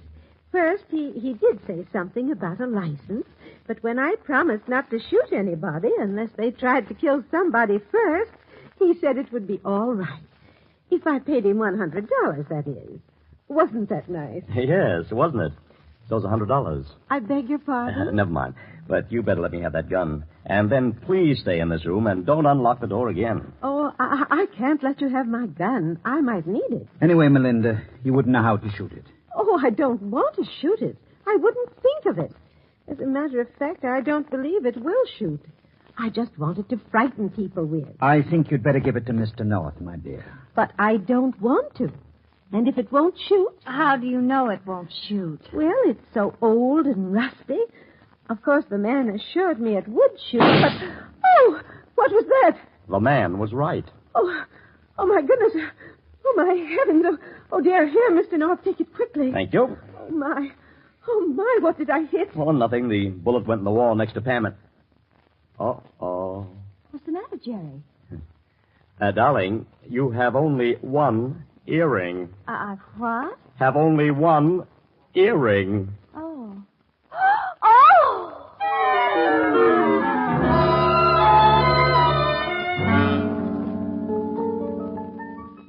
Well, sweetheart, how do you feel now? I'm still a little shaky, but I'll be all right. That's good. Now what do we do? Oh, just sit here and wait some more. Raymond came out when he heard the shot, but he didn't want to talk, and he's locked himself in the study again. Irene went out for a walk. Jerry, you know, I don't believe Raymond means to kill his uncle. He was just told. I think you're right. The whole thing is just imagination. But we might as well...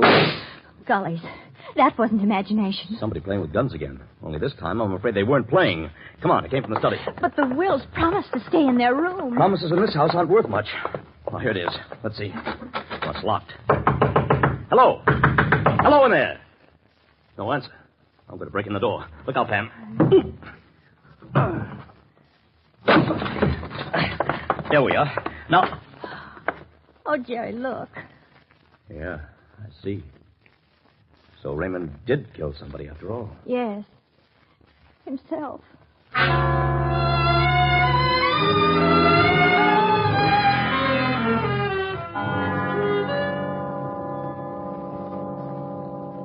Okay, but hurry, will you?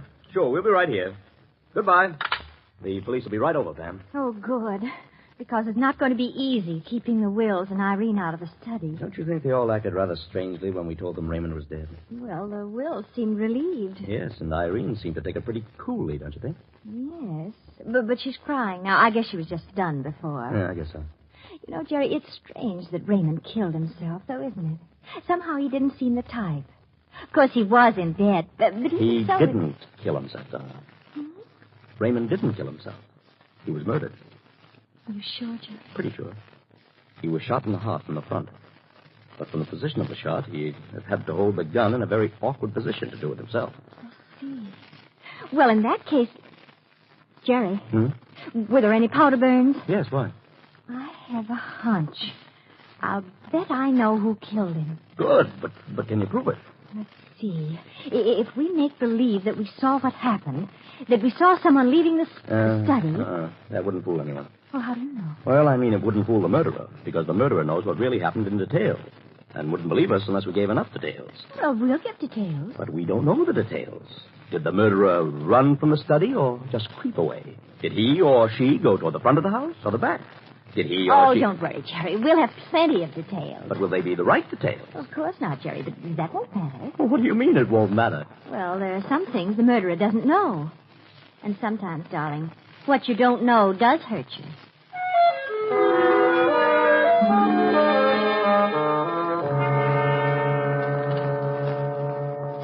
Huh? What's that? What's that, Mr. North? Did you say Raymond was murdered? Are you sure my husband was murdered? Yes. How do you know? Well, first of all, the angle of the shot is wrong. You mean he couldn't have shot himself? I mean, it's very unlikely.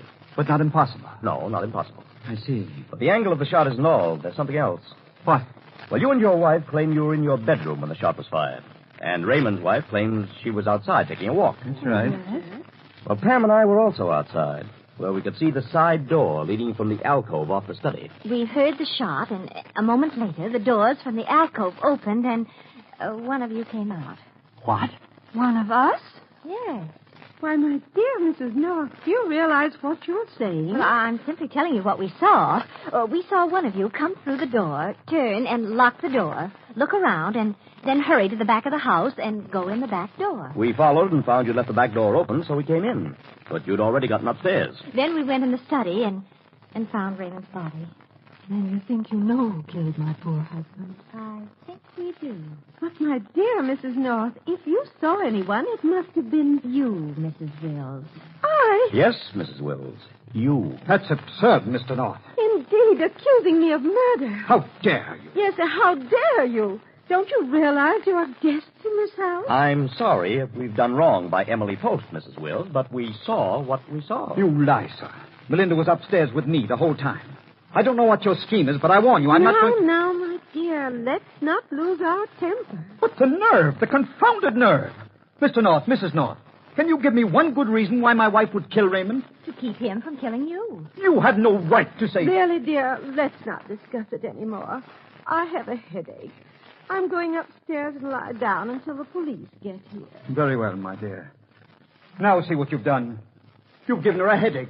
Well, Mr. Wills, it was your idea that we come out here. But it wasn't my idea that you lie and badger my wife. Now, Mr. Wills. Temper. Sir, you pay for this. I warn you. So will you. Remember what your wife said. What? Indigestion.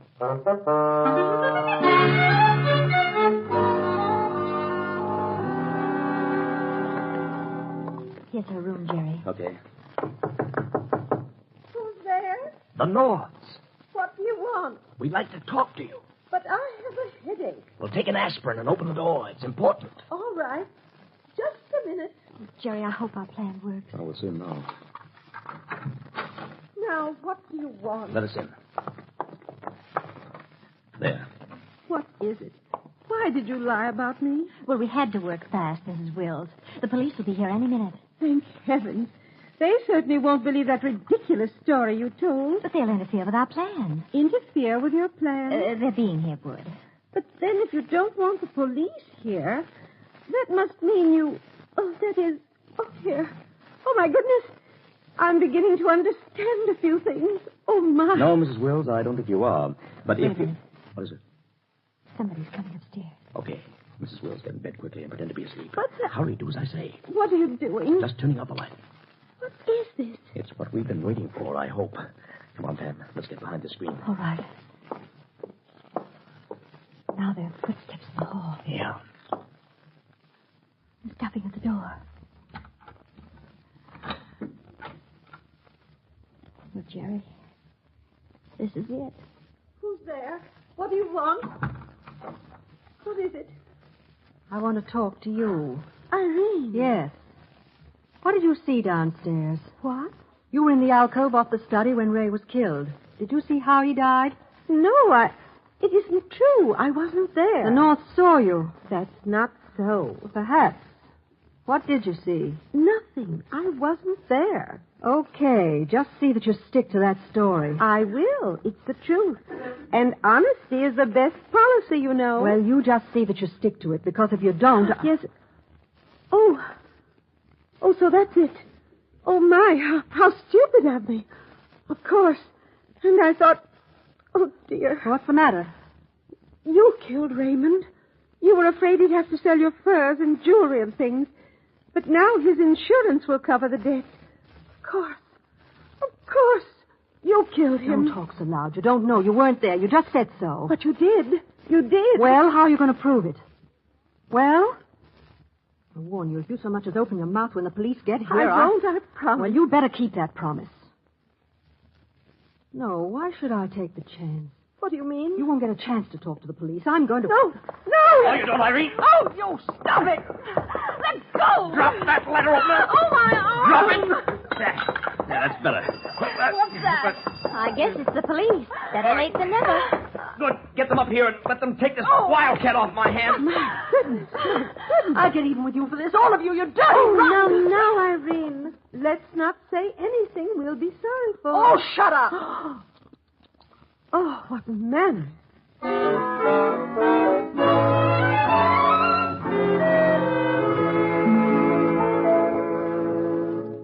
Yes, Jerry. I thought it was Irene when you said there were powder burns. Because Raymond was shot from the front, and I didn't think he'd let anyone else get so close to it. Mm-hmm. And you proved it, too. You know, darling, sometimes I think you're pretty clever. Sometimes. Mm-hmm. Sometimes. Well, what about the other times? Well, Jerry. Darling, let's not say anything we'll be sorry for, shall we?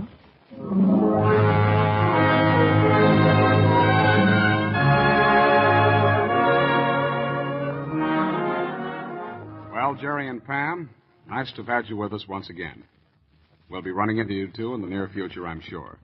Because you, Mr. and Mrs. North, are high on our preferred guest list. So goodbye until next time, kids. And that should be soon. Now, so that you can get an idea of the caliber of our next production, we take you on our customary visit to the green room, where the play is in rehearsal. Follow me, please. Come.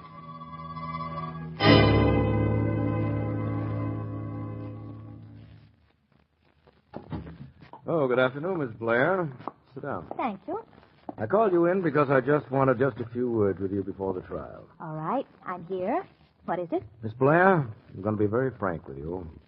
All the evidence in the Morrison girl's case points to the guilt of Richard Olson. The coroner's jury believed him guilty. I believe him guilty. Any jury in the world would convict him on the evidence, except for one thing. Your word. Yes.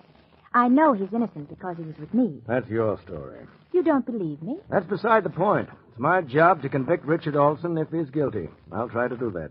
But I said I would be frank. I haven't a chance if you testify that you were with him.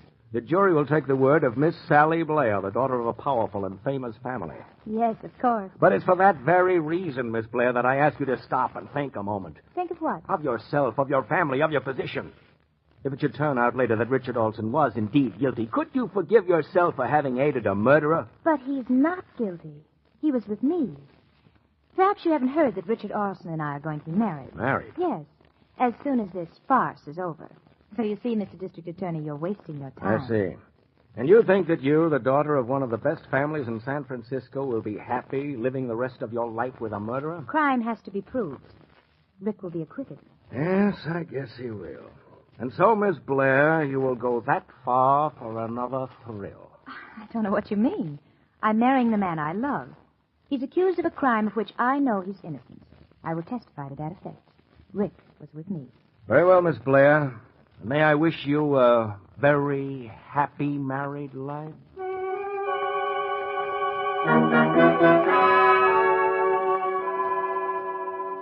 And so, Rick, you're going free, thanks to Sally and her testimony. And when the trial is dismissed and you're free, you'll take her to that dirty little bar that was your rendezvous. And you'll tell her about all the things in your heart. You don't know what it is, Sally, to be free. You know, I used to sit in that cell and think about you and your portrait. Wonder if I'd ever see you again. I wondered if I'd ever finish my picture of you so that everybody could see your beauty. Darling, it'll be a great portrait. Really great. Of course it will, darling. After we're married, you'll have all the time in the world to paint it. Yes, after we're married next week. Darling, let's go down and get the license right now. Wait. Rick, just one thing. You do love me, don't you? You know I do. More than you did Maureen. Much, much more. I just wanted to be sure. Rick. Yes? Rick, why did you do it? What? Why did you kill her? Sally. Oh, don't look so startled. I knew all along. I just wondered why you did it. Let's not talk about it. Let's leave it as dead as Maureen is. Let's be happy and not talk about it ever. Or maybe you'd rather not go through with this now. Of course, darling. I made my choice. You love me. I love you. That's enough. We'll both forget Maureen. If we can.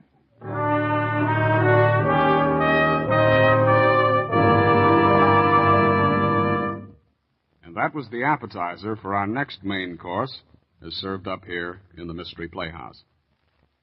The finding of a girl's body on the rocks lining a stretch of ocean beach near San Francisco is the start of a strange and fascinating story of love and death.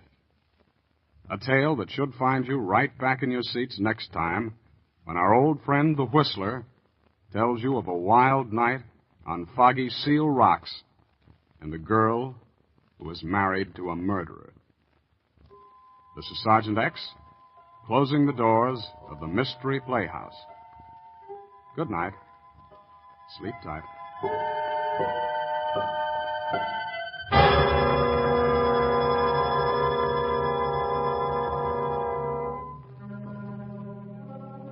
This is the Armed Forces Radio Service.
Broadcasting Company presents Dick Powell as Richard Diamond, Private Detective. There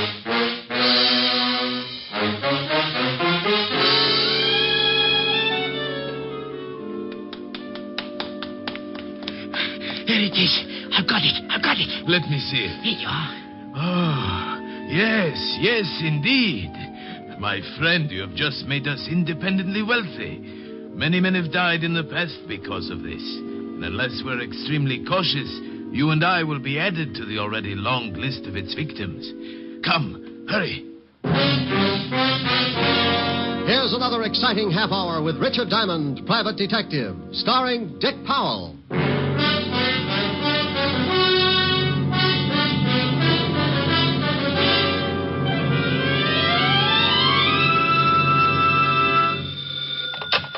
Diamond Detective Agency, where the blue of my eyes meets the gold in your wallet. Oh, that's pretty terrible.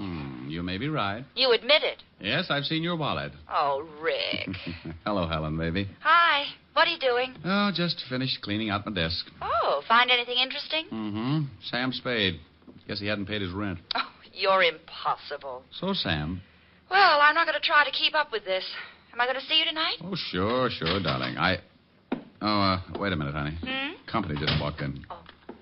Something I can do for you, my friend? Are you Richard Diamond? That's right. Client, Rick? No, I don't know, honey. I'll call you back. Please, Mr. Diamond. I haven't got much time. Okay, what's on your mind? This package. Here, take it. And keep it for me until... Hey, what's wrong? Hide it. I'm being followed. Hide it. Now, take it easy. What's the matter? Hey, fella, come on. Now, what's... Oh, swell.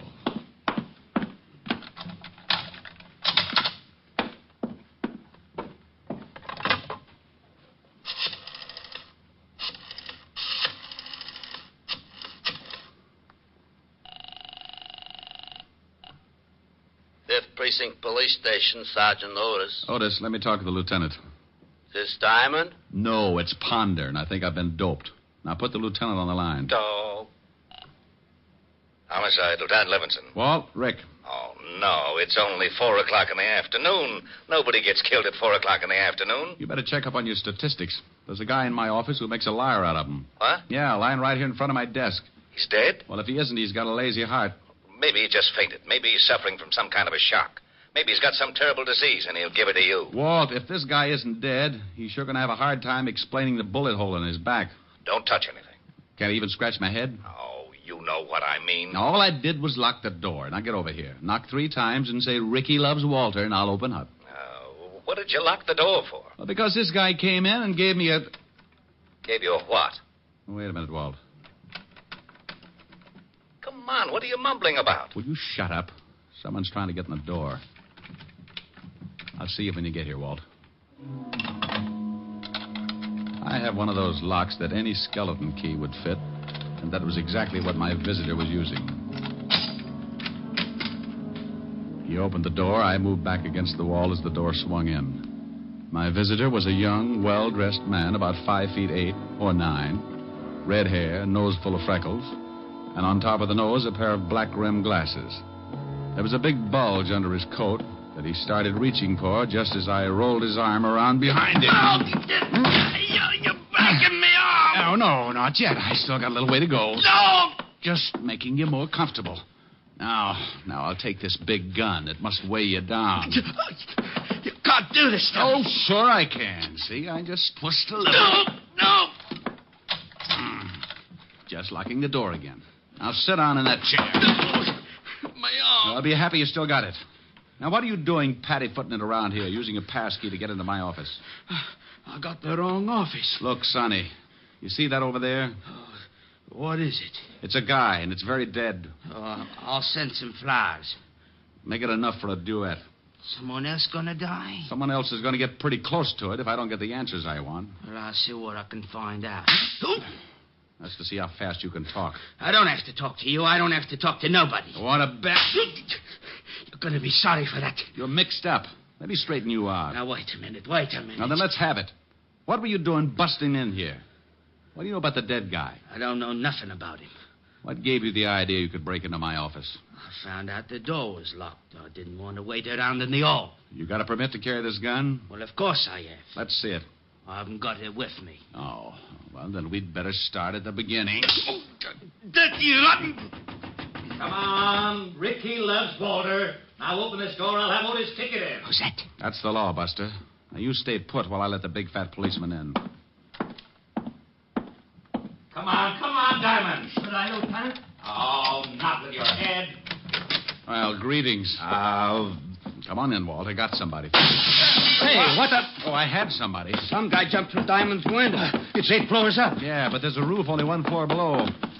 Look out for the glass. There he is down there. Hey, you, come back here. He ducked behind that sign. Otis, get off of my back. Oh, well, he's gone. That's that. What did he do? Busted into the office. Hey, is that dead guy over there? What does that look like, a bear rug? Oh. You think the guy who jumped out of your window has something to do with the dead man? I don't know. He had this gun on him. Well, why didn't you take a shot at him? Because if you'll notice, I've been holding it by the barrel. I wanted you to have the nice little old fingerprints. Oh. Yeah, oh. Why didn't you take a shot at him? Why didn't I? Yeah, Lieutenant, why didn't you? You shut up. Well, Walt? I don't know what he was, who he was, or what he'd done. Why should I take a shot at him? Lieutenant. Otis, I told you to shut up. Now, let's take a look at the dead man. Looks like he's been shot in the back. Yeah. You said he came in to give you something, Ray. That's right. This package right here. And what's in it? I haven't looked yet. Wrapped in today's newspaper. Well, what in the... Hey, some kind of doll or something. Looks like it's carved out of ivory. Funny-looking thing. Look at all those arms. Must be Oriental. You know what it is? No more than you do. The guy just came in and... It sounds like the wagon, Lieutenant. Yeah, when the coroner gets here, Rick, we'll go down to the office and see if we can get any identification on the guy who jumped out of your window. Okay. Here's a wallet off the dead guy. Now, let me see. Yeah, Lieutenant. Social Security card. Name's William Logan. Hey, here's something. Guy's a merchant sailor. Here's his card. We'll check these things. Look, Walt, you got to wait around for the coroner's report. I've got a date with Helen later, so I'll go over to my place and get cleaned up. Then I'll meet you at the station, huh? Okay. Hey, where you going with that statue? Well, the dead man, William Logan, gave it to me to keep. That's evidence. It's also something from a client. Client? He give you a fee? No, but he wanted me to have this thing. It looks like he died trying to get it to me. So he's a client until I find out what this is all about. Ain't he noble? Noble schmoble. That thing is still evidence. I'll take good care of it. Now, Diamond, you come back here. Walt, what do I always say when I leave you like this? What? What do I always say? Why, bye?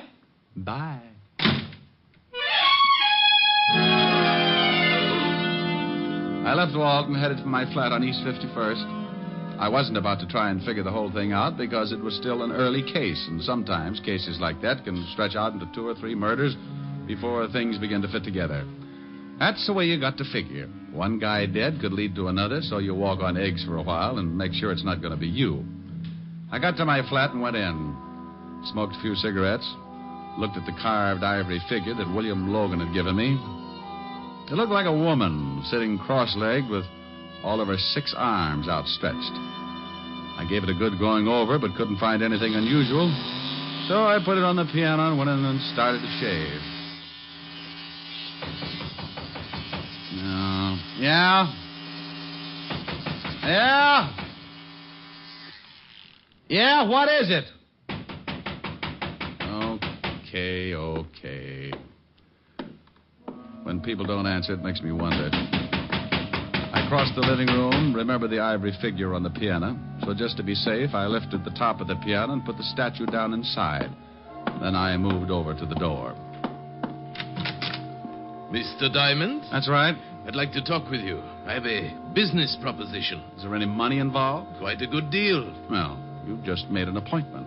Come in, Mr. Titus. Leopold Titus, Esquire. He came in all right, and he had the duck to do it. He must have been a good 7 feet tall, and even with his heavy overcoat, he couldn't have weighed over 140. He reminded me of a king-size case of malnutrition. He took in the whole apartment with one fast look and slid into a chair, rested his elbows, locked his hands, and put them under his pointed chin. It appears you've been shaving. I've interrupted. Oh, no. Split personality. Never touch this side. Mr. Diamond, I haven't much time. Good. Now, you said something about money. I can see that this is a subject which meets with your approval. Well, it sets off an emotional reaction, shall we say. I can't stand goosebumps for more than a couple of minutes, so let's get to it, huh? Yes, indeed. Mr. Diamond, I am prepared to pay $10,000 for Kali. Oh, well, that's dandy, but I'm not a booking agent.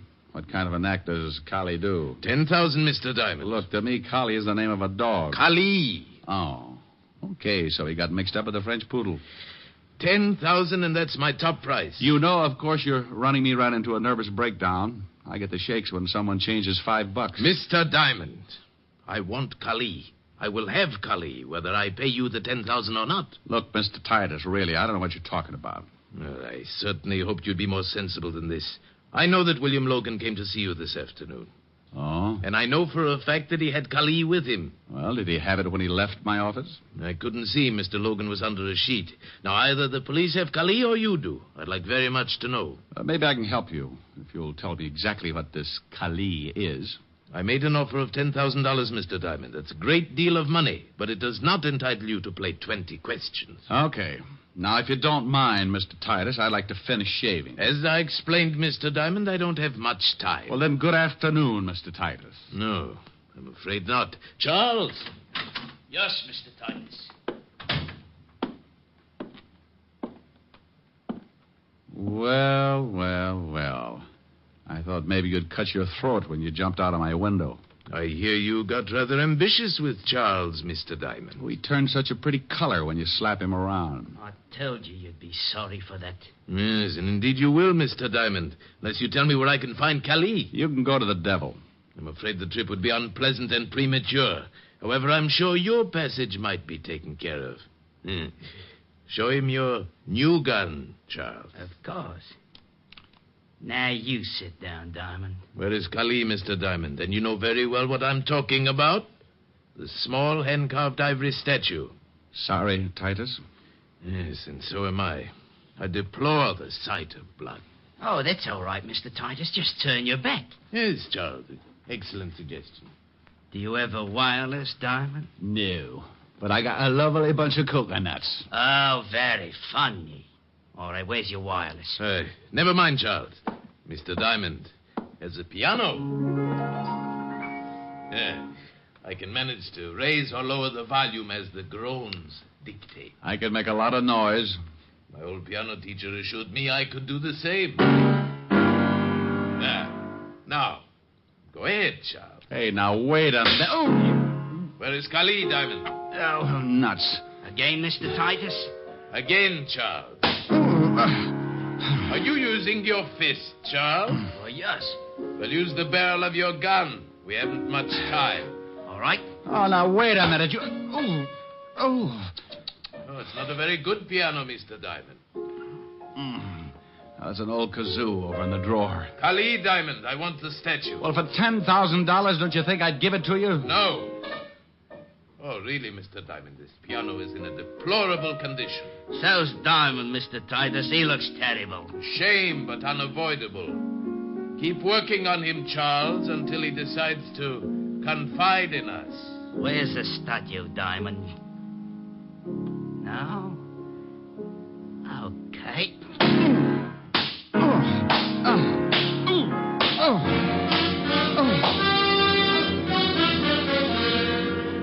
NBC is bringing you Richard Diamond, Private Detective, starring Dick Powell.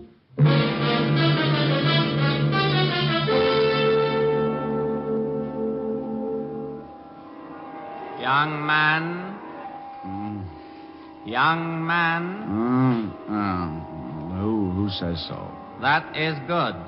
You can hear me? Oh, I can hear who? Try and sit up. Oh. You look quite uncomfortable. Yeah, you can make book on it. There, that's better. Now take your time. I want your answers to be correct. Well, he got me into a sitting position, and when things finally stopped jumping around, I got a good look at him. Titus wasn't around. Neither was Charles, his little butcher. The room was dark except for a single light in the corner. The man standing before me was short, dressed in a tailored blue suit, his dark face standing out against a white turban on his head. He didn't smile or blink his eyes. I am Ahmed Beneath. Oh, thanks. I'd introduce myself, but I've been pushed around so much I could be anybody. Mr. Titus and his man Charles can be very persuasive. Well, a gallon of blood and a few broken arms, anyone can do it. Where did they go? I got tired, took a nap. Did you give them Kali? Oh, no. Now, look, It is a very simple question. I know that a man came to your office with the statue. So does half of New York. I have been following Titus because I know the statue was stolen from him and that he would do anything to get it back. He led me to your office, then he led me here. If he has the statue, he has undoubtedly returned to his flat where he is preparing to leave for a place of safety. Well, I don't know whether he's got the statue or not. That is unfortunate. I have no more time to question you. I shall have to assume that Mr. Titus has the statue and kill you. He was like a cat. Before I could push myself to a standing position, he was around and back, and I felt something drop over my head and draw tight around my windpipe. Oh, I'm sorry, but I must know. If you will not tell me, I shall have to strangle you. Simon! Come on. Ricky loves Walter. Now open this door. We shall meet again, Mr. Diamond. Come on, Rick. I know you're in there. You were supposed to be down at the station an hour ago.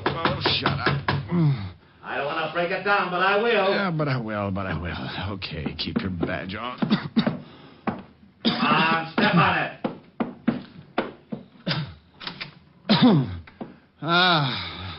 Well, Blue Eyes. Where's Diamond? No. Yeah. What in the world? Believe me, Walt, I don't know.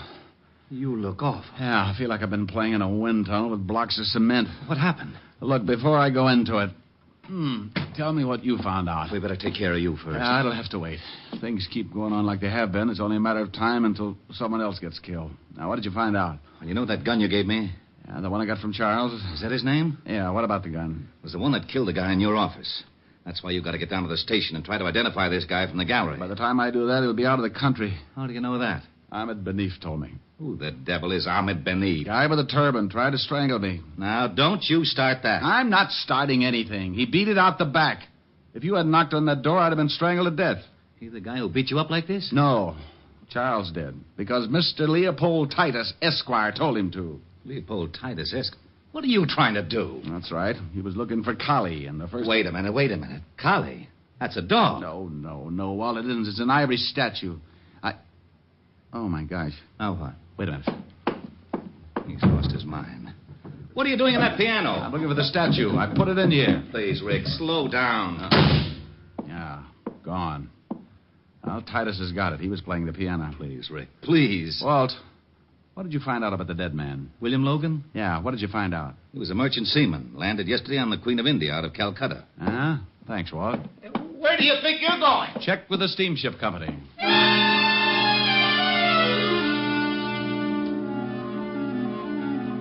I stumbled out of my place looking like an ad for ground sirloin and grabbed a cab. On the way to the India steamship lines, I tried putting two and two together.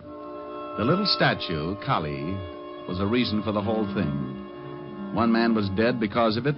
Everybody who was connected with the case was perfectly willing to kill anyone else at any time. Mr. Leopold Titus wanted it, so did one Ahmed Benif. Titus and his boy Charles evidently tailed William Logan, merchant seaman, to my office, and somewhere along the line, Charles shot him. Ahmed Benif was tailing the whole bunch. 2 and 2? Well, maybe, but I still needed some answers. A cab pulled up in front of the East India steamship offices, and I went in. A nice little girl with a nice little personality showed me the passenger list of the India Queen, and sure enough, Mr. Leopold Titus and a Mr. Charles Freely, first class. I thanked the girl, told her I'd send her a picture when my face got back to normal, and I headed for the docks and the customs office. I needed an address on Titus, and I knew that he must have signed a manifest at customs. He had. And 5 minutes later, I was back in my cab, headed for the residence of Mr. Leopold Titus, Esquire, Kew Gardens, Long Island. It was a big, sprawling house, and by the time I got there, my watch was leaning on 7 o'clock. I paid the cabbie with my last $20 and started toward the only light burning.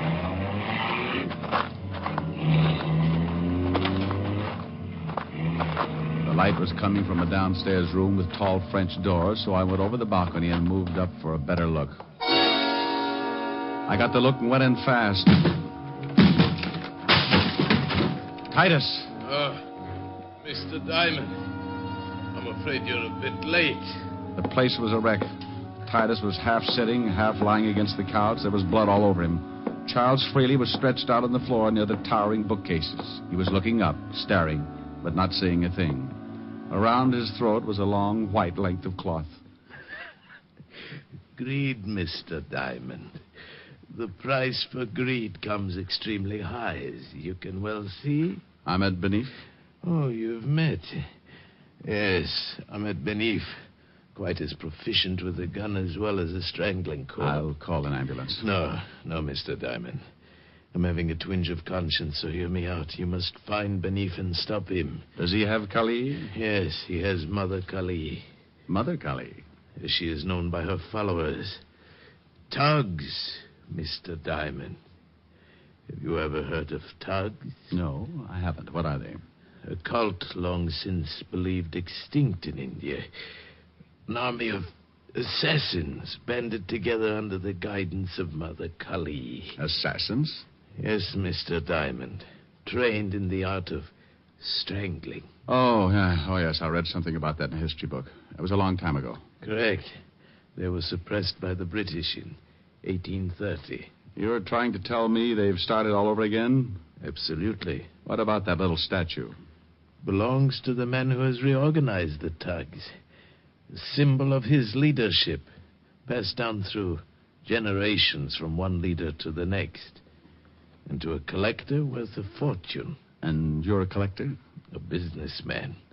But I know a great many collectors who would pay a sizable fortune to get a hold of that statue. And Ahmed Benif is one of those Tugs? Indeed he is.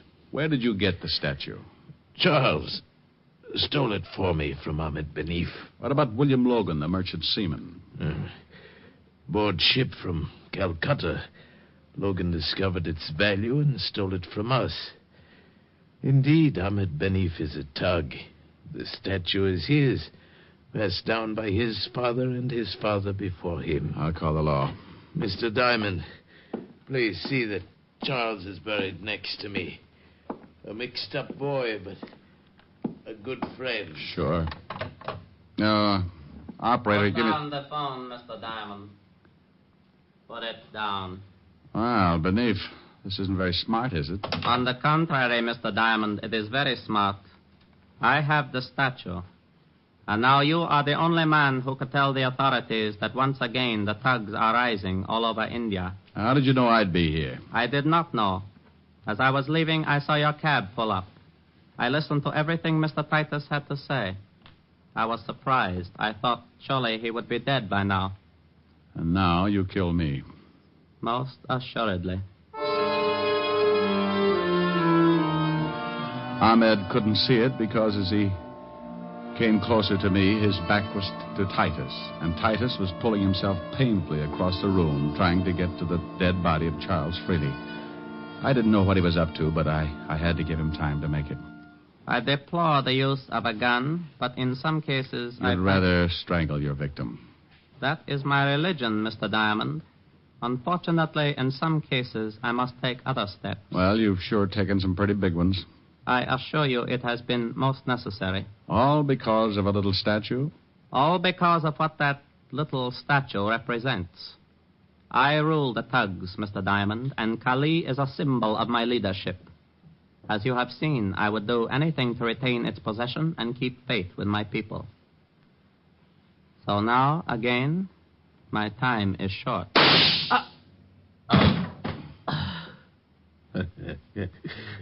Indeed, it was short, wasn't it, Mr. Diamond? Indeed. I'm certainly happy that Charles had his new gun. Thanks, Titus. A pleasure. And now, quickly, 2 favors, Mr. Diamond. What are they? First, take the statue of Kali and destroy it. I must have your word. You've got it. Good. The second, I wish your honest opinion. I'll try. Once you directed me to the devil, and I said that it was a premature crossing. Yes?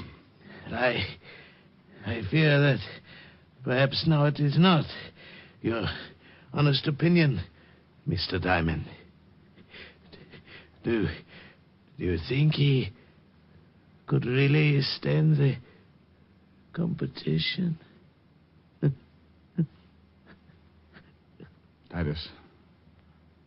Titus. Well, it'll sure be a good race anyway.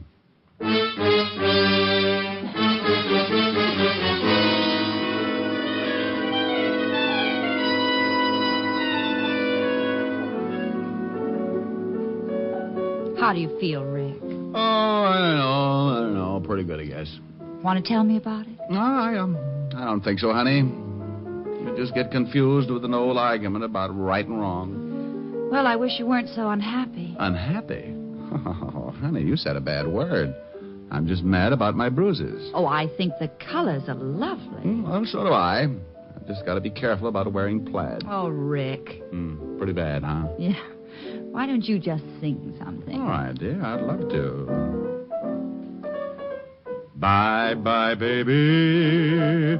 Remember you're my baby when you give me... Rick. Did you hear that? I certainly did. He's back. That's the grouch in the next building, isn't it? Yes, he's been out of town for a rest. Oh, my God. What's his name? Mr. Lumpkin. Oh. Good evening, Mr. Lumpkin. Oh, antisocial, huh? You are my sunshine, you are my sunshine, you are my sunshine, you are my... No. Good evening, Mr. Lumpkin. All right. Good evening. Well, now that's better. Now, what would you like to hear? The sound of you cutting your throat. You're fighting me. Oh, I'd love to with a machine gun. Tepper, control yourself. I may ask questions later. Oh. Good evening, Mr. Lumpkin. You stay out of this. Good evening, Miss Asher. My, you're looking well. Oh, thank you. So are you. If he leans out any further, he'll be hanging by his heels. Now, you just stay right there, Mr. Lumpkin. We've got a lovely surprise for you. Yes? Yes. Now, sing something nice, Rick. Love it, love it. Bye-bye, baby. Remember you're my baby when they give you the eye. Although I know that you care, won't you write and declare that though on the loose you are still smile on the square. I'll be gloomy, but send that rainbow to me, then my shadows will fly. Though you'll be gone for a while, I know that I'll still be smiling with my baby by and by. With my baby by and by. Well, how do you take it? How was that, Mr. Lumpkin? Oh, Miss Asher, it's impossible for me to express my feelings at this moment. Especially when a lady is present. He didn't like it. Well, what do you expect from a clarinet player? Come on, let's case the icebox.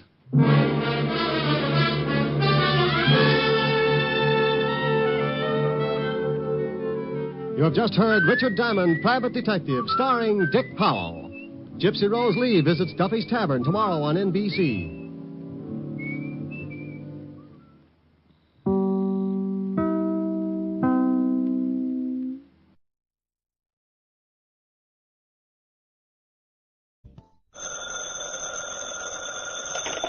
Hello?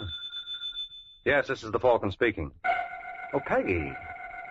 I'm glad you called. I'll have to ask for a rain check, Angel. I'm all tied up. Mm-hmm. An actor friend of mine just bought himself a gun, and the way it looks now, he figures to make a big hit.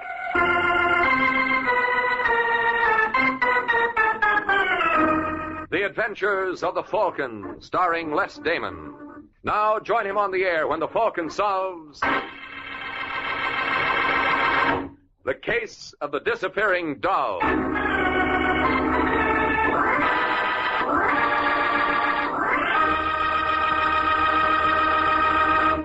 It's Wednesday evening in New York, and in a small furnished room on Manhattan's East Side, a gentleman named Carl Hoffman glares at an old clock, as if commanding it to stop. And when it continues to ignore Mr. Hoffman's wishes, he hauls off and makes known his displeasure. Hey, take it easy, Carl. Don't tell me to take it easy, Sheppy. You went and busted the clock. That's not all I'm going to bust either. Where's Janet? Give her a chance, Carl. She'll show. When? She was due here an hour ago. Well, maybe she got tied up with that jerk Harry Jensen. That's still no excuse. I told her a dozen. Get that. Yeah, I'll get it. Just a second. Hello, Sheppy. Oh, you're just in time, Janet. What's the matter? Carl, he's blowing his top. Don't worry about it. It'll do him good. That you, Janet? Yeah, Where the devil have you been? working. You were due here at 8. There were what they call extenuating circumstances. You out with Harry Jensen? Uh-huh. How'd you make out? Well, he's loosening up a little. But? He still wouldn't kick through with the information. Well, that's a nice how do you do. Well, if you think you can do better... Maybe I All can. right, take it easy, Carl. You too, Janet. Where does he get off bawling me out? How long have I had to work on Harry? Look, we know it's only been a week, but time is getting short. Vince Dario will be here tomorrow. Who? Vince Dario. Carl's bringing him in from Toledo for this. Why? Because he's the best man in the business, that's why. And Yeah. Vince isn't the kind of a guy who'll hang around if we can't promise him action. Well, I'm doing everything I can. Yeah, sure she is, Carl. Now, why don't you two just kiss and make up? No. All right, I'm sorry, Janet. Forget it, honey. Come here, baby. Don't mind me, folks. Grab yourself a walk, Shep. Come on, fellas, break it up, huh? We got work to do. He's right, sweetheart. When do you think you'll have something to report from that Harry Jensen character? Well, they wanted to see me late at night. Well, maybe tonight's the night. Maybe. How about it, Janet? You know, I think if you got him good and plastered, he might start talking. That's never been a problem with Harry. The tough thing is to make him quit. We'll get him started in the right direction, baby. And when he stops, we'll be on Easy Street.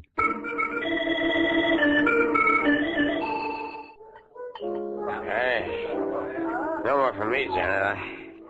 I had enough. Aw, don't be such a sissy. Who's a Harry. sissy? You are. Yeah? Now, let me show you something. Give me that bottle. Now, Harry, do you think you should? Watch. Well, well, well. How's that? Oh, darling, you're terrific. Hey, you want to know something, Janet? What? Hey, you're pretty terrific, too. I'm crazy about you, baby. Crazy enough to marry me? Say the word and we'll do it like that. Don't tempt me, Harry. I mean it. So do I. What did we live on? What will we live on? What's the matter with me? I make good dough.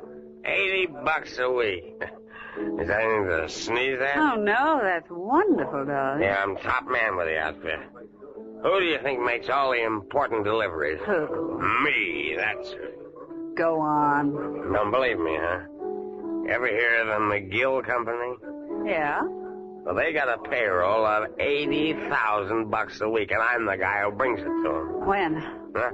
When do you bring it to them? Oh, I'm sorry, honey. We're not supposed to tell. And you claim you love me. I do, Then sweetheart. tell me when you're going to deliver the McGill payroll. Now, what difference does that make? Think I could marry a man who didn't trust me? Say, Janet. What? Well, ain't it kind of stuffy in here? No. I feel awful warm. You know, I bet I could go to sleep. Don't you pass out on me. Oh, don't, Janet. I'm nuts about... Harry. Harry. The McGill payroll. When do you deliver it? Yeah. Friday at 2.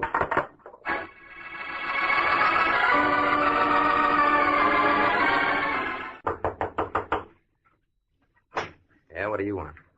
Looking for Carl Hoffman. Well, who are you? All right, Sheppy, let him in.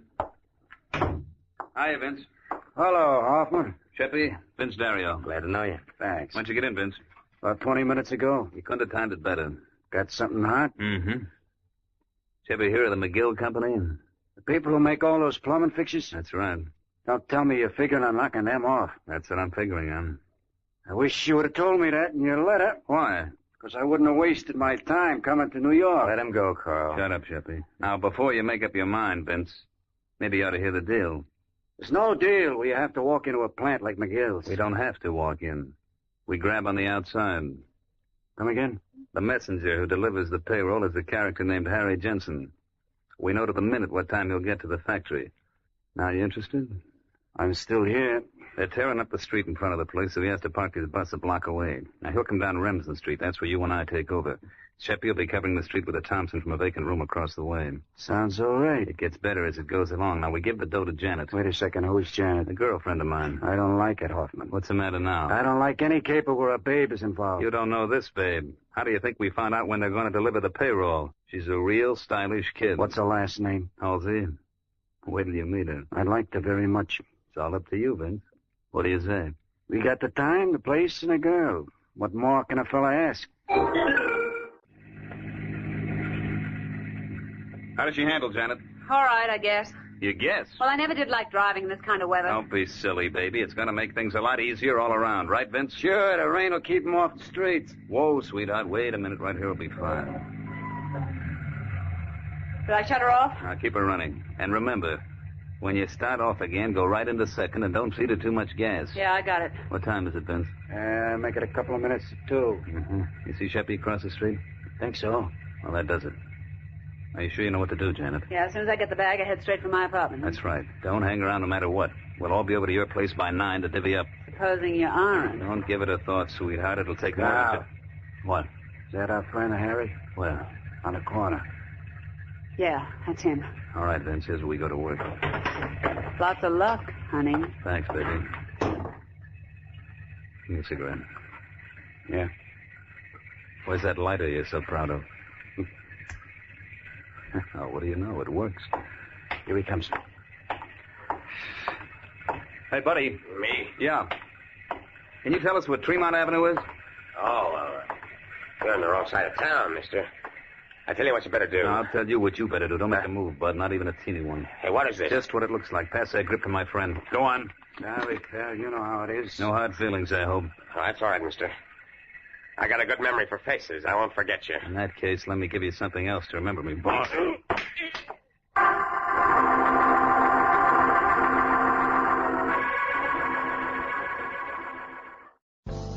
Let's pause for a moment.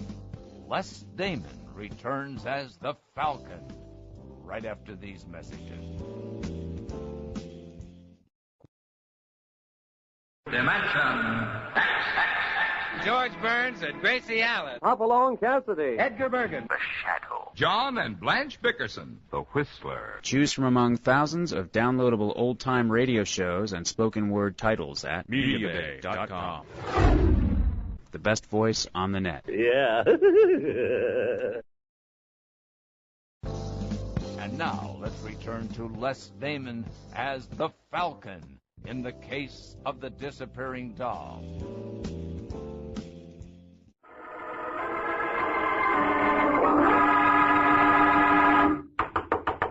Who is it? That should be open up. Hello, Carl. Vince. Hi. Went off like clockwork, didn't it? Yeah. Where's Janet? She ain't here. Huh? What? No. I was the first one in. It's lucky I had a key to her place, huh? And you're lucky I don't have a suspicious mind. Well, I have. Did she phone in? Uh-uh. You told her to come straight here, didn't you, Carl? Yeah? Well, you don't think she had an accident, do you? No. We would have heard about it. I had the radio in the car tuned to the police calls. But if the cops snapped her... You kidding? There was nobody within miles of her. After you chucked the bag into her car, she took off. She'll show up, Vince. She better. She's got all the dough.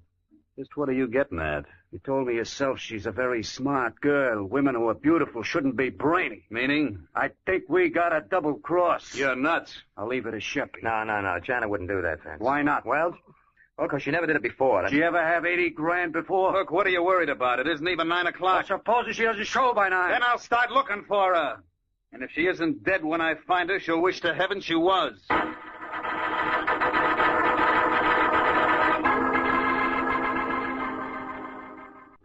Hey, you guys got a butt? I'm fresh out. There's a pack in my coat pocket, Sheppy. Thanks.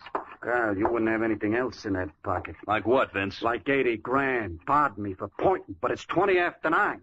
Your girlfriend hasn't shown up yet. So? So I think we ought to start looking for her. Suppose she comes back in the meantime. You can always leave a note. No. I think one of us ought to hang around here. Who, for instance? Why, do you want to?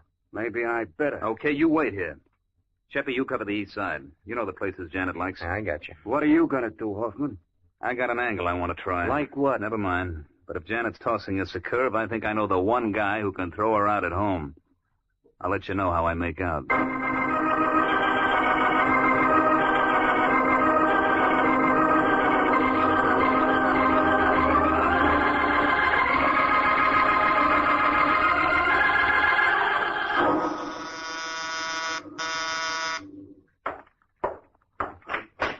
Yeah?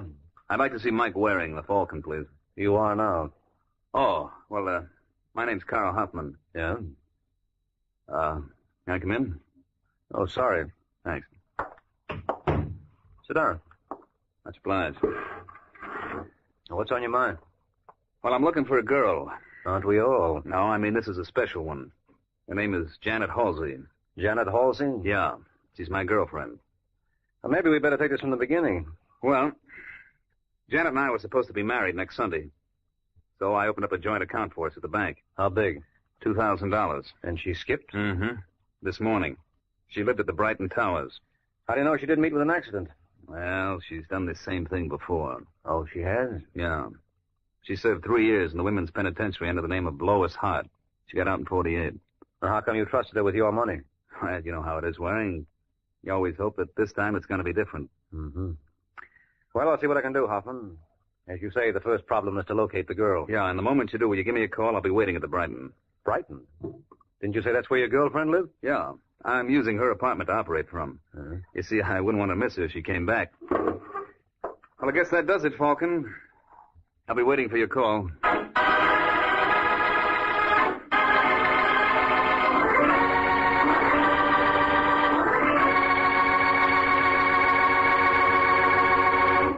An hour has passed since Carl Hoffman recruited Mike Waring in his search for Janet Halsey. And now as we find Mike, he is making a tour of some of the shadier spots on New York's 3rd Avenue. Looking for someone, mister? As a matter of fact, I am. Falcon. Hello, Joey. A long time no see, pal. What can I do for you, Mike? Well, you're a man who knows all the wrong people. Ever hear of a girl named Janet Halsey? Huh? Oh, we seem to have an audience. Yeah, and I like your act, mister. Only I missed the last line. Would you mind repeating it? Now, cut it out, Sheppy. This is Mike Waring. I'll give a rap who he is. What do you want with Janet Halsey? I don't think that's any of your business. All right. Suppose we take a little walk outside. No, thanks. It's too hot. That's all right. I got something in my pocket to chill you off. Now, take it easy, Just Sheppy. keep out of this, Joe. What do you say, Waring? I don't seem to have much choice in the matter. No. So start walking. I'm sorry, Mike. It's all right, Joey. All in a day's work. Quit gabbing. Come on, I haven't got all day. Look, if you'd like to put this off for something... Don't be a wise guy. Okay, where do we go from here? Let's try that alley. Now, look, you heard me. All right, hold it. This is fine. Now let's pick up where we left off. What do you want with Janet? It's a long story, Sheppy. It's okay. You're not going anywhere. Oh, it might surprise you. Here we go. Get that hand out of your Let pocket. go or I'll what? All right, punk, on your feet. Leave me alone. I said on your feet. Why are you so interested in Janet Halsey? Maybe I'm looking for her, too. Maybe, and then again, maybe you know where she is. No. Where can I find her? I got no idea. Well, get one. Let me go. Come on, Shep, you can keep this up all night. Have you been to the Brighton Towers? No, but someone else has, and she wasn't there. Well, you might try the Riverdale. Apartment 4E. Oh, thanks a lot, fella. You've been a great help. Let's do it again sometime.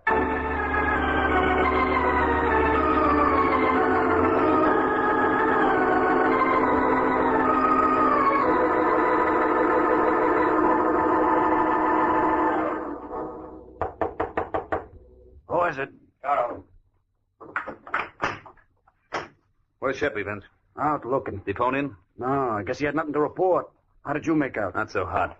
I guess that leaves me up the well-known creek. What are you griping about? We're all in the same boat. Yeah, but I didn't bring Janet into the act. You did, Hoffman. Okay, and I'll find her. I don't see you making any progress. Maybe not, but I hired somebody who will. Who? A fellow named Mike Waring. A private dick? That's right. What's the idea? You going off your trolley? Relax, will you, Vince? I gave him a song and dance about wanting to find Janet. This guy Waring has plenty of contact. Well, I don't like it. You're the boy who was belly aching that I wasn't doing anything. You didn't have to go that far. No, how far would you go for 80 grand? I guess you're right. Thanks. That must be Sheppy. I'll take it.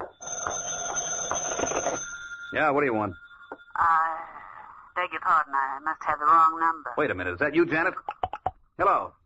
Hello. What's the trouble? I think that was Janet. You're imagining things. Don't tell me. I'd recognize her voice anywhere. What made her call and then hang up? You know something, Vince? That's just what I was wondering.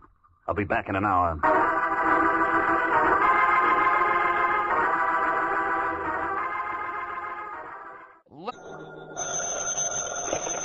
Hello. Hello, is it Janet Halsey's apartment? Yeah? There's Carl Hoffman there. Who's calling? Mike Waring. We just stepped out for a while. Want to leave a message? Who's this? It's okay. I'm a friend of his. My name is Vince Dario. Well, tell Hoffman I've got a lead on his girlfriend. She's supposed to be at Riverdale Arms. If you'll meet me at the 86 Club, we'll go over together. Thanks a lot, Mr. Waring. I know Carl'll be glad to hear that. Waring, over here. It's about time, Hoffman. Sorry I'm late, but I just got your message. Where'd you get your dope from? A punk named Sheppy Oliver. What? Yeah, he pulled a gun on me. That's the funniest thing I've heard yet. Is it? Yeah. Sheppy's a friend of mine. Oh, is that so? Sure. When he heard you asking for Janet, he must have gotten suspicious. Why? Well, he's not very bright. What was that address he gave you again? Riverdale Arms. That's what I thought. It's a bump stair. How do you know? That's where Sheppy lives himself. Why would he give me his own address? Probably rattled him so badly it was the only thing he could think of. Well, that's one possibility. Can you think of any other? Yeah, maybe Janet had a partner. You mean Sheppy? Why not? He's my best friend. Uh-huh. Janet was your best girl. Let's go see who's playing on whose team.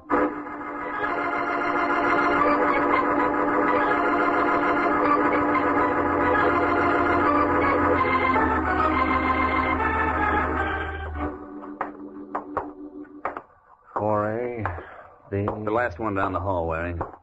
You know, there's one thing that throws me. Only one? After I left your office, I went back to Janet's apartment. I was talking with Vince Dario when the phone rang. So? A girl got on. I would have sworn it was Janet, but she claimed it was the wrong number. Well, maybe she's trying to get in touch with Sheppy, and she got frightened when she heard your voice. Could be, but I never thought Sheppy was their type. This is the place. I just can't believe that he... What's the matter? Unlocked? Yeah.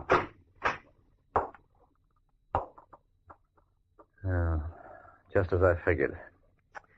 Well, I guess I better call the police, huh? Well, what's the matter? Take a good look. Holy smoke. It's Sheppy. Yeah, and with that slug in his head, I don't think he's in any position to call the cops himself. Where's the phone?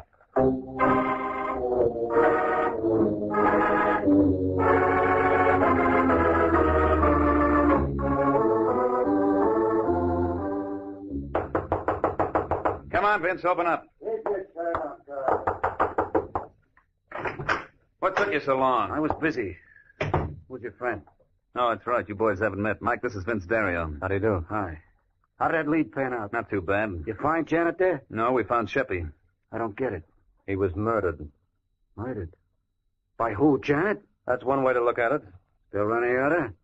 Yeah, I suppose Janet was working with a man. You mean Sheppy? I don't see it. That's just what I said. Look, Carl, suppose we forget the whole thing. What do you mean? We gambled and lost. Oh, you surprised me, Vince. A couple hours ago, you were bawling me out for not doing anything. Now you're willing to write the whole thing off. There's no use crying over spilt milk. Sure. With 80 grand in your pocket, you can always buy yourself another quart. Oh? You say something, Waring? Just oh. Look, Carl, you've been hinting at something all along. What is it? I think you know where Janet is. You're crazy. I was a sucker not to see it before. Don't be a fool, Carl. Can't you see what Janet's doing?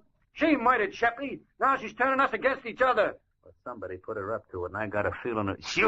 Quit it, you... Cut it out, Hoffman. What of this, Mike? Where is she, Vince? Come on, Hoffman, break it up. Mike, let go. I said break it up. Okay. Dario. What was the idea, Hoffman? I don't like double crosses. Get the keys out of his pocket. What for? I got a hunch Janet is holed up in his apartment, and I'm going to play it to the hilt.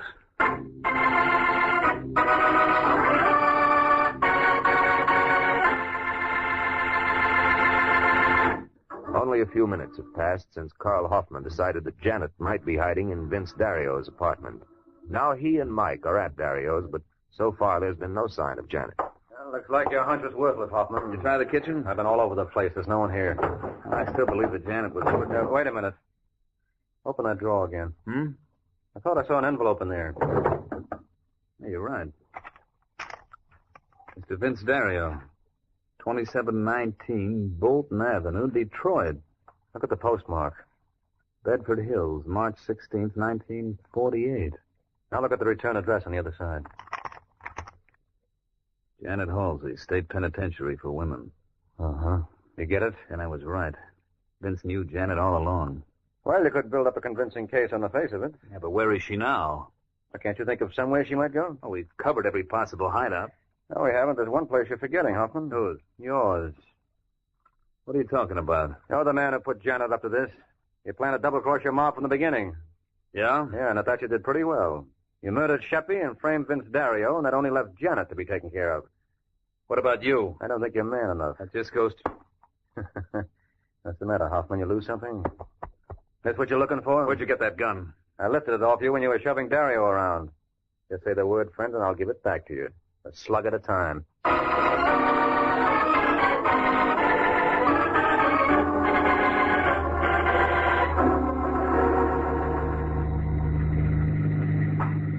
Well, what happened after that, Mike?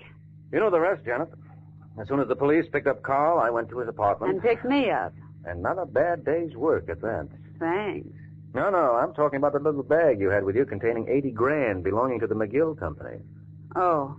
Now, what gets me is how you people knew exactly what time the payroll was to be delivered. Oh, I had inside information. From the boy who delivered it? How did you guess? It figured. What did you do? Use your feminine wiles? It didn't take much. He wanted to prove what a great, big man he was. Mm-hmm. Well, you have that effect on the opposite sex. Do I? Yeah, it's just too bad you had all your work for nothing. Yeah, I guess when you come down to it, I was pretty lucky at that. You sure were, Angel. There's no doubt that with Sheppy and Vince Dario disposed of, you were next on Carl's list. Dirty double-crosser. No. There's no reason to be angry. After all, you were in on 99% of the plot. He just neglected to tell you the big finish he planned for you. Oh, incidentally, when you called your apartment and got Hoffman on the phone, why did you pretend it was the wrong number? We had it arranged. When Carl picked up the phone and said, yes, what do you want, I knew he wasn't alone, and that was my cue to hang up. Pretty cute. That was the second way he convinced Dario he was acting above board. What was the first, Mike? Hiring me. He had to go through with the motions of trying to find you, and what would make him look more innocent than hiring a private detective? I still don't see what proved to you he was guilty. Well, the return address on the envelope I found in Dario's room gave your name as Janet Halsey. And Carl told me when you were up at the women's pen, you served time under the name of Lois Hart. So obviously the letter was a frame. And Carl was the only one who could have planted it. That's right. You know, you're pretty wonderful, honey. I mean, Mr. Waring. Oh, I don't mind you getting affectionate. After all, we're going to be seeing lots of each other, Janet. Are we? Mm-hmm. Whoop. Almost past our destination. Is this where you live? What's the matter with you, Janet? Don't you recognize the building? It's police headquarters. That's right. Why, you no good double cross. Now. What are you complaining about, Angel? I promised you we'd be seeing a lot of each other. Can I help it if for the next 10 years it'll have to be through bars?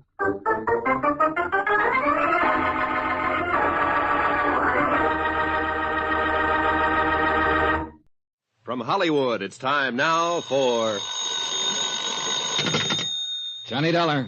This is Joe McNabb, Johnny, Tri-Eastern Indemnity. Oh, hi, Joe. What's up? The Star of Cape Town. Star of Cape Town. Constellation, celebrity, or ship? Wrong 3 times. The Star of Cape Town is a diamond about the size of a jumbo olive. Oh, sounds like it'd make a nice ornament for a martini. Except I'm strictly a lemon peel man. Now, this is serious, Johnny. I'd like you to take a look at it. Now, what's so interesting about it, except it's probably worth $100,000? Make it $150. That's what we've insured it for. Oh? Got quite a history to it. 3 men we know of have been killed over it in the last 50 years. This stone I'd like to see. Where is it? Name of the stone, Johnny. Star of Cape... Hey, wait a minute. In Cape Town, South Africa? That's right. Interested? I'll be right over.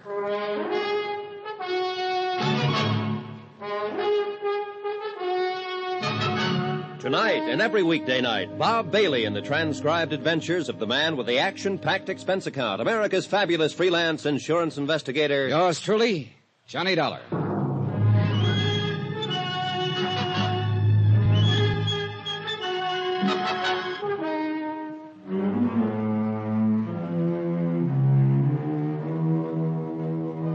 Expense account submitted by Special Investigator Johnny Dollar to Tri-Eastern Indemnity Associates, Home Office. Following is an accounting of expenses incurred during my investigation of the Star of Cape Town matter. Expense account item 1, $1.50 cab fare from my apartment to the office of Tri-Eastern Indemnity Associates. Joe McNabb was waiting for me.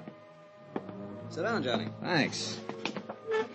So what about the Star of Cape Town? Sounds interesting. You're interested, we're worried. What about it?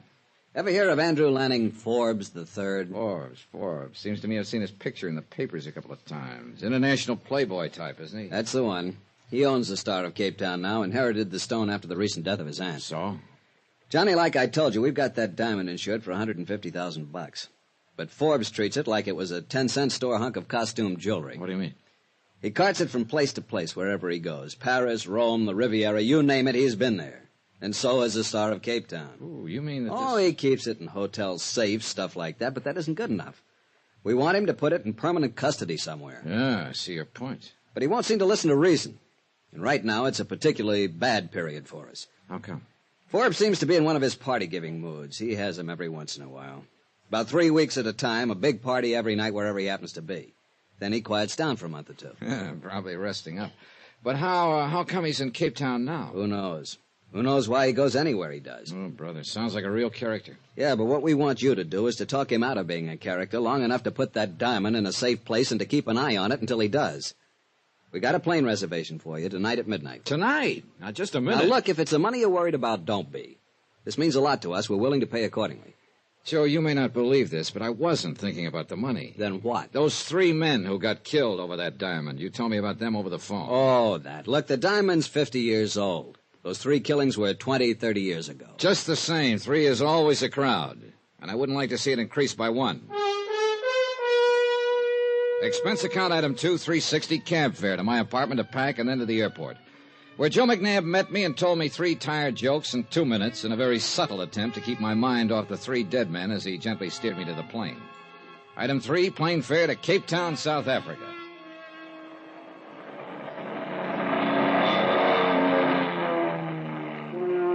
The plane came in over Cape Town in the early afternoon.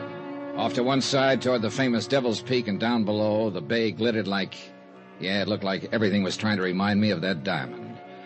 As if I could forget a stone worthy of $150,000 in the lives of 3 people. Item 5, cab fare to the residence of Andrew Lanning Forbes III. He'd rented a mansion on the side of a hill. I was ushered onto a terrace overlooking the city and the bay. Forbes was waiting for me with a drink in his hand. He was a thin-faced, elegant, tired-looking character whose deep tan didn't hide the lines on his face. He could have been anywhere from 35 to 50. May I have you a drink, Dollar? Well, a little early in the afternoon, isn't it? Oh, is it? It might cool you off. Okay, thanks. Say, it's quite a place you have up here. It's adequate. You seem amused. Well, there must be 15, 16 rooms at least. Roughly. Adequate seems kind of like an understatement. Quite possibly. Here you are. Ah, thanks. Look, Dollar, it was very thoughtful of the insurance company to send you all the way down here, but also it was, wouldn't unnecessary be the word? Well, that depends, Mr. Forbes. What do you mean? The company I represent is pretty jittery over that diamond of yours, the Star of Cape Town. Mm-hmm. Would you like to see it? Well, yes, but I think we ought to... Well, here it is. You carry it around in your pocket? Why not? I have no holes in my pockets. Oh, now look, Forbes. But no. I'm really not as bad as that, Dollar. I was expecting you, so I thought I'd play a little joke on you. Hey, Mr. Forbes, that kind of humor shortens my life. Yeah, well, I suppose it was a bit cruel. Well, there it is. What do you think of it? McNabb said it was the size of a jumbo olive. Looks more like a golf ball to me. Quite vulgar, isn't it? Oh, what a cutting job they did on it. Whew, beautiful. Well, there must be 1,000 facets. Yeah, all of them glittering, all of them cold, all of them surfers. Rather like life, don't you think? Look, Mr. Forbes, if you don't mind, let's skip the philosophy for a minute and talk about the diamond. Oh, of course. You're still concerned about his safety. Well, perhaps this will reassure you. Will you come with me? Sure. This way. I have a very efficient wall safe in my bedroom. In here. So, you see, I do take precautions. Here we are.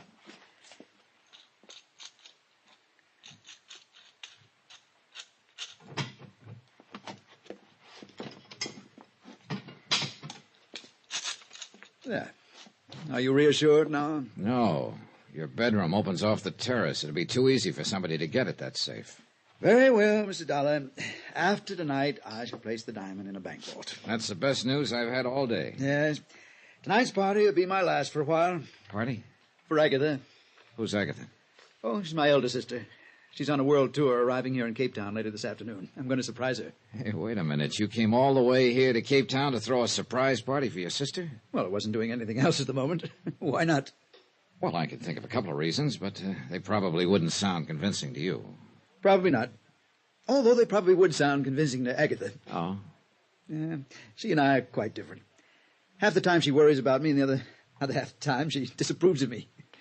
She considers it quite beneath the dignity of the Forbes name for me to go popping around from place to place like this. I see. She's quite devoted to the cause of the Forbes name. To make sure it keeps standing for, well, whatever it's supposed to stand for. I was never quite sure myself. So you're giving her a surprise party tonight. Will she like the idea? Probably not. That's what makes it fun.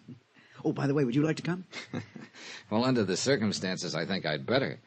I wonder if I could have a guest list. A guest list? Oh, good heavens. You mean you don't have one? Well, of course not. I just invite people here and there and wait to see who turns up. Then you don't have any idea who all's coming? Absolutely not. Donna, that's the only thing that makes these parties worthwhile. Oh, great.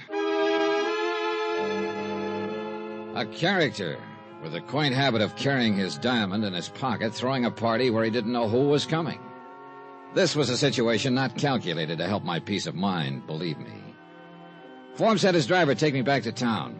I stopped along the way at police headquarters and talked to Lieutenant Van Tile, who agreed to furnish a man to help me keep an eye on the party. Expense account item 6, cab fare back out to Forbes' house that evening for the party. I thought I was getting there early, but there were already quite a few people about. A stocky bartender shoved a drink in my hand as I walked in, and I took a look around. Quite a brawl. Then I spotted a girl with honey-colored hair and a green dress that matched her eyes. Well, it was as good a place to start as any. Hi. Hi. My name's Johnny. I know. Oh? I'm Sheila. You a friend of Forbes? My, you are new around here, aren't you? What do you mean? You'll find me at most of Andy's parties. He arranges my transportation. I see. Do you? What's your excuse for being here in this gay, mad throng? You an old friend, too? Matter of fact, no. I just met him this afternoon, and he invited me to come. That's par for the course. Ah, here you are. Oh, Forbes. I'm glad you two have gotten acquainted. Enjoying yourself, Sheila? Delirious. Oh, isn't she wonderful, Johnny? She's always so gracefully bored. You see, Johnny, I perform quite a useful function around here. I'm always good for laughs. Yeah. Well, is your sister enjoying the party, Forbes? Agatha? Why, of course not. Haven't you met her yet, John? No, I haven't. Oh, she's over by the window. The thin, aristocratic, tired-looking lady. Oh, yeah. Yeah, I see what you mean. Well, that's her look of disdain. She thoroughly disapproves of this whole party, and of me, of course. And of me.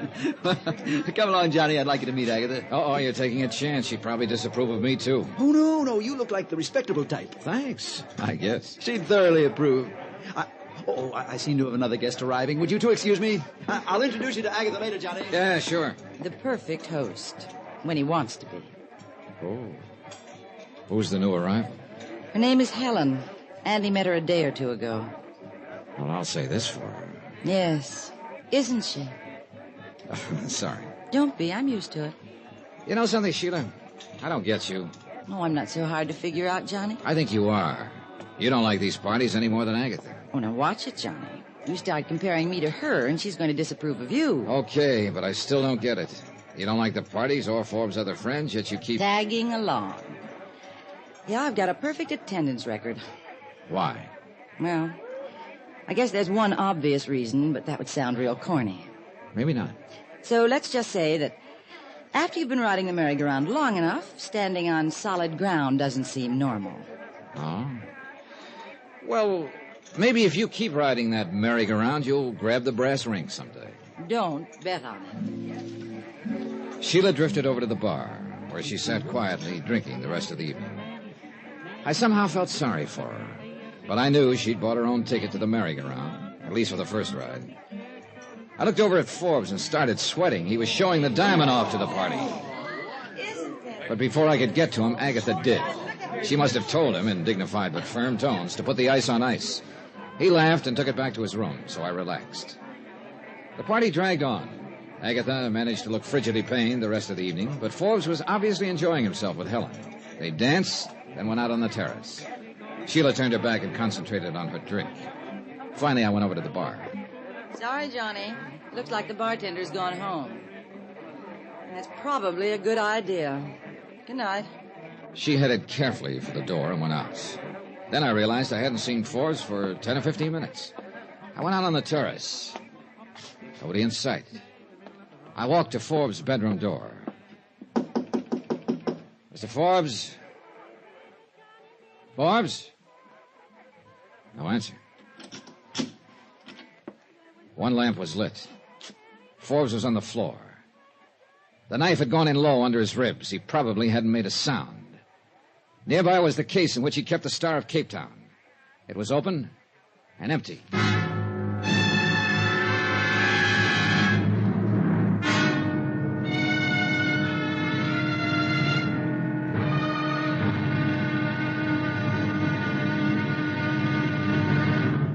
Now, here's our star to tell you about tomorrow's intriguing episode of this week's story. Tomorrow, a girl who was exciting, beautiful, and deadly.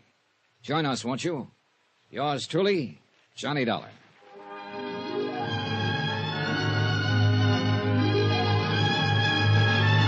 Yours truly, Johnny Dollar, starring Bob Bailey, is transcribed in Hollywood. Written by Robert Reif. It is produced and directed by Jack Johnstone. Be sure to join us tomorrow night, same time and station, for the next exciting episode of Yours truly, Johnny Dollar. Roy Rowan speaking.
From Hollywood, it's time now for...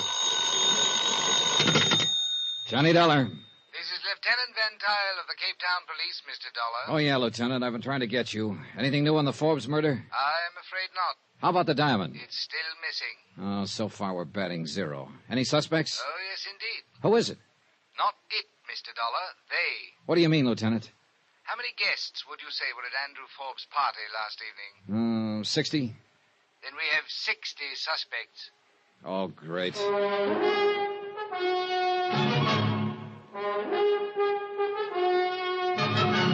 Tonight, and every weekday night, Bob Bailey in the transcribed adventures of the man with the action-packed expense account, America's fabulous freelance insurance investigator. Yours truly, Johnny Dollar.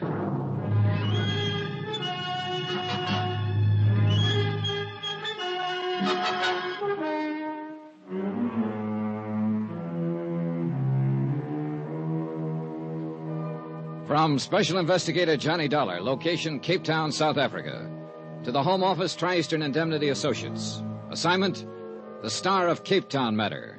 Expense account continued. Item 7, cab fare from my hotel to police headquarters. So far in this job, I'd been a big, brilliant nothing. I figured Lieutenant Van Tile of the Cape Town Police might be able to supply a few answers. But as it turned out, all he had on his mind was questions. Now, Mr. Dollar, suppose you sit down and explain your connection with this affair. Sure, Lieutenant. I can make it short, if not sweet. Andrew Forbes was an international playboy. I am well aware of that. Cape Town has entertained Mr. Forbes before, or vice versa. Well, then you probably also know that he recently inherited a very large diamond known as the Star of Cape Town. Yes?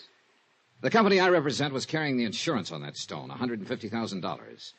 They didn't like the way Forbes was flashing it around. They thought he was a bit too careless with it. I was trying to talk him into using a little common sense. And that is why you came here to Cape Town? Yeah, but it looks like I've struck out. Forbes is dead and the diamond's gone. You were at the party from some time before Forbes' murder until afterwards, hmm? That's right.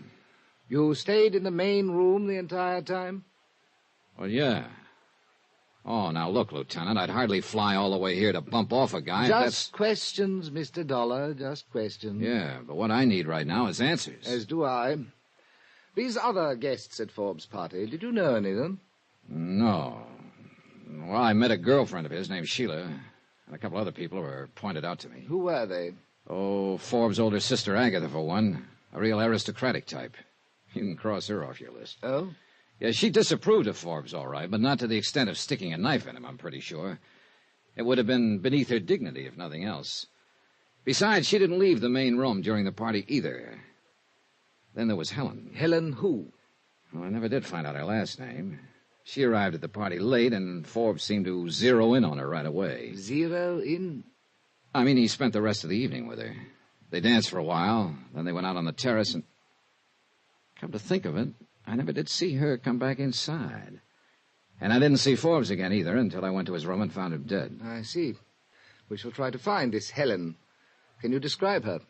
Well, I didn't get nearly as close a look as I'd have liked to. Oh? Yeah, from what I could see, a real doll, Lieutenant.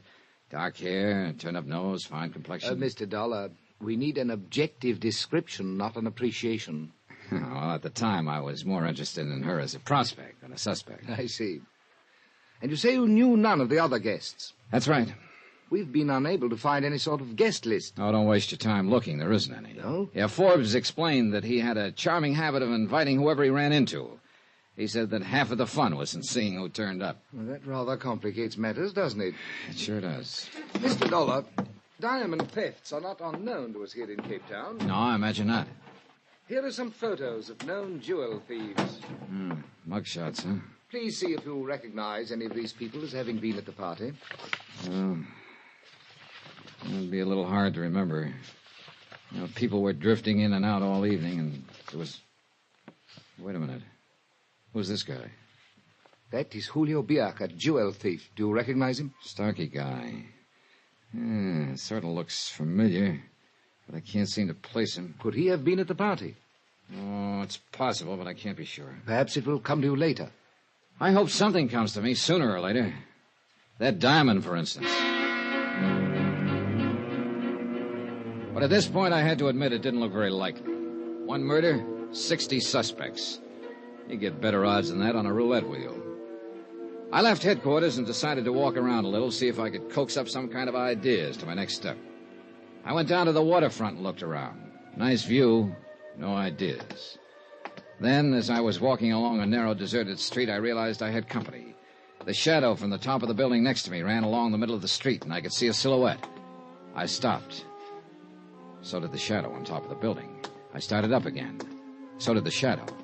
I started edging out away from the sidewalk for a look. The shadow raised its arms suddenly, and I ducked.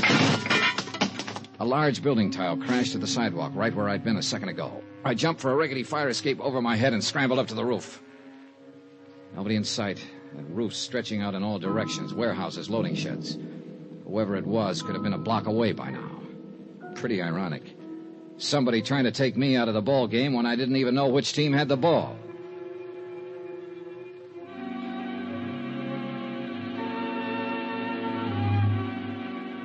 I went back to my hotel room. 2 steps inside, I stopped cold. I'd caught a whiff of what smelled like a pretty expensive perfume. It certainly wasn't my shaving lotion. Hello, Johnny. Wow. Sheila. Yeah. Yeah, I remember now. You were wearing that perfume at the party last night. I've been waiting for you. Let's talk. Uh-huh. Any particular subject? Last night? What happened, Johnny? Give me that. You were there, too. You remember. I left before it happened, I think. What do you mean you think? Guess I had a few too many last night. I don't remember some of it. No? You were making pretty good sense when I was talking to you. Well, after that, I mean. And you were with it enough to react when Forbes and Helen went out on the terrace together. Don't, Johnny. Did you do it? Oh, well, now that's a switch. I'm not kidding, Johnny. You went to his room. There's only one way you'd know that, Sheila. You were outside somewhere watching. Yes. After I left, I went around and back. And? Pretty soon, Helen came out of his room. She was carrying something. Oh, what? Don't worry, it wasn't the diamond. I was close enough to see it. Even if I hadn't been, I guess I'd have known. What do you mean? It was a small bottle of perfume. That was always the first step. Perfume. And always the same kind. Oh. That kind you're wearing. Yes. It's got a great name. Forever. What happened then? I walked around the garden a few minutes, trying to decide whether to have it out with Andy once and for all. I started back toward the terrace, then I saw you heading for his room, so I left. I said, don't, Johnny. If I'd done it, would I have told you I was out in the garden? You would if you were afraid somebody'd seen you there and would tell me about it. Oh? And I suppose you figured out a motive for me, too. Couple of possibilities. You told me you'd been on a merry-go-round with Forbes for a long time. Maybe you couldn't stand the thought of anyone else getting aboard. Helen? That sort of thing's happened before, Johnny. Or maybe you figured the only way to get off that merry-go-round was to get rid of the guy who ran it. And the diamond. That'd get buy you a lot of rides somewhere else. And I thought I was the cynic. You really have a nice opinion of people, haven't you? I'm afraid most of the people I get myself involved with on these jobs aren't very nice, Sheila. I didn't do it. All right, if you didn't, I'm sure Lieutenant Van Tile will find out. I know. I'm on my way there now. Oh? He phoned me an hour ago. I thought I'd stop by and talk to you before I went. Johnny, you don't really think I could do a thing like that, do you? I guess not, Sheila. One thing I am interested in, though. What's that? You're finally off the merry-go-round. How does it feel? It isn't real. That merry-go-round was all I ever knew. She walked out of the room looking, well, empty is the best word I can think of. And I kept wondering what she'd been like before the merry-go-round. The rest of the day I spent composing soothing cablegrams in reply to angry ones from McNabb of Tri-Eastern Indemnity. The inquest was the following morning, but the verdict was no help. Death at the hands of person or persons unknown.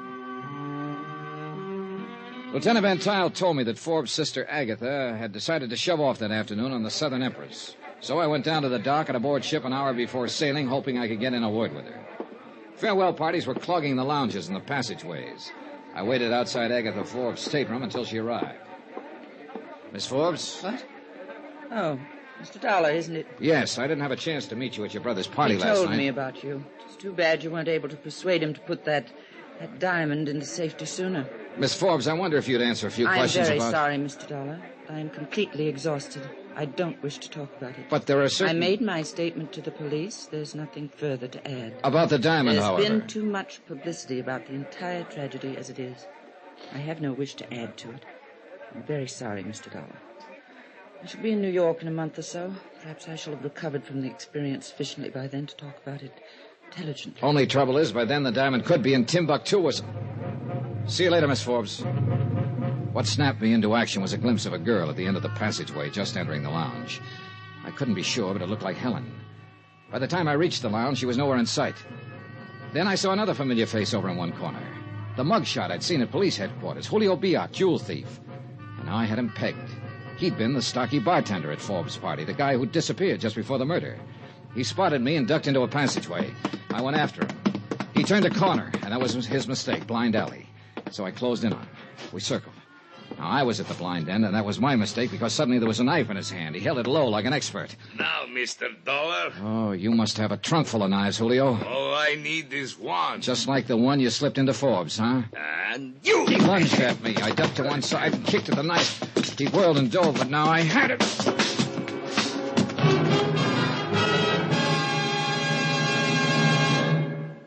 I'm glad you had him sent ashore and locked up, Mr. Dollar. It may be you have found our killer.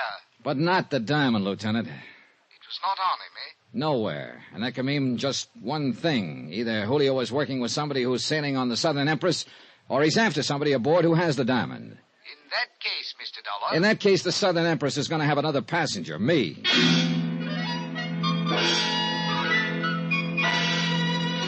I checked with the purser who agreed to squeeze me aboard. Then I headed back to my hotel room to pick up my luggage. I could still smell Sheila's perfume in the room.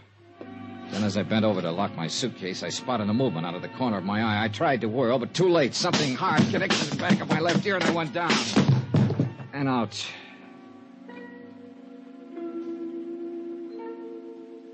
I don't know how long it was before I came to.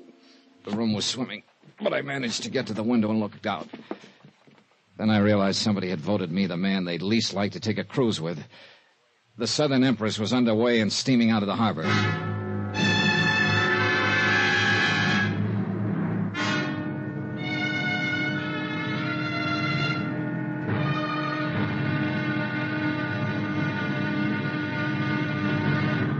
Now, here's our star to tell you about tomorrow's intriguing episode of this week's story. Tomorrow, I take a trip, all right.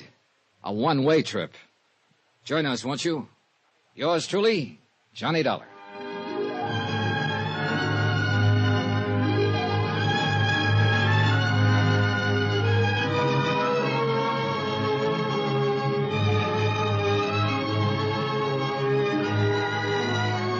Yours truly, Johnny Dollar, starring Bob Bailey, is transcribed in Hollywood. Written by Robert Rife. It is produced and directed by Jack Johnstone. Be sure to join us tomorrow night, same time and station, for the next exciting episode of Yours truly, Johnny Dollar. Roy Rowan speaking.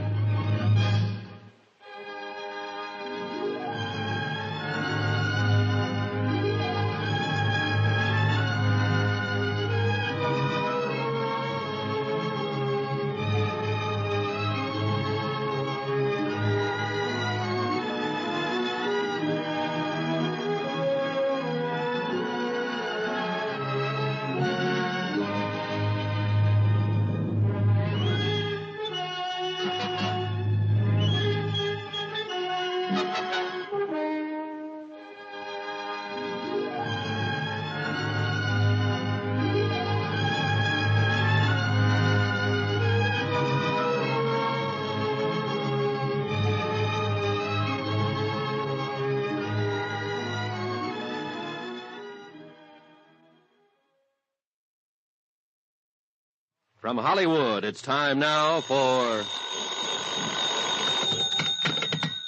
Johnny Dollar.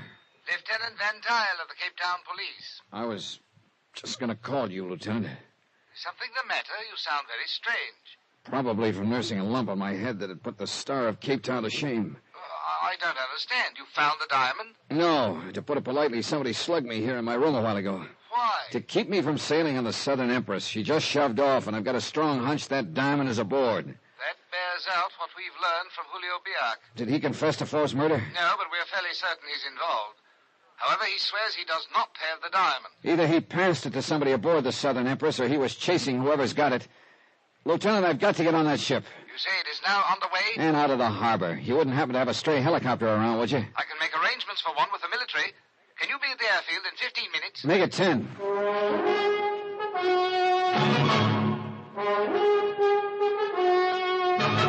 Tonight and every weekday night, Bob Bailey in the transcribed adventures of the man with the action-packed expense account, America's fabulous freelance insurance investigator. Yours truly, Johnny Dollar.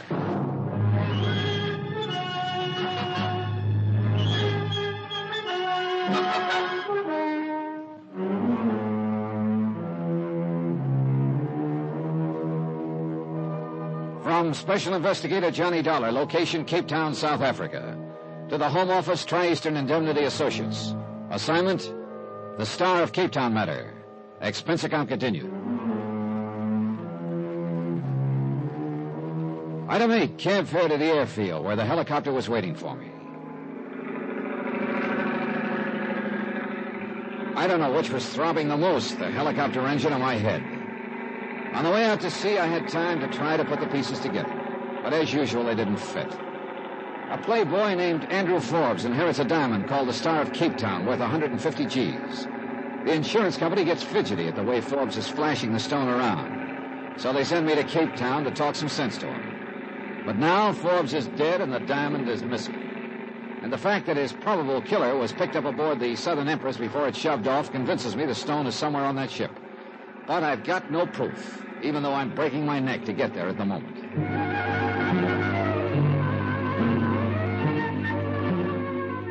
We picked up the Southern Empress about 20 miles out at sea, and the helicopter pilot set me down on deck at the stern. A crowd of passengers had gathered, but I didn't see Forbes' sister Agatha, nor Helen, the girl who'd spent so much time with him the night he was killed. I got me a room, then headed for Agatha Forbes' stateroom. As I stood at the door, I caught a whiff of Forbes' favorite perfume, Forever, the kind Sheila had worn. Yes, what? Wow. It's Helen, isn't it? I don't think we've met, Mr. Dollar, Johnny Dollar. No, we haven't met officially, but we were both at Forbes' party the other night. You wish to speak with Miss Forbes? And you too, Helen. Who is it, Helen? Mr. Dollar. I'll be in my stateroom if you want me, Miss Forbes. Well, very well, my dear. Just a minute, Helen. Well, Mr. Dollar, I must say you are a persistent person. On my job, I have to be, Miss Forbes. Well, as long as you're here, you might as well sit down. Thanks. I still would rather not talk about what's happened. I can certainly understand that. But if I can throw any light on it, which I doubt very much, then I suppose it's my duty to. One thing I must ask, however. What is it? That there be as little additional publicity as possible. Forbes' name has been dragged through the dirt enough as it is. I'll do my best. Very well. What is it you want to know? Well, several things. First, do you think your brother could have been killed for a motive other than the diamond? Why, I hadn't thought of that. After all, you must admit that a diamond like the Star of Cape Town would be motive enough to the kind of people my brother thought it amusing to consort with. Yeah, you're probably right. But I'm trying to cover all the possibilities. How about your brother's friend Sheila, for instance? I'd prefer not to discuss her. But do you think she could have done it? I don't know. I'm afraid I wouldn't put anything past her. All right, another thing, Miss Forbes. I was pretty surprised to find Helen here in your stateroom when I knocked. Why? I didn't know you knew her. I have engaged Helen as my traveling companion. Oh. Kind of sudden, wasn't it? As a matter of fact, it was. My brother had told me about her. For one of the few times in his life, he was right about someone. She's a thoroughly nice person. So you hired her? I think I told you before how exhausted I am by all this. I needed someone to make arrangements for me. At the last moment, she decided to make the trip, and I was delighted. Uh-huh. She made up her mind at the last moment, huh? May I ask why all these questions about her? Well, right now, she's pretty high on my list of possible... That's impossible. As far as we know, she was the last person to see your brother alive. And I refuse to believe she could possibly be involved. I hope she isn't. But I've got to run down every lead I can get. If I don't recover the Star of Cape Town, the company I represent is on the hook for $150,000. I have not filed a claim as yet, Mr. Dollar. Nor do I propose to until we reach New York. I shall give you every opportunity to recover the diamond. I appreciate that, Miss Forbes. but I'm afraid it still doesn't leave me much time. I went back to my stateroom. The door was open, but I was sure I'd closed it when I left. Inside was the same lingering smell of the same lingering perfume, Forbes' favorite forever. Sheila wore it, but as far as I knew, she was still in Cape Town. Then I remembered her saying that Forbes had given Helen a bottle of it. I also remembered smelling it in my Cape Town hotel room just before I got slugged. I thought then it was a carryover from Sheila's earlier visit. Now I wasn't sure. I started back out of my stateroom just in time to collide with somebody in the passageway. Oh, sorry. Whoa. Say, partner, you sure took the wind out of my sails. Yeah, well, I'm sorry. I didn't know anyone was out here. Oh, I just passing by, partner.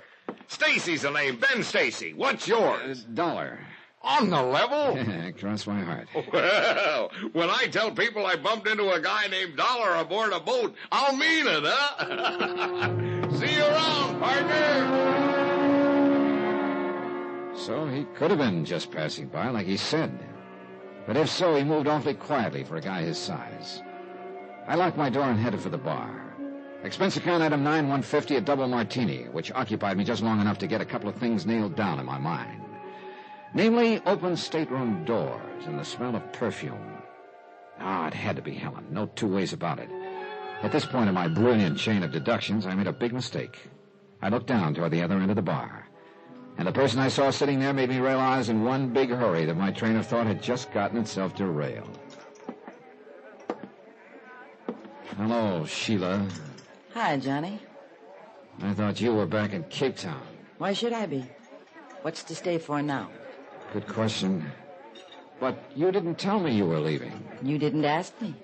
Sit down. You must have decided in a hurry. It's the only way I ever decide anything. Oh? Well, you picked an interesting boat to sail on. I suppose you know Helen's aboard. Small boat, isn't it? Oh, look, Sheila, suppose we drop the flip chatter, huh? Okay, Johnny. What do you want me to tell you? That I hate Helen for taking Andy Forbes away from me? Okay, I do. It's happened before, but Andy always came back. What hurts this time is that he was killed before he had a chance to. Sheila... Don't worry. I'll keep out of her way. I won't make any trouble. And, Johnny, do me a favor. What is it? Let's just forget I'm on board. I'd kind of like a decent chance to forget a few things, if I can. Okay. Just one thing, Sheila. Yeah? Were you in my room a few minutes ago? No. On the level? Sure, why? Let's skip it. See you later. Okay. I hope you find your diamond. Thanks. I hope you find whatever you're looking for. You know what it is? No. I got news for you. Neither do I.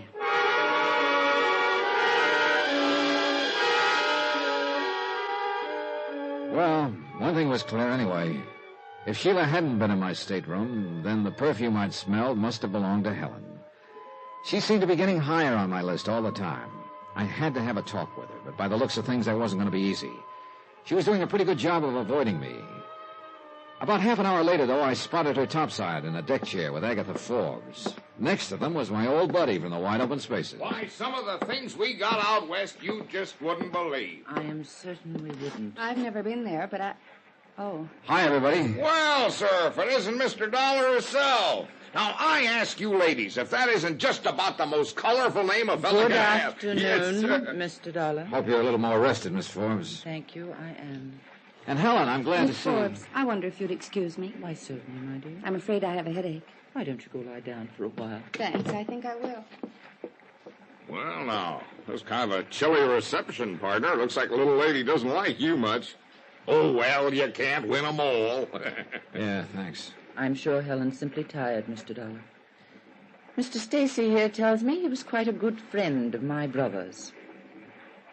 Oh? Why, sure, partner. Andy Forbes and I was the best of buddies. Well, I didn't see you at his party the other night. Well, he asked me, of course, but I just couldn't make it. I tell you, though, dogged if I wouldn't have been there if I'd have known it was going to be old Andy's last party. Oh, excuse me, ma'am. That's all right. How long had you known Forbes, Mr. Stacy? Years, Dollar, years. Old Andy and me was always bumping into each other in the darndest places. Cairo, Paris, Copenhagen.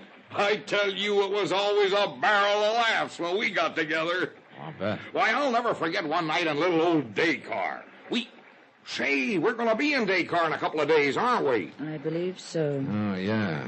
I suppose everybody will be going ashore for You the day. bet. Well, you don't want to miss Dakar. Why, I can show you some places you just wouldn't believe. Oh, yeah, sure. I tell you what, why don't we get up a little party Mr. Stacy, it sounds very pleasant, but I'm afraid you'll have to excuse me. I'm not quite in the mood for sightseeing. Oh, I understand. Sure enough, Miss Forbes. Well, Dollar, how about you? We'll see. Yeah. Well, anybody care to join me for a walk around the deck? No, thanks. I gotta keep up my appetite, you know. See you later. But don't you forget about Dakar. It'll be a ball. Yeah, it'll be a barrel of fun. Miss Forbes. Yes? Did your brother ever mention this character Stacy to you? No. Of course, Andrew had many strange friends that he didn't mention to me. Yeah, I'm sure he did.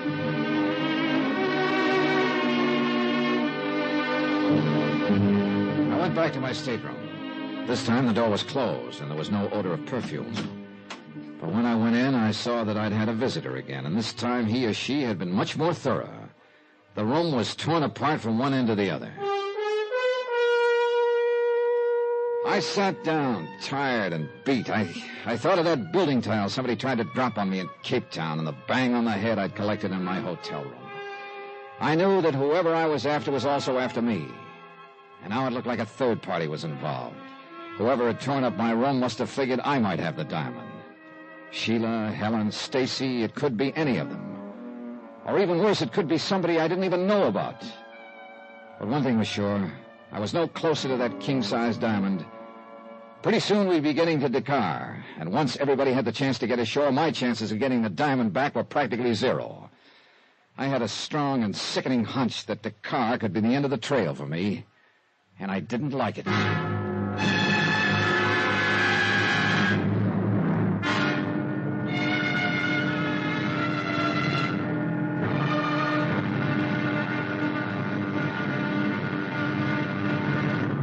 Now, here's our star to tell you about tomorrow's episode of this week's story. Tomorrow, my one good lead jumps ship the hard way.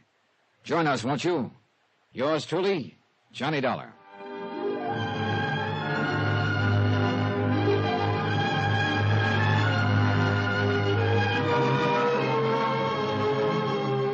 Yours truly, Johnny Dollar, starring Bob Bailey, is transcribed in Hollywood. Written by Robert Reif. It is produced and directed by Jack Johnstone. Be sure to join us tomorrow night, same time and station, for the next exciting episode of Yours truly, Johnny Dollar. Roy Rowan speaking.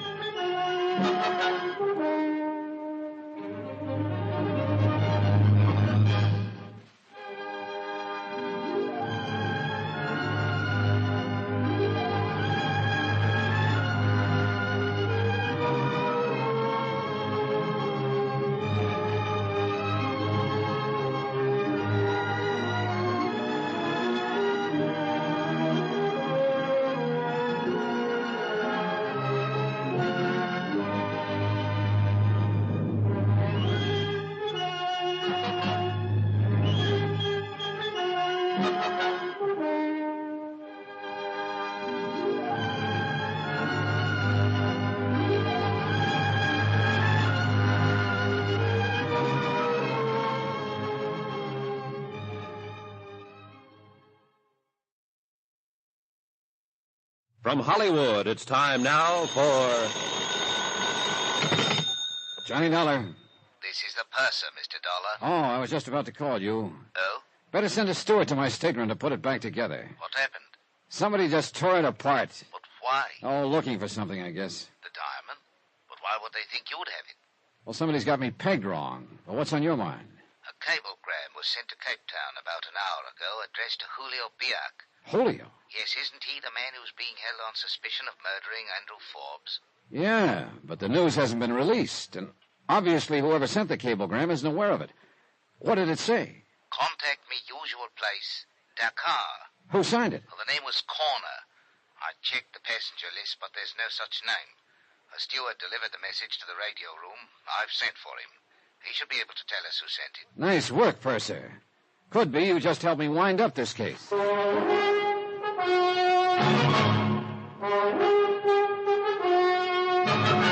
Tonight and every weekday night, Bob Bailey in the transcribed adventures of the man with the action-packed expense account, America's fabulous freelance insurance investigator. Yours truly, Johnny Dollar.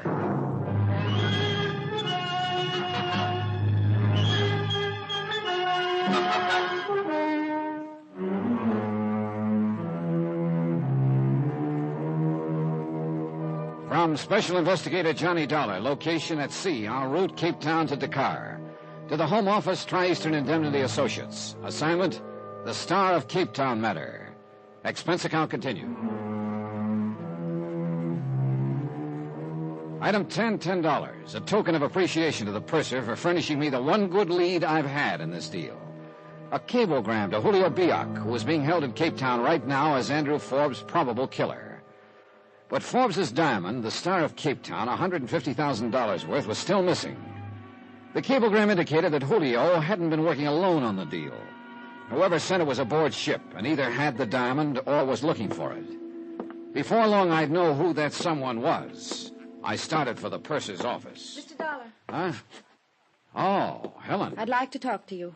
Well, now, that's a switch. What do you mean? Ever since I got aboard this ship, I've been trying to talk to you, but you weren't having any. I don't know what this is all about, but you've gone too far, Mr. Dollar.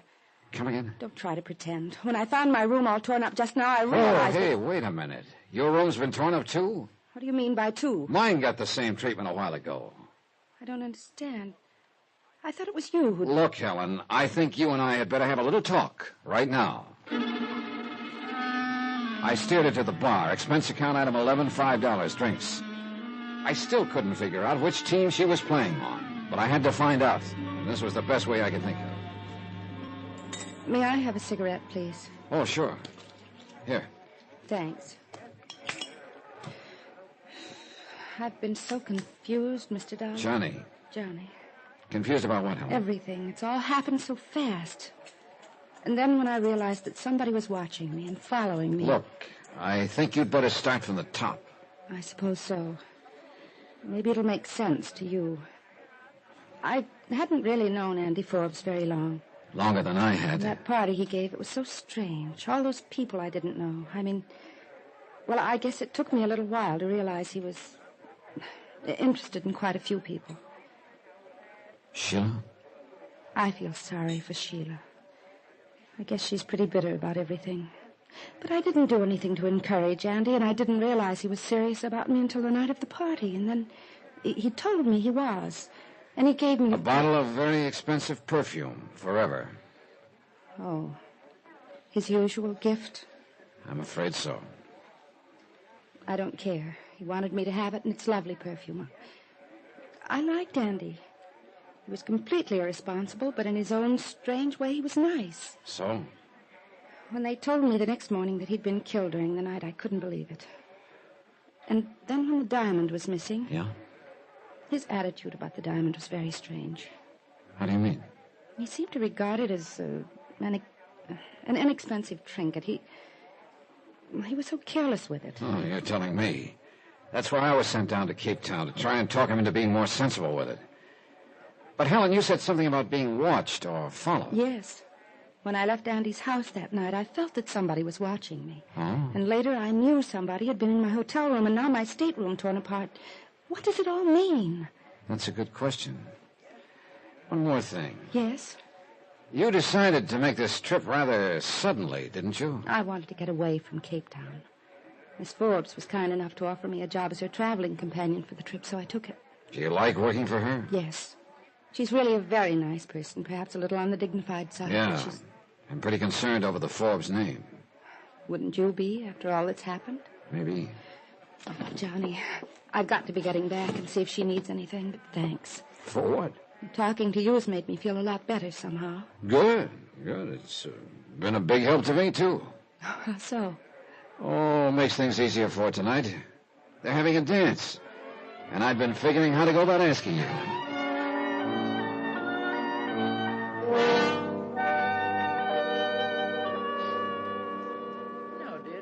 thing I need at the moment. Then if you don't mind, I'll go to my stateroom and change. Of course, Helen. See you tonight, Johnny. Right. Well, you two seem to be getting along pretty well now. Yeah, I guess so. I'm glad. I'm sure you realize by now that Helen couldn't possibly be involved in the murder or the diamond theft. I hope not. You are a very suspicious man, Mr. Dollar. It's part of my job, Miss Forbes. I still don't have any idea who's got your brother's diamond, and if I don't find out before we get to Dakar tomorrow, the chances are I never will. I don't see how you can be so sure the Star of Cape Town is aboard this ship. I wasn't sure until today. That cablegram convinced me. Cablegram? Yeah, it was addressed to Julio Biak in Cape Town. Biak? Isn't he the one who's under arrest back there? That's right. He was posing as a bartender at your brother's party. We think he's the killer. But apparently whoever sent him the cablegram was working with him and doesn't know he's been arrested. Well, I hope you can clear it up, Mr. Dollar, so that all this publicity will die down. It's been terribly trying. Yes, I imagine it has. I know Helen's felt the strain, too. She's been so nervous lately. Oh, If what? No, I was just thinking. If only Andrew had met someone like Helen sooner, perhaps none of this would have happened. Maybe not. Had I known she was coming to the party, I don't suppose I'd have tried to talk Andrew out of giving it. She's been the one bright ray in all of this. Oh, if only. But regrets are so futile.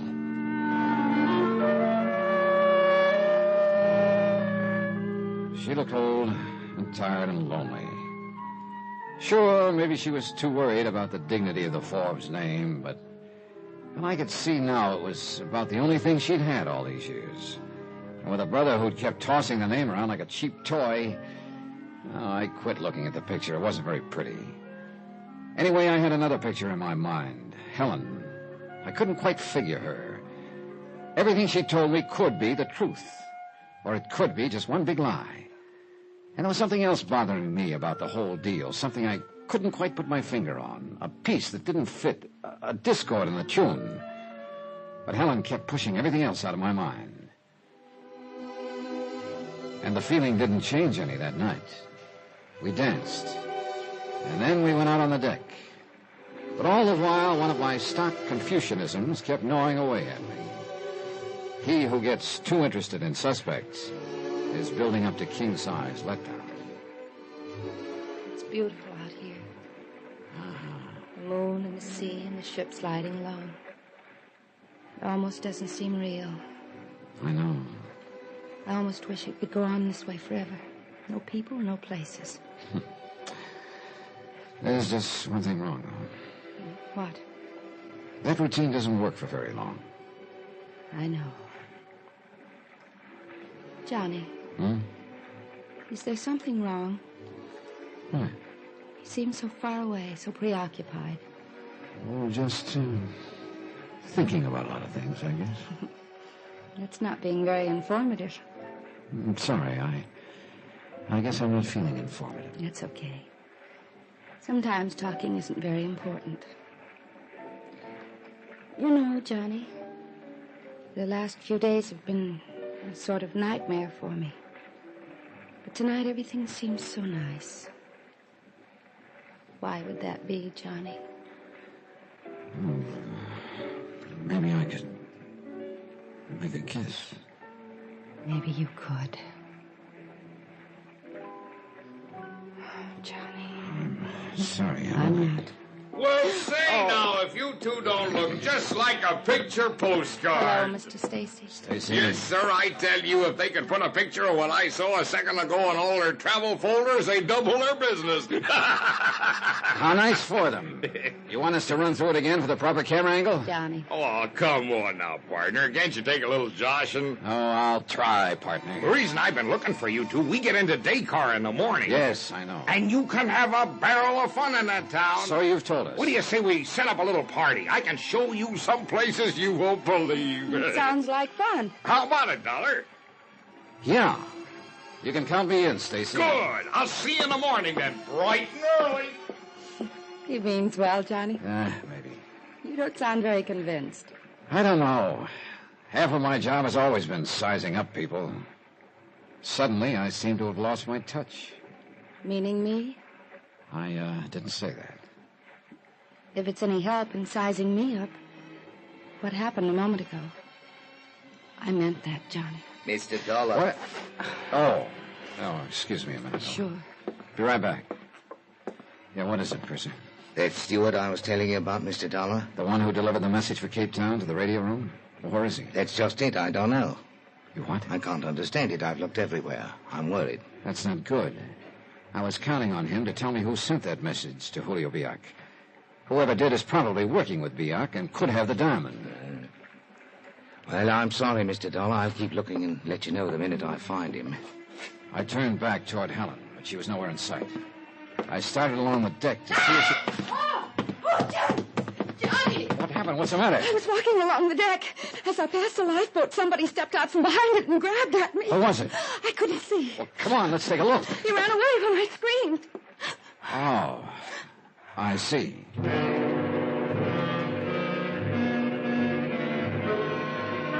So there I was again. Was she lying or telling the truth? I took her to her stateroom and told her to lock herself in for the night. Then I went back to deck and tried for the umpteenth time to put the pieces together. But I didn't have long.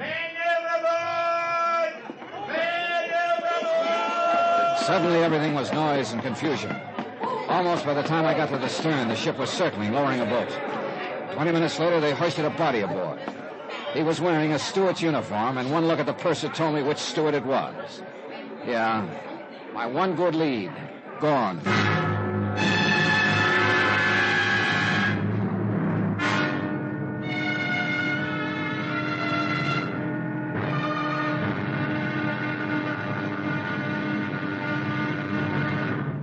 Now, here's our star to tell you about the final episode of this week's story. Tomorrow, I finally figure out the deal, only to find that my opponent is holding all the aces. Join us, won't you? Yours truly, Johnny Dollar.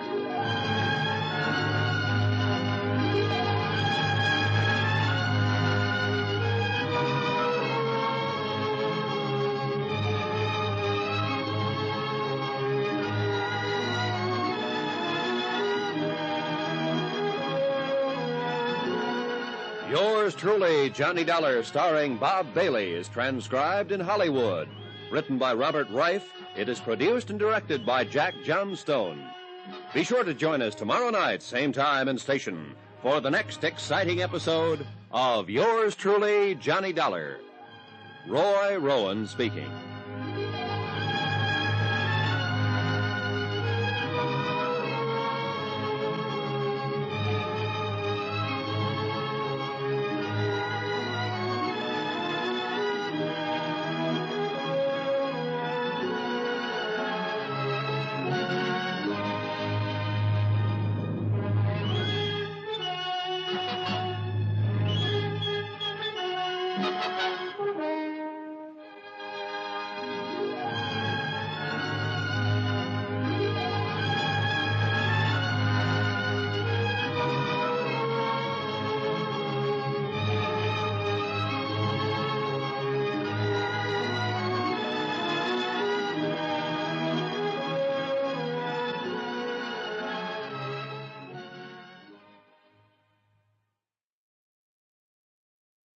From Hollywood, it's time now for...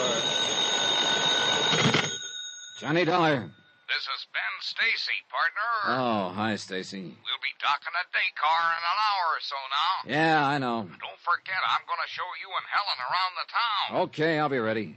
Say, Dollar, that was a little excitement we had aboard ship last night, huh? That steward who fell overboard? That's putting it politely. Oh, what do you mean? I think he got pushed.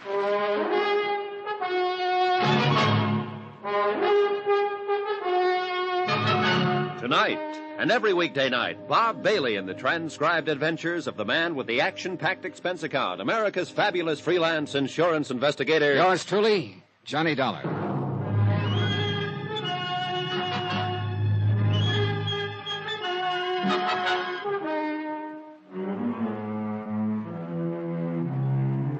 From Special Investigator Johnny Dollar, location at sea on the Southern Empress, en route Cape Town to Dakar. To the Home Office Tri-Eastern Indemnity Associates. Assignment, the Star of Cape Town matter. Expense account concluded.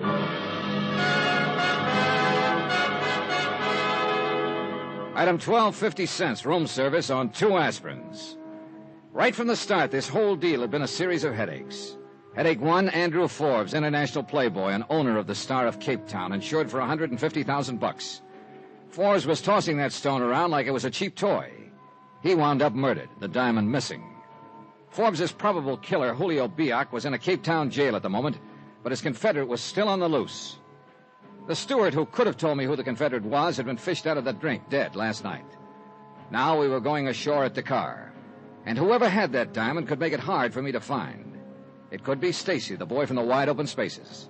It could be Helen, traveling companion to Agatha Forbes. And I knew if it did turn out to be Helen, it'd leave me kind of sick inside. Worst of all, it could be somebody I didn't even know about. Hence the aspirin. Stacy had asked us to meet him at the gangway at 10 o'clock, but he was nowhere in sight when I showed up. Pretty soon, Helen and Agatha Forbes came along. Good morning, Johnny. Hi, Helen. Miss Forbes. Good morning, Mr. Dollar. Helen just told me about what happened last night. Somebody trying to seize her on deck. How dreadful. Perhaps I shouldn't have told you, Miss Forbes. No, I'm glad you did. Anything happened during the night, Helen? No, I kept my stateroom door locked. Well, here you are. Sorry I'm late. I guess I overslept. You all ready? All ready. Say, now, I'm mighty glad to see you with us, Miss Forbes. I was hoping you'd come. I won't be going with you. I'm going to stay aboard and rest. Oh, come on now, Miss Forbes. Do you good to let your hair down and frisk around a bit. Really, Mr. Stacy, I assure you I don't feel like frisking around a bit. I'll see you when you get back. Say, now, I guess I put my foot in my mouth talking that way. Oh, well, I usually do anyway. It's sure big enough. Well, one thing I had to give Stacy credit for, he was a good guide. He threaded us through street after street in the native quarter of Dakar, narrow passageways crowded with people in stalls where native hawkers were peddling all sorts of merchandise. This is fascinating, isn't it? Well, like I told you, Helen, Dakar's quite a place. I love it. I wonder if it isn't about time we started back to the ship. Say, just a minute, Helen. I think there's a shop around here you'd be interested in. Silks, perfume, stuff like that. You interested? Sure. Well, let me get my bearings a minute. You need more perfume? Johnny, does it bother you that I still wear this perfume Andy Forbes gave me? If it does, I won't. Yeah, the shop I had in mind is right down the street. Come on. Stacy led us to the shop. Helen began trying on dresses and robes. This I didn't like. If she had the diamond, this was a golden opportunity to pass it along. But there wasn't much I could do about it. Then all of a sudden I realized that Stacy was nowhere in sight. I went outside and started along the street looking for him. Then I spotted a man following me, a native in a burnous. So I ducked down the next alley to shake him. But he didn't shake. Then I noticed that this was a blind alley. The native was closing in, and what he had in his hand looked strangely like a knife. Suddenly, a door beside me opened. Come on in, Dollar. Stacy. I said come on in. A gun in front of me, a knife behind me. I guess I don't have much choice. So, you had your stooge steer me here. I figured sooner or later you'd start looking for me, so I just thought I'd make it easy for you. Oh, thanks. Stick around, Hassan. I may need you. Very well. Hassan's a pretty effective persuader, Dollar. How jolly. So you're the boy I've been after, Stacy. Correction. You're the boy I've been after, Dollar. What are you talking about? A diamond called the Star of Cape Town. Let's have it. Oh, look, don't give me that routine. Forbes was knifed by your buddy Julio Biak in Cape Town. You killed the steward aboard ship to keep him from telling me it was you who sent the cablegram to Julio. Right, boy, Dollar. That should mean you've got the diamond. Smarten up, boy. You think I'd have arranged this little reception for you if I already had the stone? Wait a minute. You're the one who was doing all the room searching aboard ship? I'm the one. Now let's have it. I don't have it, Stacy, and I don't know where it is. Oh, you got a real sense of humor, Dollar. So has Hassan. Why don't you show him, Hassan? Very well. Oh. Hey, look, this isn't going to do you any good. It's not going to do your face any good either, Hassan. Hey, look, you... Don't try it, Dollar. I guarantee you'll get yourself shot. Now, look. So you're a nice, brave boy, but you're being foolish. It's no good trying to snow me. I got it all figured out. Just what have you got all figured out? It isn't in her stateroom. It isn't in yours. I searched them both again this morning before we came ashore. That's why I was late. You're talking about Helen? Who else? That's why I steered her to that shop to try on dresses. The little lady who owns it is a friend of mine. She'd have found the diamond if Helen was carrying it. Helen? Yeah, Helen. How do you know she had it? Process of elimination, buddy. She was the only one with Forbes before Julio got to him. I've been watching you and Helen like a hawk, Dollar. There's only one time she could have given you the stone. That was during that tender little clinch on deck last night, right under my nose. Right under? What's the matter, Dollar? Nothing. Yeah, what Stacy had just said popped the whole deal into place suddenly. Right under my nose. Right where it had been all the time. I tell you what, Dollar, you got just 5 minutes to tell me where that diamond is. Hassan will be here with you, and he's going to start persuading again if you don't talk. I had to get back to the ship somehow. That meant I'd have to do some fast talking. I looked at Hassan. I couldn't tell which was glittering more, his black eyes or the knife he held against my throat. One wrong word, and I knew he'd start carving. Hassan. What do you want? You come from the desert, don't you? Why? You're a long way from home. Ever get homesick? What do you mean? Oh, I was just thinking, with half the money from that diamond, you could buy yourself an oasis with all the trimmings. Do not worry. Stacy will pay me well when we get the jewel. Well, what's he giving you for this job? 3 goats and a new burnous? $1. Hey, easy with that knife. It's just that everybody who works for Stacy seems to wind up getting paid off the wrong way. The wrong... Take Julio Biak for one. The guy Stacy hired to get the diamond in the first place. He's roosting in the Cape Town jail right now. You lie. No, you can check on it. Then there's the steward who sent Stacy's message to Biak. He got shoved overboard. You can check on that, too. But I'm sure a thing like that would never happen to you. Go on, Dollar. Okay. I know where the diamond is. How do I know I can trust you? You can come with me to get it. I don't know. At least he was thinking about it, and that's all I wanted. His eyes got that faraway look. That's what I was waiting for. I whipped my arm out and knocked his knife loose. I buried my fist in his midsection. He jackknifed. A rabbit punch finished him off. I dove for the wall just as Stacy came charging in. What the... I kicked the gun out of his hand. I went to work. Stacy was rugged, but I finally made it. I got the Dakar police to put Stacy and Hassan on ice, patched up my face, and headed back to the ship. But there was something else hurting me a lot more than my face. Helen. Johnny. Yeah, Johnny. Where have you been? Your face. What happened? Skip it. I have to hand it to you, Helen. That was a real Class A snow job you pulled on me. What are you talking about? Yeah. It was right under my nose all the time. The perfume Forbes gave to you. Now, where's the bottle? On my dressing table, Okay. Yeah, pretty fancy bottle. Solid base. Or maybe not so solid. Johnny! Uh-huh. In the base of the bottle. Star of Cape Town. I'll bet you're real surprised, aren't you? Johnny, I didn't know it was there. I didn't have any idea. I swear it. She's telling the truth, Mr. Dollar. Miss Forbes. Wow. Well, Agatha, that gun looks sort of out of character. Perhaps. I won't hesitate to use it if necessary. I don't understand. It was cruel of Andrew and me to use you like this, Helen, but we saw no other alternative. Wait a minute. You and your brother rigged this whole deal right from the beginning, didn't you? Sure. Sure, because you slipped yesterday, Agatha, when you told me you discussed your brother's party with him. But back in Cape Town, he told me it was a surprise party for you. Johnny, I still... Oh, it's simple, Helen. That bottle of perfume would have turned up missing when you got to New York. Agatha would have appropriated it. One big question, Agatha. Why all this? Have you any idea what it means to see somebody drag the family name through the dirt time after time with his wild escapades? And have you any idea what those escapades cost? Your brother was in debt, huh? Terribly. We were pressed to the wall. Oh, why didn't you sell the diamond? We were bound by the will not to. But arrangements were made with someone in New York. What we could get for the diamond, plus what we could collect from the insurance. It would be enough. Oh, nice little scheme. But you didn't figure on Julio Biak trying for the diamond in Cape Town and killing your brother in the process. No. First, I didn't know what to do. But it soon became clear that more than ever I had to go through with a plan. My brother's creditors began to make trouble right after his murder. The diamond, please. Oh, now look. Don't you get it, Agatha? You're licked. What do you mean? You've done all this to protect the Forbes name. Of course. You've failed. The story's out. No. It's known only to the two of you. How are you going to keep us from talking? I'll do whatever is necessary. Bribe us? Kill us? Sorry, neither one's going to work. Mr. Dollar, do not force You're me... trapped, Agatha. By the same thing that got you into all this, the Forbes name. Are you going to brand it with murder? No. No, I don't think you are. I don't think you could. I don't know. Please, Mr. Dollar. I'll take the gun, Agatha. Thanks.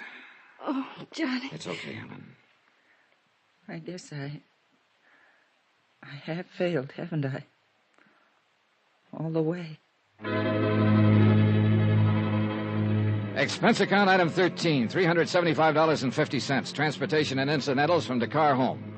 Expense account total, $1,283.60. I turned the diamond over to the authorities for safekeeping, and Agatha Forbes to face charges of fraud. Julio Bianc and Ben Stacy were indicted for the murder of Andrew Forbes. Remarks about Agatha. I guess she did what she did because she thought the end justified the means, which is one of the oldest sucker traps of them all. About Helen? Well, now that she's no longer a suspect, could be I'm no longer building up to a big letdown with her. At least it hasn't come yet, and I'm still waiting. And the waiting is real pleasant. Yours truly, Johnny Dollar.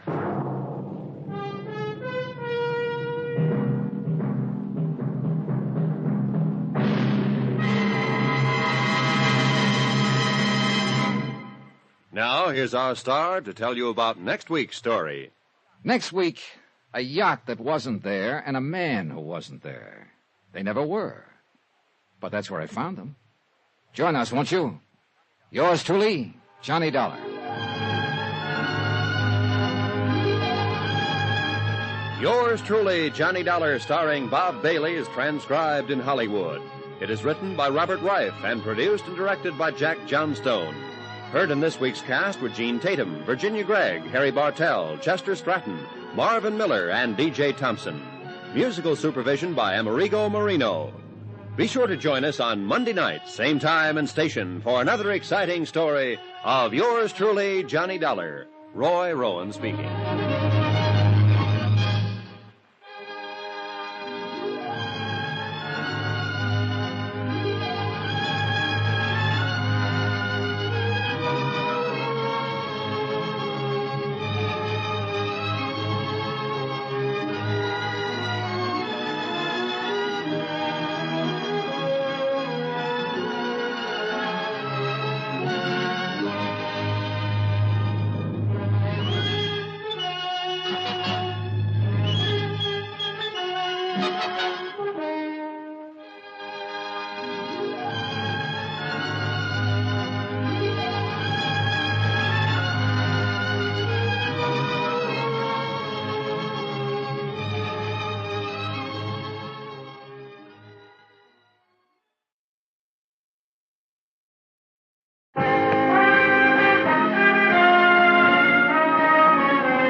Broadway's My Beat, from Times Square to Columbus Circle, the gaudiest, the most violent, the lonesomest mile in the world.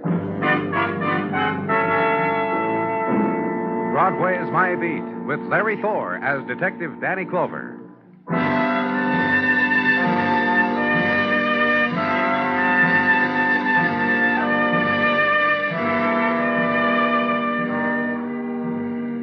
The campaigns of summer, done now. And on stony terrain of Broadway, litter and debris of strategies and memory, of summer conquests, summer defeats. And Broadway leans hard against the September nighttime, tries to hold back the departing flow of the summer veterans. And still, the street empties, of out-of-town girls going back home now to dip once more in out-of-town moons. And the lad of the sun-bleached hair, knapsack strapped to shoulder, who lolls for a while against the cooling stone of a night wall, closes his eyes for an instant, files the memory, then hits the road to other and newer summers. But chin up. Nighttime has not yet run out, and the autumn replacements are moving in. Chin up. This is it.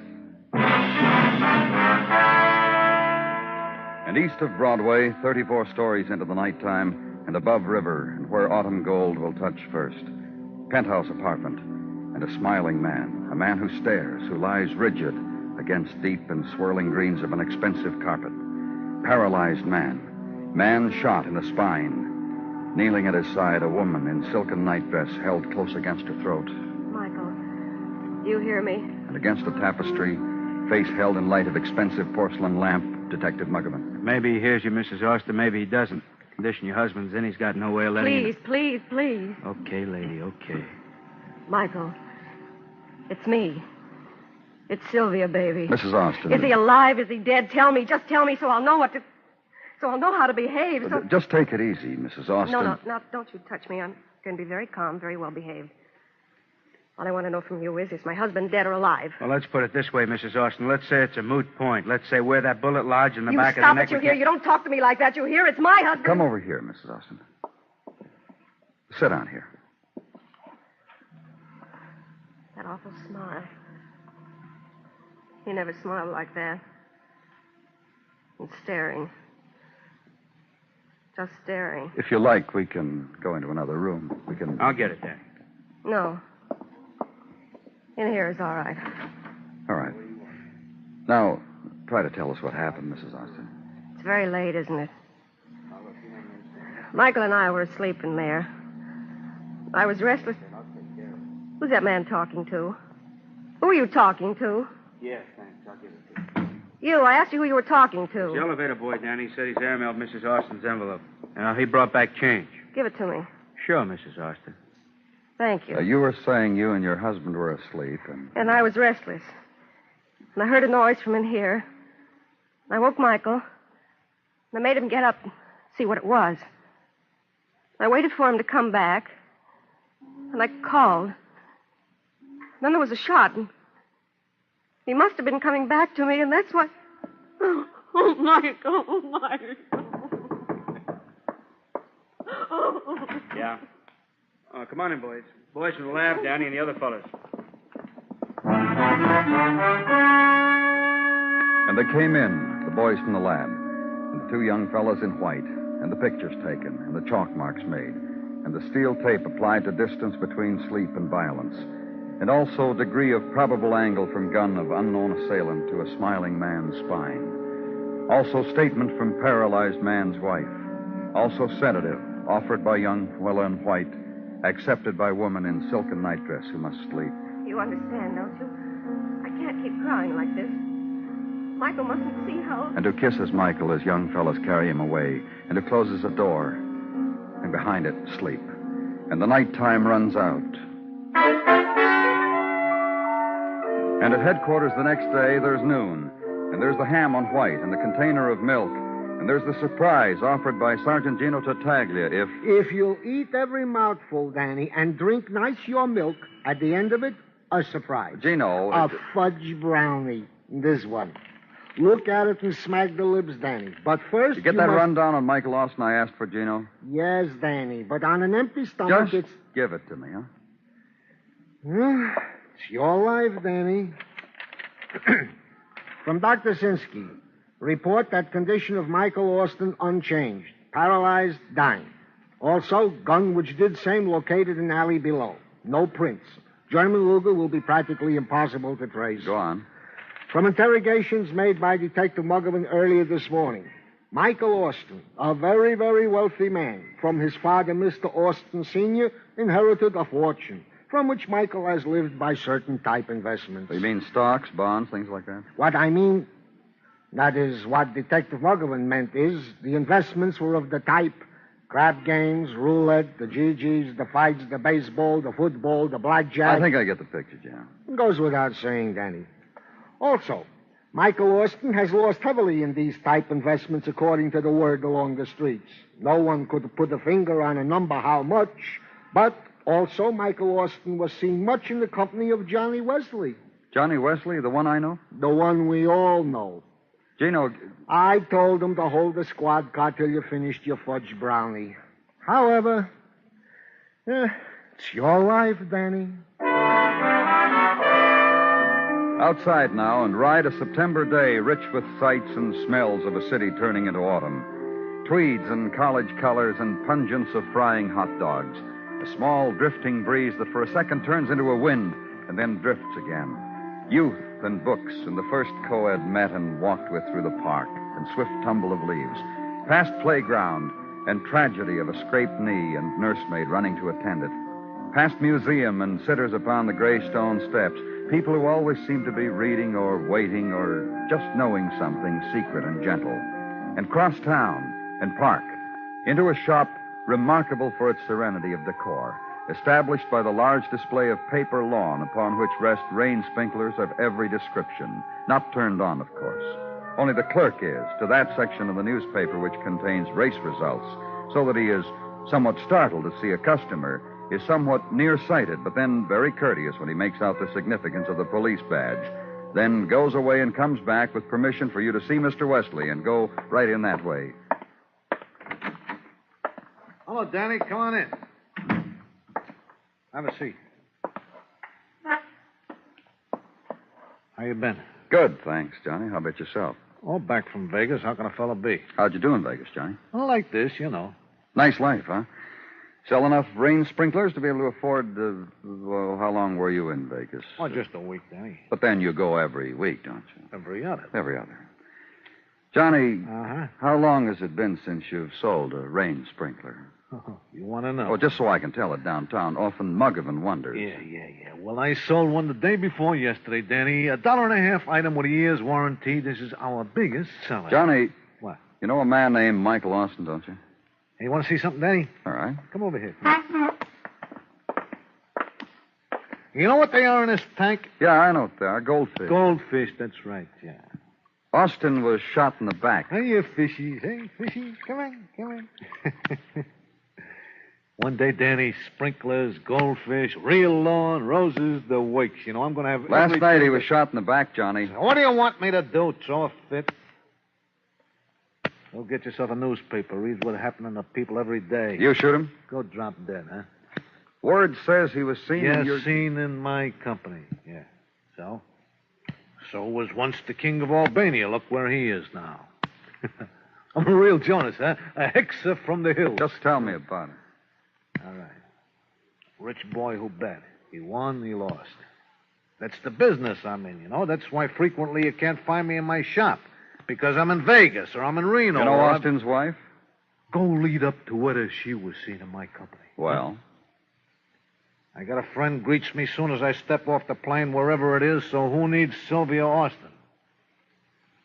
What else you want? Ask Mr. Prescott for a free sample sprinkler on the way out, Danny. Tell him I said schmo. That's our password for free sprinklers.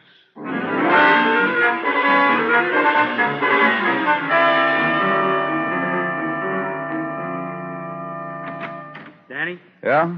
Going home? Uh-huh. Wait a second. I want to finish this up here. My wife called. She went bowling. You want to come over? No, thanks, Margaret. You didn't even wait to hear what I want you to come over for. Well, thank your wife for me. And You're listening to what I'm saying. She didn't invite you. I did, and it's... Lieutenant Clover's office. Muggavan speak. Yeah, Doc. Yeah. Well, sure, I'll tell him. Look, what's the matter with you? Don't you think I can deliver a message? Yeah, I'll tell him. What's the matter with everybody? Tell him what? That you're not going to accept my invitation after all. Dr. Sinsky wants you to get to emergency hospital right away. Michael Austin? Yeah, he was just brought down from surgery. Should be out of the anesthetic by the time you get there. Good night, Lieutenant. Good night.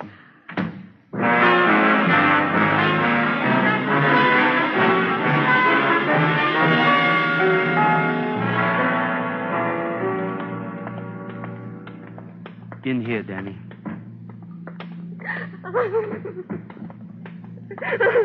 Mrs. Austin. I can't tell. I can't tell. What? The open eyes, expression, around his mouth, the expression. I put my cheek close to him. Whether he's breathing. Wait, I'll see. Tableau at bedside. Doctor and stethoscope. And patient. Man of severed spine and locked away knowledge. Man of staring eyes and mouth of small smile. So small you must look close to discover it. And his wife. Well? Motionless man. He's dead. Murdered man. Well, at last now I know. And his wife.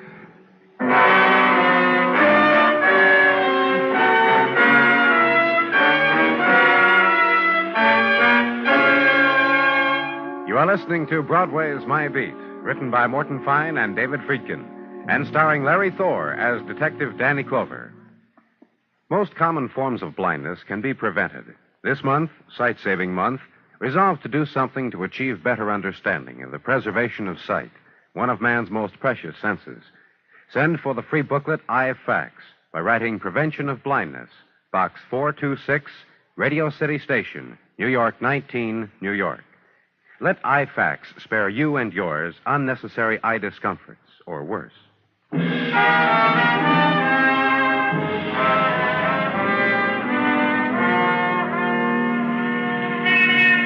Twilight skims Broadway, and it's the pleasant time. The heat is gone, and the September breeze is a thing composed of puffs of coolness and sudden smiles. And walk the avenue where shadows are rosy before they slip into corners and darken and melt together to become evening. And overhead, the clouds that fluff an autumn moon to get it into shape for night. It's the time for evening's first beer. Kids with ice cream on a stick. Strolling time. Boy and girl time. The pleasant time. And where I was at headquarters, quality of time at the Homicide Division is assessed according to how cooperative a murder suspect is, how easy to read the fingerprints are, how identifiable the victim, or how hysterical a murdered man's wife. For instance, Sylvia Austin. It's remarkable the things a human being can go through. I'd like a cigarette. Yeah. Here.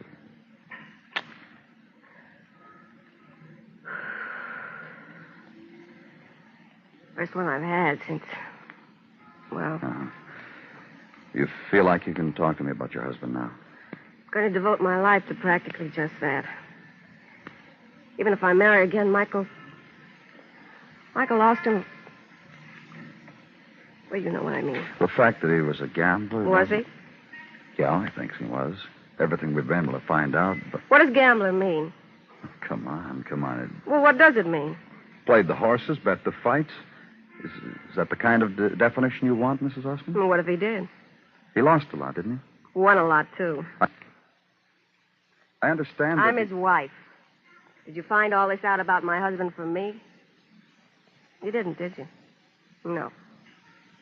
Now's your opportunity, Mr. Clover, if you want to find out what really...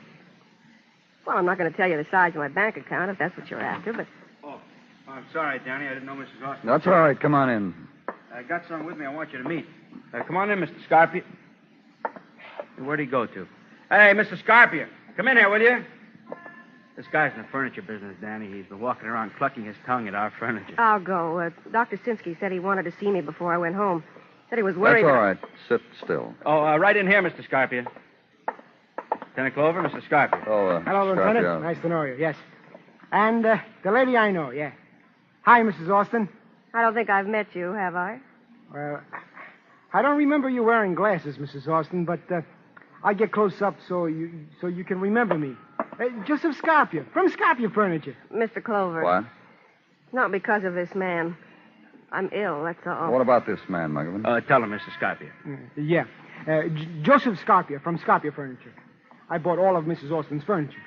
I found a buyer for, 1, piano which fits this lady's piano's description, and 2, a book buyer who buys books by the pound. And Mrs. Austin here has many fancy sets of books, so, well, look, I'm not what they really call a harpy or the kind... Scarpia wanted to take possession from Mrs. Austin a couple of days early, Danny. He went to call on Mrs. Austin. Officer Bromley stopped him at the door, told him to see you.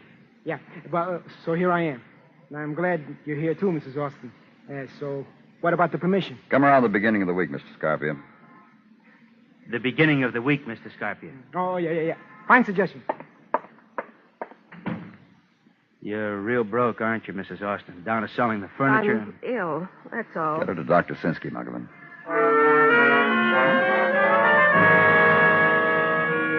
And outside then, and begin tour of September City through prescribed area. coordinates of which have been determined by tastes and needs, small fatigues and small deals of a man you know, man you're looking for, man who, among other things, will give freely of information if the proper symbol is held close to his face. Police badge, for instance. Danny, you knocked me over with a feather. Benny Fane, wandering man, itinerant man, man about town. What a place to meet, huh, Danny? Neat the shelter in Farms beside How are you, the... Benny? Oh, very well, thank you. And you? Nice hotel, Benny. It has charm, old world, old charm. What are you doing in it? Danny, a public lobby with a string ensemble. I'm entitled. You're entitled. Who will throw the first stone and say a feller's... What are you doing here, Benny? I've taken a veil, Danny. I'm legitimate. Oh, I'm glad. Well? I'm in organized charity. I accept contributions. For what? For organized charity. The Ancient Order of Jebs. Huh? Naturally. From this fresh coupon book, for $1, any of these people here is entitled to a chance on a foreign sports car. And their contributions of $1 small goes into the kitty of the... Who are the Jebs? The do-gooders. Kindly folk who feel if a fella has a generous heart, he's entitled at least to a chance on a foreign sports car. In return for which the Jebs take baskets of fruit, turkeys, canned goods, pickles, sliced Who bread... are the Jebs, Benny? Chums I know happen to be in a raffle business. You stopped me off by a chance, Danny. It's tear up the book, Benny. Oh. Come on. You want what, Danny? Man was shot in the back last night. Died earlier today. Michael Oster, I read about it. Know him? Been seen him around. Where? With Johnny. Johnny Wesley? There's another Johnny for you and for me. Go on. Johnny kept Mr. Austin around so as Mr. Austin could lay off Johnny's hedge bets. Write it down for me, Benny. Oh, it's a pleasure. Johnny's a hedge better. Say a New York boy is fighting another boy from Pittsburgh in the garden. Say the odds are even money. Are you with me? Go on. So the odds are even money. So here, Johnny lays maybe $5,000 on the Pittsburgh boy. So he puts in a call to Pittsburgh. Finds out the odds on their hometown favorite boy is 6-4. So he sends Mr. Austin down to Pittsburgh, where Mr. Austin lays $4,000, Johnny's money, on the New York boy. I see. Ain't it lovely? Ain't it beautiful? That way, if the Pittsburgh boy wins, Johnny wins $5,000 here, loses $4,000 in Pittsburgh. If the New York boy wins, Johnny wins $6,000 there, loses $5 here. Either way, he's $1,000 ahead. But ahead, I mean, sure. Johnny Wising. Yeah, sure thing winner. Thanks, Benny.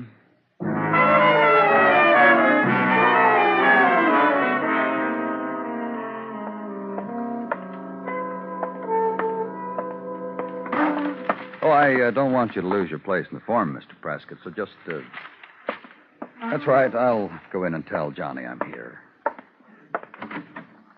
Hey, what's the matter, Danny? You forget the password for the free sprinkler? Whisper to you again. Schmo. Just some more about Michael Austin.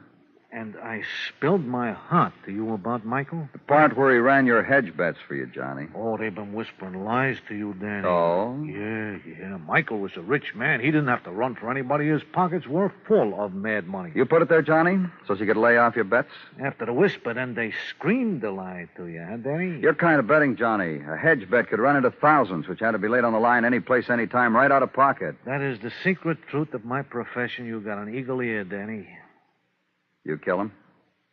You kill him because he... Mrs. Austin. Now, I read in the papers that she told you how Austin was killed. So what's the matter, Danny? You don't take a widow's word? Should I, Johnny? Mrs. Austin. I called her apartment to ask where do I send the flowers, and there was no answer. You holding her, Danny? Mm-hmm. Uh-huh, Mrs. Austin. That poor Mrs. Austin. Oh, a widow. To spend her grief in jail. You know what, Danny? Tell me. I got the price of a lawyer. Not everybody. Well, the price I got in mind to pay this lawyer, he'll get her out of there. Make you believe. I bet she'll like that better than the flowers, Danny. Make a bet? No. You're smart. Bye, Danny.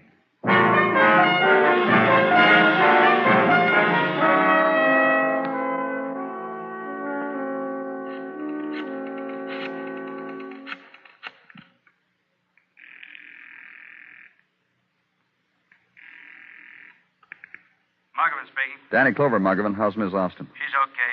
She turns it on when someone asks her how she is. Johnny Wesley been in to see her? No.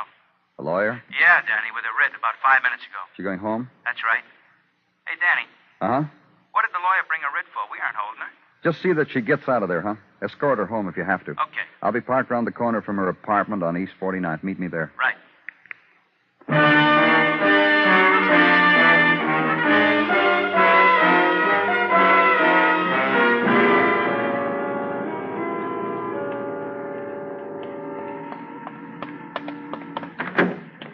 Who are we waiting for, Danny? Get in. Who are we waiting for? Relax. No, just in case I spot him, I'll nudge you so I can do all the policeman-like things. Like what? Oh, like bop you with my elbow and say, well, look who's coming down the street. If it isn't old Johnny Wesley, that's who we're waiting for, huh? Let's give him a little time. Yeah. About 5 minutes. Yeah.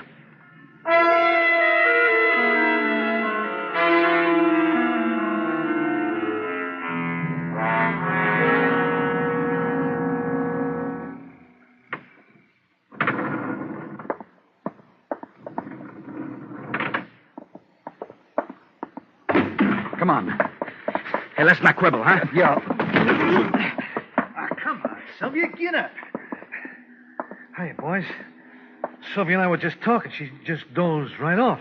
You didn't slug her, did you? Oh, tell them how gentle I am with goldfish. Yeah, real gentle. Only Mrs. Austin is raising a welt on her right jaw. Come on, Mrs. Austin. Let's get on our feet, shall we? Yeah, that's a girl. I'll kill you. I'll kill you. Feel better, huh? I mean him. I mean Johnny. What are you doing here, Johnny? Condolences. Yeah, I forgot to tell you, Sylvia, my condolences upon the death of your husband. Get out of here. I want my dough. Get him out of here, you What is he? gambler, Just you. give me my dough, that's all. I gotta have my dough. How much is it, Johnny? You'll never believe it. I don't know what he's talking about. $100,000. Bet money? You know it. Pretty big fight tonight in Newark, Johnny, that one. Yeah, that one.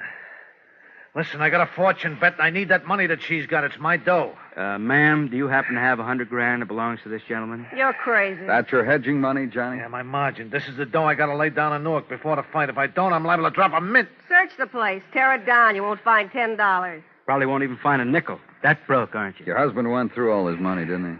Well, Well, what?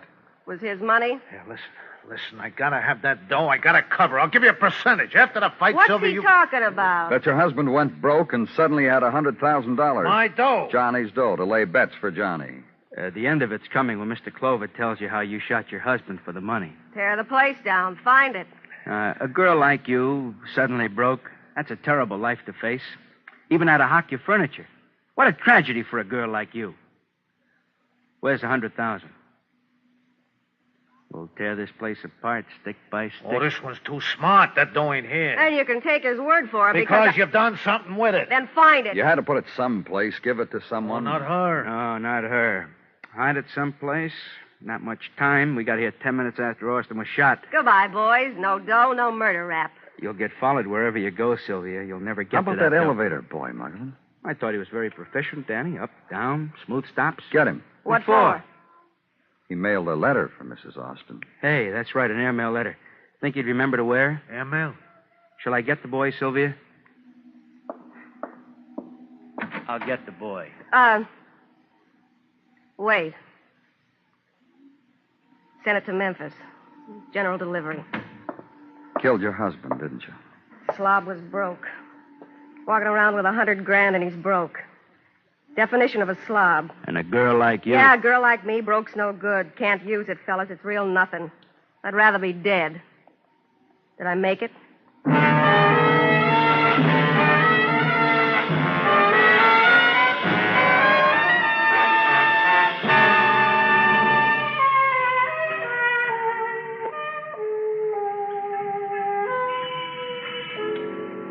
In the minutes before dawn, Broadway lies huddled in a dreamless sleep.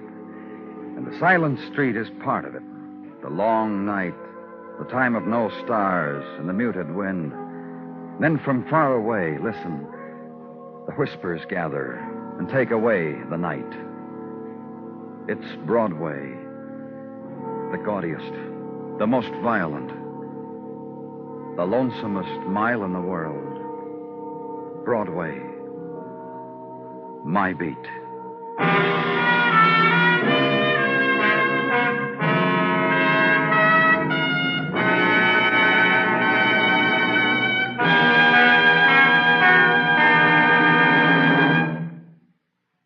Broadway's My Beat stars Larry Thor as Detective Danny Clover, with Charles Calvert as Tartaglia and Jack Crucian as Muggavan. The program is produced and directed by Elliott Lewis, with musical score composed and conducted by Alexander Courage. In tonight's story, Charlotte Lawrence was heard as Sylvia, Sheldon Leonard as Johnny, Leo Cleary as Benny, and Vito Scotti as Mr. Scarpia. Bill Anders speaking. CBS, CBS, CBS. Radio's gonna follow you. Follow you, for radio that's best. Praise, oh, praise, oh, praise that CBS radio. Jack Benny, Lionel Barrymore, and the Quiz Kids all return tomorrow. The stars, the shows America listens to most, they're back or on the way. So keep tuned to The Star's Address.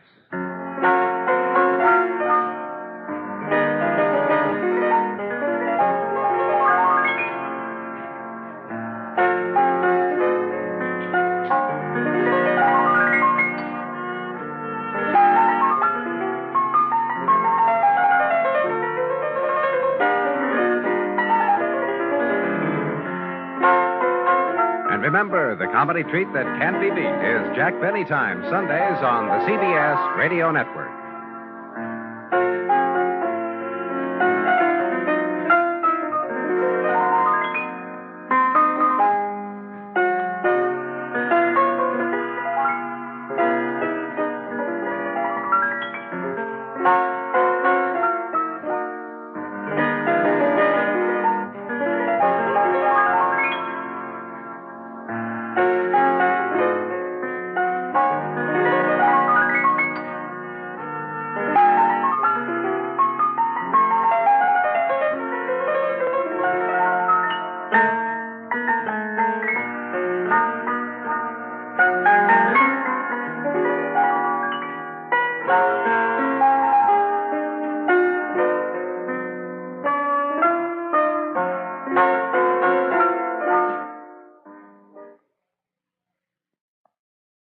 Now, the Roma Wine Company of Fresno, California presents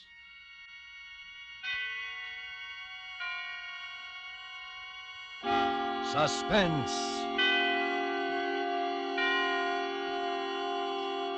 Tonight, Roma Wines bring you A Shroud for Sarah, starring Miss Lucille Ball, soon to be seen in Metro-Goldwyn-Mayer's Technicolor musical Ziegfeld Follies.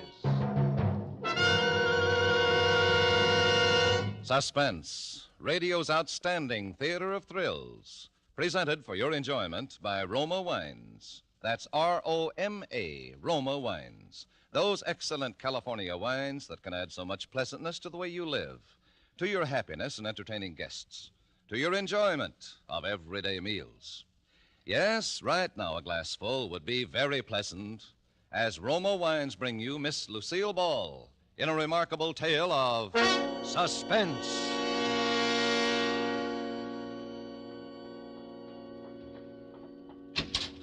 Oh, Sarah? Sarah? Come in, George. How did it go, darling? George, you're trembling. Something went wrong. No, nothing went wrong. You got it then? Yeah, I got it stuffed in all my pockets. Here, I'll dump it on the bed. Here you are, Sarah. 17 grand. 17,000? It's more than we expected. Yeah. George, you're acting queerly. Did everything work out all right? Sure it did. It was duck soup, just like old times, Sarah. Remember how every job clicked? Sure fire when we used to plan them together. George. Yeah? You're lying, aren't you? Sarah, you really love me, don't you? Do you have to ask? Would I have come back otherwise? 10 years is a long time. I thought you'd be changed. I never thought you'd come back like this out of nowhere. I don't even know what you've been doing. where you've been living, what name you're using. You haven't told me a thing about yourself. I will, George. I will, as soon as we get out of this apartment. As soon as we're really together, darling. That's the way you want it, isn't it, Sarah? Of course. Why do you think I never got a divorce? I didn't, you know. I didn't even consider it. No, you didn't. And you could have. You certainly had a right with me up for 5 years on a felony. I'm glad you waited, Sarah. You won't regret it. I'm sure I won't, George. But let's not talk about that now. We have a train to make. You know, Sarah, you're as good to look at as you were 10 years ago. Oh, you're just making talk, George. And you haven't answered my question. I want to know what went wrong. I'd given up hope, Sarah. I didn't expect to see you again. But I came back. I've done 2 stretches, Sarah. 9 years in jail out of 10. I wouldn't have pulled another job if you hadn't shown up. You won't go away again, will you? Only with you, George. Sarah, the scent of your hair. I used to dream of it. Those long nights in jail. Now it's real. Holding you like this. With your hair in my face. George, you're hurting me. Your arms. I'm sorry. It's just that I'm so afraid it isn't true having you again. I want to hold you tight forever. George, what happened? What went wrong? Sarah, I had to kill a man. Well, haven't you got anything to say? Only the obvious. It's murder, then.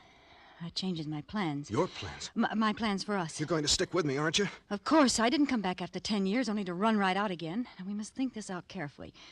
Are you sure you left no clues? Only the gun. I wiped it off clean and left it there. It's a gun I picked up years ago. No way to tack it on me. Fingerprints? Gloves. Well, then there's nothing to worry about. Only if they happen to pick me up on suspicion. I see. Are they after you now, George? Of course not. Nobody heard the shot. There was nobody in the building but that bald-headed bookkeeper. He hadn't gone home. Must have stayed to get his books in shape for the morning. My luck. And you weren't followed or chased? You don't think I'd have come here if they were after me? I'm sorry, George. I know you wouldn't. You're not sore at me, then? We can go ahead just as we planned? Our train leaves in an hour. We'll pick up the tickets at the station. Sarah, it's hard to believe in an hour we'll be on the way to Florida, you and I. Yes, George. Just the 2 of us. In the warm sun. It's a dream I've had for 10 years, in and out of jail.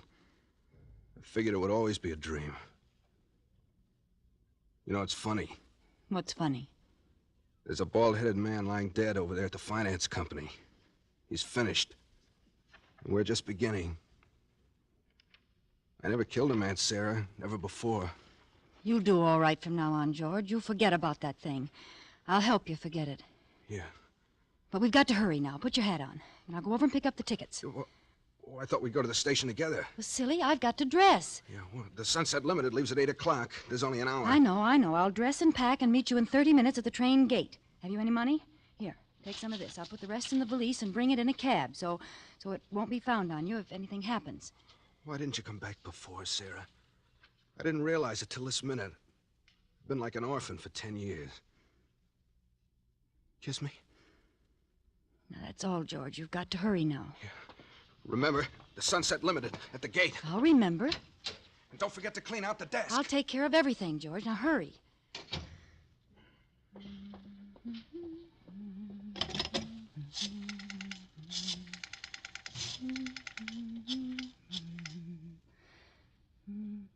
Hello? Police headquarters?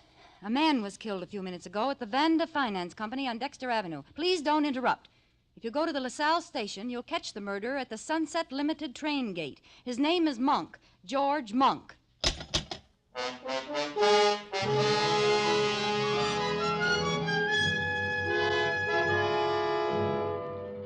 For suspense, Roma Wines are bringing you as star Miss Lucille Ball in A Shroud for Sarah by Emil C. Tepperman.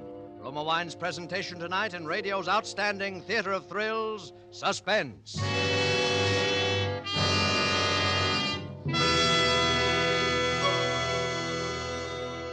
Between the acts of suspense, this is Truman Bradley for Roma Wines.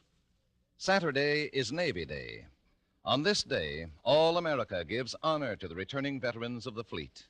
To these men, all America lifts its voice to say, well done. This weekend, too, millions of Americans will be entertaining family and friends. To them, here's a hospitality word from famed hostess Elsa Maxwell. My guests compliment me when I make delicious Roma California sherry first call for dinner. It's the perfect appetizer before the meal, served cool. Yes, Miss Maxwell, Roma sherry is most delightful later in the evening, too, when friends drop in, especially when served with tasty snacks. For glorious gold and amber, Roma sherry is a happy, mellow wine with natural fragrance and cream-rich, nut-like taste. So good because Roma sherry, like all Roma wines, is born of luscious grapes gathered at peak of flavor in California's choicest vineyards. Gently pressed, then unhurriedly guided to delicious perfection by Roma's ancient winemaking skill, bottled at Roma's own famed wineries. That's why all Roma wines are true wines, unvaryingly good always. Remember, because of uniformly fine quality at reasonable cost, more Americans enjoy Roma than any other wine. Insist on Roma, R-O-M-A, Roma wines.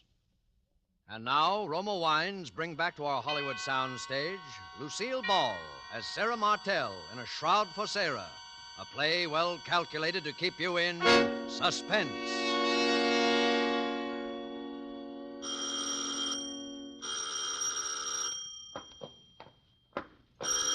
Coming. I'm coming. Oh, I knew it was you, Sarah. Only you would ring so insistently when you know I'm handicapped by this infernal crutch. Good evening, Peter. How's our next governor? Aren't you going to kiss me? I've been away 3 days. Is it necessary, my dear? Peter, are you going to let the neighbors see me standing out here with this valise? Kiss me, you idiot. You can stand it if I can. Very well. Satisfied, my dear? Now that we've performed for the neighbors, shall we go in? The city's underworld, it appears, has broken out again with a new wave of violence, robbery, and potential... I see you've moved the radio again. I moved it nearer the easy chair. This crutch makes it hard for me to get around. I hope you don't mind, my dear. I mean, it's being more convenient for me. Is that the news? I want to hear it. Police are seeking George Monk, an ex-convict who shot and killed a finance company bookkeeper and escaped with $17,000 in cash. What do you want to turn that up Bookkeeper for? had It's evidently nothing been but a surprised sordid by the murder. Oh, shut up. and shot without warning. But there's a mystery angle here which sets this case apart from the ordinary holdup. Police are seeking an unidentified woman who tipped them off a few minutes after the murder, naming George Monk and telling them just where he could be picked up. Unfortunately, one of the officers sent to apprehend the murder was recognized by Monk, who made his escape in the crowded railroad station. What's the matter, my dear? Why did you turn the radio off? You look as if you'd seen a ghost. Leave me alone, Peter. Well, well, what sort of villainy were you up to in Chicago? Sarah, come back here. Where are you going? I'm going up to my room. I want to unpack. Good night, Peter. Burglary in Chicago. A mysterious woman who tipped off the police. Just a moment, Sarah. I said good night, Peter. $17,000. Sarah, I want to know what's in that valise. Why are you hanging on to it like that? Stay where you are, Peter. Don't come up these stairs. What's wrong? Are you afraid to let me see what's in that valise? No, I'm not afraid. Just don't come up any closer. Well, that same little pistol of yours. Would you shoot me with it again, my dear? If you come a step further. Drop the gun. You're not going to shoot me now, just before election. You want to be the governor's lady, don't you? Stand still, Peter. I'm sorry, Sarah. I've got to know what's in there. Take another step, I'll shoot. You're a fool, Sarah. Clever and ruthless, yes, but nevertheless a fool. Look at all the terrible things you've done to satisfy your ambition. Even murder now. And it's all been a waste of time.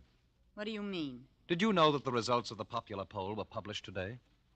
Well? It gives Stephen Archer a 15% edge over me. And not only that, but the incumbent governor, the man we're both trying to beat, ran ahead of the two of us in the poll. You're not lying about that? Of course not, my dear. How did you expect to beat Stephen Archer and his money? We're broke. No, Peter, we're not broke. Oh? You mean you have $17,000 in that bag? I'm going to be the governor's wife, I tell you. There's nothing that could stop me. Nothing. I believe you, Sarah. Why, I believe you would even murder Archer if you had to. Let me have that valise. You can't seem to understand, Peter. You're not going to open it. Then shoot me, my dear. You do it so well. It comes so natural to you. Maybe you can shoot me in the other leg this time. Oh, will you never stop throwing it up to me? That was an accident. A very fortunate accident, wasn't it, Sarah? Just when I was ready to accept a commission in the Army. You didn't want to be the wife of an Army captain. Your ambition ran higher than that. You wanted to be the governor's lady. Now, Sarah, I'm going to see what you have there. You're not going to do anything about it. Get away from me, Peter! No, Sarah, you're going to give them to me. First the gun, and now that black... Sarah, don't! The stairs!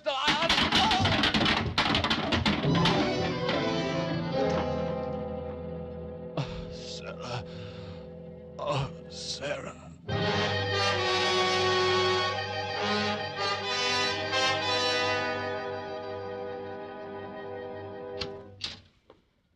Please go straight into the bedroom, Doctor. Peter fell again and hurt his leg in the same place. Now, look here, Mrs. Martell. What's the use of keeping up this deception between ourselves? You know and I know that your husband didn't fall the last time. That was a bullet wound in his leg.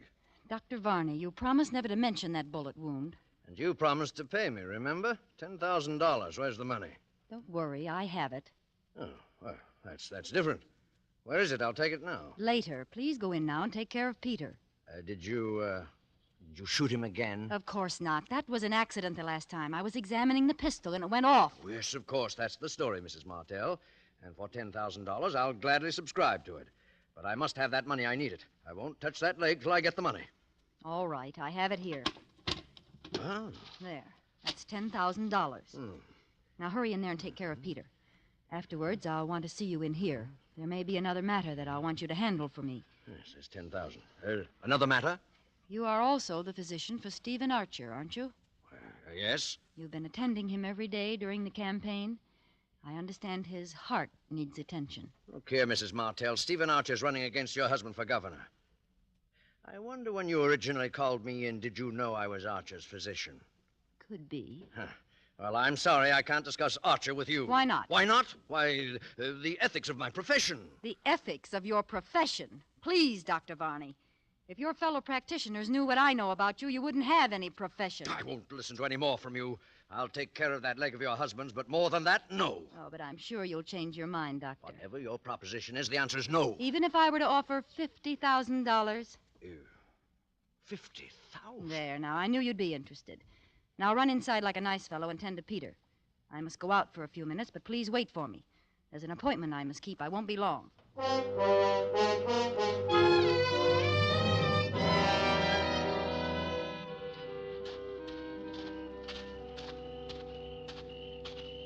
Mrs. Martell? Yes? Right here. Good evening, Mrs. Martell. The park is rather a dark place to meet, isn't it? I thought it would be best this way. Especially if we're going to discuss the things you hinted at over the phone. Mr. Archer, let's come to the point quickly. Do you want to win the election? Frankly, yes, very much. Would it be worth money to you? A great deal of money? Just what is your proposition? You're a wealthy man. Would $100,000 be too much to pay for the governorship? 100,000. I've spent several times that much on the campaign already, but I don't see how you could deliver the election. Listen to me closely, Mr. Archer. Yeah? I learned that in yesterday's poll figures, you ran 15% ahead of my husband. That's quite true. But neither you or Peter will win. You're both taking strength from each other, and the governor will be reelected. So your solution is for Peter Martell to withdraw at the price of $100,000. Exactly. If one of you withdraws, the other will surely win. That's absolutely true. But I happen to know that Peter Martell would never make such a deal. No, he wouldn't, the fool. But for $100,000, I will put him out of the race. You? Would you believe it if I told you I hated that man's very shadow? I have heard rumors here and there. I want to leave him. I want to be rid of him forever. Where could I go without money? What could I do? He's so disgustingly honest that we're always broke. He couldn't even pay me enough alimony. I've got to think for myself. I begin to see... Now, suppose that tomorrow, 2 days before the election, I were to file suit for divorce. I could leave for Reno tonight. It would be in every newspaper tomorrow.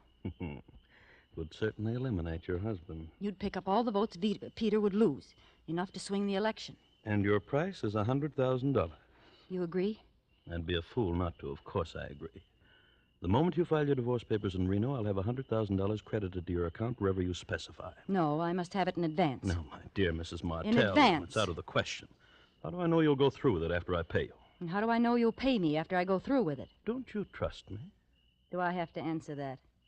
It looks like a deadlock. I'll tell you what I'll do. I'll take half now and the other half in Reno after I've filed the papers. $50,000 tonight, eh? It must be tonight. I'll leave in the midnight plane. Surely you have the cash available in a campaign like this. Yes, of course I have the cash. That seems to be the only solution. It's a deal, Mrs. Martell. You'll get the money now? At once. Wait here. My home is just across the park. I'll be back in 5 minutes. But just as a precaution, I'm going to note down the serial numbers of the bills I give you. If you aren't in Reno tomorrow morning, I shall report the money stolen. Don't worry, Mr. Archer. I promise you. After tonight, there won't be anything to worry about.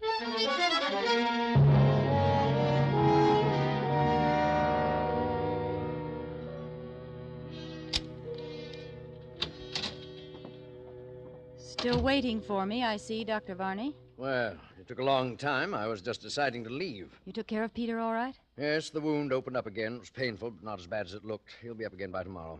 Thank you, Doctor. Oh, you said you wanted to talk to me. Yes, I have a little proposition for you. You mentioned $50,000. Yes. Yes, I have the money in my handbag. Here. One. Take it. Now count it. Ah. Yes. What do you want me to do? Doctor, have you ever murdered anyone? What? I said, have you ever murdered anyone? Why, you're joking. You'd hardly call murder a joke. What are you suggesting? You are Stephen Archer's physician. You stop at his home every night and check his heart.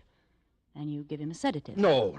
I'm going out of this house, Mrs. Martell, and I'm never coming back. Before you go, Doctor, I'll take that money back.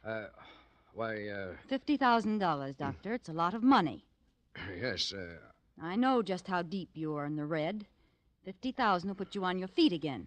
Well, And you'll have the friendship of the wife of the next governor. You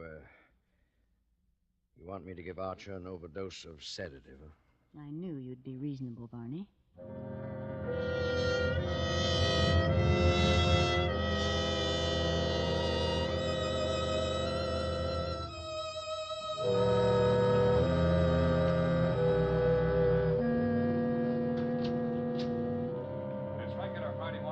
Good morning, my dear.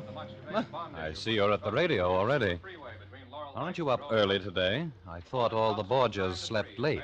I wanted to hear the news. Indeed. Could it be a person by the name of George Monk that you're so anxious to hear about? What do you mean? Why do you mention that name? The black valise, my dear. Remember, I'm still anxious to know if it contains $17,000. Have you taken the newspaper in yet? No? Oh, I'll get it. There'll be something in this morning's paper that I'd like you to see, my dear. Stephen Archer, candidate in the three-cornered race for governor, was found dead in his bed, apparently from an overdose of sedative. All indications point to accidental death, except for the fact that a large sum of money was missing from the safe. However, if the money was stolen, it'll do the thief no good, for the serial numbers were carefully noted down on the desk pad on Mr. Archer's desk. What was that? Archer dead? Yes. Sarah, I read the signs of your fine Italian hand. Did you have a hand in it? Peter. So now Archer's votes will drop in my lap, huh? You'll be governor, Peter. Sarah, I think I'm going to kill you. Put that crutch down! No, my dear. You needn't run away. I was just rehearsing. I'm not ready to kill you yet. Perhaps someone else will do it first. I'm going to wait for the result of my experiment. Experiment? What do you mean? See? Here. What? What is it, Peter? Just an ad in the personal column. I had it inserted in every newspaper between here and Chicago. Let me see that. It's the first ad in the column with display space around it. I wanted to make sure it was seen by the right person. Read it, Sarah, read it. All right, if it makes you happy, I will read it. George, was her name Sarah? Or did she use another name? I mean the one who left with the little black valise and all the money in it. If you have at least 17,000 reasons to find her, and if the traveling isn't too difficult under the circumstances, I suggest you come to Capital City. The address is... Peter, you didn't! Isn't it cleverly worded, my dear? I had to phrase it so that only George Monk and no one else would catch its meaning. You put this ad in all the papers? Exactly. You see, my dear, if that little black valise did not contain $17,000, you have nothing to fear. But if it did, well, then I may be spared the chore of killing you. I'll let George do it.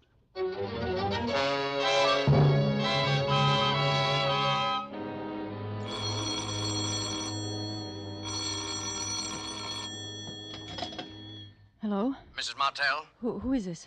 Dr. Varney. Oh, What did you think it was? I thought... Never mind. What do you want, Varney? Don't you know? Think you're pretty clever, don't you? What do you mean? That was Archer's own money you gave me last night, that $50,000. Varney, are you insane? Don't you realize you're talking over an open phone? I only realize I murdered Archer for you for nothing. That $50,000 I can't use. The serial numbers have been broadcast. My dear Varney, I haven't the faintest notion what you're talking about. How clever you are, Sarah Martell. How clever. And how dangerous. Yes, too dangerous to live.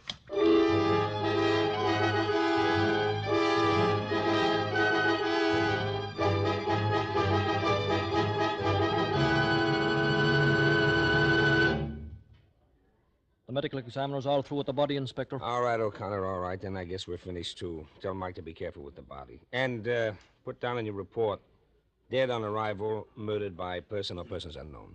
I'll sign it when I get downtown. She was a beautiful woman, O'Connor. It's a tough way to die. A tough way indeed, Inspector. How's Mr. Martell taking it? Like a trooper, sir. Here he comes now with his doctor. All right, O'Connor. I'll see you downtown. Yes, sir. Goodbye, Inspector. Are you pretty near through, Inspector? Yes, Mr. Martell. The boys are taking the body away now. May I say, Mr. Martell, that you have my deepest sympathy in this bereavement of yours. Thank you, Inspector. Oh, by the way, do you know Dr. Varney? Oh, yes. How do you do, Doctor? How do you do? A ghastly business, Inspector. Yes, indeed, and we'll do everything in our power to lay that murderer by the heels. Inspector. Yes, Dr. Varney? Have you any clues, anything definite to go on? Well, if you don't mind my talking about it now, Mr. Martell. Oh, it's all right, Inspector. I'm afraid I'm going to have to listen to a good deal of talking about it. Might as well get used to it. A very wise and courageous way to look at it, Mr. Martell. Well, as I was saying, I believe it was a maniac. That's my firm conviction. A maniac? Right. Who but a maniac would have stayed in there to torment that poor dead body? Can you imagine a sane man first choking her to death with his hands, then stabbing her with some keen instrument, then bashing her head in with a blunt instrument?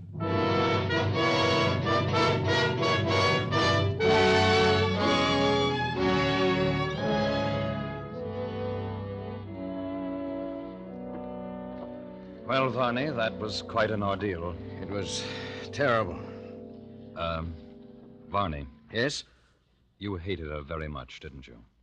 No more than you did, Mr. Martell. I won't deny it. It's true. You haven't been using your crutch this morning. Huh? What made you think of the crutch? Oh, nothing. A blunt instrument, huh? That's all right, Varney. I don't mind your asking. I was thinking along the same lines myself, only it was the keen instrument I had in mind, say a scalpel. Now, look here. Skip it, Varney. I was just making conversation. Oh. You know, there's something I don't understand. Yes, Varney? Yes? Nothing. Nothing at all. Nothing. I know what you want to ask. You want to know who was the third man. Well, I'll show you, Varney. Where are my keys? Here. What have you got in that closet? A guest, Varney. Shall I say an invited guest? You can come out now, George. The coast is clear. Thought you meant to bury me alive in there. Tell, who's this man? Dr. Varney, George Monk. Shake hands, gentlemen. No? Very well. I thought it would be right for all three of us to be together for a moment. What are you talking about, Martell? Listen carefully, Varney, and you, George. Each one of us was in her room last night. The cumulative effect of our individual deeds has convinced the inspector that a maniac murdered my wife. But we three know better.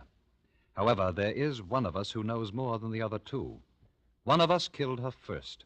I say first because the other two were not one whit less murderers for the fact that she was already dead. The three of us. We all did it. Yes, George. And I suppose that by checking each other and comparing notes, we could determine to the satisfaction of all of us just who took precedence. For instance, when I heard you move about in the closet this morning and turn the key on you, I had no way of telling how long you'd been in the house. And I don't want to know. Then two of us will always be in doubt. Exactly, Varney. Do you agree to it? Yes. And you, George? Yes. Then, goodbye, gentlemen.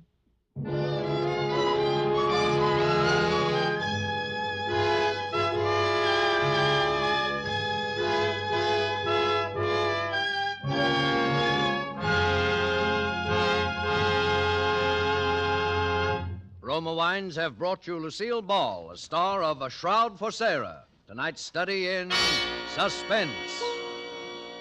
This is Truman Bradley for Roma Wines, the sponsor of Suspense. When unexpected guests make a mealtime call, well, anything can happen. Famed hostess Elsa Maxwell makes this timely suggestion. Invite them to stay for potluck and make the dinner exciting by serving Roma California Burgundy. For no matter what the dish, the fruity fragrance and piquant taste of robust red Roma Burgundy makes the food so much more enjoyable, adds friendliness to the table talk. That's right. Glassfuls of good Roma Burgundy, served cool, makes any simple meal more exciting, more delicious. But don't wait for unexpected guests. Try Roma Burgundy with dinner tomorrow. You'll enjoy this vintner's masterpiece. Like all Roma wines, this is wine at its best in uniform quality, yet costs only pennies a glass. Always insist on Roma wines. No other wine offers you so much for so little. Next Thursday, you will hear Ronald Coleman in Suspense, radio's outstanding theater thrill. Presented by Roma Wines, R-O-M-A, made in California for enjoyment throughout the world. There is an immediate need in most hospitals for auxiliary non-nursing personnel.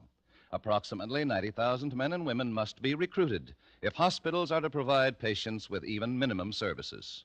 The present critical lack of hospital workers of all kinds is substantially reducing the amount of nursing care per patient because nurses must spend so much of their time on non-professional tasks. Although the need varies in different sections of the country, there is an overall need for orderlies, laundrymen, chefs, electricians, plumbers, janitors, and so forth.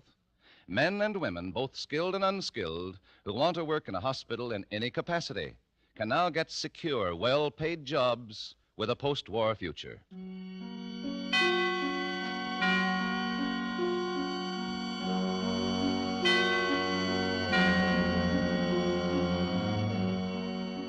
This is CBS, the Columbia Broadcasting System.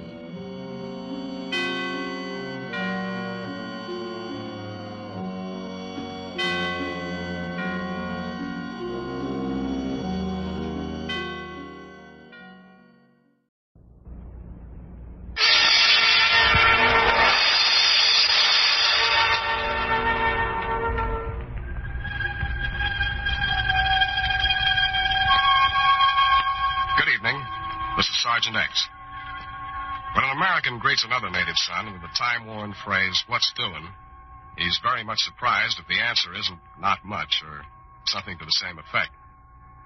Yes, the lives of most home folks are pretty uneventful, unless, of course, their names happen to be Mr. and Mrs. North. In that case, there's never a dull moment, as they demonstrate tonight in the Mystery Playhouse.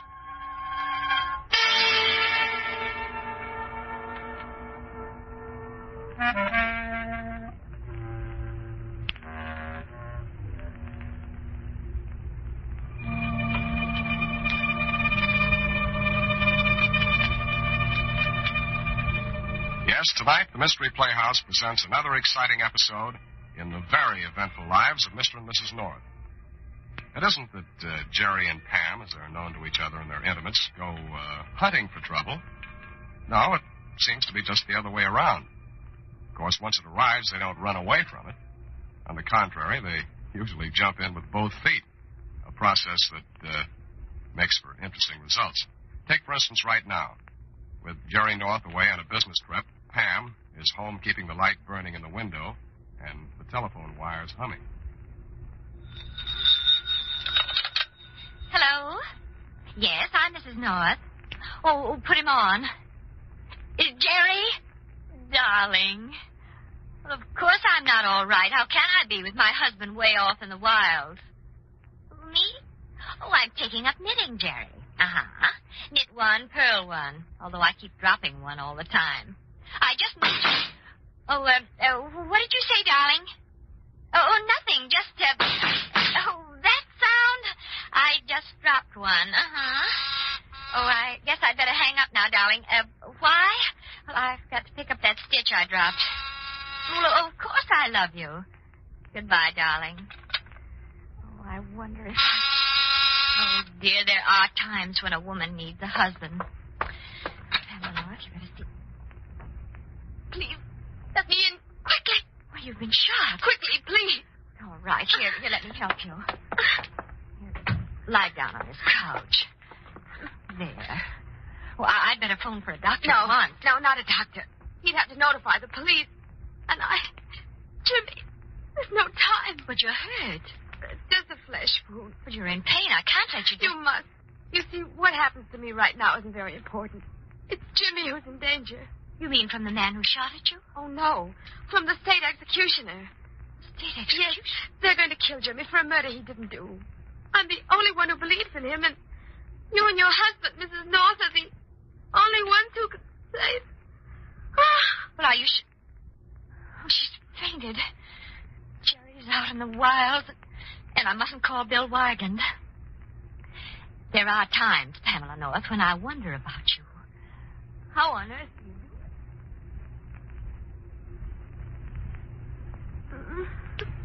do it? There. You're feeling better now, aren't you? I guess I've fainted. You lost a lot of blood. It's all stopped now. How does your shoulder feel? Not very good, I'm afraid. That doesn't matter, though. Jimmy... I think you'd better tell me about it from the beginning. Oh, I'm sorry. My name is Gloria Crane. Jimmy Selden and I were to be married until the police found Jimmy's employer dead. He'd been shot, and the police said Jimmy did it, but he didn't. Why do they think he did? Well, according to the evidence, Jimmy was the last person to be with Corsi. That's the man who was killed. And so... Well, there must have been witnesses. They lied. I don't know why, but Mrs. North, they lied. Who were they? Well, there were three of them. The doorman at Corsi's apartment, Corsi's, his girlfriend who had rooms next to his, and Corsi's partner, Ed Hall. Well, then one or perhaps all three must be lying. If Jimmy's innocent... I swear to you, Mrs. North, he is. Then the only thing to do is to force one of the witnesses to admit perjury. Miss Crane, we've got to go to each one of them and... Oh, but you can't. Your shoulder. Well, that's why the murderer tried to kill me. He wanted to make sure I wouldn't try to find out the truth. He succeeded, unless... Jerry, of course, would have conniption fits. I do have my knitting to do. All right, Miss Crane. I'll start with the doorman. Oh, Mrs. North, that's wonderful of you. But I can't take advantage of you this way. I really just came for advice. Well, if you knew the North better, you'd know that their advice is usually accompanied by in-person cooperation. At least when I have my way. And right now, it looks as if I'm going to have it.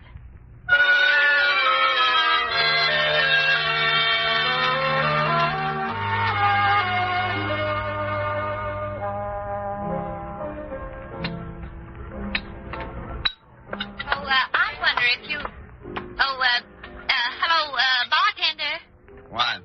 I said hello. You got the wrong place, sister.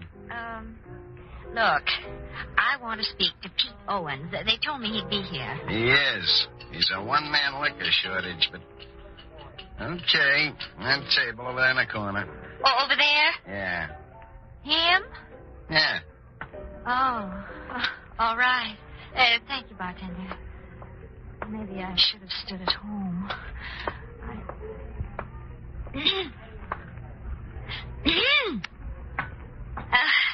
Hello. Huh? I said hello. Goodbye. I've just come. Goodbye anyway. I'd like to speak to you for a few minutes. I'm busy. You see?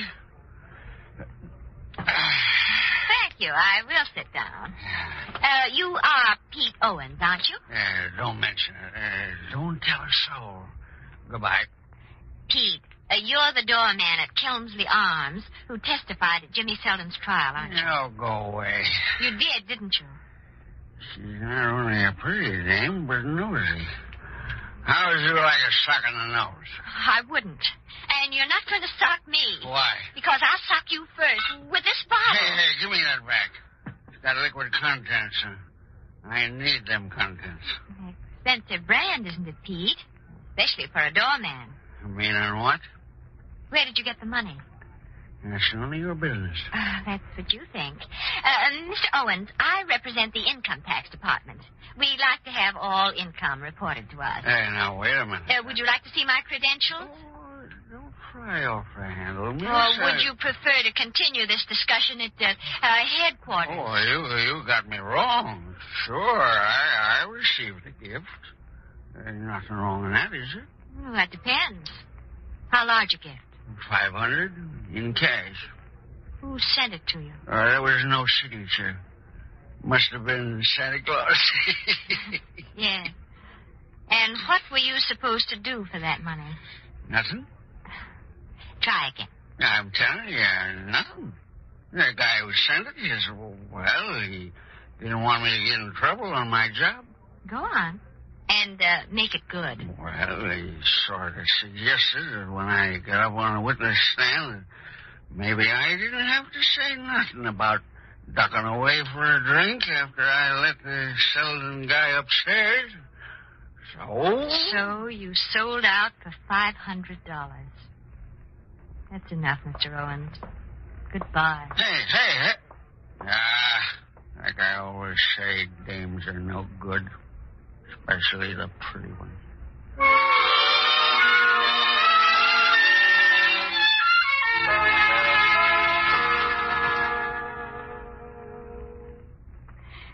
So you see, Gloria, we've broken down one witness. Well, that's wonderful, except... Well, it's just negative, isn't it? I know. All it proves is that somebody might have followed Jimmy, but... Well, we've got 2 more witnesses to go. I hope that... You know, we don't have very much time left, Mrs. North. Oh, please call me Pam. Almost everybody does. Well, Pam, you see, Jimmy's execution is next week. I feel so helpless lying here. I know. Your shoulder, is it worse? Not really, but it does make me unable to... Here. You stop worrying. Tomorrow morning, I go back to work. In the meantime, I think sleep is what both of us need. I'll sleep on the couch in the living room. Oh, no, Pam. I hate taking your bed like this. Barging into your life. Oh, now don't you be silly, Gloria.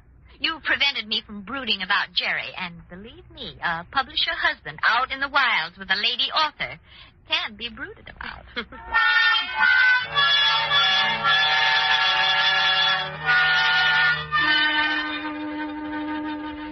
Jerry, darling, have I ever told you how handsome you were? Lots of people have. But I bet not one of them ever married you like I did.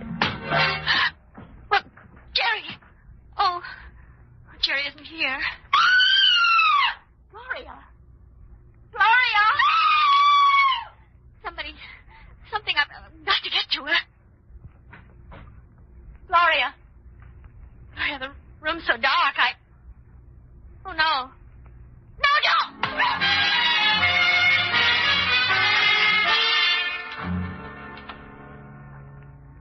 Pam? Oh, Pam, are you all right? Well, I'm not sure. There are a lot of little men with hammers working inside my head. I wish they'd go away. Oh, I couldn't help you. I couldn't get out of bed quickly enough with this shoulder. Somebody socked me. Oh, I wish Jerry were here. He's the one that always gets socked. He's used to it by now. I'm not. I couldn't see who it was, Pam. It was too dark. Could you? All I noticed was a dim figure with his arm upraised. That brute. Oh, did he hurt you very badly? No, but he ruined my best vase. Oh, Glory, we should call the police in. But they believe Jimmy did it. They won't help. Bill might. Although, you will keep the doors locked and yell for help on the slightest provocation. I promise. Then me for, what was her name? Corsy's girlfriend? Alice Arden. Unlikely. However, keep your chin up, Gloria. And if my husband calls while I'm away... I'll reassure him about you. Oh, good heavens, no. Tell Jerry I need him desperately. Otherwise, that she author is likely to start on a second volume.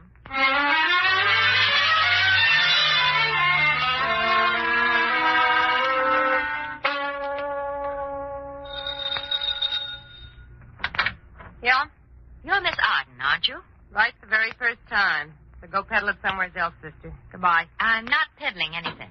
Oh, you're working your way through success school. I graduated. You mind if I come in? Certainly I mind. I'm busy. Or hiding something. What do you mean? I could explain better inside. Well, if you insist, which you do, come in. Place is a mess. So I notice. Moving?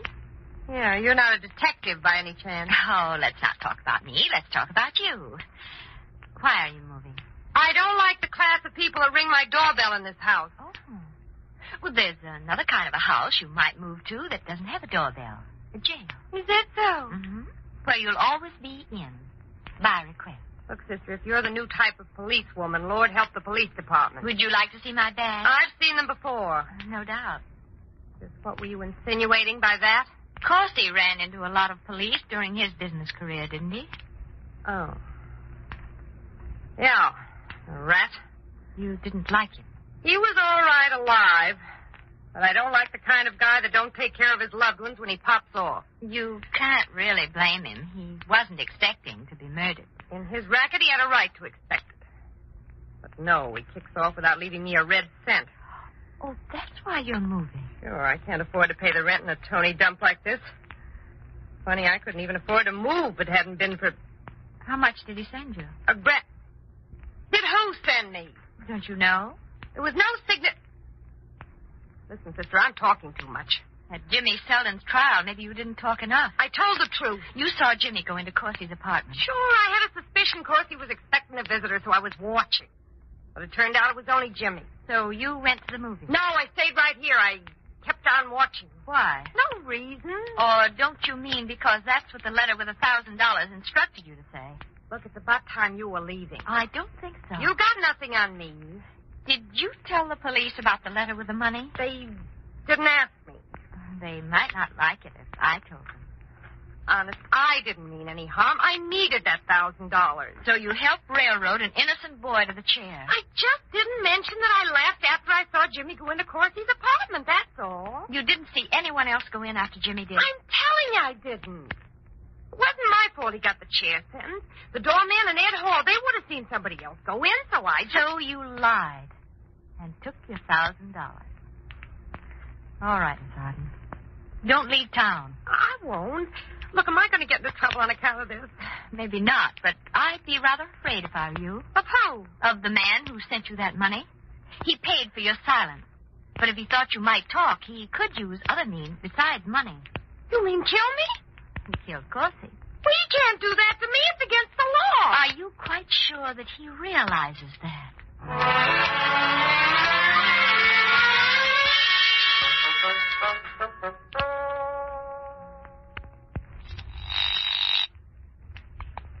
Lieutenant Wagon, Homicide. Oh, this is Pam, Bill. Oh, hello, Pam. What can I do for you?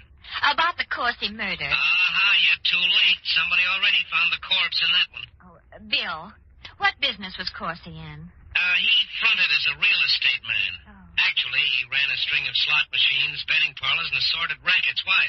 Did he leave any money when he died? No, his partner claimed Corsi had $100,000 on him when he was killed, but we never found the money. Selden hit it well, but isn't going to do him any good. Selden didn't kill Corsi. No? Proof or intuition? Intuition? I'm sorry, Pam, but I don't think the governor will commute on those grounds. Bill Wagon, you should know by now that when I have an intuition, things happen.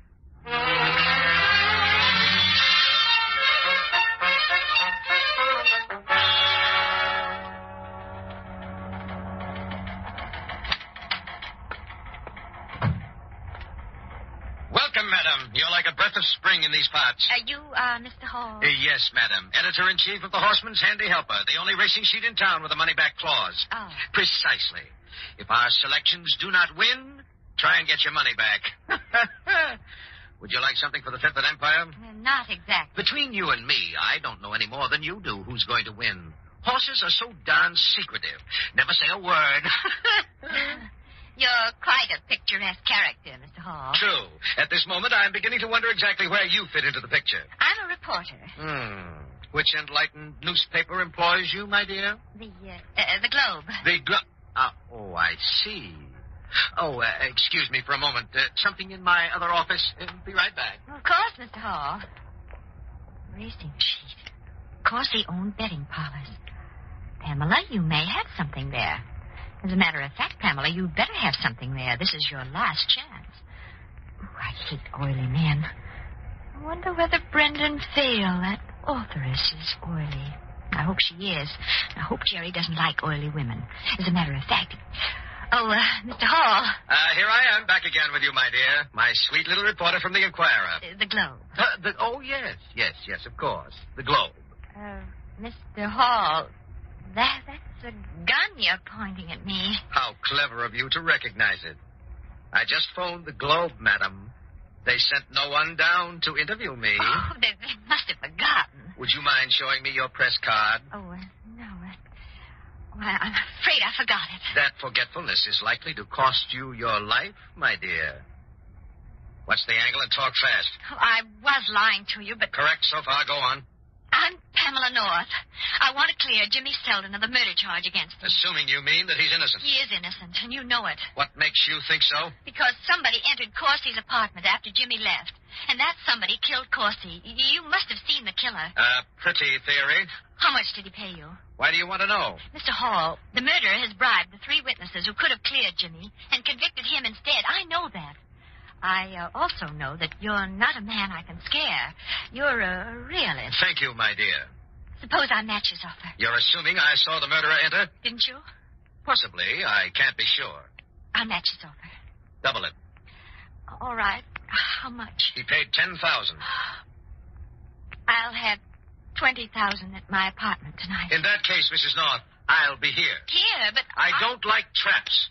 My word among the criminal elements in this city is unquestioned. You may rely on it. $20,000 tonight, Mrs. North, and tomorrow Jimmy Selden goes free. Monkey business, Mrs. North, and Jimmy Selden dies in the chair.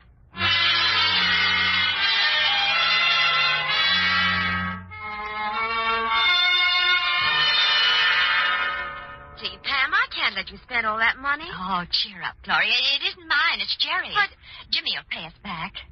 You better. Oh, I can't express my... Don't try, Gloria. That money is about all the North Publishing Company is worth, but after all, Jerry can always get a job. Wish both of us luck. It's our only chance. Our last chance.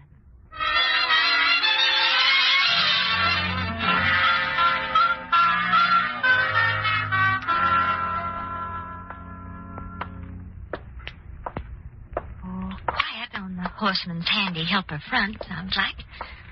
It's the office. Golly, it's dark inside. Open. Pamela doesn't like to go in, but Pamela had better go in. Well, nothing and nobody. Where's the light switch? There. Oh, why, Mr. Hall, you are here after all. Mr. Hall? He must be asleep, sitting in his chair behind the desk. Mr. Hall, please wake up. Please... Oh. Oh! Oh!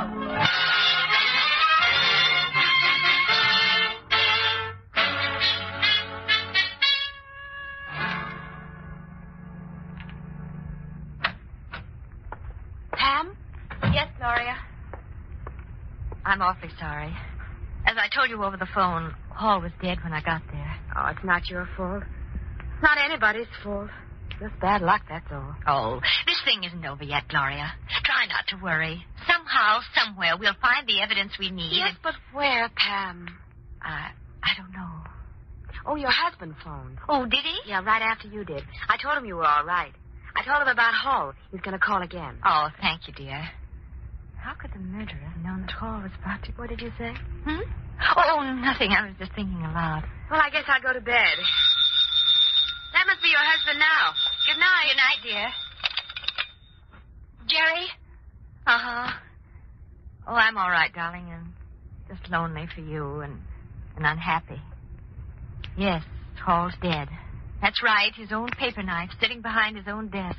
Before he could even... Jerry, what did you say about the paper knife? I know, but how did you know it was a paper knife that was used to kill him? Just a minute. That's enough, Mrs. North. Gloria, that gun. Say goodbye to your husband nicely. And that's all, or I'll shoot. All right. It's very late, Jerry. I'd better hang up. Oh, one thing more. Jerry, Bill Wygand is ready to go to press with his new book. Uh-huh. Right away. Hang up. Oh, that's all, darling. Goodbye. I still can't believe it. Although I should have known you were the only person who knew Hall was going to change his testimony. Therefore, you had to be the person who killed him. And if you feared his testimony so much... That's right. I killed Corsi, too. For the $100,000 that Bill told me about, the money that disappeared, you took it. That's where you got the money to bribe the witnesses with. And enough left over to see me through quite a few rainy days. After I get rid of you. You can't kill me here. It's my own apartment. And those attacks on you must have staged them yourself to make sure that I wouldn't suspect. Now she gets wise. And when I reported to you that Hall had seen the murderer, you killed him. That's why you had to send me to make sure. I did make sure about Hall, just as I'm going to make sure about you. But the police know about you now. They don't suspect you, but if I'm found dead in this apartment... You won't be. I'm getting dressed, Mrs. North. All dressed up and fit to kill.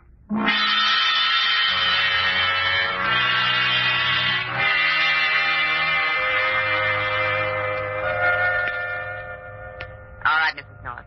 We're ready. I'm not sure I am. Start moving. I get nervous when my finger's on a trigger. Since you're so persistent, I'll go. Now, straight down the hallway. We'll... Oh, you shot me too soon. Gloria, you shot me. Or am I wrong? Ma'am. Oh, Bill. Bill Wigan. Oh, I'm so glad to see you. I'm going to... Don't cry. I won't. I think I'd rather faint.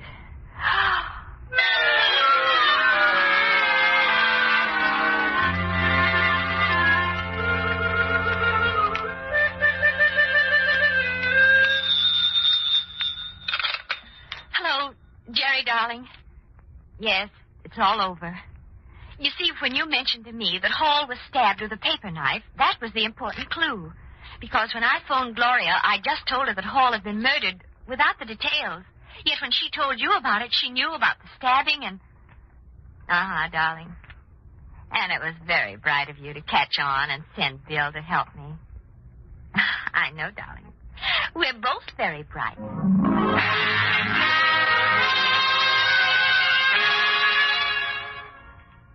And that was tonight's Mystery Playhouse presentation, Pamela Goes It Alone. Another adventure with Mr. and Mrs. North. Like I told you at the start of tonight's performance, the Norths do jump in with both feet, don't they? But somehow or other, they always seem to come out all in one piece and ready for more. Now, leaving the Norths for the time being anyway, we invite you to visit the Green Room for a pre-hearing of our next Mystery Playhouse performance. Follow me, please. Come.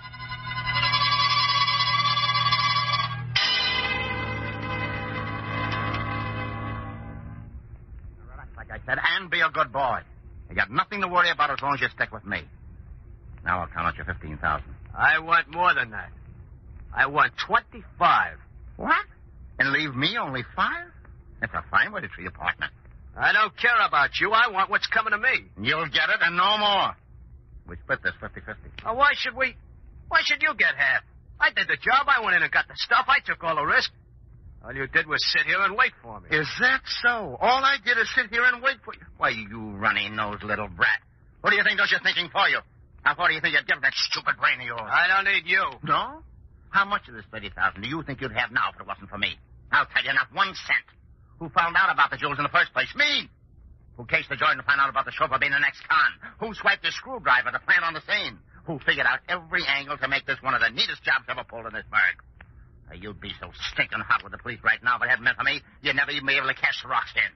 And now don't give me any more of this stuff. Now, listen, Easley, I'm sick of you playing a big shot. Maybe you did do all the thinking up to now. But maybe now it's my turn.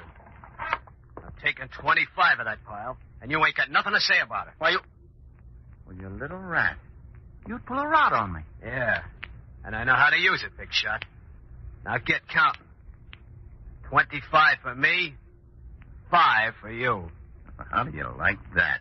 Is that a way to treat a pal, Sammy? I'm no pal of yours, big shot. I can take care of myself. Okay. It's 25 for you and 5 for me. Only if you're so smart. Why not take the whole thing? I might do that. Okay, then here, take it. Hey, what the? Look, now drop that rod. That's better. I'll just keep this little rod for a souvenir. Why, you jerk. Yes, that'll teach you not to play rough with Albert easily. You see, Sonny, you're not as smart as you thought. I'm always just a little bit smarter. Now get up and beat it. Go on. What about my money? I don't think you better have so much money around loose, Sammy. Maybe I better keep it for you till you grow up a little. Come around sometime when you've learned not to be a double-crossing baby. I'll kill you, Weasley. So help me, I'll kill you. Oh, sure. I'm scared to death. You will be before I'm through, I promise you. Okay, we get going before I take you over my knees. You better order your flowers now, Big Shot. Because I'll get you if it's the last thing I do. Okay, go ahead and try it, Sammy. But just remember, two can play that game. I could plug you now if I felt like it. But I'll outsmart you at that game, too. We'll see about that. Just remember, Weasley, I'm going to kill you.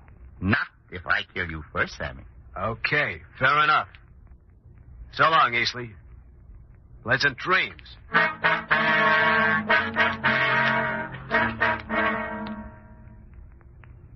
Well, that sounds like a cute couple of kids, doesn't it? You know, it looks very much like somebody's going to get hurt. And to find out for sure, you're going to have to be back in your seats next time when what looks like an open and shut case of jewel robbery turns into triple homicide. And the threat, not if I kill you first, takes on deadly meaning. It's another strange tale from the lips of the man who knows them all, the Whistler. See you then. This is Sergeant X, closing the doors of the Mystery Playhouse. Good night. Sleep tight.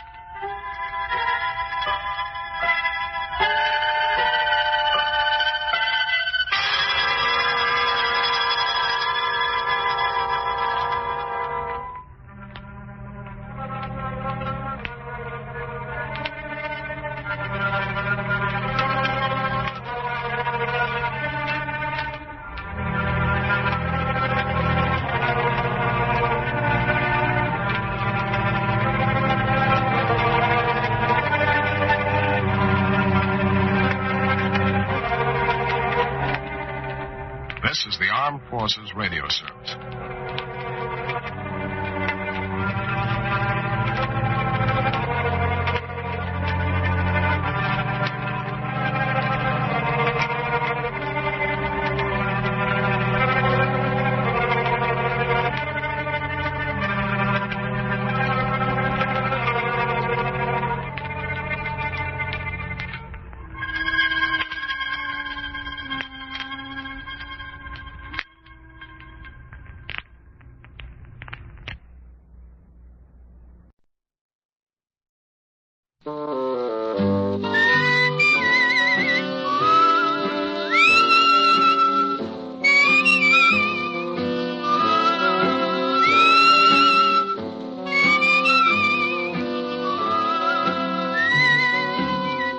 Here's Dick Powell as Richard Diamond, private detective.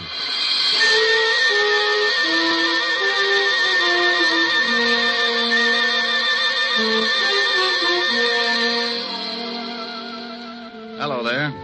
My name's Diamond, and I'm known along the big street as a guy who manages to keep his nose pretty clean and still make a few bucks while I'm doing it. Oh, sure, it gets a little grimy, but you gotta expect that. I'm a shamus, private eye, gumshoe. To the guy who hasn't ever been worried because he tripped over a corpse in his breakfast nook, I'm known as a private detective. And to some guys, I'm known by a lot of other names. Not the kind you'd find in a book on manners and social usages. But there are times when you might turn up on your desk calendar under the heading of what I must do today. Who hires me? How do I make a living? Well, maybe this will give you an idea. Fred, why don't you eat your toast? It's getting cold. Why don't you stop worrying about the temperature of my breakfast? I'm trying to read the paper. Did anyone ever tell you how charming it is to have breakfast with you every morning? Yeah. My ulcers. I'd like to go shopping today. Will you leave me some money? Fred, did you hear me? Mary, I'm reading. Well, stop reading and listen to me for a minute. I need some new summer clothes, and I want to go shopping today. Here. Here's $10. Buy yourself a bathing suit. Oh, that's very funny. Hmm? I need more than $10. I want $500. What kind of a bathing suit are you going to buy, Mink? I'm not going to buy a bathing suit. I need some new clothes. Will you put down that paper and listen to me? Well, I see you made Jimmy Cello's column again, my darling. What? What prominent socialite is fighting with her wealthy husband and crying on the shoulder of a big-time playboy after the arguments. That's supposed to be me? Can you remember 5 minutes in the past 5 years when we haven't been fighting? Are you accusing me of running around with some playboy? Running around is right. I expect one of you to be the first to do a 4-minute mile. How dare you? How dare me? Why, you lushed-up little tramp. Tramp? Yeah, tramp. Everybody in town knows you're seeing Lorne Oliver. All right, so I've been seeing him. We're just friends. Well, that kind of friendship is grounds for divorce in this state. Why, you dirty... I'm sick of this whole rotten mess, and I'm going to do something about it. You're going to do something about it? Why, you conceited, pompous... You're going to do something, are you? Well, you better hurry up, because I've got some ideas of my own.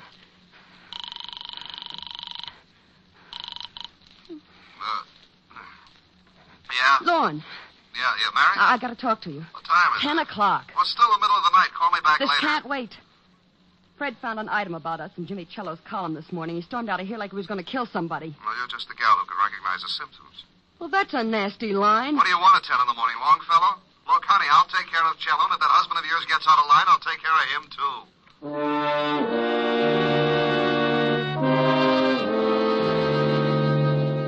You see what I mean? If things like that didn't happen, I'd be out of business. I'll lay you 8 to 5 that before 3 o'clock this afternoon, one of those charming people will be walking into my office begging for help. Yeah? Rick? Oh, hello, Helen, baby. Hi. You gonna take me out tonight? Sure. I'll be over later. We'll have a quiet evening. No. I want to go dancing tonight. If you don't take me, I'll throw a tantrum. But, baby, I don't have the cash. I'm tapped this week. Well, if you won't let me take you, borrow it from Francis. You told me yourself he was good in a pinch. Yeah, but he's already black and blue from those 3 lunches at Lindy's. Besides, he's not only your butler, but he's a darn good businessman. He wants security. Well, give it to him. He's already got my badge, my book on the 10 best ways to sneak through transoms, complete with illustrations, and my gun. Haven't you got something else? Yeah, but I'm saving the right eye in case of an emergency. Keyholes, you know. Look, honey, let's go take in a quiet movie and... I want to get dressed up and go to a nightclub. It's summer. The flowers are blooming, and the fox has left his lair. Is what? I've been hibernating all winter, and I want to get out into some nice, smoke-filled dance floor. Why, Helen. Why, Helen, nothing. Please, Rick. Hold it. Someone's knocking at my chamber door. Come in. Mr. Diamond? Yeah, pull up a chair. I'll be right with you. Who is it? I'm afraid to look. I haven't paid the light bill. This is a detective agency, isn't it? You, sir, have just won yourself a new economy home-size murder sampler, complete with a matching set of bodies. Me? No. I haven't got time to listen to your bright remarks, Diamond. I want to hire you. What did he say? He doesn't like my bright remarks. You won't even admit they're bright. What else? Oh, something about wanting to, Something about what? What was that last statement, sir? It sounded rather cozy. I said I wanted to hire you. What? I'll call you later, baby. Bye. Wait a minute. Now, Mr. Sears. Mr. Sears, what can I do for you? I want you to follow my wife. Will I like the view? She's running around with another man.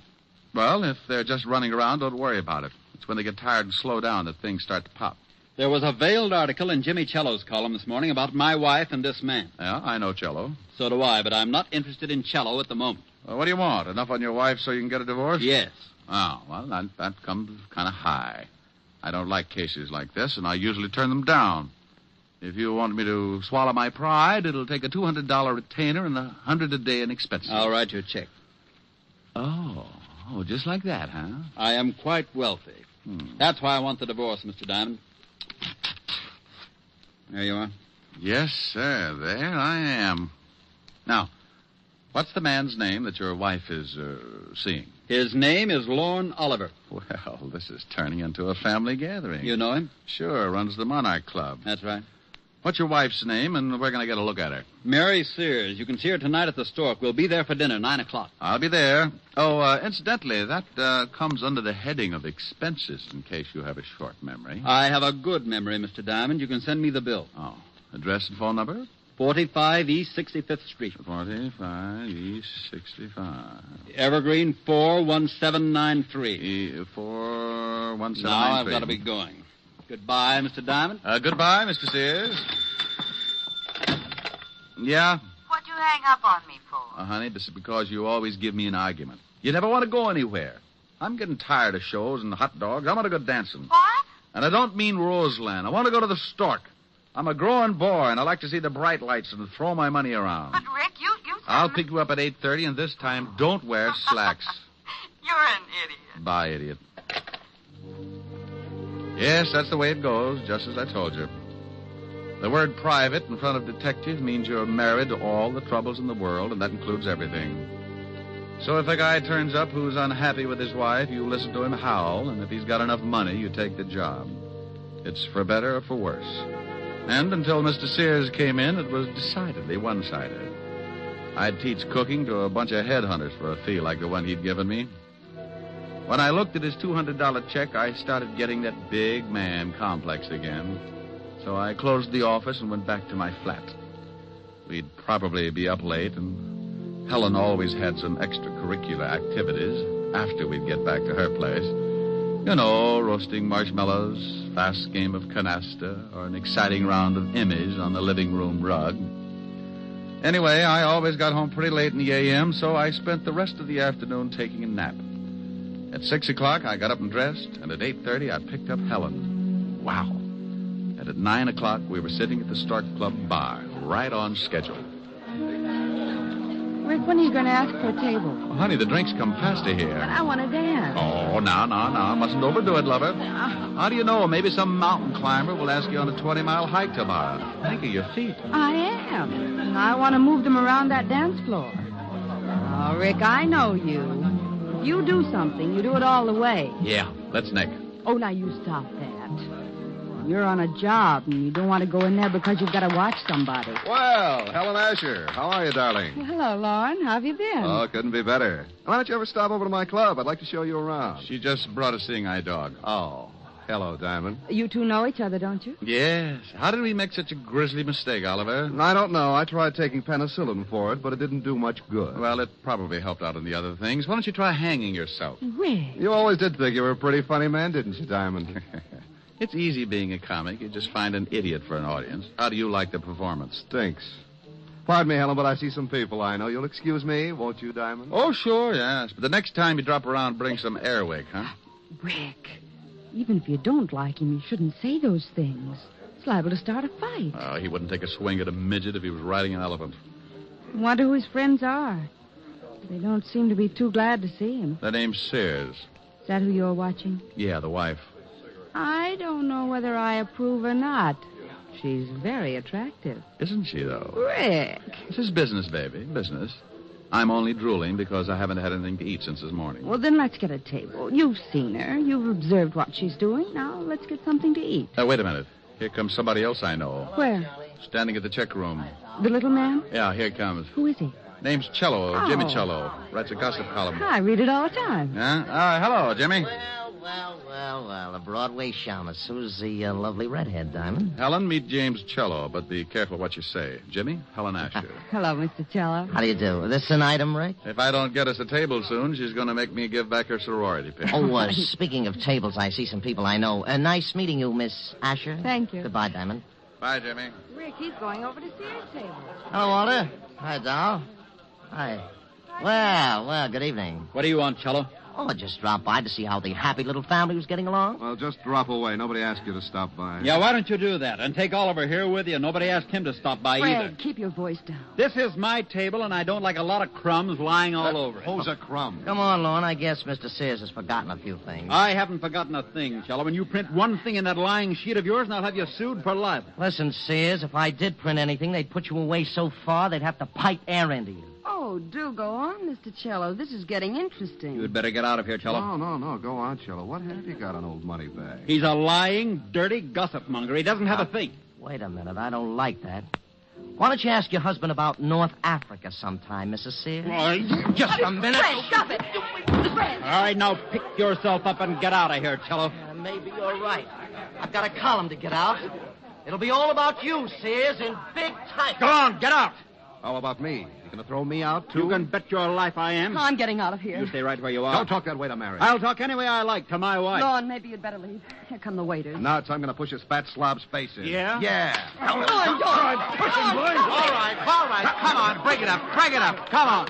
Hey, waiter, give me a hand. Take your hands off me, Diamond. Now, calm down, Mr. Sears. I'll kill that slob. Oliver, you shut up or I'll pull your pants up over your head and shove you in a glass like a breadstick. I don't like people meddling in my affairs, Diamond. You're fired. I'm what? You heard me. Now take your filthy hands off me. Well, they were lily white before I palmed that check of yours this morning. You can have it back. Here, eat it. What? I'll have you in jail for this, Diamond. Why? It isn't every day you get to eat a $200 check. Oh, Rick, let's get out of here. Yeah, I'm sorry, baby, but that's what happens when you go to work for a hyena like Sears. You think he's a nice guy because he laughs so much. But you find out later it's only because he chewed your leg off.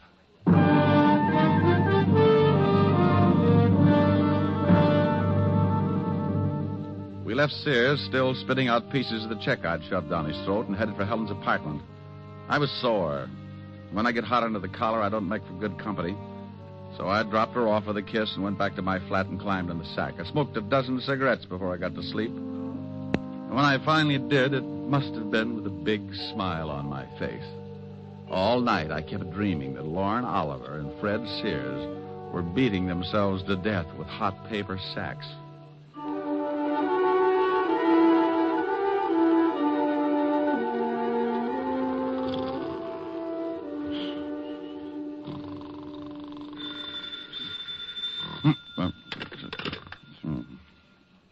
Yeah. Diamond?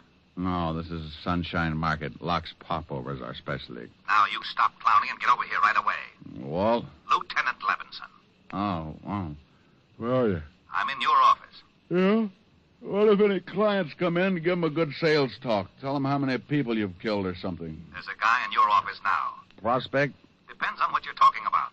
I think his name is Fred Sears. Tell him to go home. He canned me last night. I don't think he'll listen. All right. So he's sore. He's got a right to be. He's dead.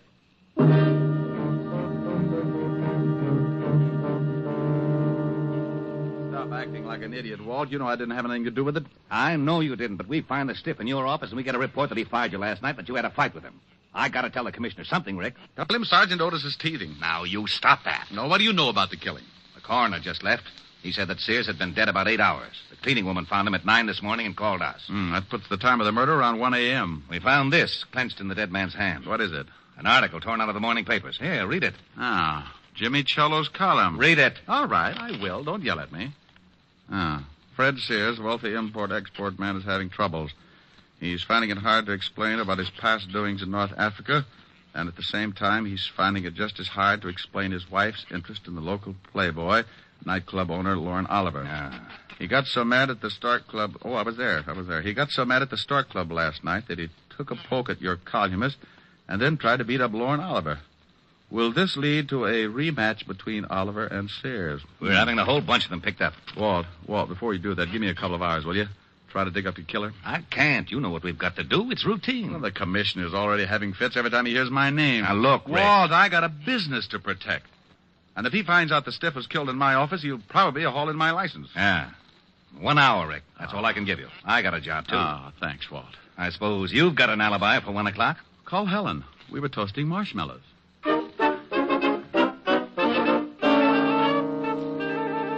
Well, I had 3 good suspects. Lauren Oliver, Cello, the columnist, and Mrs. Sears. One of the 3 was built just right for the electric chair. An hour isn't much time to dig up a killer, so I grabbed a cab and headed for Lauren Oliver's office in the back of his club. Yeah, come in. How are you, Oliver? Oh, what do you want, Diamond? Not particular about who comes into my club. Oh, I'm surprised you can operate with that kind of policy. People probably see you in here every night. I think I'll have you thrown out. Where were you at 1 o'clock this morning? None of your business. Herman. Yeah, boss. Come in here and show a guy out of my office. Oh, we get rough, huh? Yeah. Okay. I'll let you tell the cops who knocked off Fred Sears. Hey, this the guy, boss? Yeah. Wait a minute.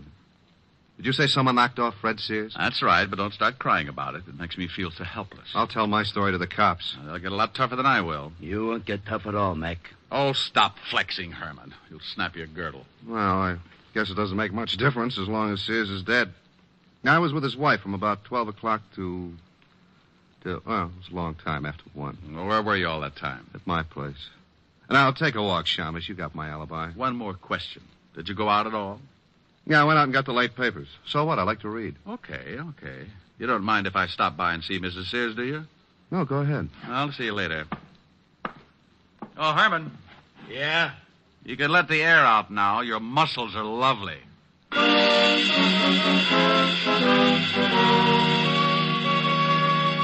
Well, Oliver had a good story if it checked, so that left me with 2 more stops.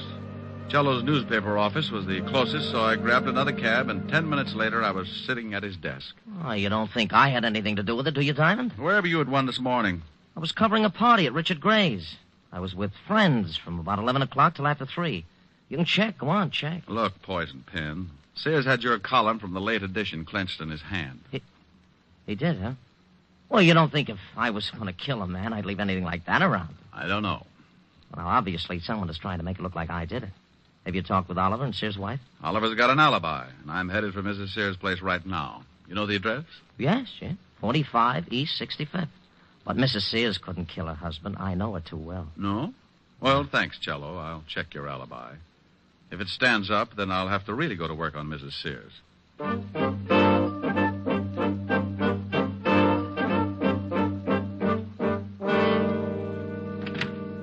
Yes? Mrs. Sears? Yes. Oh, you look even better up close. What's on your mind? You mean right this minute? Well, aren't you nice? Don't crowd me, though. I can keep up a pretty good average in this league. I'd say about 1,000. Mm-hmm. May I come in? I think so, if you keep talking. I like to hear nice things. Well, you deserve them. But I can think of some nice things to say about a panther. We'll talk about my family some other time. Can I buy you a drink? It's a little early, unless you got some milk. Milk? Where's your husband? Oh, you know about him, huh? Oh, I'm sorry.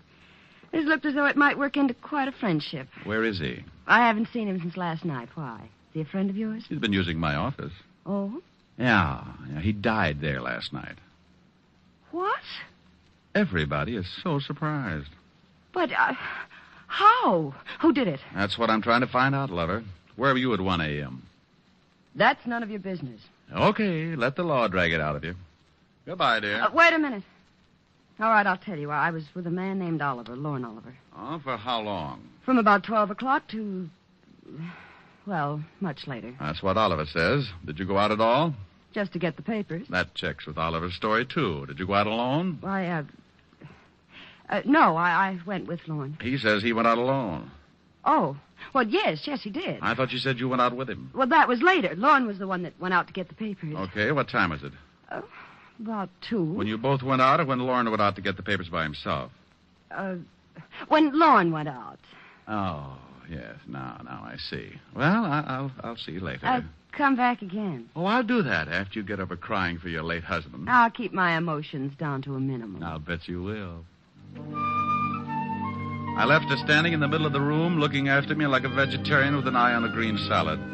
I closed the door and started down the hall for the elevators. For some reason, I never seem to get where I'm going. Hello. Oh. While you're still tuned in, Diamond, I'll give us some advice. Stay away from Mrs. Sears. Now, I want you to be sure and get the point.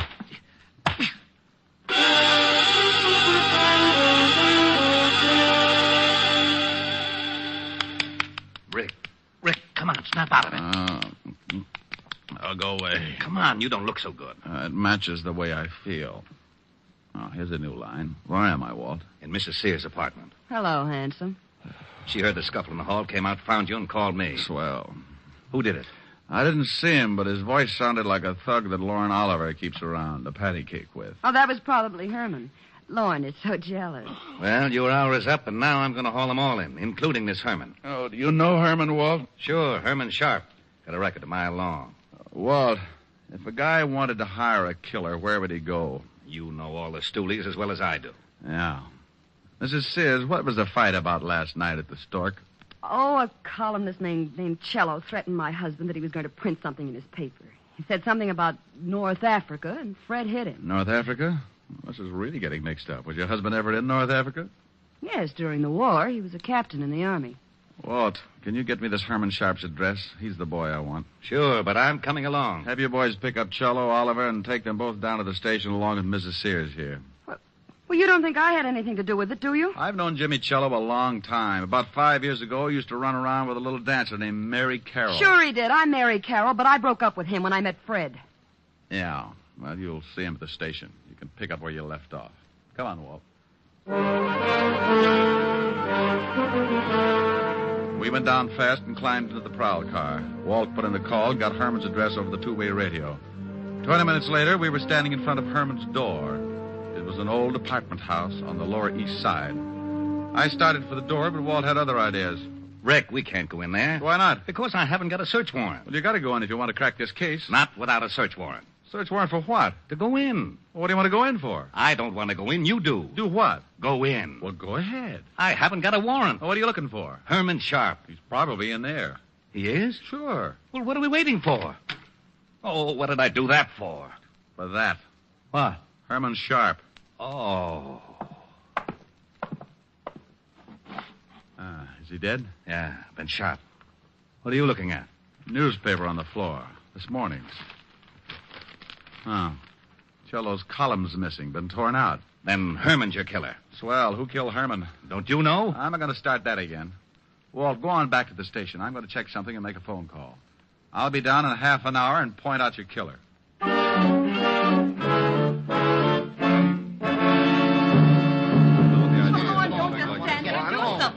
Now, calm down, everybody. This is ridiculous. I want my lawyer. You'll get one later. Relax, Oliver. They can't hold it much longer.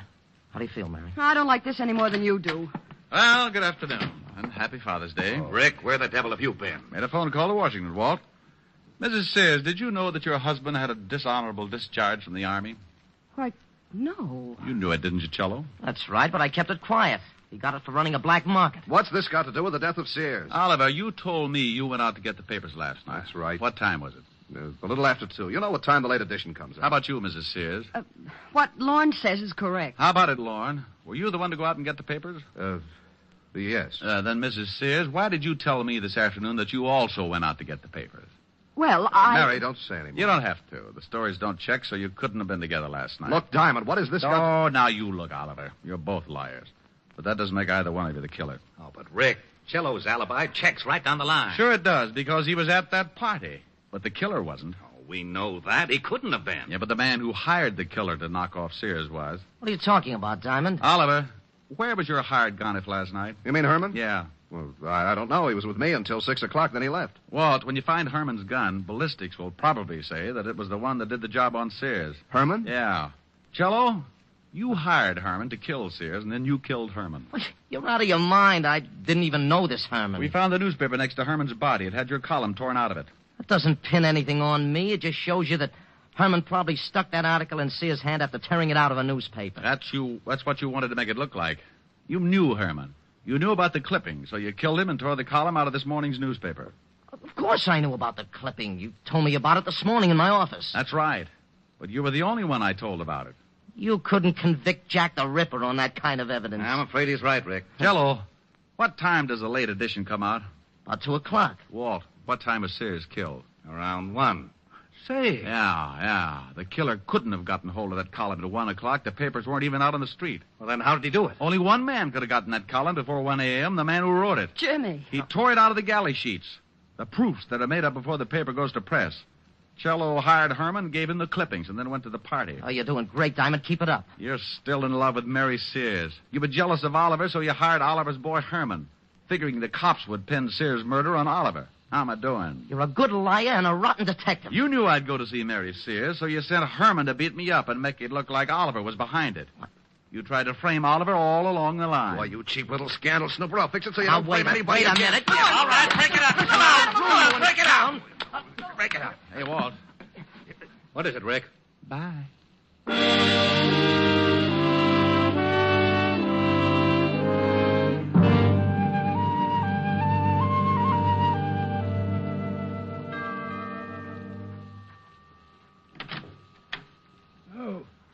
evening, Mr. Diamond. Evening, Francis. Miss Asher in? Yes, sir. She's in the library.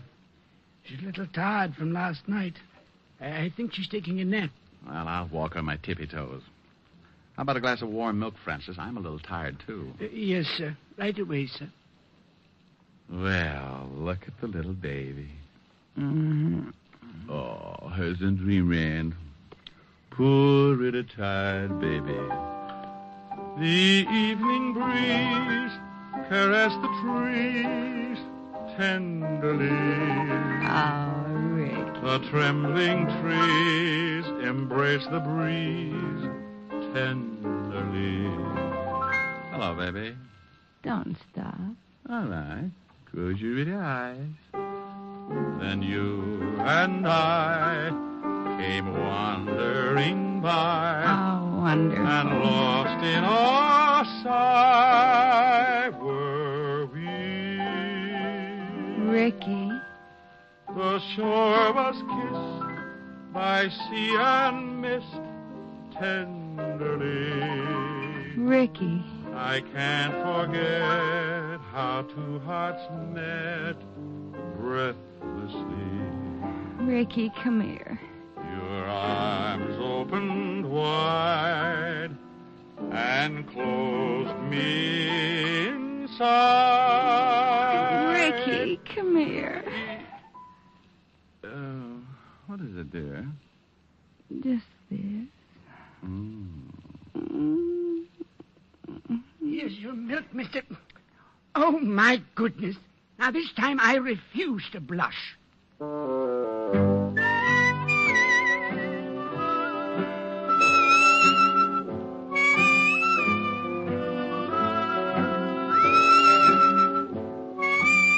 You have just heard Richard Diamond, Private Detective, starring Dick Powell. Helen was played by Virginia Gregg, Lieutenant Levinson by Ed Begley. Also in our cast were Wilms Herbert, Hy Averback, Joan Banks, Parley Bear, and Sidney Miller. Music was under the direction of David Baskerville. Richard Diamond is written by Blake Edwards and directed by William P. Rousseau. Now, this is Eddie King inviting you to be with us again at the same time next week when we will again bring you Dick Powell as Richard Diamond, Private Detective. This program has come to you from Hollywood. This is NBC, the national broadcasting company.